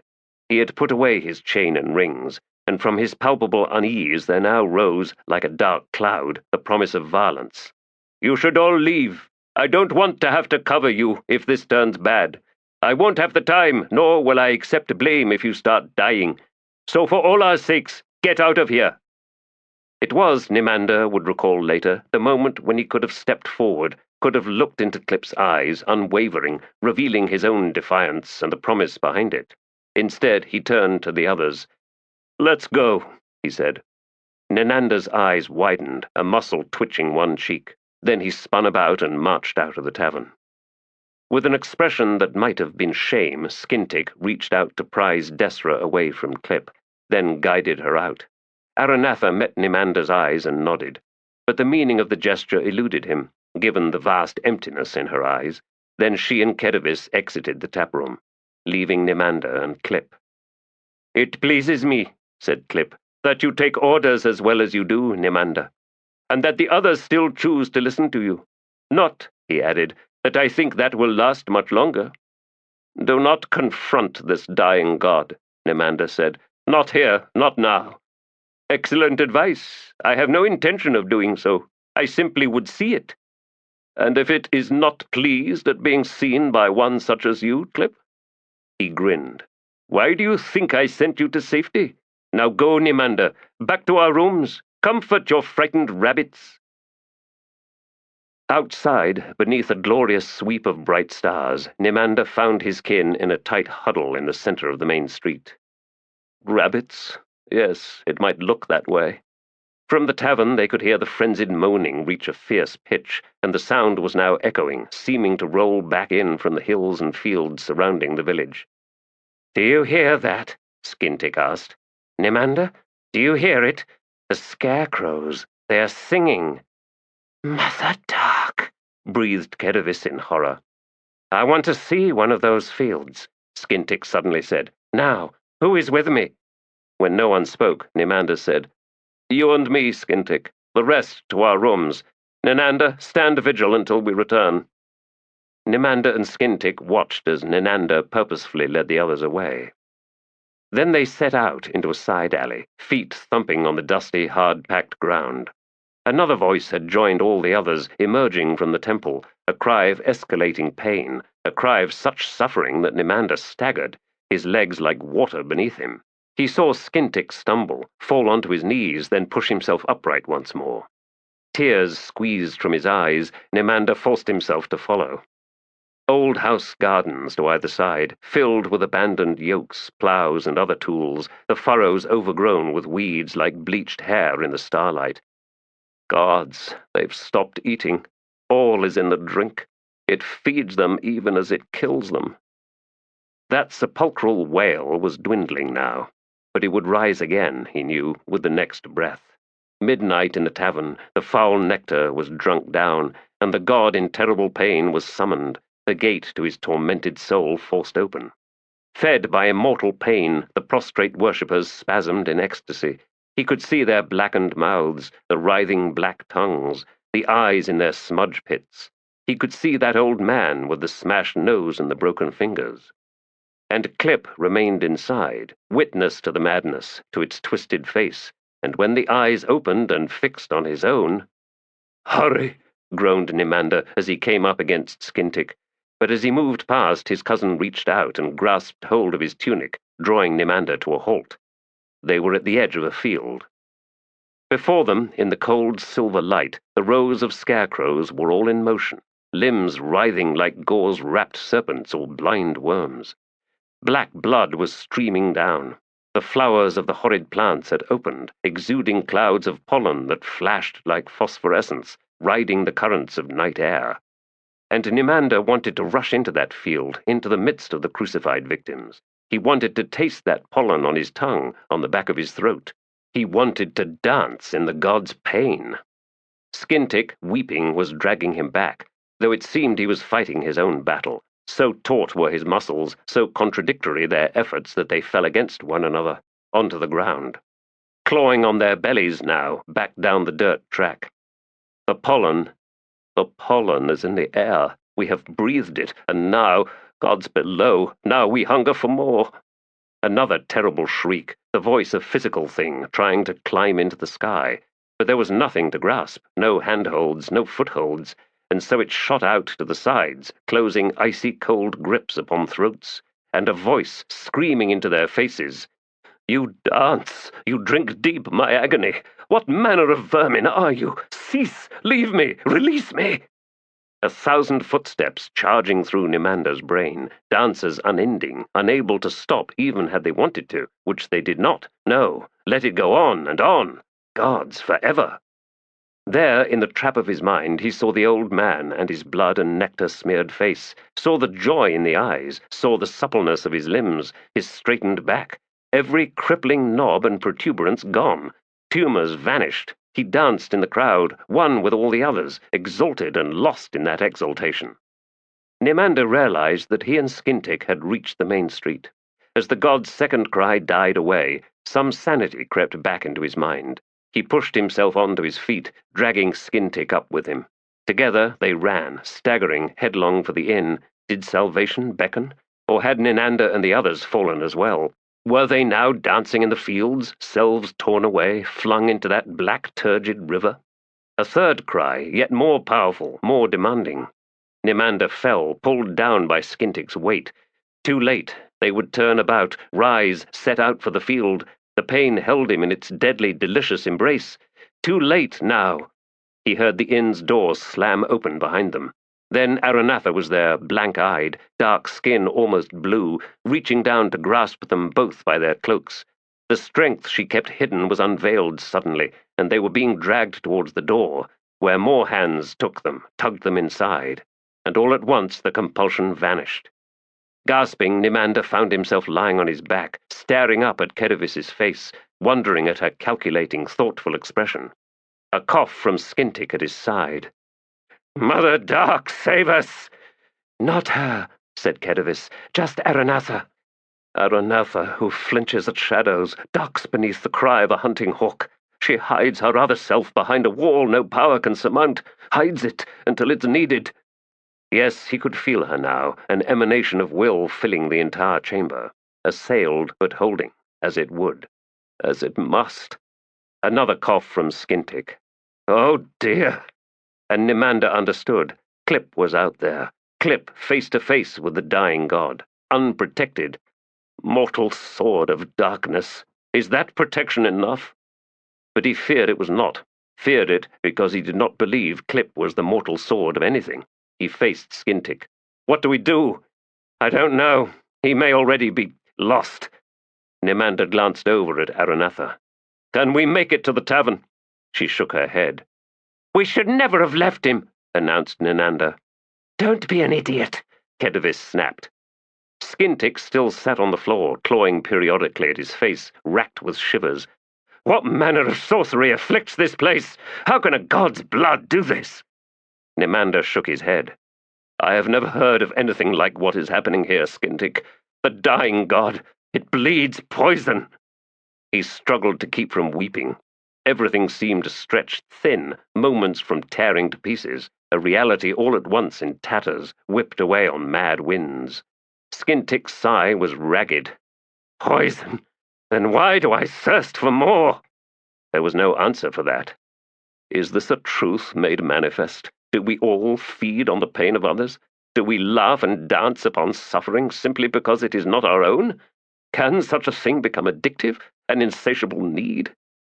All at once the distant moaning changed pitch, became screams, terrible, raw, the sounds of slaughter. Nimander was suddenly at the door, his sword out. Wait! Cried Kerevis. Listen! That's not him! That's them! He's murdering them all! Do you want to help, Nimander? Do you? Nimander seemed to slump. He stepped back, shaken, lost. The shrieks did not last long, and when the last one wavered, sank into silence, even the dying god's cries had stilled. Beyond the door of the inn there was nothing, as if the village, the entire outside world, had been torn away. Inside, none slept. Each had pulled away from the others, coveting naught but their own thoughts, listening only to the all-too-familiar voice that was a soul's conversation with itself. On the faces of his kin, Nimander saw, there was dull shock, a bleakness to the staring, unseeing eyes.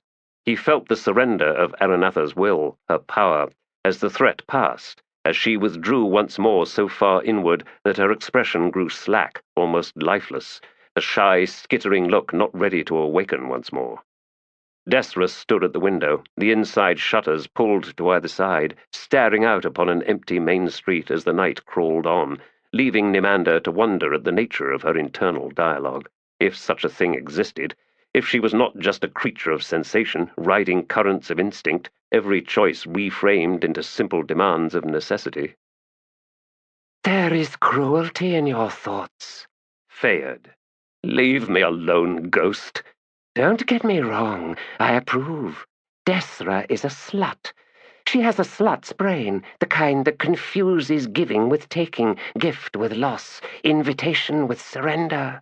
She is power's whore, Nimander, and so she stands there, waiting to see him, waiting to see this strutting murderer that she would take to her bed. Confusions, yes, death with life, desperation with celebration, fear with need, and lust with love. Go away.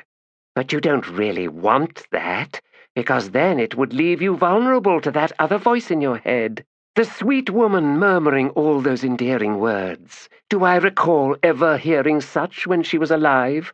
Stop. In the cage of your imagination, blissfully immune to all that was real. The cruel indifferences, yes. You make so much of so little, Nimander. A chance smile, a look. In your cage she lies in your arms, and this is the purest love, isn't it? Unsullied, eternal. Stop, Fayed. You know nothing.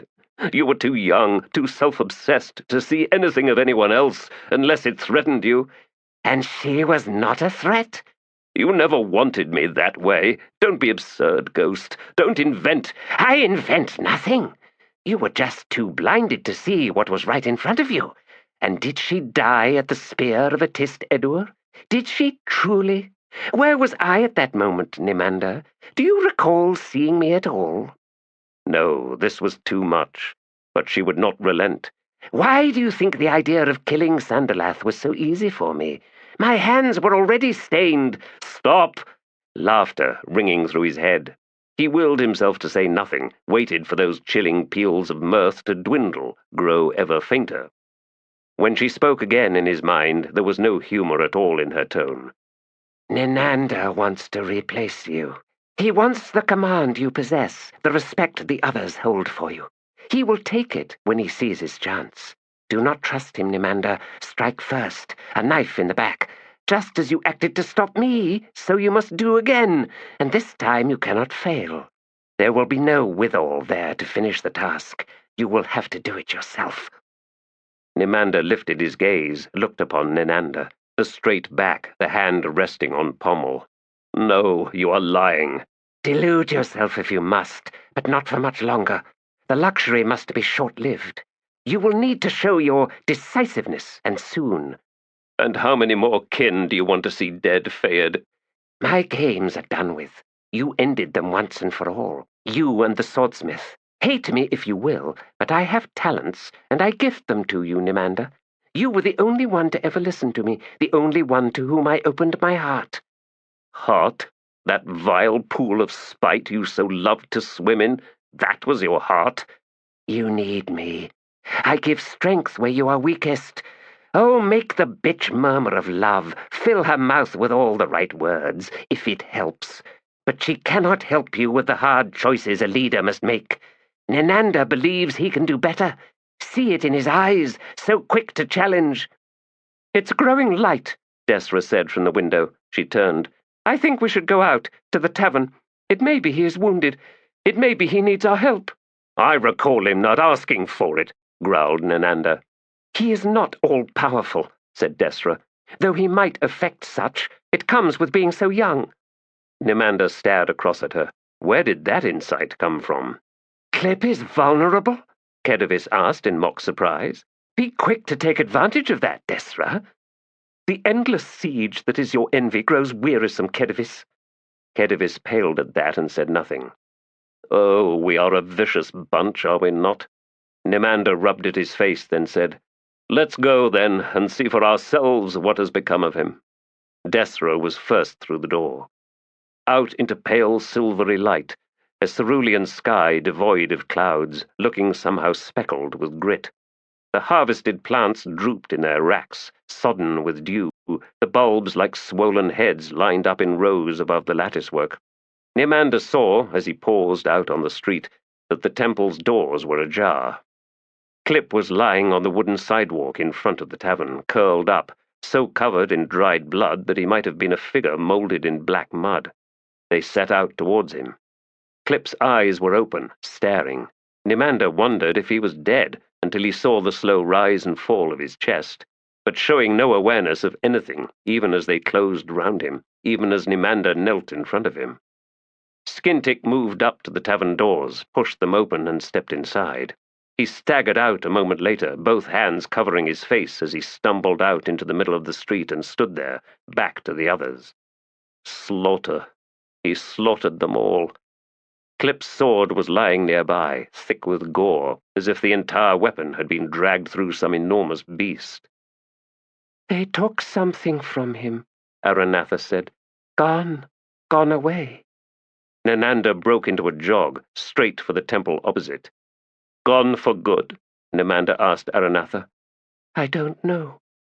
How long can he live this way? She shook her head.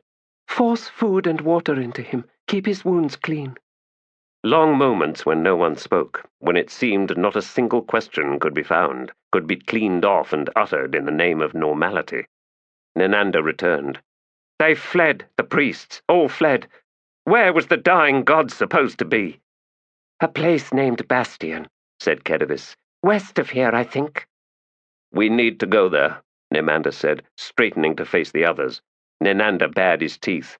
To avenge him! To get him back, Nemanda retorted. To get back to him whatever they took. Aranatha sighed. Nemanda. No, we go to Bastion. Nenanda, see if there are any horses, or better yet, an ox and wagon. There was a large stable behind the inn. He looked down at Klipp. I don't think we have the time to walk. As the three women set out to collect the party's gear, followed for the moment by Nenanda, Nemanda turned to study the tavern's entrance. He hesitated. Even from here he could see something. Dark, sprawled shapes, toppled chairs, and now the buzz of flies spun out from the gloom within. Don't, said Skintick behind him. Nemanda, don't. I have seen dead people before. Not like these. Why? They are all smiling. Nemanda faced his closest friend, studied his ravaged face, and then nodded. After a moment he asked, What made the priests flee? Aranatha, I think, answered Skintick. Nemanda nodded, believing the same. They had taken Klipp. Even with all the dead villagers, the priests had taken Klipp, perhaps his very soul, as a gift to the dying god. But they could do nothing against the rest of them, not while Aranatha resisted. Fearing retribution, they fled in the night, away, probably to Bastion, to the protection of their god. Nemanda, said Skintick in a low, hollow voice. We are forced. Yes. Awakened once more. Yes. I had hoped. Never again. I know, Skintick. You would rather smile and jest, as befits your blessed nature. Instead, the face you will turn towards what is to come. It will be no different from ours. And have we not all looked upon one another in those times? Have we not seen the mirrors we became to each other? Have we not recoiled? Awakened. What lay in the tavern was only the beginning, merely Klipp and his momentary, failing frenzy. From this point on, what comes belongs to us. To that, even Fayard was silent, while somewhere in the mists of his mind, so faint as to be almost lost, a woman wept. It was a quirk of blind optimism that held that someone broken could, in time, heal, could reassemble all the pieces and emerge whole, perhaps even stronger for the ordeal, certainly wiser, for what else could be the reward for suffering? The notion that did not sit well with anyone was that one so broken might remain that way, neither dying, and so removing the egregious example of failure from all mortal eyes, nor improving. A ruined soul should not be stubborn, should not cling to what was clearly a miserable existence.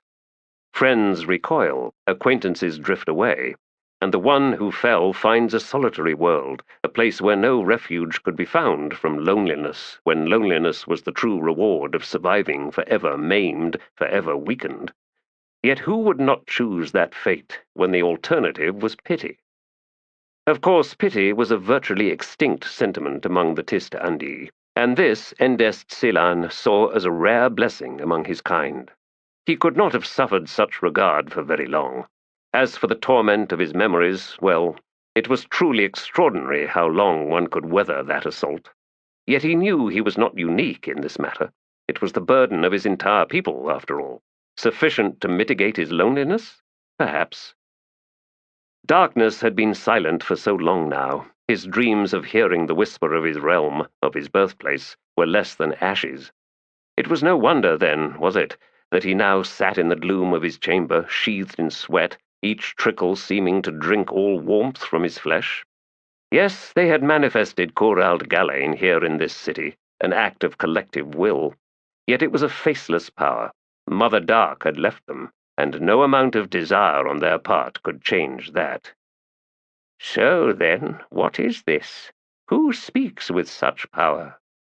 Not a whisper, but a shout, a cry that bristled with what?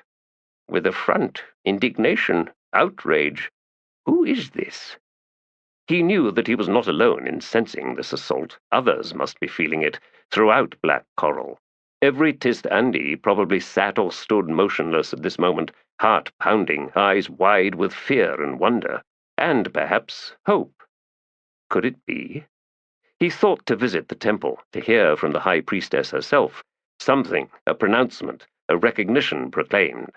Instead, he found himself staggering out of his room, hurrying up the corridor, and then ascending the stairs, round and round as if caught in a swirling fever, out into his lord's south-facing domain, stumbling in to find Anamanda Rake seated in his high-backed chair, facing the elongated window, and, far below, crashing seas painted black and silver as deep unknown currents thrashed.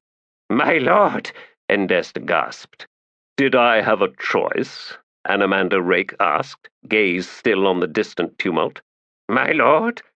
"Karkanas. Did you agree with her assessment? Endest Silan? Did I not see true what was to come? Before Light's arrival, we were in a civil war, vulnerable to the forces soon to be born. Without the blood of Tiamatha, I could never have enforced peace, unification." "Sire," said Endest Silan, then found he could not go on. Rake seemed to understand, for he sighed and said, "Yes, a most dubious peace. For so many, the peace of death. As for unification, well, that proved woefully short-lived, did it not? Still, I wonder, if I had succeeded, truly succeeded, would that have changed her mind?" "My lord, something is happening." "Yes." "What must we do?" "Ah, my friend, you are right to ask that. Never mind the High Priestess and her answer. Always the same one with her, yes? Who cries the war cry of Corald Galain? Let us seek the answer between her legs. Even that can grow tiresome eventually. Although do not repeat my words to Spinok Durav. I would not disaffect his occasional pleasure." Endest Silan wanted to shriek, wanted to lunge against his lord, grasp him by the neck and force out. Force out what? He did not know. The Son of Darkness was, to his mind, the smartest creature, mortal, immortal, it mattered not, that he had ever met. His thoughts travelled 1,000 tracks simultaneously, and no conversation with him could be predicted, no path deemed certain. "I cannot give answer this time," Anamanda Rake then said, "nor, I am afraid, can Spinok. He will be needed elsewhere." And now his head turned, and his eyes fixed upon Endest Silan. "It must fall to you again, once more."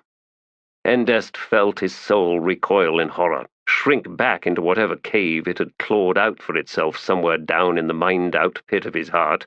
"Sire, I cannot!" Anamanda seemed to consider that for a time. 10,000 tracks danced across, onto something new that triggered faint surprise on his features, and he smiled. "I understand. I will not ask again, then." Then what? Who?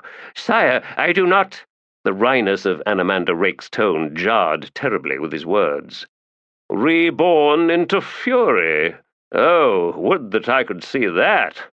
Then his voice grew sober. "You were right. You cannot stand in my stead. Do not intercede in any way, Endest Silan. Do not set yourself between two forces, neither of which you can withstand. You may well feel the need, but defy it with all your will. You must not be lost." "Sire, I do not understand." But Anamanda Rake raised one hand. And yes, the emanation was gone. Darkness was silent once more. Whatever had come into their world had vanished. Endest found he was trembling. Will it return, my lord?" The Son of Darkness studied him with strangely veiled eyes, then rose and walked over to the window. "Look, the seas grow calm once more.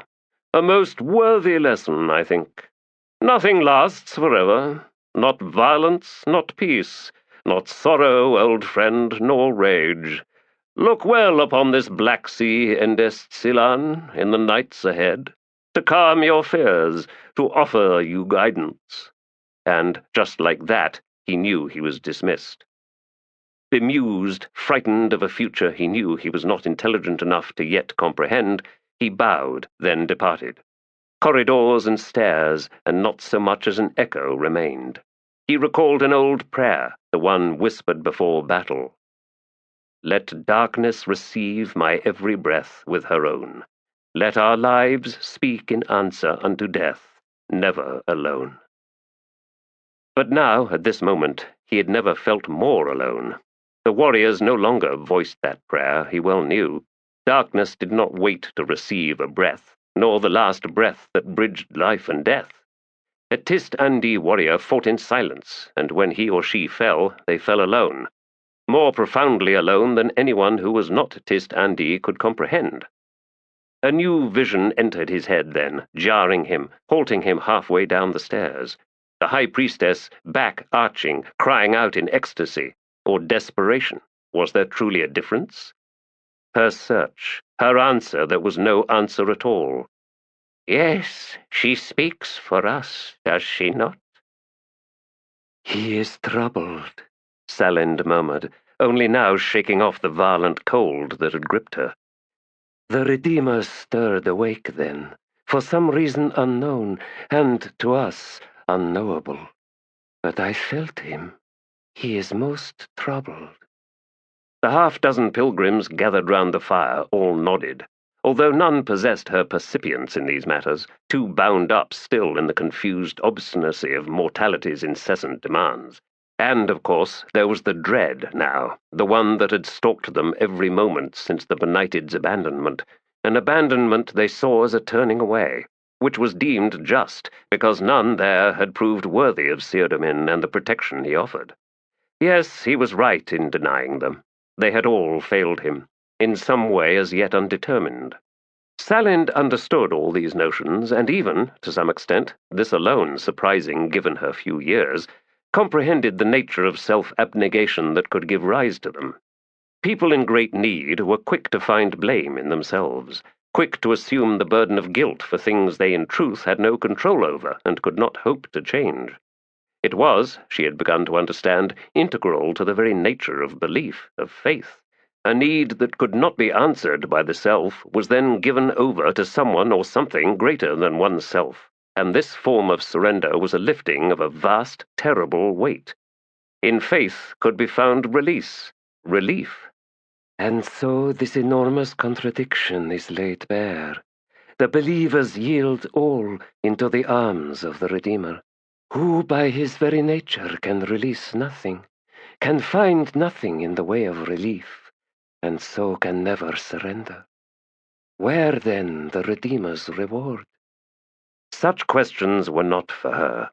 Perhaps indeed they were beyond answering. For now there was before her a mundane concern of the most sordid kind. A dozen ex-soldiers, probably from the Panion Tenebri, now terrorized the pilgrim encampment, robbing the new arrivals before they could set their treasures upon the barrow.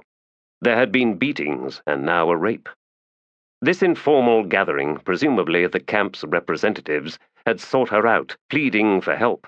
But what could she say to them? We were wrong to believe in the benighted. I am sorry. He was not what we thought he was. He looked into my eyes and he refused. I am sorry. I cannot help you.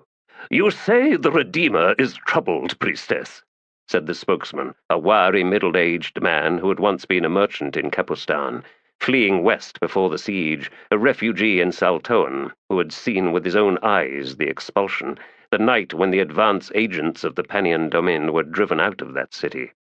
He had been among the first of the pilgrims to arrive at the Great Barrow, and now it seemed he would stay, perhaps for the rest of his life. Whatever wealth he had once possessed was now part of the barrow, now a gift to a god who had been a man he had once seen with his own eyes. Surely this is because of Gradithan and his thugs. The Redeemer was a soldier in his life. Will he not reach out and smite those who prey upon his followers? Salind held out her hands, palms up. Friend, we do not converse. My only gift is this sensitivity. But I do not believe that the source of the Redeemer's disquiet lies in the deeds of Darujhistan and his cohorts. There was a burgeoning of something, not close at hand, yet of such power to make the ether tremble. She hesitated, then said, "It had the flavor of Coralt Galen, the warren of the Tist-Andi, and," she frowned, "something else that I have felt before, many times, in fact, as if a storm raged far to the south, one that returns again and again." Blank faces stared at her. Salind sighed. "See the clouds roll in from the sea. Can we halt their progress? Can we, any of us, drive back the winds and rain, the hail? No, such forces are far above us, far beyond our reach, and they rage as they will, fighting wars in the heavens. This, my friends, is what I am feeling when something ripples through the ether, when a storm awakens to the south, when the Redeemer shifts uneasy and is troubled." "Then we are nothing to him," said the merchant, sorrow brimming in his eyes. "I surrendered everything, all my wealth, for yet another indifferent god. If he cannot protect us, what is the point?" She wished that she had an answer to such questions. Were these not the very grist of priestly endeavors? To grind out palatable answers, to hint of promising paths to true salvation? To show a benign countenance gifted by God-given wisdom, glowing as if fanned by sacred breath? "It is my feeling," she said haltingly, "that a faith that delivers perfect answers to every question is not a true faith, for its only purpose is to satisfy, to ease the mind, and so end its questing." She held up a hand to still the objections she saw awakened among these 6 honest, serious believers. "Is it for faith to deliver peace, when on all sides inequity thrives? For it shall indeed thrive, when the blessed walk past blissfully blind, content in their own moral purity, in the peace filling their souls. Oh, you might then reach out a hand to the wretched by the roadside, offering them your own footprints, and you may see the blessed burgeon in number, grow into a multitude, until you are as an army. But there will ever be, those who turn away from your hand, the ones who quest because it is in their nature to quest, who fear the seduction of self-satisfaction, who mistrust easy answers. Are these ones then to be your enemy? Does the army grow angered now? Does it strike out at the unbelievers? Does it crush them underfoot? My friends, is this not describing the terror this land has just survived?" Her eyes fixed on the merchant. "Is this not what destroyed Kapustan? Is this not what the rulers of Saltoan so violently rejected when they drove out the Panian monks? Is this not what the Redeemer died fighting against?" "None of this," growled a woman, "eases my daughter's pain. She was raped, and now there is nothing to be seen in her eyes. She has fled herself and may never return. Darujhistan took her and destroyed her. Will he escape all punishment for such a thing? He laughed at me when I picked up my daughter. When I stood before him with her limp in my arms, he laughed at me." "The benighted must return," said the merchant. "He must defend us. He must explain to us how we failed him." Salind studied the faces before her, seeing the fear and the anger, the pain and the growing despair. It was not in her to turn them away, yet what could she do? She did not ask to become a priestess. She was not quite sure how it even happened. And what of her own pain, her own broken history? What of the flesh she had once taken into her mouth? Not the bloody meat of a stranger, no. The firstborn of the Tenaskauri, children of the dead seed. Ah, they were to be special, yes, so special, willing to eat their own kin, and was that not proof of how special they were? What then of the terrible need that had brought her here? "You must go to him," said the merchant. "We know where to find him, in Black Coral. I can lead you to him, priestess. Together we will demand his help. He was a Theurdamin, a chosen sword of the tyrant. He owes us all." "I have tried. I will help you, insisted the merchant. I will show him our desire to mend our ways, to accord the benighted the proper respect. Others nodded, and the merchant took this in and went on. We will help, all of us here. We will stand with you, priestess. Once he is made to understand what is happening, once we confront him, there in that damned tavern with that damned Tist Andy he games with, how can he turn away from us yet again? But what of fairness? What of Sirdamin and his own wounds? See the zeal in your fellows, see it in yourself, then ask, where is my compassion when I stand before him shouting my demands? Why will none of you defend yourselves? Priestess! Very well. And she rose, drawing her woolen robe tight about herself. Lead on, then, merchant, to where he may be found. A man huddled against the counter, sneezing fiercely enough to loosen his teeth, and while this barrage went on, none at the table attempted to speak. Hands reached for tankards. Kellic glistened on lips, and eyes shone murky and fixed with intent upon the field of battle. Spinok Durav waited for Sirdamin to make a move, to attempt something unexpected in the shoring up of his buckling defenses. The man was always good for a surprise or two, a flash of tactical genius that could well halt Spinok in his tracks, even make him stagger. And was this not the very heart of the contest, its bright hint of glory? The sneezing fit ended, something that evidently came of too much Kellic. A sudden flux of the sinuses, followed by an alarmingly dark discharge. He'd begun to see stains on walls and pavestones and cobbles all over the city now. This foreign drink was outselling even ale and wine, and among the drinkers there were now emerging abusers, stumbling glaze-eyed, mouths hanging, tongues like black worms. As yet, Spinok had not seen such among the Tist Andi, but perhaps it was only a matter of time. He sipped at his cup of wine, pleased to note that the trembling in his fingers had finally ceased. The eruption of power from Corald Galain that had taken him so unawares had vanished, leaving little more than a vague unease that only slightly soured the taste of the wine. Strange disturbances these nights. Who could say their portent? The high priestess might have an idea or two, he suspected, although the punctuation of every statement from her never changed now, did it? Half smiling, he sipped again at his drink. Sirdamin frowned and sat back. This is an assault I cannot survive, he pronounced. The jester's deceit was well played, Spinok. There was no anticipating that. Truly, Spinok asked, with these allies here? Sirdamin grimaced at the other two players, then grunted a sour laugh. Ah, yes, I see your point. That Kellic takes their minds, I think. Sharpens, just so you know, said Garston, licking his stained lips. Although I'd swear some nights it's more potent than other times. Wouldn't you say so, Fuldit? Eh? Yeah, suppose so. When you gonna move then, Sirdamin? Eh? Resto, bring us another bottle. Perhaps, muttered Sirdamin. It's my mind that's not sharp. I believe I must surrender. Spinok said nothing, although he was disappointed. No, he was shaken.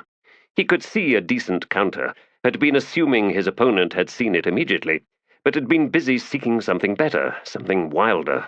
Other nights, Sirdamin's talent would burst through at moments like these, a fearless gambit that seemed to pivot the world on this very tabletop. Perhaps if I wait a little longer. I yield, said Sirdamin. Words uttered, a crisis pronounced. Resto, bring us a pitcher, if you'd be so. Sirdamin got no further. He seemed to jolt back into his chair, as if an invisible hand had just slammed into his chest. His eyes were on the tavern door. Spinok twisted in his seat to see that strangers had arrived at the scour. A young woman wearing a rough-woven russet robe, her hair cut short, shorter even than the high priestess's, yet the same midnight black. A pale face, both soft and exquisite, eyes of deep brown, now searching through the gloom, finding at last the one she sought, Sirdamin. Behind her crowded others, all wearing little more than rags, their wan faces tight with something like panic. The woman in the lead walked over. Theodomin sat like a man nailed to his chair. All color had left his face a moment earlier, but now it was darkening, his eyes flaring with hard anger. Benighted. This is my refuge, he said. Leave, now. We? Look at your followers, priestess. She turned, in time to see the last of them rush out of the tavern door. Theodomin snorted. Impressively, the young woman held her ground. The robe fell open, lacking a belt, and Spinok Durav judged she was barely adolescent. A priestess? Ah, the great Barrow, the Redeemer. Benighted, she resumed, in a voice that few would find hard to listen to, indeed, at length. I am not here for myself. Those who were with me insisted, and even if their courage failed them at the end, this makes their need no less valid.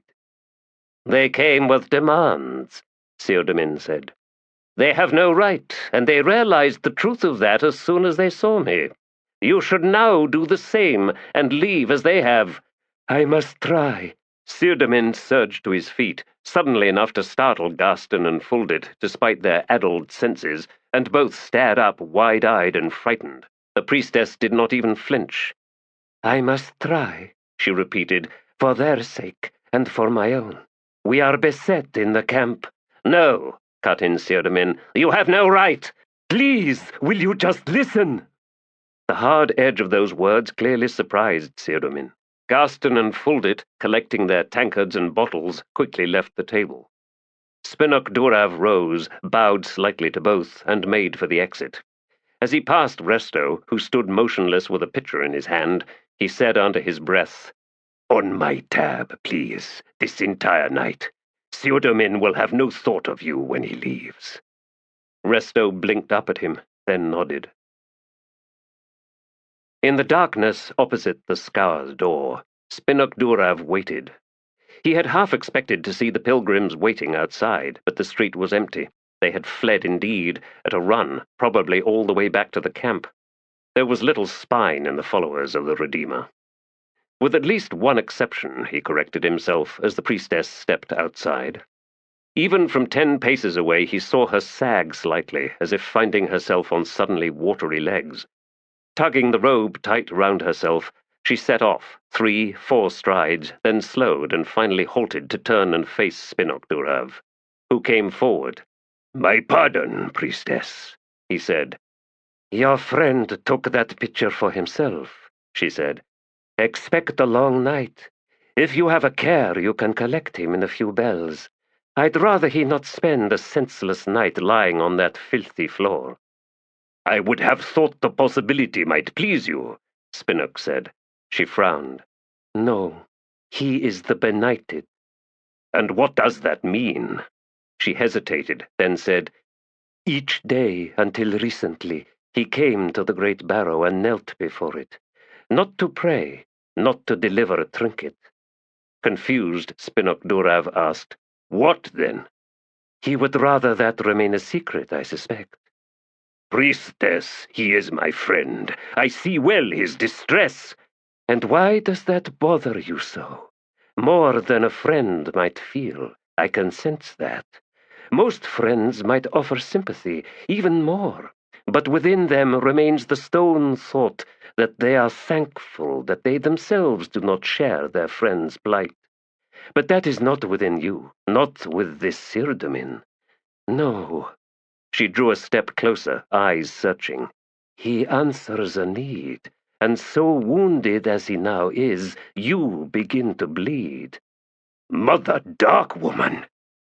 She retreated at his outburst and looked away. "I am sorry. Sir, the benighted kneels before the great barrow and delivers unto the Redeemer the most precious gift of all, company, asking for nothing. He comes to relieve the Redeemer's loneliness." She ran a hand back through her short hair. "I sought to tell him something, but he would not hear me." "Can I—" "I doubt it. I tried to tell him what I am sensing from the Redeemer. Sir, your friend is missed." She sighed, turning away. "If all who worship did so without need, If all came to their savior unmindful of that title and its burden, if they came as friends, she glanced back at him. What would happen then, do you think? I wonder.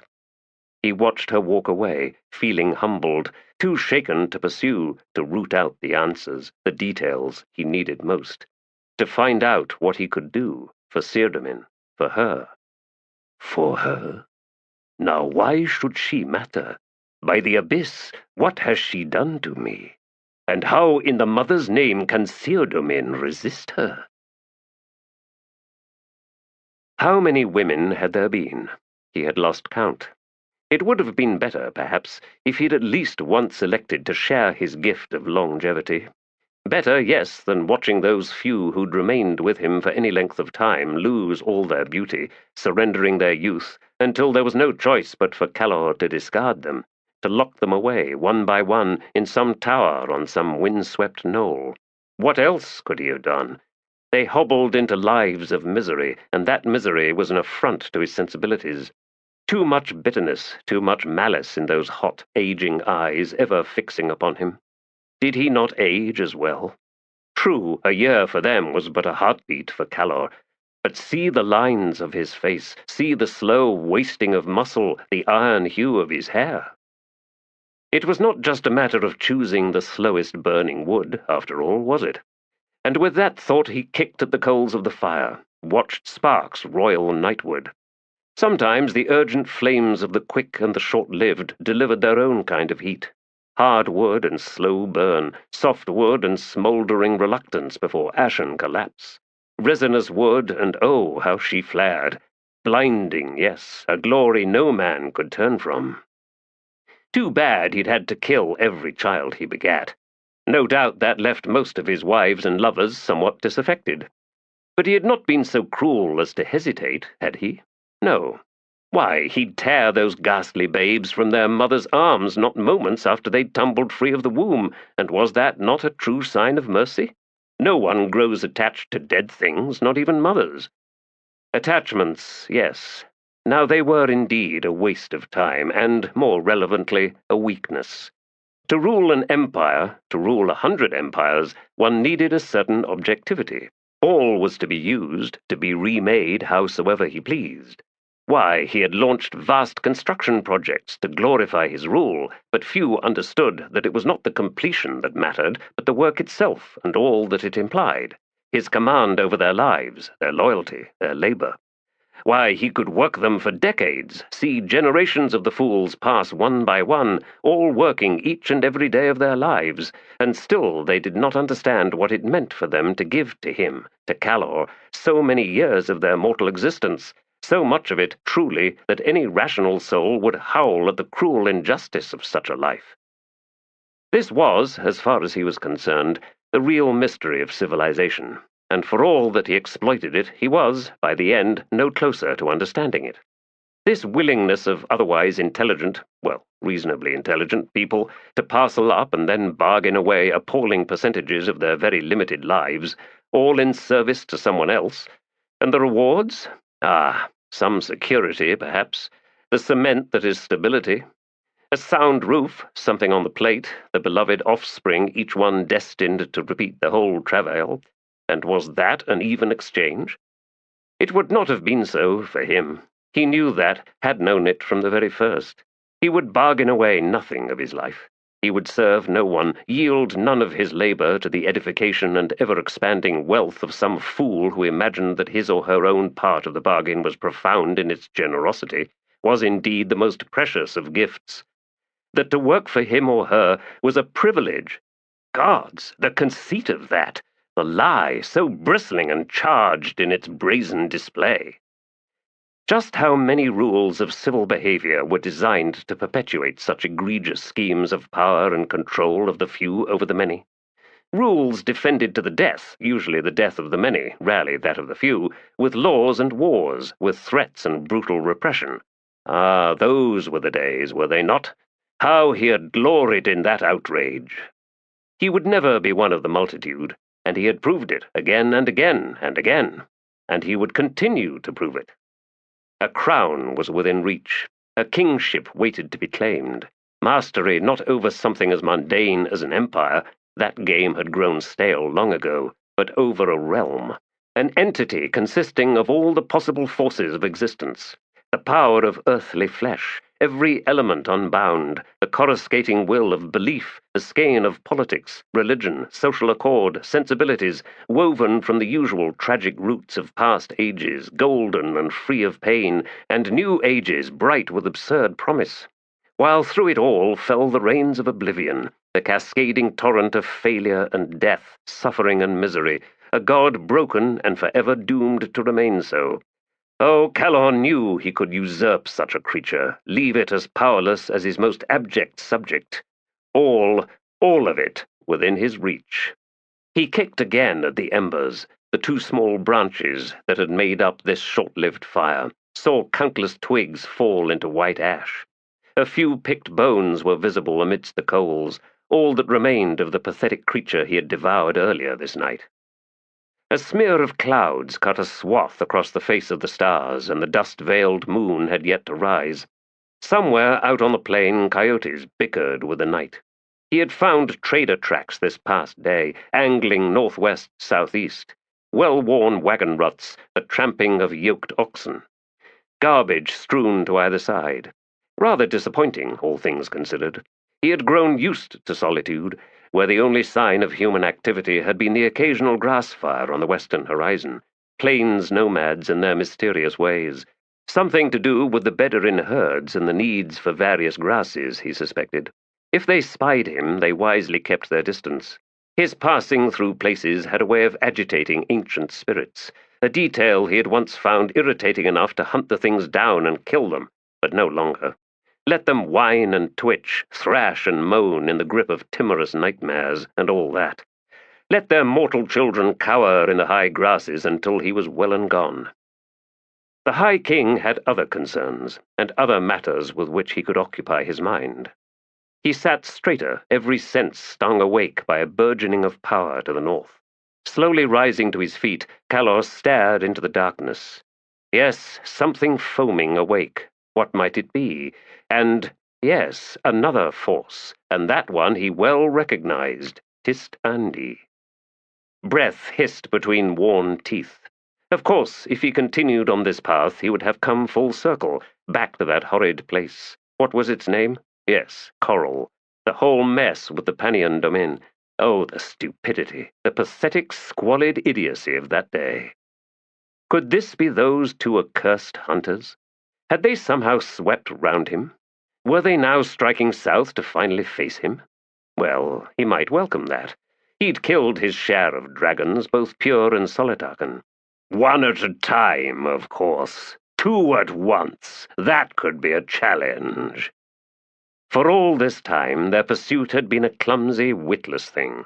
So easily fooled, led astray, he could have ambushed them countless times, and perhaps he should have done just that. At the very least, he might have come to understand the source of their persistent, yes, pathological, relentlessness. Had he truly angered Rake that much?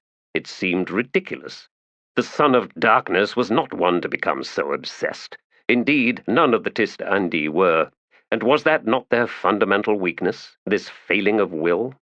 How had he so angered Korlat and Orfantal? Was it because he did not stay, did not elect to fight alongside all the doomed fools on that day? Let the Malazans bleed. They were our enemies. Let the Tlanimas betray Silver Fox. She deserved it. It was not our war, Brood. Not our war, Rake. Why didn't you listen to me? Ah, come and face me then, Korlat, Orfantal. Come, let us be done with this rubbish. The twin flaring of powers ebbed suddenly. Somewhere far to the east, the coyotes resumed their frantic cries. He looked skyward, saw the gleam of the rising moon, its ravaged scowl of reflected sunlight, and the blighted dust of its stirred slumber. Look at you. Your face is my face. Let us be truthful about that. Beaten and boxed about, yet we climb upright time and again to resume our trek. The sky cares nothing for you, dear one. The stars don't even see you. But you will march on, because it is what you do. A final kick at the coals. Let the grasses burn to scar his wake, he cared not. No, he would not come full circle. He never did, which was what had kept him alive for this long. No point in changing anything, was there? Calor set out, northward. There were, if he recalled, settlements and roads, and a main trader track skirling west and north, out across the cinnamon wastes, all the way to Darujhistan, where he had an appointment to keep, a destiny to claim by right of sword and indomitable will. The moon's light took hold of his shadow and made a mess of it. Calor walked on, oblivious of such details. 3 scrawny horses, 1 neglected ox, and a wagon with a bent axle and a cracked brake. The amassed inherited wealth of the village of Morsko comprised only these. Bodies left to rot on the tavern floor. They should have set fire to the place, Nimander realized. Too late now, too hard the shove away from that horrid scene. And what of the victims on their crosses, wrapped and leaking black ichors into the muddy earth? They had left them as well. Motionless beneath a blanket in the bed of the wagon, Clip stared sightlessly at the sideboards. Flecks of the porridge they had forced down his throat that morning studded his chin. Flies crawled and buzzed round his mouth. Every now and then faint trembling rippled through his body. Stolen away. Noon, the 3rd day now on this well-made, cobbled, gutted road.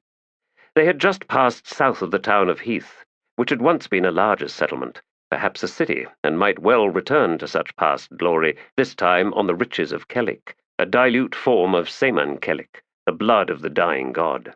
These details and more they had learned from the merchant trains rolling up and down this road.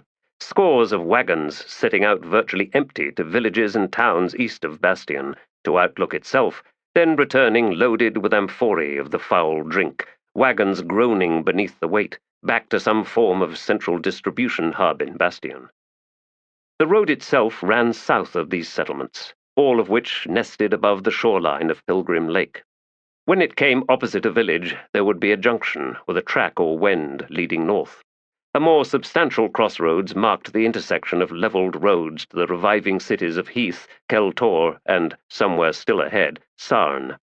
Nimander and his group did not travel disguised, did not pretend to be other than what they were, and it was clear that the priests, fleeing ahead of them, had delivered word to all their kin on the road, and, from there, presumably into the towns and villages.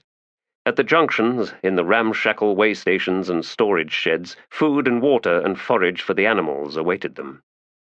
The dying god, or his priests, had blessed them, apparently, and now awaited their pleasure in Bastion.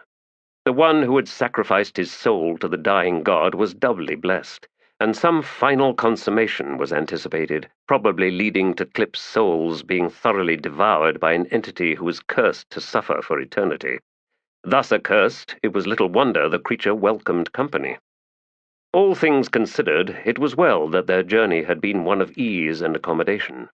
Nimander suspected that his troop would have been rather more pleased to carve their way through hordes of frenzied fanatics, assuming they could manage such a thing.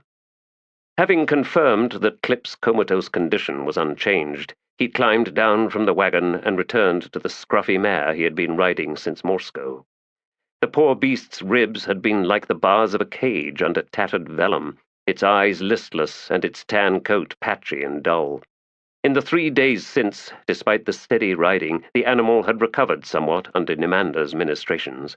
He was not particularly enamored of horses in general, but no creature deserved to suffer. As he climbed into the worn saddle, he saw Skintick standing, stepping up onto the wagon's bench where Nimander sat holding the reins, and shading his eyes to look southward across the empty plain. See something?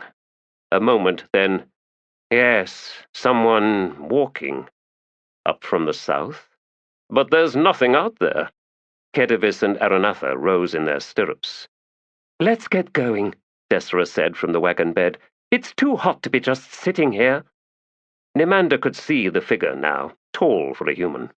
Unkempt, straggly grey hair fanned out round his head like an aura. He seemed to be wearing a long coat of chain, down to halfway between his knees and ankles, slitted in front. The hand-and-a-half grip of a great sword rose above his left shoulder. "An old bastard," muttered Skintick, "to be walking like that." "Could be he lost his horse," said Nananda disinterestedly. "Destra is right. We should be going."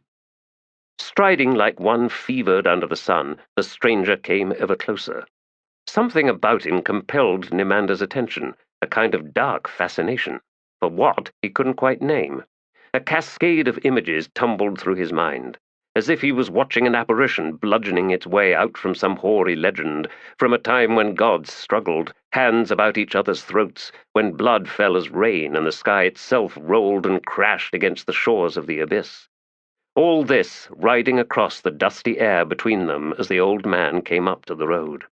All this written in the deep lines of his gaunt visage, in the bleak wastelands of his grey eyes. "He is as winter," murmured Skintick. "Yes, and something colder." "What city lies beyond?" the man asked, a startled moment when Nemander realized that the stranger had spoken Tist Andi. "Heath." The man turned, faced west. "This way, then, lies Bastion and the Cinnamon Track." Nemander shrugged. "You are from Coral?" the stranger asked, scanning the group. "Is he still camped there, then? But no, I recognize none of you, and that would not be possible. Even so, tell me why I should not kill you all." That got Nenander's attention, and he twisted in his seat to sneer down at the old man. But Nemander's blood had turned to ice. "Because, sir, you do not know us." Pale eyes settled on him. "You have a point, actually. Very well, instead, I would travel with you. Ride, yes, in your wagon. I have worn my boots through crossing this wretched plain. Tell me, have you water, decent food?" Nenander twisted further to glare at Nemander. "Turn this fool away! He can drink our dust!" The old man regarded Nenander for a moment, then turned back to Nemander. "Tie a leash on this one, and we should be fine." And he stepped up to the wagon and, setting a foot on a spoke of the rear wheel, pulled himself up, where he paused, frowning as he studied the prostrate form of Klipp. "Is he ill?" he asked Desra. "Are you caught with plague? No, not that. Your kind rarely succumb to such things. Stop staring, child, and tell me what is wrong with this one." "None of your business," she snapped, as Nemander had known she would. "If you're going to crowd in, then sit there to give him some shade." Thin brows lifted, then a faint smile flickered across his withered, cracked lips, and without another word he moved to where Desra had indicated and settled down, stretching out his legs. "Some water, darling, if you please." She stared at him for a moment, then pulled loose a skin and slid it over. "That one's not water," she said with a sweet smile. "It's called Kellic, a local brew, very popular." Nemander sat motionless, watching all this. He saw that Skintick and Nenander were both doing the same. At Desra's words the old man grimaced. "I'd rather water," he said, but reached for the skin anyway, tugged free the stopper, then sniffed, and recoiled. "Imperial dust!" he said in a growl. He replaced the stopper and flung the skin to the back of the wagon. "If you won't spare water, then never mind, bitch. We can settle your inhospitality later." "Desra," said Nemander as he gathered his reins, "give the man some water." "After he called me a bitch?" "After you tried poisoning him with Kellic, yes." They set out on the road westward. 2 more days, said the last trader they had passed that morning, past Sarn and the lesser lake. To Bastion, the city by the inland sea, a sea so filled with salt no sailor or fisher could drown in it, and where no fish could be found barring an enormous eel with the jaws of a wolf. Salt that had not been there a generation ago, but the world will change, amen. The abject temple of Semen Kellic awaited them in Bastion. 2 days, then, to meet the dying god, and, one way or another, to wrest from it Klipp's soul. Nemander did not think the priests would just step aside for that. Riding his mount alongside the wagon, Nemander spoke to the old man. "If you are going to Bastion, sir, You might want to reconsider staying with us." "And why is that?" There was little in that tone even remotely interrogative. "I don't think I can adequately explain why," Nimander replied. "You'll just have to take me at my word." Instead, the old man unslung his weapon and set it between him and Clip. Then he laced his long-fingered hands behind his head and settled back, closing his eyes. "Wake me when it's time to eat," he said. The worn grip and nicked pommel of the great sword, the broad cross-hilt and the scarred wooden scabbard all drew Nimander's attention. He can still use that damned weapon, ancient as he is. Grim legends, the clangor of warring gods, yes, this gaunt warrior belonged to such things. He collected his reins. "As you like, stranger." Nudging the mare into a trot, he glanced up to meet Skintick's gaze as he rode past, and saw none of the usual mocking pleasure. Instead, something wan, distraught. True, there was not much to laugh about, was there? My unhappy kin. Onward, then, to Bastion. A succession of ridges stepped down towards the basin of the valley, each marking a time when the river had been wider, its cold waters churning away from dying glaciers and meltwater lakes. Now a narrow, twisting gully threaded along the distant floor, fringed by cottonwoods. Standing upon the highest ridge, Traveller looked down to the next level, where a half-dozen teepees rose, not quite breaking the high-ground skyline. Figures moving about, clothed in tanned hides and skins, a few dogs, the latter now padding out to the camp's edge closest to the slope. Sharp ears and lifted noses alerted to his presence, although not one barked. A herd of horses foraged further down, a small, stocky steppe breed that Traveller had never seen before. Ochre flanks deepening to brown on the haunches, manes and tails almost black. Down on the valley floor, some distance to the right, carrion birds were on the ground, perched on islands of dead flesh beneath the branches of cottonwoods. Other horses wandered there, these ones more familiar, trailing reins as they cropped the high grasses. Two men walked out to the base of the slope. Traveller set out down towards them. His own escort of hounds had left him this morning, either off on a hunt or gone for good. There was no telling which. Sun-burnished faces watched him approach, eyes nestled in wind-stretched epicanthic folds, midnight black hair in loosely bound manes, through which were threaded, rather sweetly, white blossoms, long, narrow-bladed curved knives in beaded belts, the iron black except along the honed edges. Their clothing was beautifully sewn with red-dyed gut thread, studded here and there with bronze rivets. The elder one, on the right, now held up both hands, palms outward, and said in archaic Daru, "Master of the wolf horses, welcome. Do not kill us. Do not rape our women. Do not steal our children.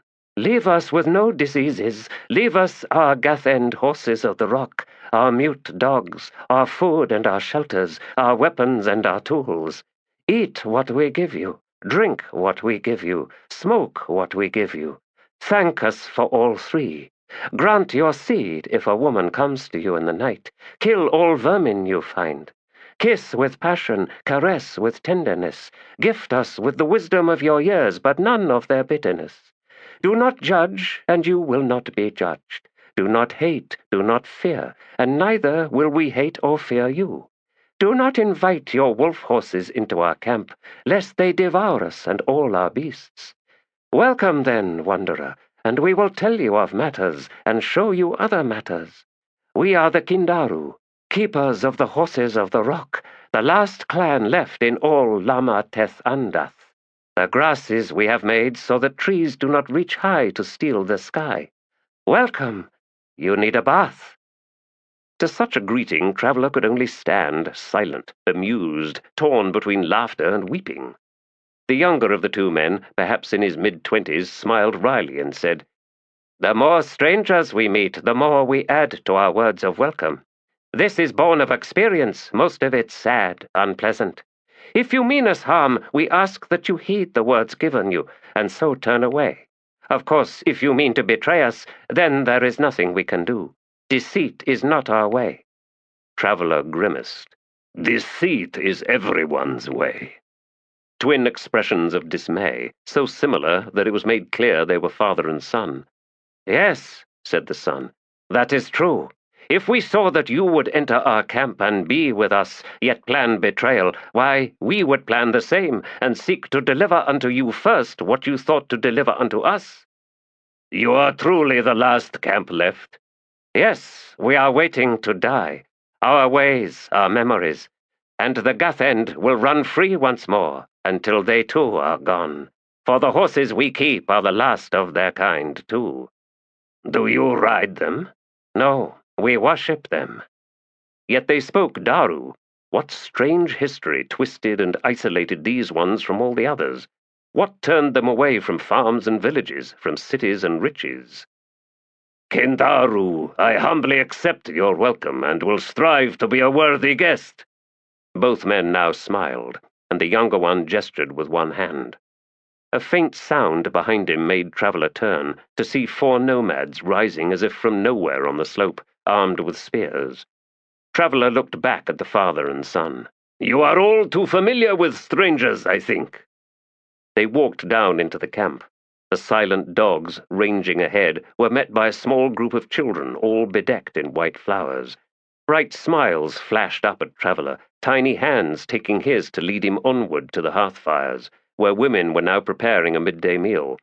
Iron pots filled with some milky substance steamed, the smell pungent, sweet, and vaguely alcoholic. A low bench was set out, 4-legged and padded, the woven coverlet a rainbow of coloured threads in zigzag patterns. The wooden legs were carved into horse heads, noses almost touching in the middle, the manes flowing in sweeping curves, all stained a lustrous ochre and deep brown. The artistry was superb, the heads so detailed Traveller could see the veins along the cheeks, the lines of the eyelids and the dusty eyes both opaque and depthless. There was only one such bench, and it was, he knew, to be his for the duration of his stay. The father and son and 3 others of the band, 2 women and a very old man, all sat cross-legged in a half-circle, facing him across the fire. The children finally released his hands, and a woman gave him a gourd filled with the scalded milk in which floated strips of meat. Skathandi, said the father, camped down by the water, here to ambush us and steal our horses, for the meat of the Gathend is highly prized by people in the cities. There were 30 in all, raiders and murderers.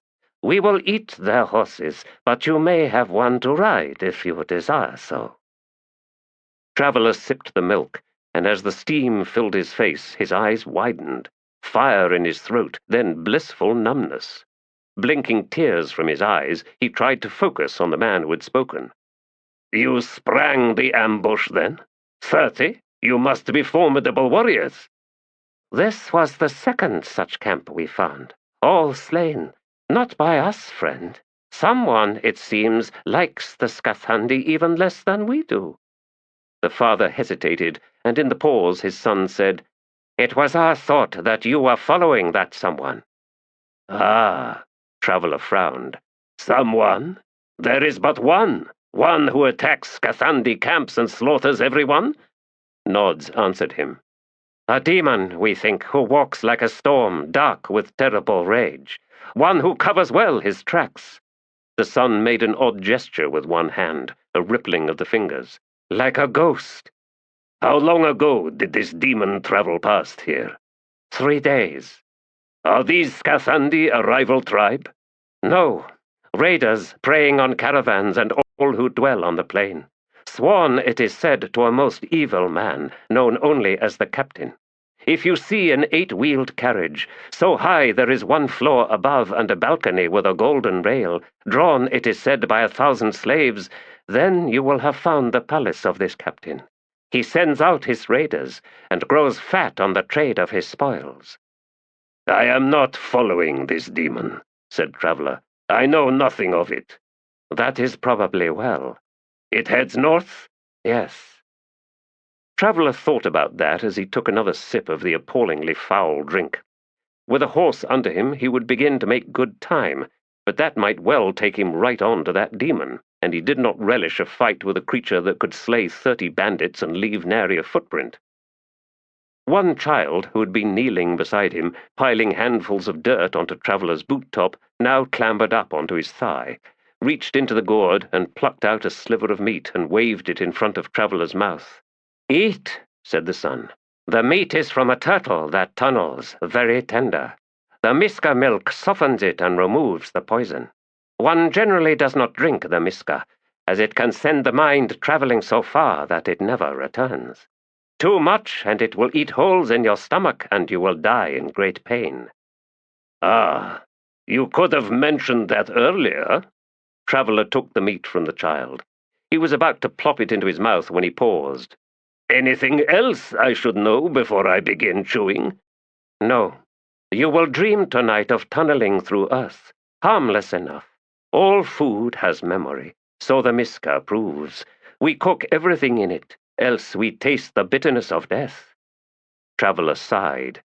"This miska, it is mare's milk?" Laughter erupted. "No, no," cried the father. "A plant, a root bulb. Mare milk belongs to foals and colts, of course. Humans have their own milk, after all, and it is not drunk by adults, only babes. Yours, stranger, is a strange world." And he laughed some more. Traveler ate the sliver of meat. Most tender, indeed delicious. That night, sleeping beneath furs in a tepee, he dreamt of tunneling through hard-packed, stony earth, pleased by its surrounding warmth, the safety of darkness. He was woken shortly before dawn by a young woman, soft of limb and damp with desire, who wrapped herself tight about him. He was startled when she prized open his mouth with her own and deposited a full mouthful of spit, strongly spiced with something, and would not pull away until he swallowed it down. By the time she and the drug she had given him were done, there was not a seed left in his body. In the morning, Traveler and the father went down to the abandoned Skathandi horses. With help from the mute dogs, they were able to capture one of the animals, a solid, piebald gelding of 16 or so hands with mischief in its eyes. The dead raiders, he noted as his companion went in search among the camp's wreckage for a worthy saddle, had indeed been cut to pieces.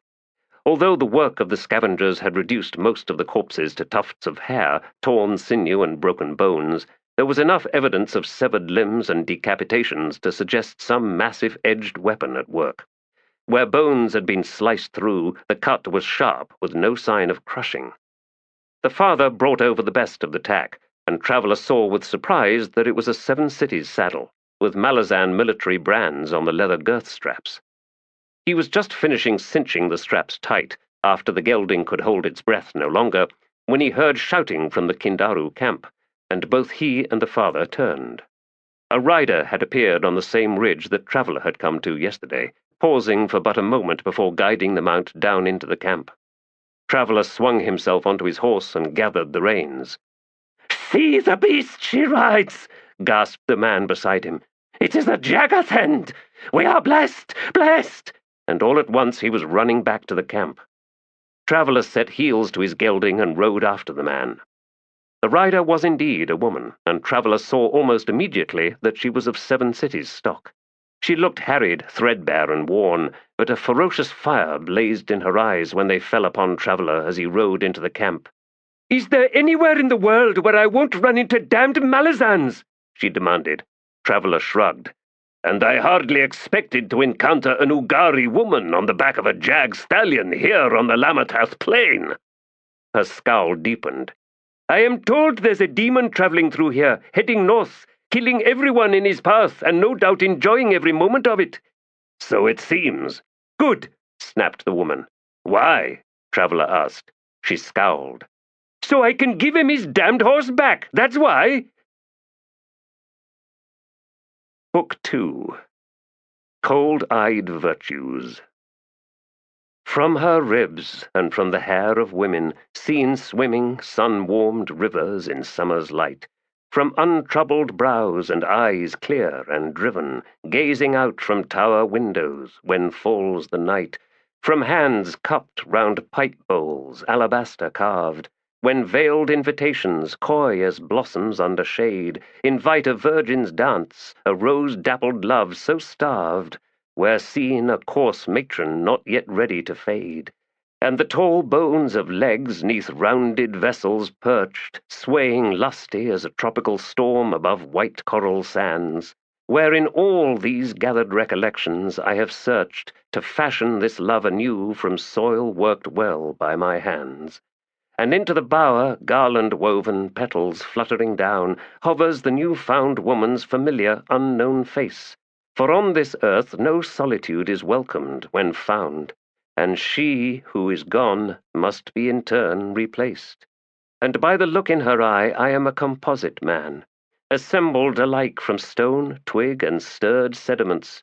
Lovers lost, and all those who might have been, we neither should rail nor stoke searing resentments, for all the rivers this world over do flow in but one direction.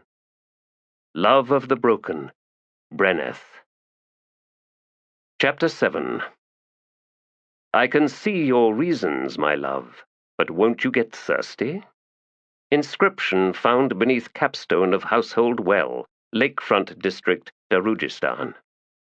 As fast as his small feet could carry him, the small boy rushed through Two Ox Gate and out onto the raised cobble road that, if he elected to simply hurry on and on, would take him to the very edge of the world, where he could stand on the shore staring out upon a trackless ocean, so vast it swallowed the sun every night. Alas, he wasn't going that far. Out to the hills just past the shanty town to collect dung, a bag full, as much as he could carry balanced on his head. It is said by wise and sentimental poets that a child's eyes see farther than an adult's, and who would, with even less than a moment's thought, claim otherwise? Beyond the ridge awaits a vista crowded with possibilities, each one deemed more improbable than the last by teeth-grinding codgers eager to assert a litany of personal failures, should anyone care to hear. But no one does, and if that isn't proof the world's gone to ruin, then what is? But improbabilities is a word few children know, and even if they did, why, they would dismiss the notion with a single hand fluttering overhead as they danced to the horizon. Because it will not do to creep timorously into the future. No, one should leap, sail singing through the air, and who can say where one's feet will finally set down on this solid, unknown land? The boy hurried on, tracked by the dull eyes of the lepers in front of their hovels, squatting forlorn and forgotten, each in a nest of flies, when flies with singular poignancy expound the proof of cold-legged indifference. And the scrawny, half-wild dogs crept out to follow him for a time, gauging with animal hunger if this one might be weakened, a thing to be taken down. But the boy collected rocks, and when a dog drew too close, he let fly, ducked tails and startled yelps, and now the dogs vanished like ghosts beneath stilted shacks and down narrow, twisting lanes off the main road. Overhead, the sun regarded all with its unblinking omnipotence, and went on stealing moisture from every surface to feed its unquenchable thirst. And there were long-legged birds prancing on the sewage flats just past Brown Run Bay, beaks darting down to snatch up fleas and whatnot, while lizard ducks nested on floating shit islands further out, calling to one another their hissing announcement of each bell in perfect cadence with the city's water clocks, and those sonorous chimes drifting out over the lake, although why lizard ducks were obsessed with such artificial segmentation of time was a question as yet unanswered, even after centuries of scholarly pursuit. Not that the foul-smelling creatures gave a whit for the careers they had spawned, more concerned as they were with enticing up from the soupy water eels that would swallow their eggs, only to find the shells impervious to all forms of digestion, whilst the scaled monstrosities within prepared to peck their way free and then feed on eel insides unto gluttony. What significance, then, such details of the natural world, when the boy simply walked on, his long hair bleached by the sun and stirred like a mane by the freshening breeze? Why, none other than the value of indifference, beneath which a child may pass unnoticed, may pass by free as a fluffed seed on the warm currents of summer air, with only a faint memory of his dream the night before, and, yes, the one before that, too, and so on, of that face so vicious and the eyes so caustic as to burn him with their dark intentions, the face that might pursue him through each day with the very opposite of indifference, and see how deadly that forgetfulness might be for the child who hurried on, now on a dirt track winding its way up into the modest hills where baleful goats gathered beneath the occasional tree. For the blessing of indifference might be spun on end, momentarily offering the grim option of curse, because one child's gift can well be another's hurt. Spare then a moment for the frightened beast named Snell, and all the cruel urges driving him to lash out, to torment the brother he never wanted. He, too, thrives on indifference, this squat, round-shouldered, swaggering tyrant before whom the wild dogs in the shanty town cowered in instinctive recognition that he was one of their own, and the meanest of the lot besides, while the boy, chest swelled with power, continued on, trailing his intended victim with something in his soul that went far beyond a simple beating this time. Oh, yes. The thing inside, it spread black, hairy legs like a spider, his hands transformed there at the end of his wrists. Oh, spiders, yes, hook-taloned and fanged and onyx-eyed, and they could close into bony fists if they so desired, or they could stab with venom. Why not both? He carried rocks as well, to wing at the lepers he passed, then laugh as they flinched or cried out in pain, and he rode their ineffectual curses all the way up the road. While all along the hillside the sun had done its work, and the boy filled his bag with tinder-dried dung for this night's hearth-fire. Bent over like an old man, he roved this way and that. This bounty would please the woman who was not his mother, who mothered him as a mother should, although, it must be said, lacking something essential, some maternal instinct to awaken cogent realization that her adopted son lived in grave danger, and as the sack bulked in his grip, he thought to pause and rest for a time, there, up on the summit of the hill, so that he could look out over the lake, watch the beautiful sails of the feluccas and fisher-boats. Set free his mind to wander. Oh, memories are made of moments such as this one, and, alas, of the ones soon to come. But give him these moments of freedom, so precious for their rarity. Begrudge not this gift of indifference. It could, after all, very well be his last day of such freedom. Down on the track at the base of the hill, Snell has spied his quarry.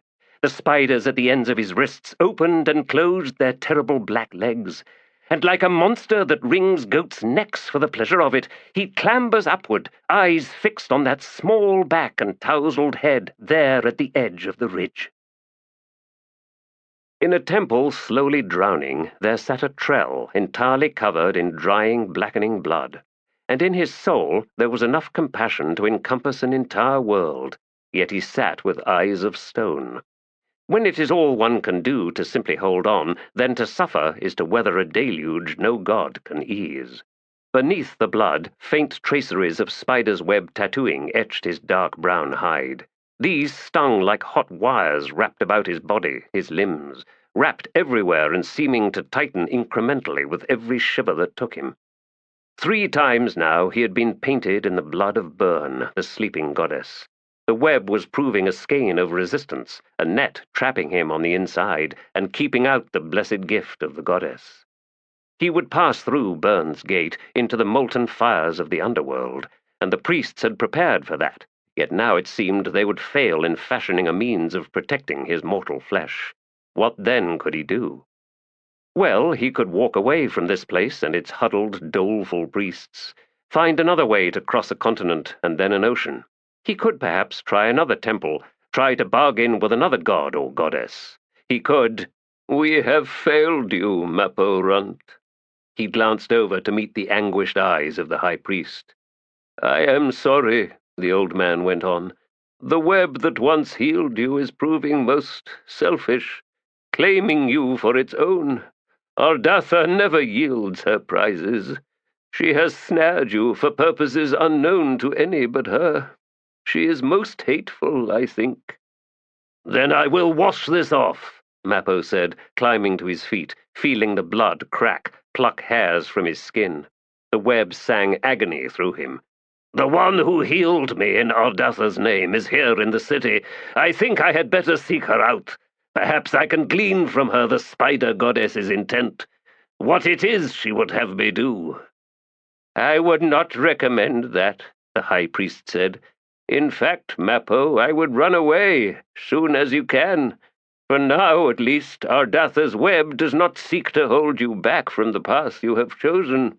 Why risk a confrontation with her? No, you must find another way, and quickly.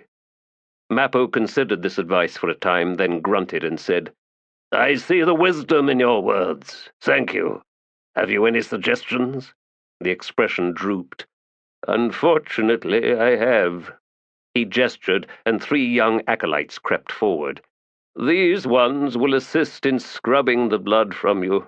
In the meantime, I will send a runner, and perchance an arrangement can be fashioned.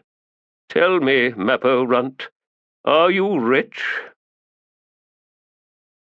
Sweetest Sufferance, who had been so named by a mother either resigned to the rigors of motherhood or, conversely, poisoned by irony, blinked rapidly as she was wont to do when returning to reality. She looked round bemusedly, saw her fellow survivors seated with her, the table in their midst a chaotic clutter of cups, tankards, plates, utensils, and the remnants of at least 3 meals. Her soft brown eyes flicked from one item to the next, then slowly lifted, out past the blank-eyed faces of her companions, and took in the taproom of Quip's bar. Quip Younger was barely visible on the counter, sprawled across it with his upper body and head resting on one forearm. He slept with his mouth hanging open and slick with drool. Almost within reach of the man there squatted a rat on the counter, one front paw lifting every now and then as it seemed to study the face opposite, and especially the gaping dark hole of Quip Younger's mouth. A drunk was lying just inside the door, passed out or dead, the only other patron present this early in the morning, excepting the rat. When she finally brought her attention back to her companions, she saw Faint studying her, one brow lifting.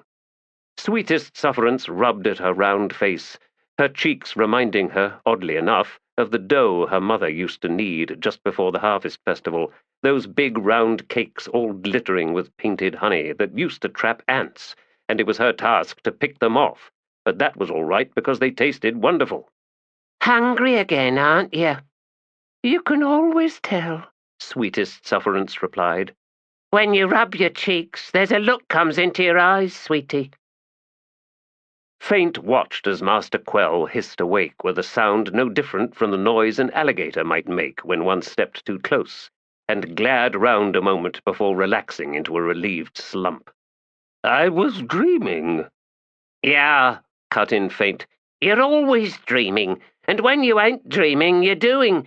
And now if only those 2 things were any different from each other, why, you'd actually get some rest, Master. Which we'd like to see, wouldn't we just? Got you through, didn't I? Losing 5 shareholders in the process. That's the risk you take, Quell said, grimacing. Hey, who's paying for all this?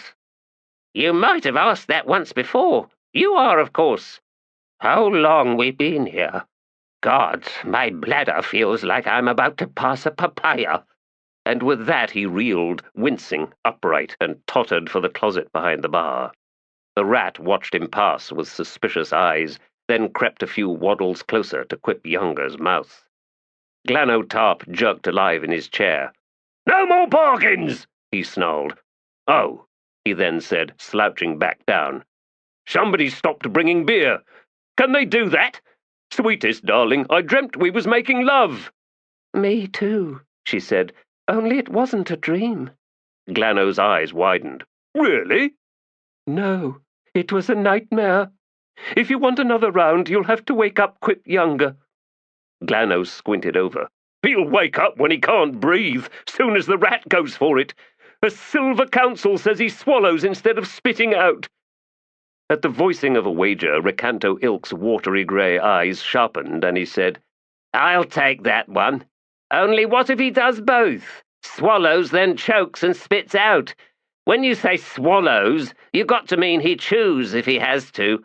Now that's quibbling again, and when you never done that, Ilk, it's pointless you saying you want to wager when you keep rectifying things. The point is, you're always too vague, Glano, with these bets of yours. You need precision. What I need is, well, I don't know what I need, but whatever it is, you ain't got it. I got it, but I ain't giving it, said Sweetest Sufferance. Not to none of you, anyhow. There's a man out there. Oh, yes, and I'll find him one day, and I'll put him in shackles and lock him in my room, and I'll reduce him to a pathetic wreck. Then we'll get married. The marriage predecedes the wrecking, Glano said. So I might dream of you, darling, but that's as far as it'll ever go. That's called self-prevarication. Are you sure? Faint asked him. Then, as the front door squealed open, she turned in her chair. An adolescent boy in a voluminous brown robe edged in warily, eyes like freshly laid turtle eggs.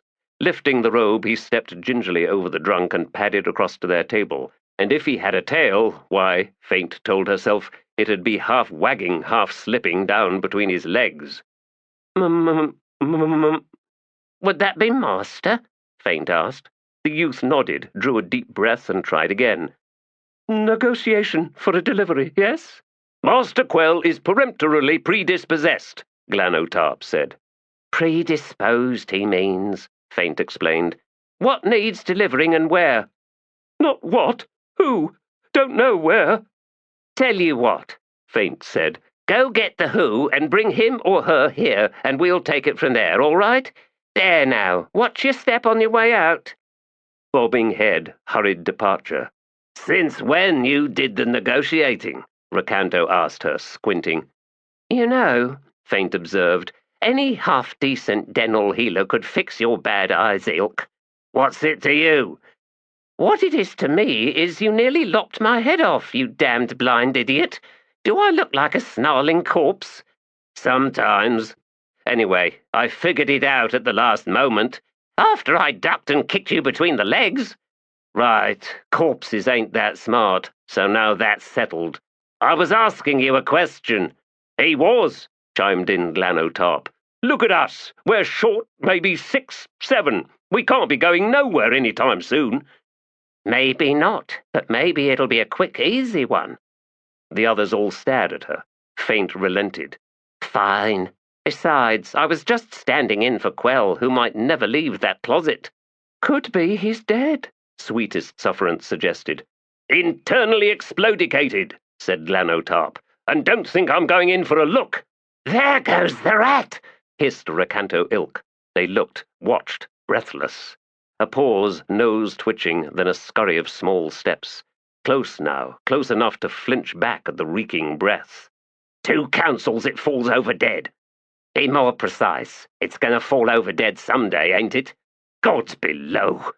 The rat held its ground, edged a mite closer, then gathered itself, stretched out its neck, and began drinking from the pool of slime with tiny flickering laps of its slivery tongue. That's what I was thinking it was going to do, said Sweetest Sufferance. Liar!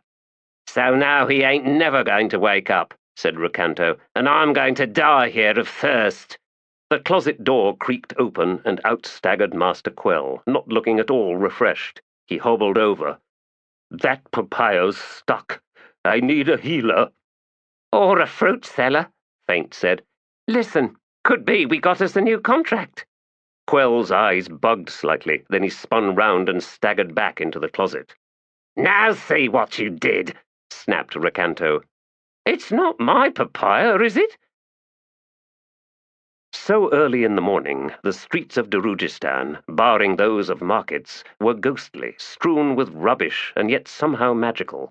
The sun's golden light stroked every surface with a gentle artist's hand. The faint mists that had drifted in from the lake during the night now retreated once more, leaving the air crisp. In the poorer quarters, shutters opened on upper stories, and moments later the contents of chamber pots sailed out, splashing the alleys and any hapless denizen still lying drunk to the world, and moments later rats and such crept out to sample the fresh offerings. The dolorous high priest led Mappo Runt away from the temple quarter and down into the lakefront district, skirting second-tier wall before cutting across towards the Gadrobi district, in essence taking the trail back the way he had come the night before. As they walked, the city awoke around them, rubbed sleep from its eyes, then gawked at the shambling priest and his enormous barbaric companion. They eventually arrived upon a narrow sloped street in which sat a massive ornate carriage of a sort that Mappo had seen before, though he could not for the moment recall where. 6 horses stood in their traces, looking bored.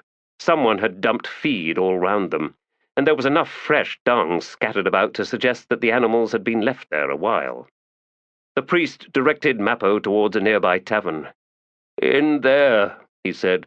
The Trigal Trade Guild has made a specialty of journeys such as the one you require. Of course, they are expensive, but that is hardly surprising, is it?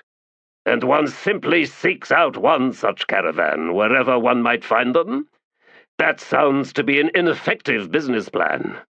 No, they have offices. Somewhere. Not a detail I possess, I'm afraid. I only knew of this carriage because its arrival destroyed the front of my cousin's shop. And pointing to a nearby ruin, he smiled like a man who had forgotten what real smiling signified. Then he shrugged. All these twists of fate, blessed by serendipity and all that. If you fail here, Mappo Runt, you will have a long, tedious walk ahead of you. So do not fail. He then bowed, turned, and walked away. Mappo eyed the front of the tavern, and recalled when he had last seen that sort of carriage. Tremolor. Shareholder Faint had just stood, stretching out all the alarming kinks in her back, when the tavern door opened and a monstrous figure pushed its way in, shoulders squeezing through the frame, head ducking. A misshapen sack slung over one shoulder, a wicked knife tucked in its belt. A damned trell. "Glano," she said. "Better get Master Quell." Scowling, the last driver left alive in their troop rose and limped away. She watched as the huge barbarian stepped over the drunk and made his way to the bar. The rat looked up and hastily retreated down the length of the counter. The trell nudged Quip Younger's head. The barkeep coughed and slowly straightened, wiping at his mouth, blinking myopically as he lifted his gaze to take in the figure looming over him. With a bleat, he reeled back a step. "Never mind him," Faint called out. "You want us, over here." "What I want," the trell replied in passable Daru, "is breakfast." Head bobbing, Quip bolted for the kitchen, where he was met by a screeching woman, the piercing tirade dimming as soon as the door closed behind him. Faint dragged a bench from the nearby wall. No chair in this dump would survive, and waved to it with a glance over to the barbarian. "Come over, then. Sit, but just so you know, we're avoiding 7 cities. There was a terrible plague there. No telling if it's run its course." "No," the trell rumbled as he approached. "I have no desire to return to 7 cities or Nemil." The bench groaned as he settled onto it. Sweetest Sufferance was eyeing the newcomer with a strangely avid intensity. Recanto Ilk simply stared, mouth open, odd twitches of his scalp shifting his hairline up and down. Faint said to the trell, "The truth of it is, we're really in no shape for anything ambitious. Master Quell needs to put out a call for more shareholders, and that could hold us back for days, maybe a week." "Oh, that is unfortunate. It is said your guild has an office here in Darujhistan." "It does, but I happen to know we're the only carriage available for the next while. Where were you hoping to go, and how quickly?" "Where is your master, or are you the one who does the negotiating?" At that moment, Glano finally succeeded in dragging Quell out from the water closet. The master was pale and shiny with sweat, and it seemed his legs weren't working very well. Faint met his slightly wild gaze. "Better?" she asked. "Better," he replied in a gasp, as Glano more or less carried him over to his chair. "It was a damned kidney stone, it was, size of a knuckle. I never thought... Well, never mind. Gods, who is this?" The trell half rose to bow. "Apologies. My name is Mappo Runt." And he sat back down.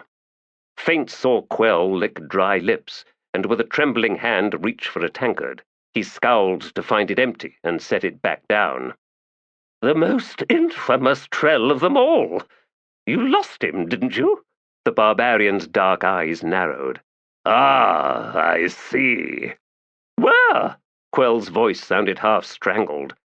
"I need to get to a continent named Lether, to an empire ruled by Tist Edur and a cursed emperor. And yes, I can pay you for the trouble."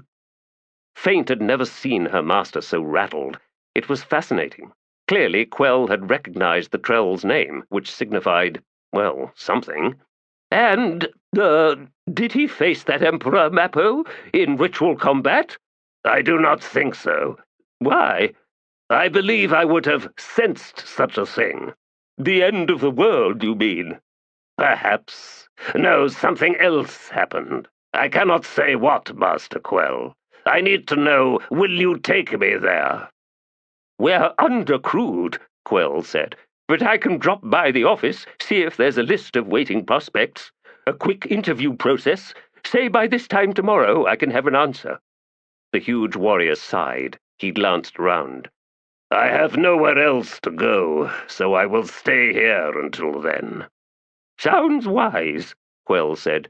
Faint, you're with me. The rest of you get cleaned up, see to the horses, carriage, and all that. Then stay close by, keep Mappo company. He might have nasty tusks, but he don't bite. But I do, said sweetest Sufferance, offering the Trell an inviting smile. Mappo stared at her a moment, then, rubbing at his face, he rose. Where's that breakfast, anyway? Let's go, Faint, said Quell, pushing himself upright with another wince. Can you make it? She asked him. A nod. Haradas is handling the office these days. She can heal me quick enough.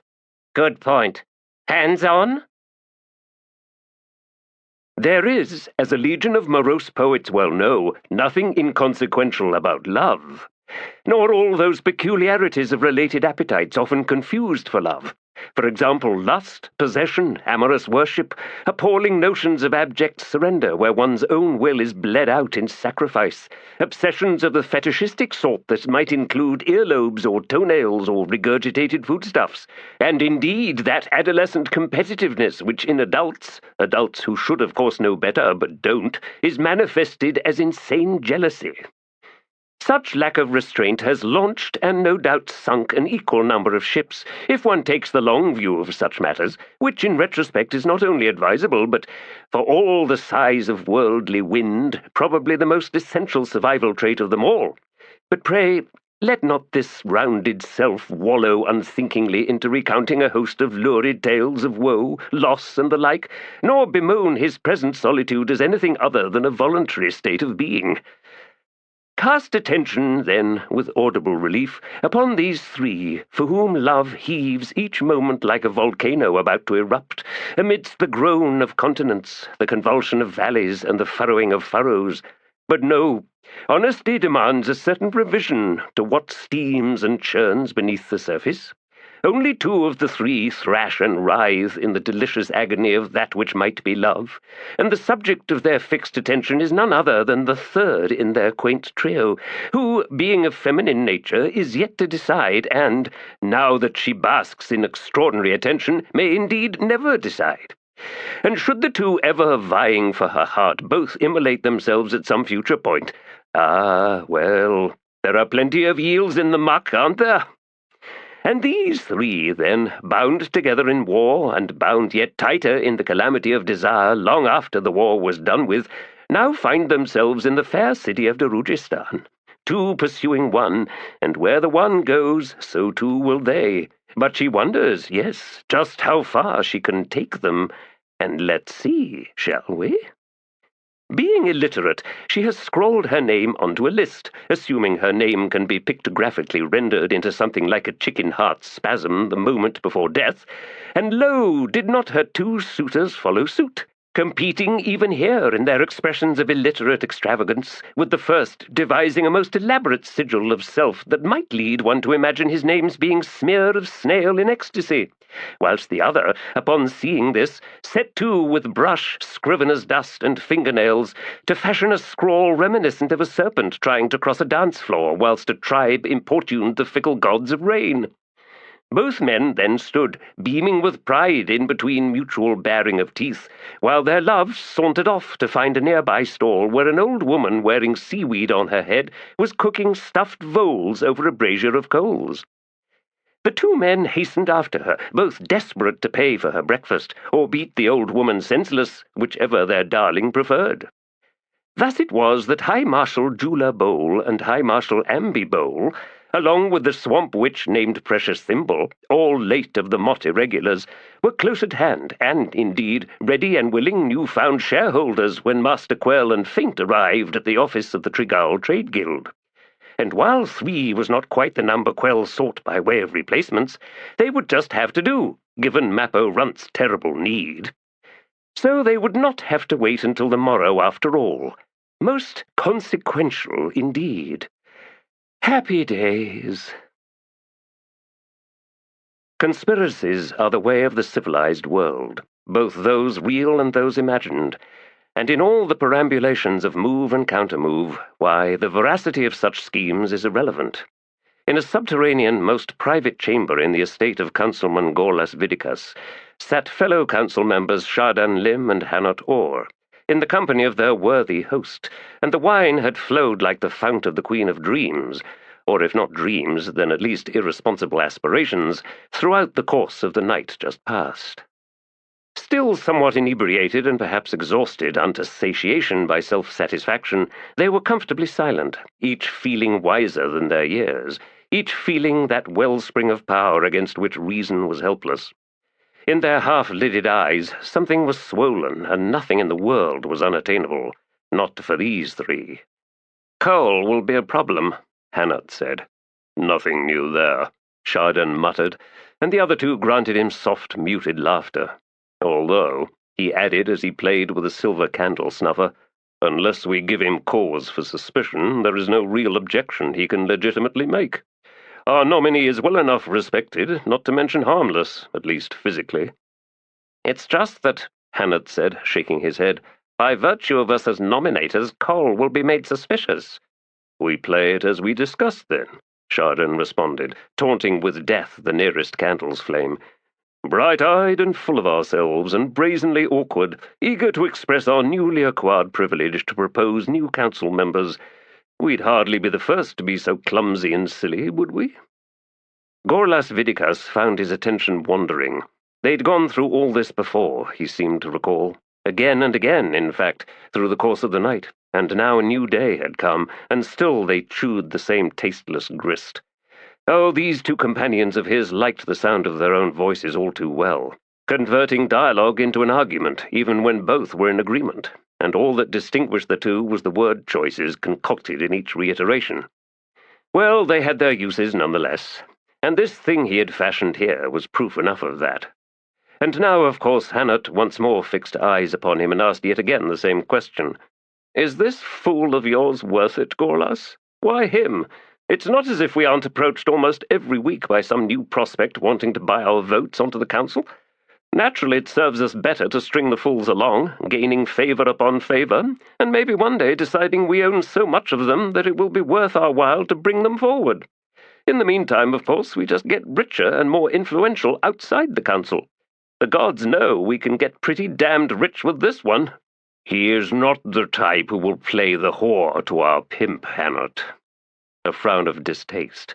"Hardly a suitable analogy, Gorlas. You forget that you are the junior among us here." "The one who happens to own the woman you both want in your beds. Don't chide me about whores and pimps when you know what you'll pay for her." Such thoughts remained well hidden behind his momentarily chastened expression. "He'll not play the game, then. He wants to attain the council, and in return we shall be guaranteed his support when we make our move to shove aside the elder statesmen and their fossilized ways, and take the real power." Shardan grunted. "Seems a reasonable arrangement, Hanot. I'm tired. I need some sleep." And he doused the candle before him as he rose. "Hanot, I know a new place for breakfast." He smiled at Gorlas. "I'm not being rude in not inviting you, friend. Rather, I imagine your wife will wish to greet you this morning with a breakfast you can share. The council does not meet until mid-afternoon, after all. Take your leisure, Gorlas, when you can." "I will walk you both out," he replied, a smile fixed upon his face. Most of the magic Lady Chalice Vidicus was familiar with was of the useless sort. As a child, she had heard tales of great and terrible sorcery, of course, and had she not seen for herself Moon's spawn? On the night when it sank so low, its raw underside very nearly brushed the highest rooftops, and there had been dragons in the sky then, and a storm to the east that was said to have been fierce magic born of some demonic war out in the Gadrobi hills, and then the confused madness behind Lady Simtal's estate. But none of this had actually affected her directly. Her life had slipped through the world so far as most people's did, rarely touched by anything beyond the occasional ministrations of a healer. All she had in her possession was a scattering of ensorcelled items intended to do little more than entrance and amuse. One such object was before her now, on her dresser, a hemisphere of near-perfect glass in which floated a semblance of the moon, shining as bright as it would in the night sky. The details on its face were exact, at least from the time when the real moon's visage had been visible, instead of blurred and uncertain as it was now. A wedding gift, she recalled, although she'd forgotten from whom it had come. One of the less obnoxious guests, she suspected, someone with an eye to romance in the old-fashioned sense, perhaps. A dreamer, a genuine well-wisher. At night, if she desired darkness in the room, the half-globe needed covering, for its refulgent glow was bright enough to read by. Despite this inconvenience, Chalice kept the gift, and indeed kept it close. Was it because Gorlas despised it? Was it because, while it had once seemed to offer her a kind of promise, it had, over time, transformed into a symbol of something entirely different? A tiny moon, yes, shining ever so bright, yet there it remained, trapped with nowhere to go, blazing its beacon like a cry for help, with an optimism that never waned, a hope that never died. Now, when she looked upon the object, she found herself feeling claustrophobic, as if she was somehow sharing its fate. But she could not shine forever, could she? No. Her glow would fade, was fading even now. And so, although she possessed this symbol of what might be, her sense of it had grown into a kind of fascinated resentment, and even to look upon it, as she was doing now, was to feel its burning touch, searing her mind with a pain that was almost delicious. All because it had begun feeding a desire, and perhaps this was a far more powerful sorcery than she had first imagined. Indeed, an enchantment tottering on the edge of a curse. The burnished light breathed into her, filled her mind with strange thoughts and hungers growing ever more desperate for appeasement.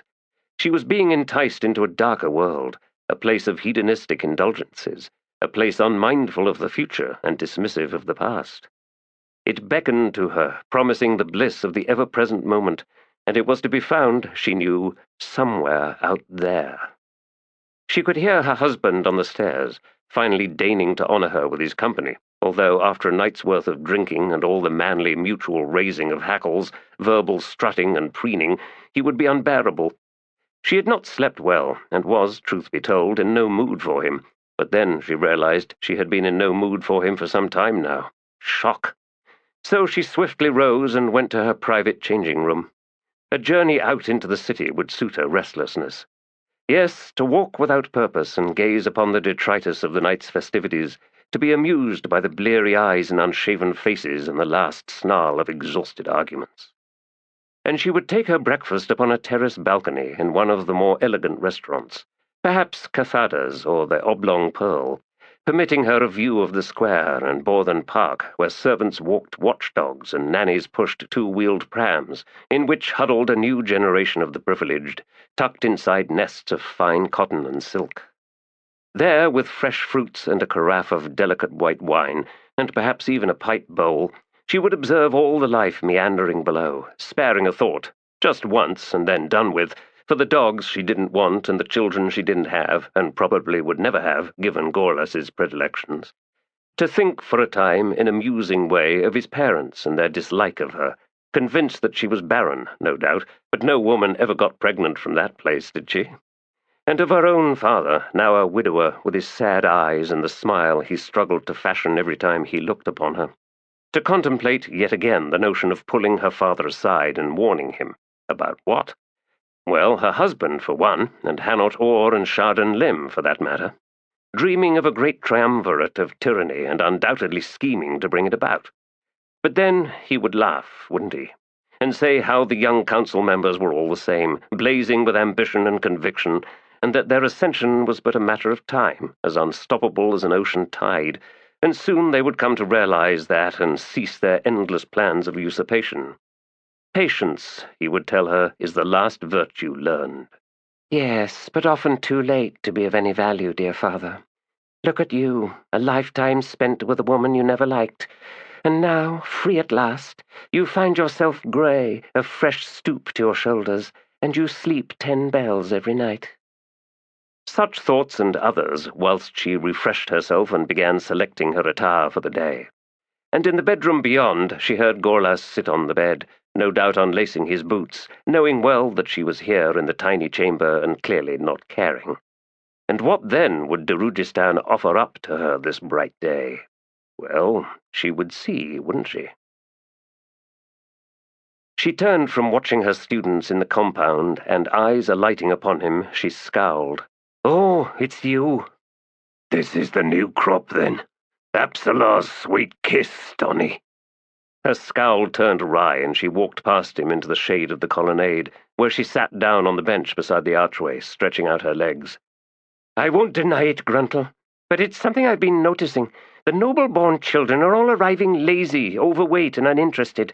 Sword skill is something their fathers want for them, as obnoxious to them as lyre lessons or learning numbers. Most of them can't even hold up the practice swords for longer than 50 heartbeats. And here it's expected I can work them into something worth more than snot in 8 months.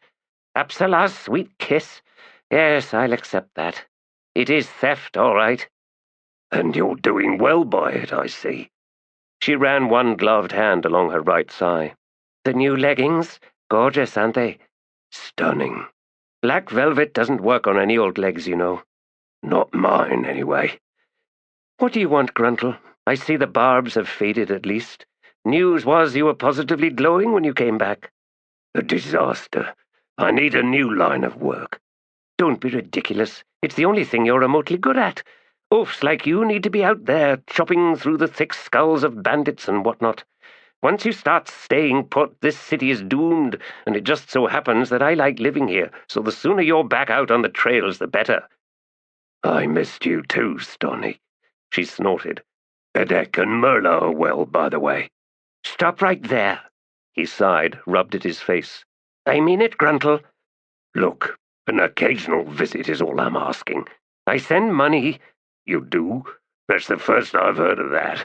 Not a mention from Bedek, and from how they're doing, well, you can't be sending much or very often." She glared at him. "Snell meets me outside the door, and the coins go right into his hands. I make sure, Gruntle. Anyway, how dare you? I made the adoption legal, and so I don't owe them anything, damn you." "Snell. Well, that probably explains it. Next time try Merla or Bedek, anyone but Snell." "You're saying the little shit is stealing it?" "Stonny, they're barely scraping by. And thinking on it, well, I know you well enough to know that, adoption or no, you won't see them starve. Any of them, especially not your son." "Don't call him that." "Stonny." "The spawn of rape. I can see his face, right there in Harlow's own, looking up at me. I can see it clear, Gruntle."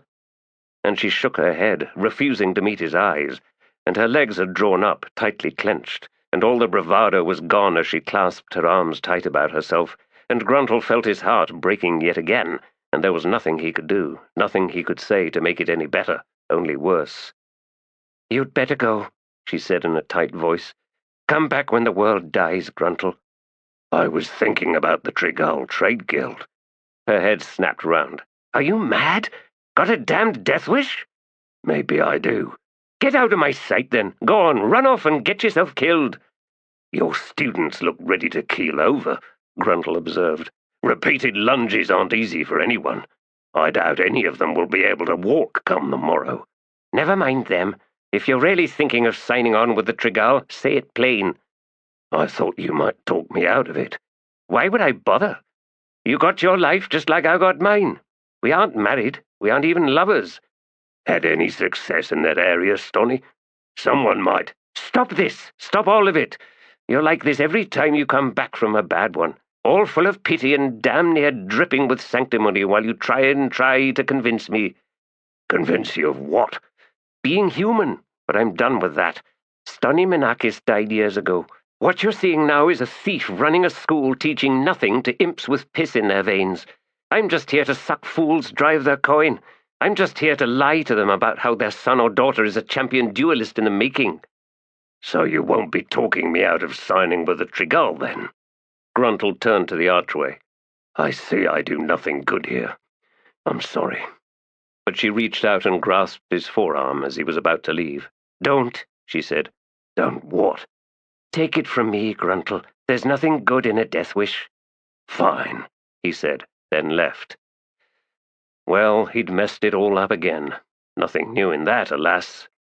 Should hunt down Snell, give him a shake or two. At the very least, scare the crap out of him. Get him to spill where he's been burying his hoard. No wonder he likes sitting on the threshold. Keeping an eye out, I suppose. Still, Gruntle kept coming back to all these unpleasant truths, the life he was busy wasting, the pointlessness of all the things he chose to care about. Well, not entirely true. There was the boy, but then the role of an occasional uncle could hardly be worth much, could it? What wisdom could he impart? Very little, if he looked back on the ruin of his life so far. Companions dead or lost, followers all rotting in the ground, the ash heaps of past battles and decades spent risking his life to protect the possessions of someone else, someone who got rich without chancing anything worthwhile. Oh, Gruntle might charge for his services, he might even bleed his employers on occasion, and why not? Which was why, come to think on it, the whole thing with the Trigal Trade Guild was starting to make sense to him. A shareholder was just that, someone with a stake in the venture, profiting by their own efforts with no fat fool in the wings waiting with sweaty hands. Was this a death wish? Hardly. Plenty of shareholders survived, and the smart ones made sure they got out before it was too late, got out with enough wealth to buy an estate, to retire into a life of blissful luxury. Oh, that was just for him, wasn't it? Well, when you're only good at one thing, then you stop doing it. What's left but doing nothing? With some snivelling acolyte of Treach scratching at his door every night. The tiger of summer would roar, chosen one, yet here you lie indolent in silk bedding. What of battle? What of blood and the cries of the dying? What of chaos and the reek of spilled wastes? The curling up round mortal wounds in the slime and mud? What of the terrible strife from which you emerge feeling so impossibly alive? Yes, what of it? Let me lie here, rumbling this deep satisfied purr, until war finds me, and if it never does, well, that's fine by me. Bah, he was fooling nobody, especially not himself. He was no soldier, true enough, but it seemed mayhem found him nonetheless. The tiger's curse, that even when it is minding its own business, a mob of beady-eyed fools come chanting into the jungle, beating the ground. Was that true? Probably not, since there was no reason for hunting tigers, was there? He must have invented the scene, or caught a glimpse of Treach's own dreaming. Then again, did not hunters beard beasts of all sorts in their dens and caves and burrows? After some fatuous excuse about perils to livestock or whatever, off the mob went, eager for blood. Beard me, will you? Oh, please do. And all at once he found his mood changed, mercurial and suddenly seething with rage. He was walking along a street, close now to his abode, yet the passers-by had all lost their faces, had become nothing more than mobile pieces of meat, and he wanted to kill them all. A glance down at his hands, and he saw the black slashes of the tiger's barbs deep as dusty jet, and he knew then that his eyes blazed, that his teeth were bared, the canines glistening, and he knew, too, why the amorphous shapes he passed were shrinking from his path. If only one would come close, he could lash out, open a throat, and taste the salty chalk of blood on his tongue. Instead, the fools were rushing off, cringing in doorways or bolting down alleys. Unimpressed, disappointed, he found himself at his door. She didn't understand, or maybe she did all too well. Either way, she'd been right in saying he did not belong in this city, or any other. They were all cages, and the trick he'd never learned was how to be at peace living in a cage. In any case, peace was overrated. Look at Stony, after all. I take my share, my fortune, and I buy them a new life. A life with servants and such, a house with an enclosed garden where you can be carried out and sit in the sun. The children properly schooled. Yes, some vicious tutor to take Snell by the throat and teach him some respect. Or if not respect, then healthy terror. And for Harlow, a chance at a future. One should be all I need, and I can survive one, can't I? It's the least I can do for them. In the meantime, Stony will take care of things, making sure the coin reaches Merla. Where did I see that damned carriage, anyway? He was at his door again, this time facing the street. Loaded with travel gear, with weapons and his fur-lined rain-cloak, the new one that smelled like sheep, and so it was clear that some time had passed, but the sort that was inconsequential, that did nothing but what needed doing, with no wasted thought. Nothing like hesitation or the stolid weighing of possibilities, or the moaning back and forth that some might call wise deliberation. Walking now, this too of little significance. Why, nothing had significance until the moment when the claws are unsheathed and the smell of blood gives bite to the air.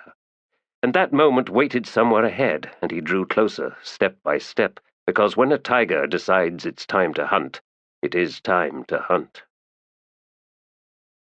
Snell came up behind his quarry, delighted by his own skill at stealth, at stalking the creature who sat in the high grasses all unknowing, proving that Harlow wasn't fit for the real world. The world where everything was a threat and needed taking care of lest it take care of you. It was the right kind of lesson for Snell to deliver out here in the wilds. He held in one hand a sack filled with the silver counsels Aunt Stunny had brought, 2 linings of burlap and the neck well knotted so he could grip it tight. The sound the coins made when they struck the side of Harlow's head was most satisfying, sending a shock of thrill through Snell. And the way that hateful head snapped to one side, the small body pitching to the ground, well, that was a sight he would cherish. He kicked at the unconscious form for a while, but without the grunts and whimpers it wasn't as much fun, so he left off. Then, collecting the hefty sack of dung, he set out for home. His mother would be pleased at the haul, and she'd plant a kiss on his forehead, and he could bask for a time, and when someone wondered where Harlow had got to, why, he'd tell them he'd seen him down at the docks talking with some sailor. When the boy didn't come home tonight, Merla might send for Gruntle to go down and check the waterfront, where he'd find out that 2 ships had sailed that day, or 3, and was there a new cabin boy on one of them? Maybe so, maybe not. Who paid attention to such things? Dismay, then, and worries, and mourning, but none of that would last long. Snell would become the precious one, the one still with them, the one they needed to take care of, protect and coddle, the way it used to be, the way it was supposed to be. Smiling under the bright morning sun, with long-legged birds pecking mud on the flats out on the lake to his left, Snell ambled his way back home. A good day, a day of feeling so alive, so free. He had righted the world, the whole world. The shepherd who found the small boy in the grasses of the summit overlooking the road into Mayton and the Two-Ox Gate was an old man with arthritic knees who knew his usefulness was coming to an end, and very soon indeed he would find himself out of work, the way the herdmaster watched him hobbling and leaning too much on his staff. Examining the boy, he was surprised to find him still alive, and this brought thoughts of what he might do with such an urchin in his care. Worth the effort? He could bring his wife back here with the cart, and together they could lift the body into the bed and wheel him back to their shack on the shore of the lake. Tend to him and see if he lived or died, feed him enough if it came to that, and then? Well, he had thoughts, yes, plenty of thoughts on that, none of them pleasant, but then whoever said the world was a pleasant place? Foundlings were fair game, and that was a rule somewhere, he was sure of it, a rule just like finding salvage on the beach. What you found you owned, and the money would do them good besides. He, too, concluded that it was a good day. He remembered his childhood, running wild in the streets and alleys, clambering onto the rooftops at night to stare about in wonder at the infamous Thieves' Road. So inviting, this romance of adventure under the moon's secret light, whilst slept all the dullards and might-be victims in the unlit rooms below. Running wild, and for the child one road was as good as another, perhaps better so long as there was mystery and danger every step of the way. Even later, when that danger had become all too real, it had been for Cutter a life unfurling, revealing a heart saturated with wonder. Romance was for fools, he now knew. No one valued the given heart, no one saw that sacrifice for the precious gift it was. No, just a thing to be grasped, twisted by uncaring hands, then wrung dry and discarded. Or a commodity and nothing more, never as desirable as the next one, the one in waiting, or the one held by someone else, or something far worse, a gift too precious to accept. The nature of the rejection, he told himself, was irrelevant. Pain and grief arrived in singular flavors, bitter and lifeless, and too much of them rotted the soul. He could have taken other roads, should have. Maybe walked Murillo's path, a new love every night, the adoration of desperate women, elegant brunches on balconies, and discreet rendezvous beneath whispering leaves in some private garden. Or how about Kruppe, a most wily master to whom he could have apprenticed himself yet further than he already had, in the art of high thievery, in the disposition of stolen items, in the acquisition of valuable information available to whoever was willing to pay and pay well, in the proper appreciation of wines, pastries, and inappropriate attire. A lifetime of cherubic delight.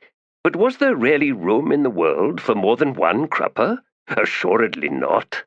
Was it preferable, then, this path of daggers, this dance of shadows and the taking of lives for coin without even a soldier's sanction, as if that mattered?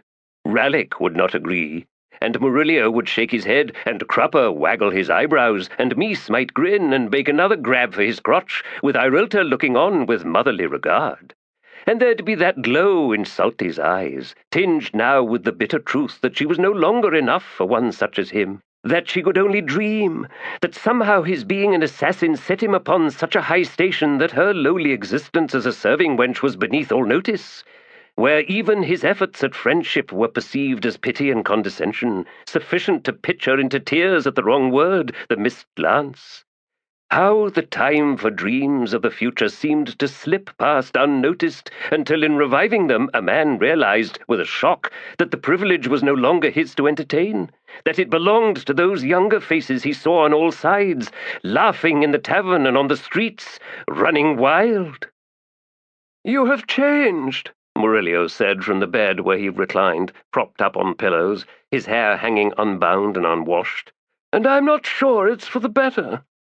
Carter regarded his old friend for a moment, then asked, "What's better?" "What's better?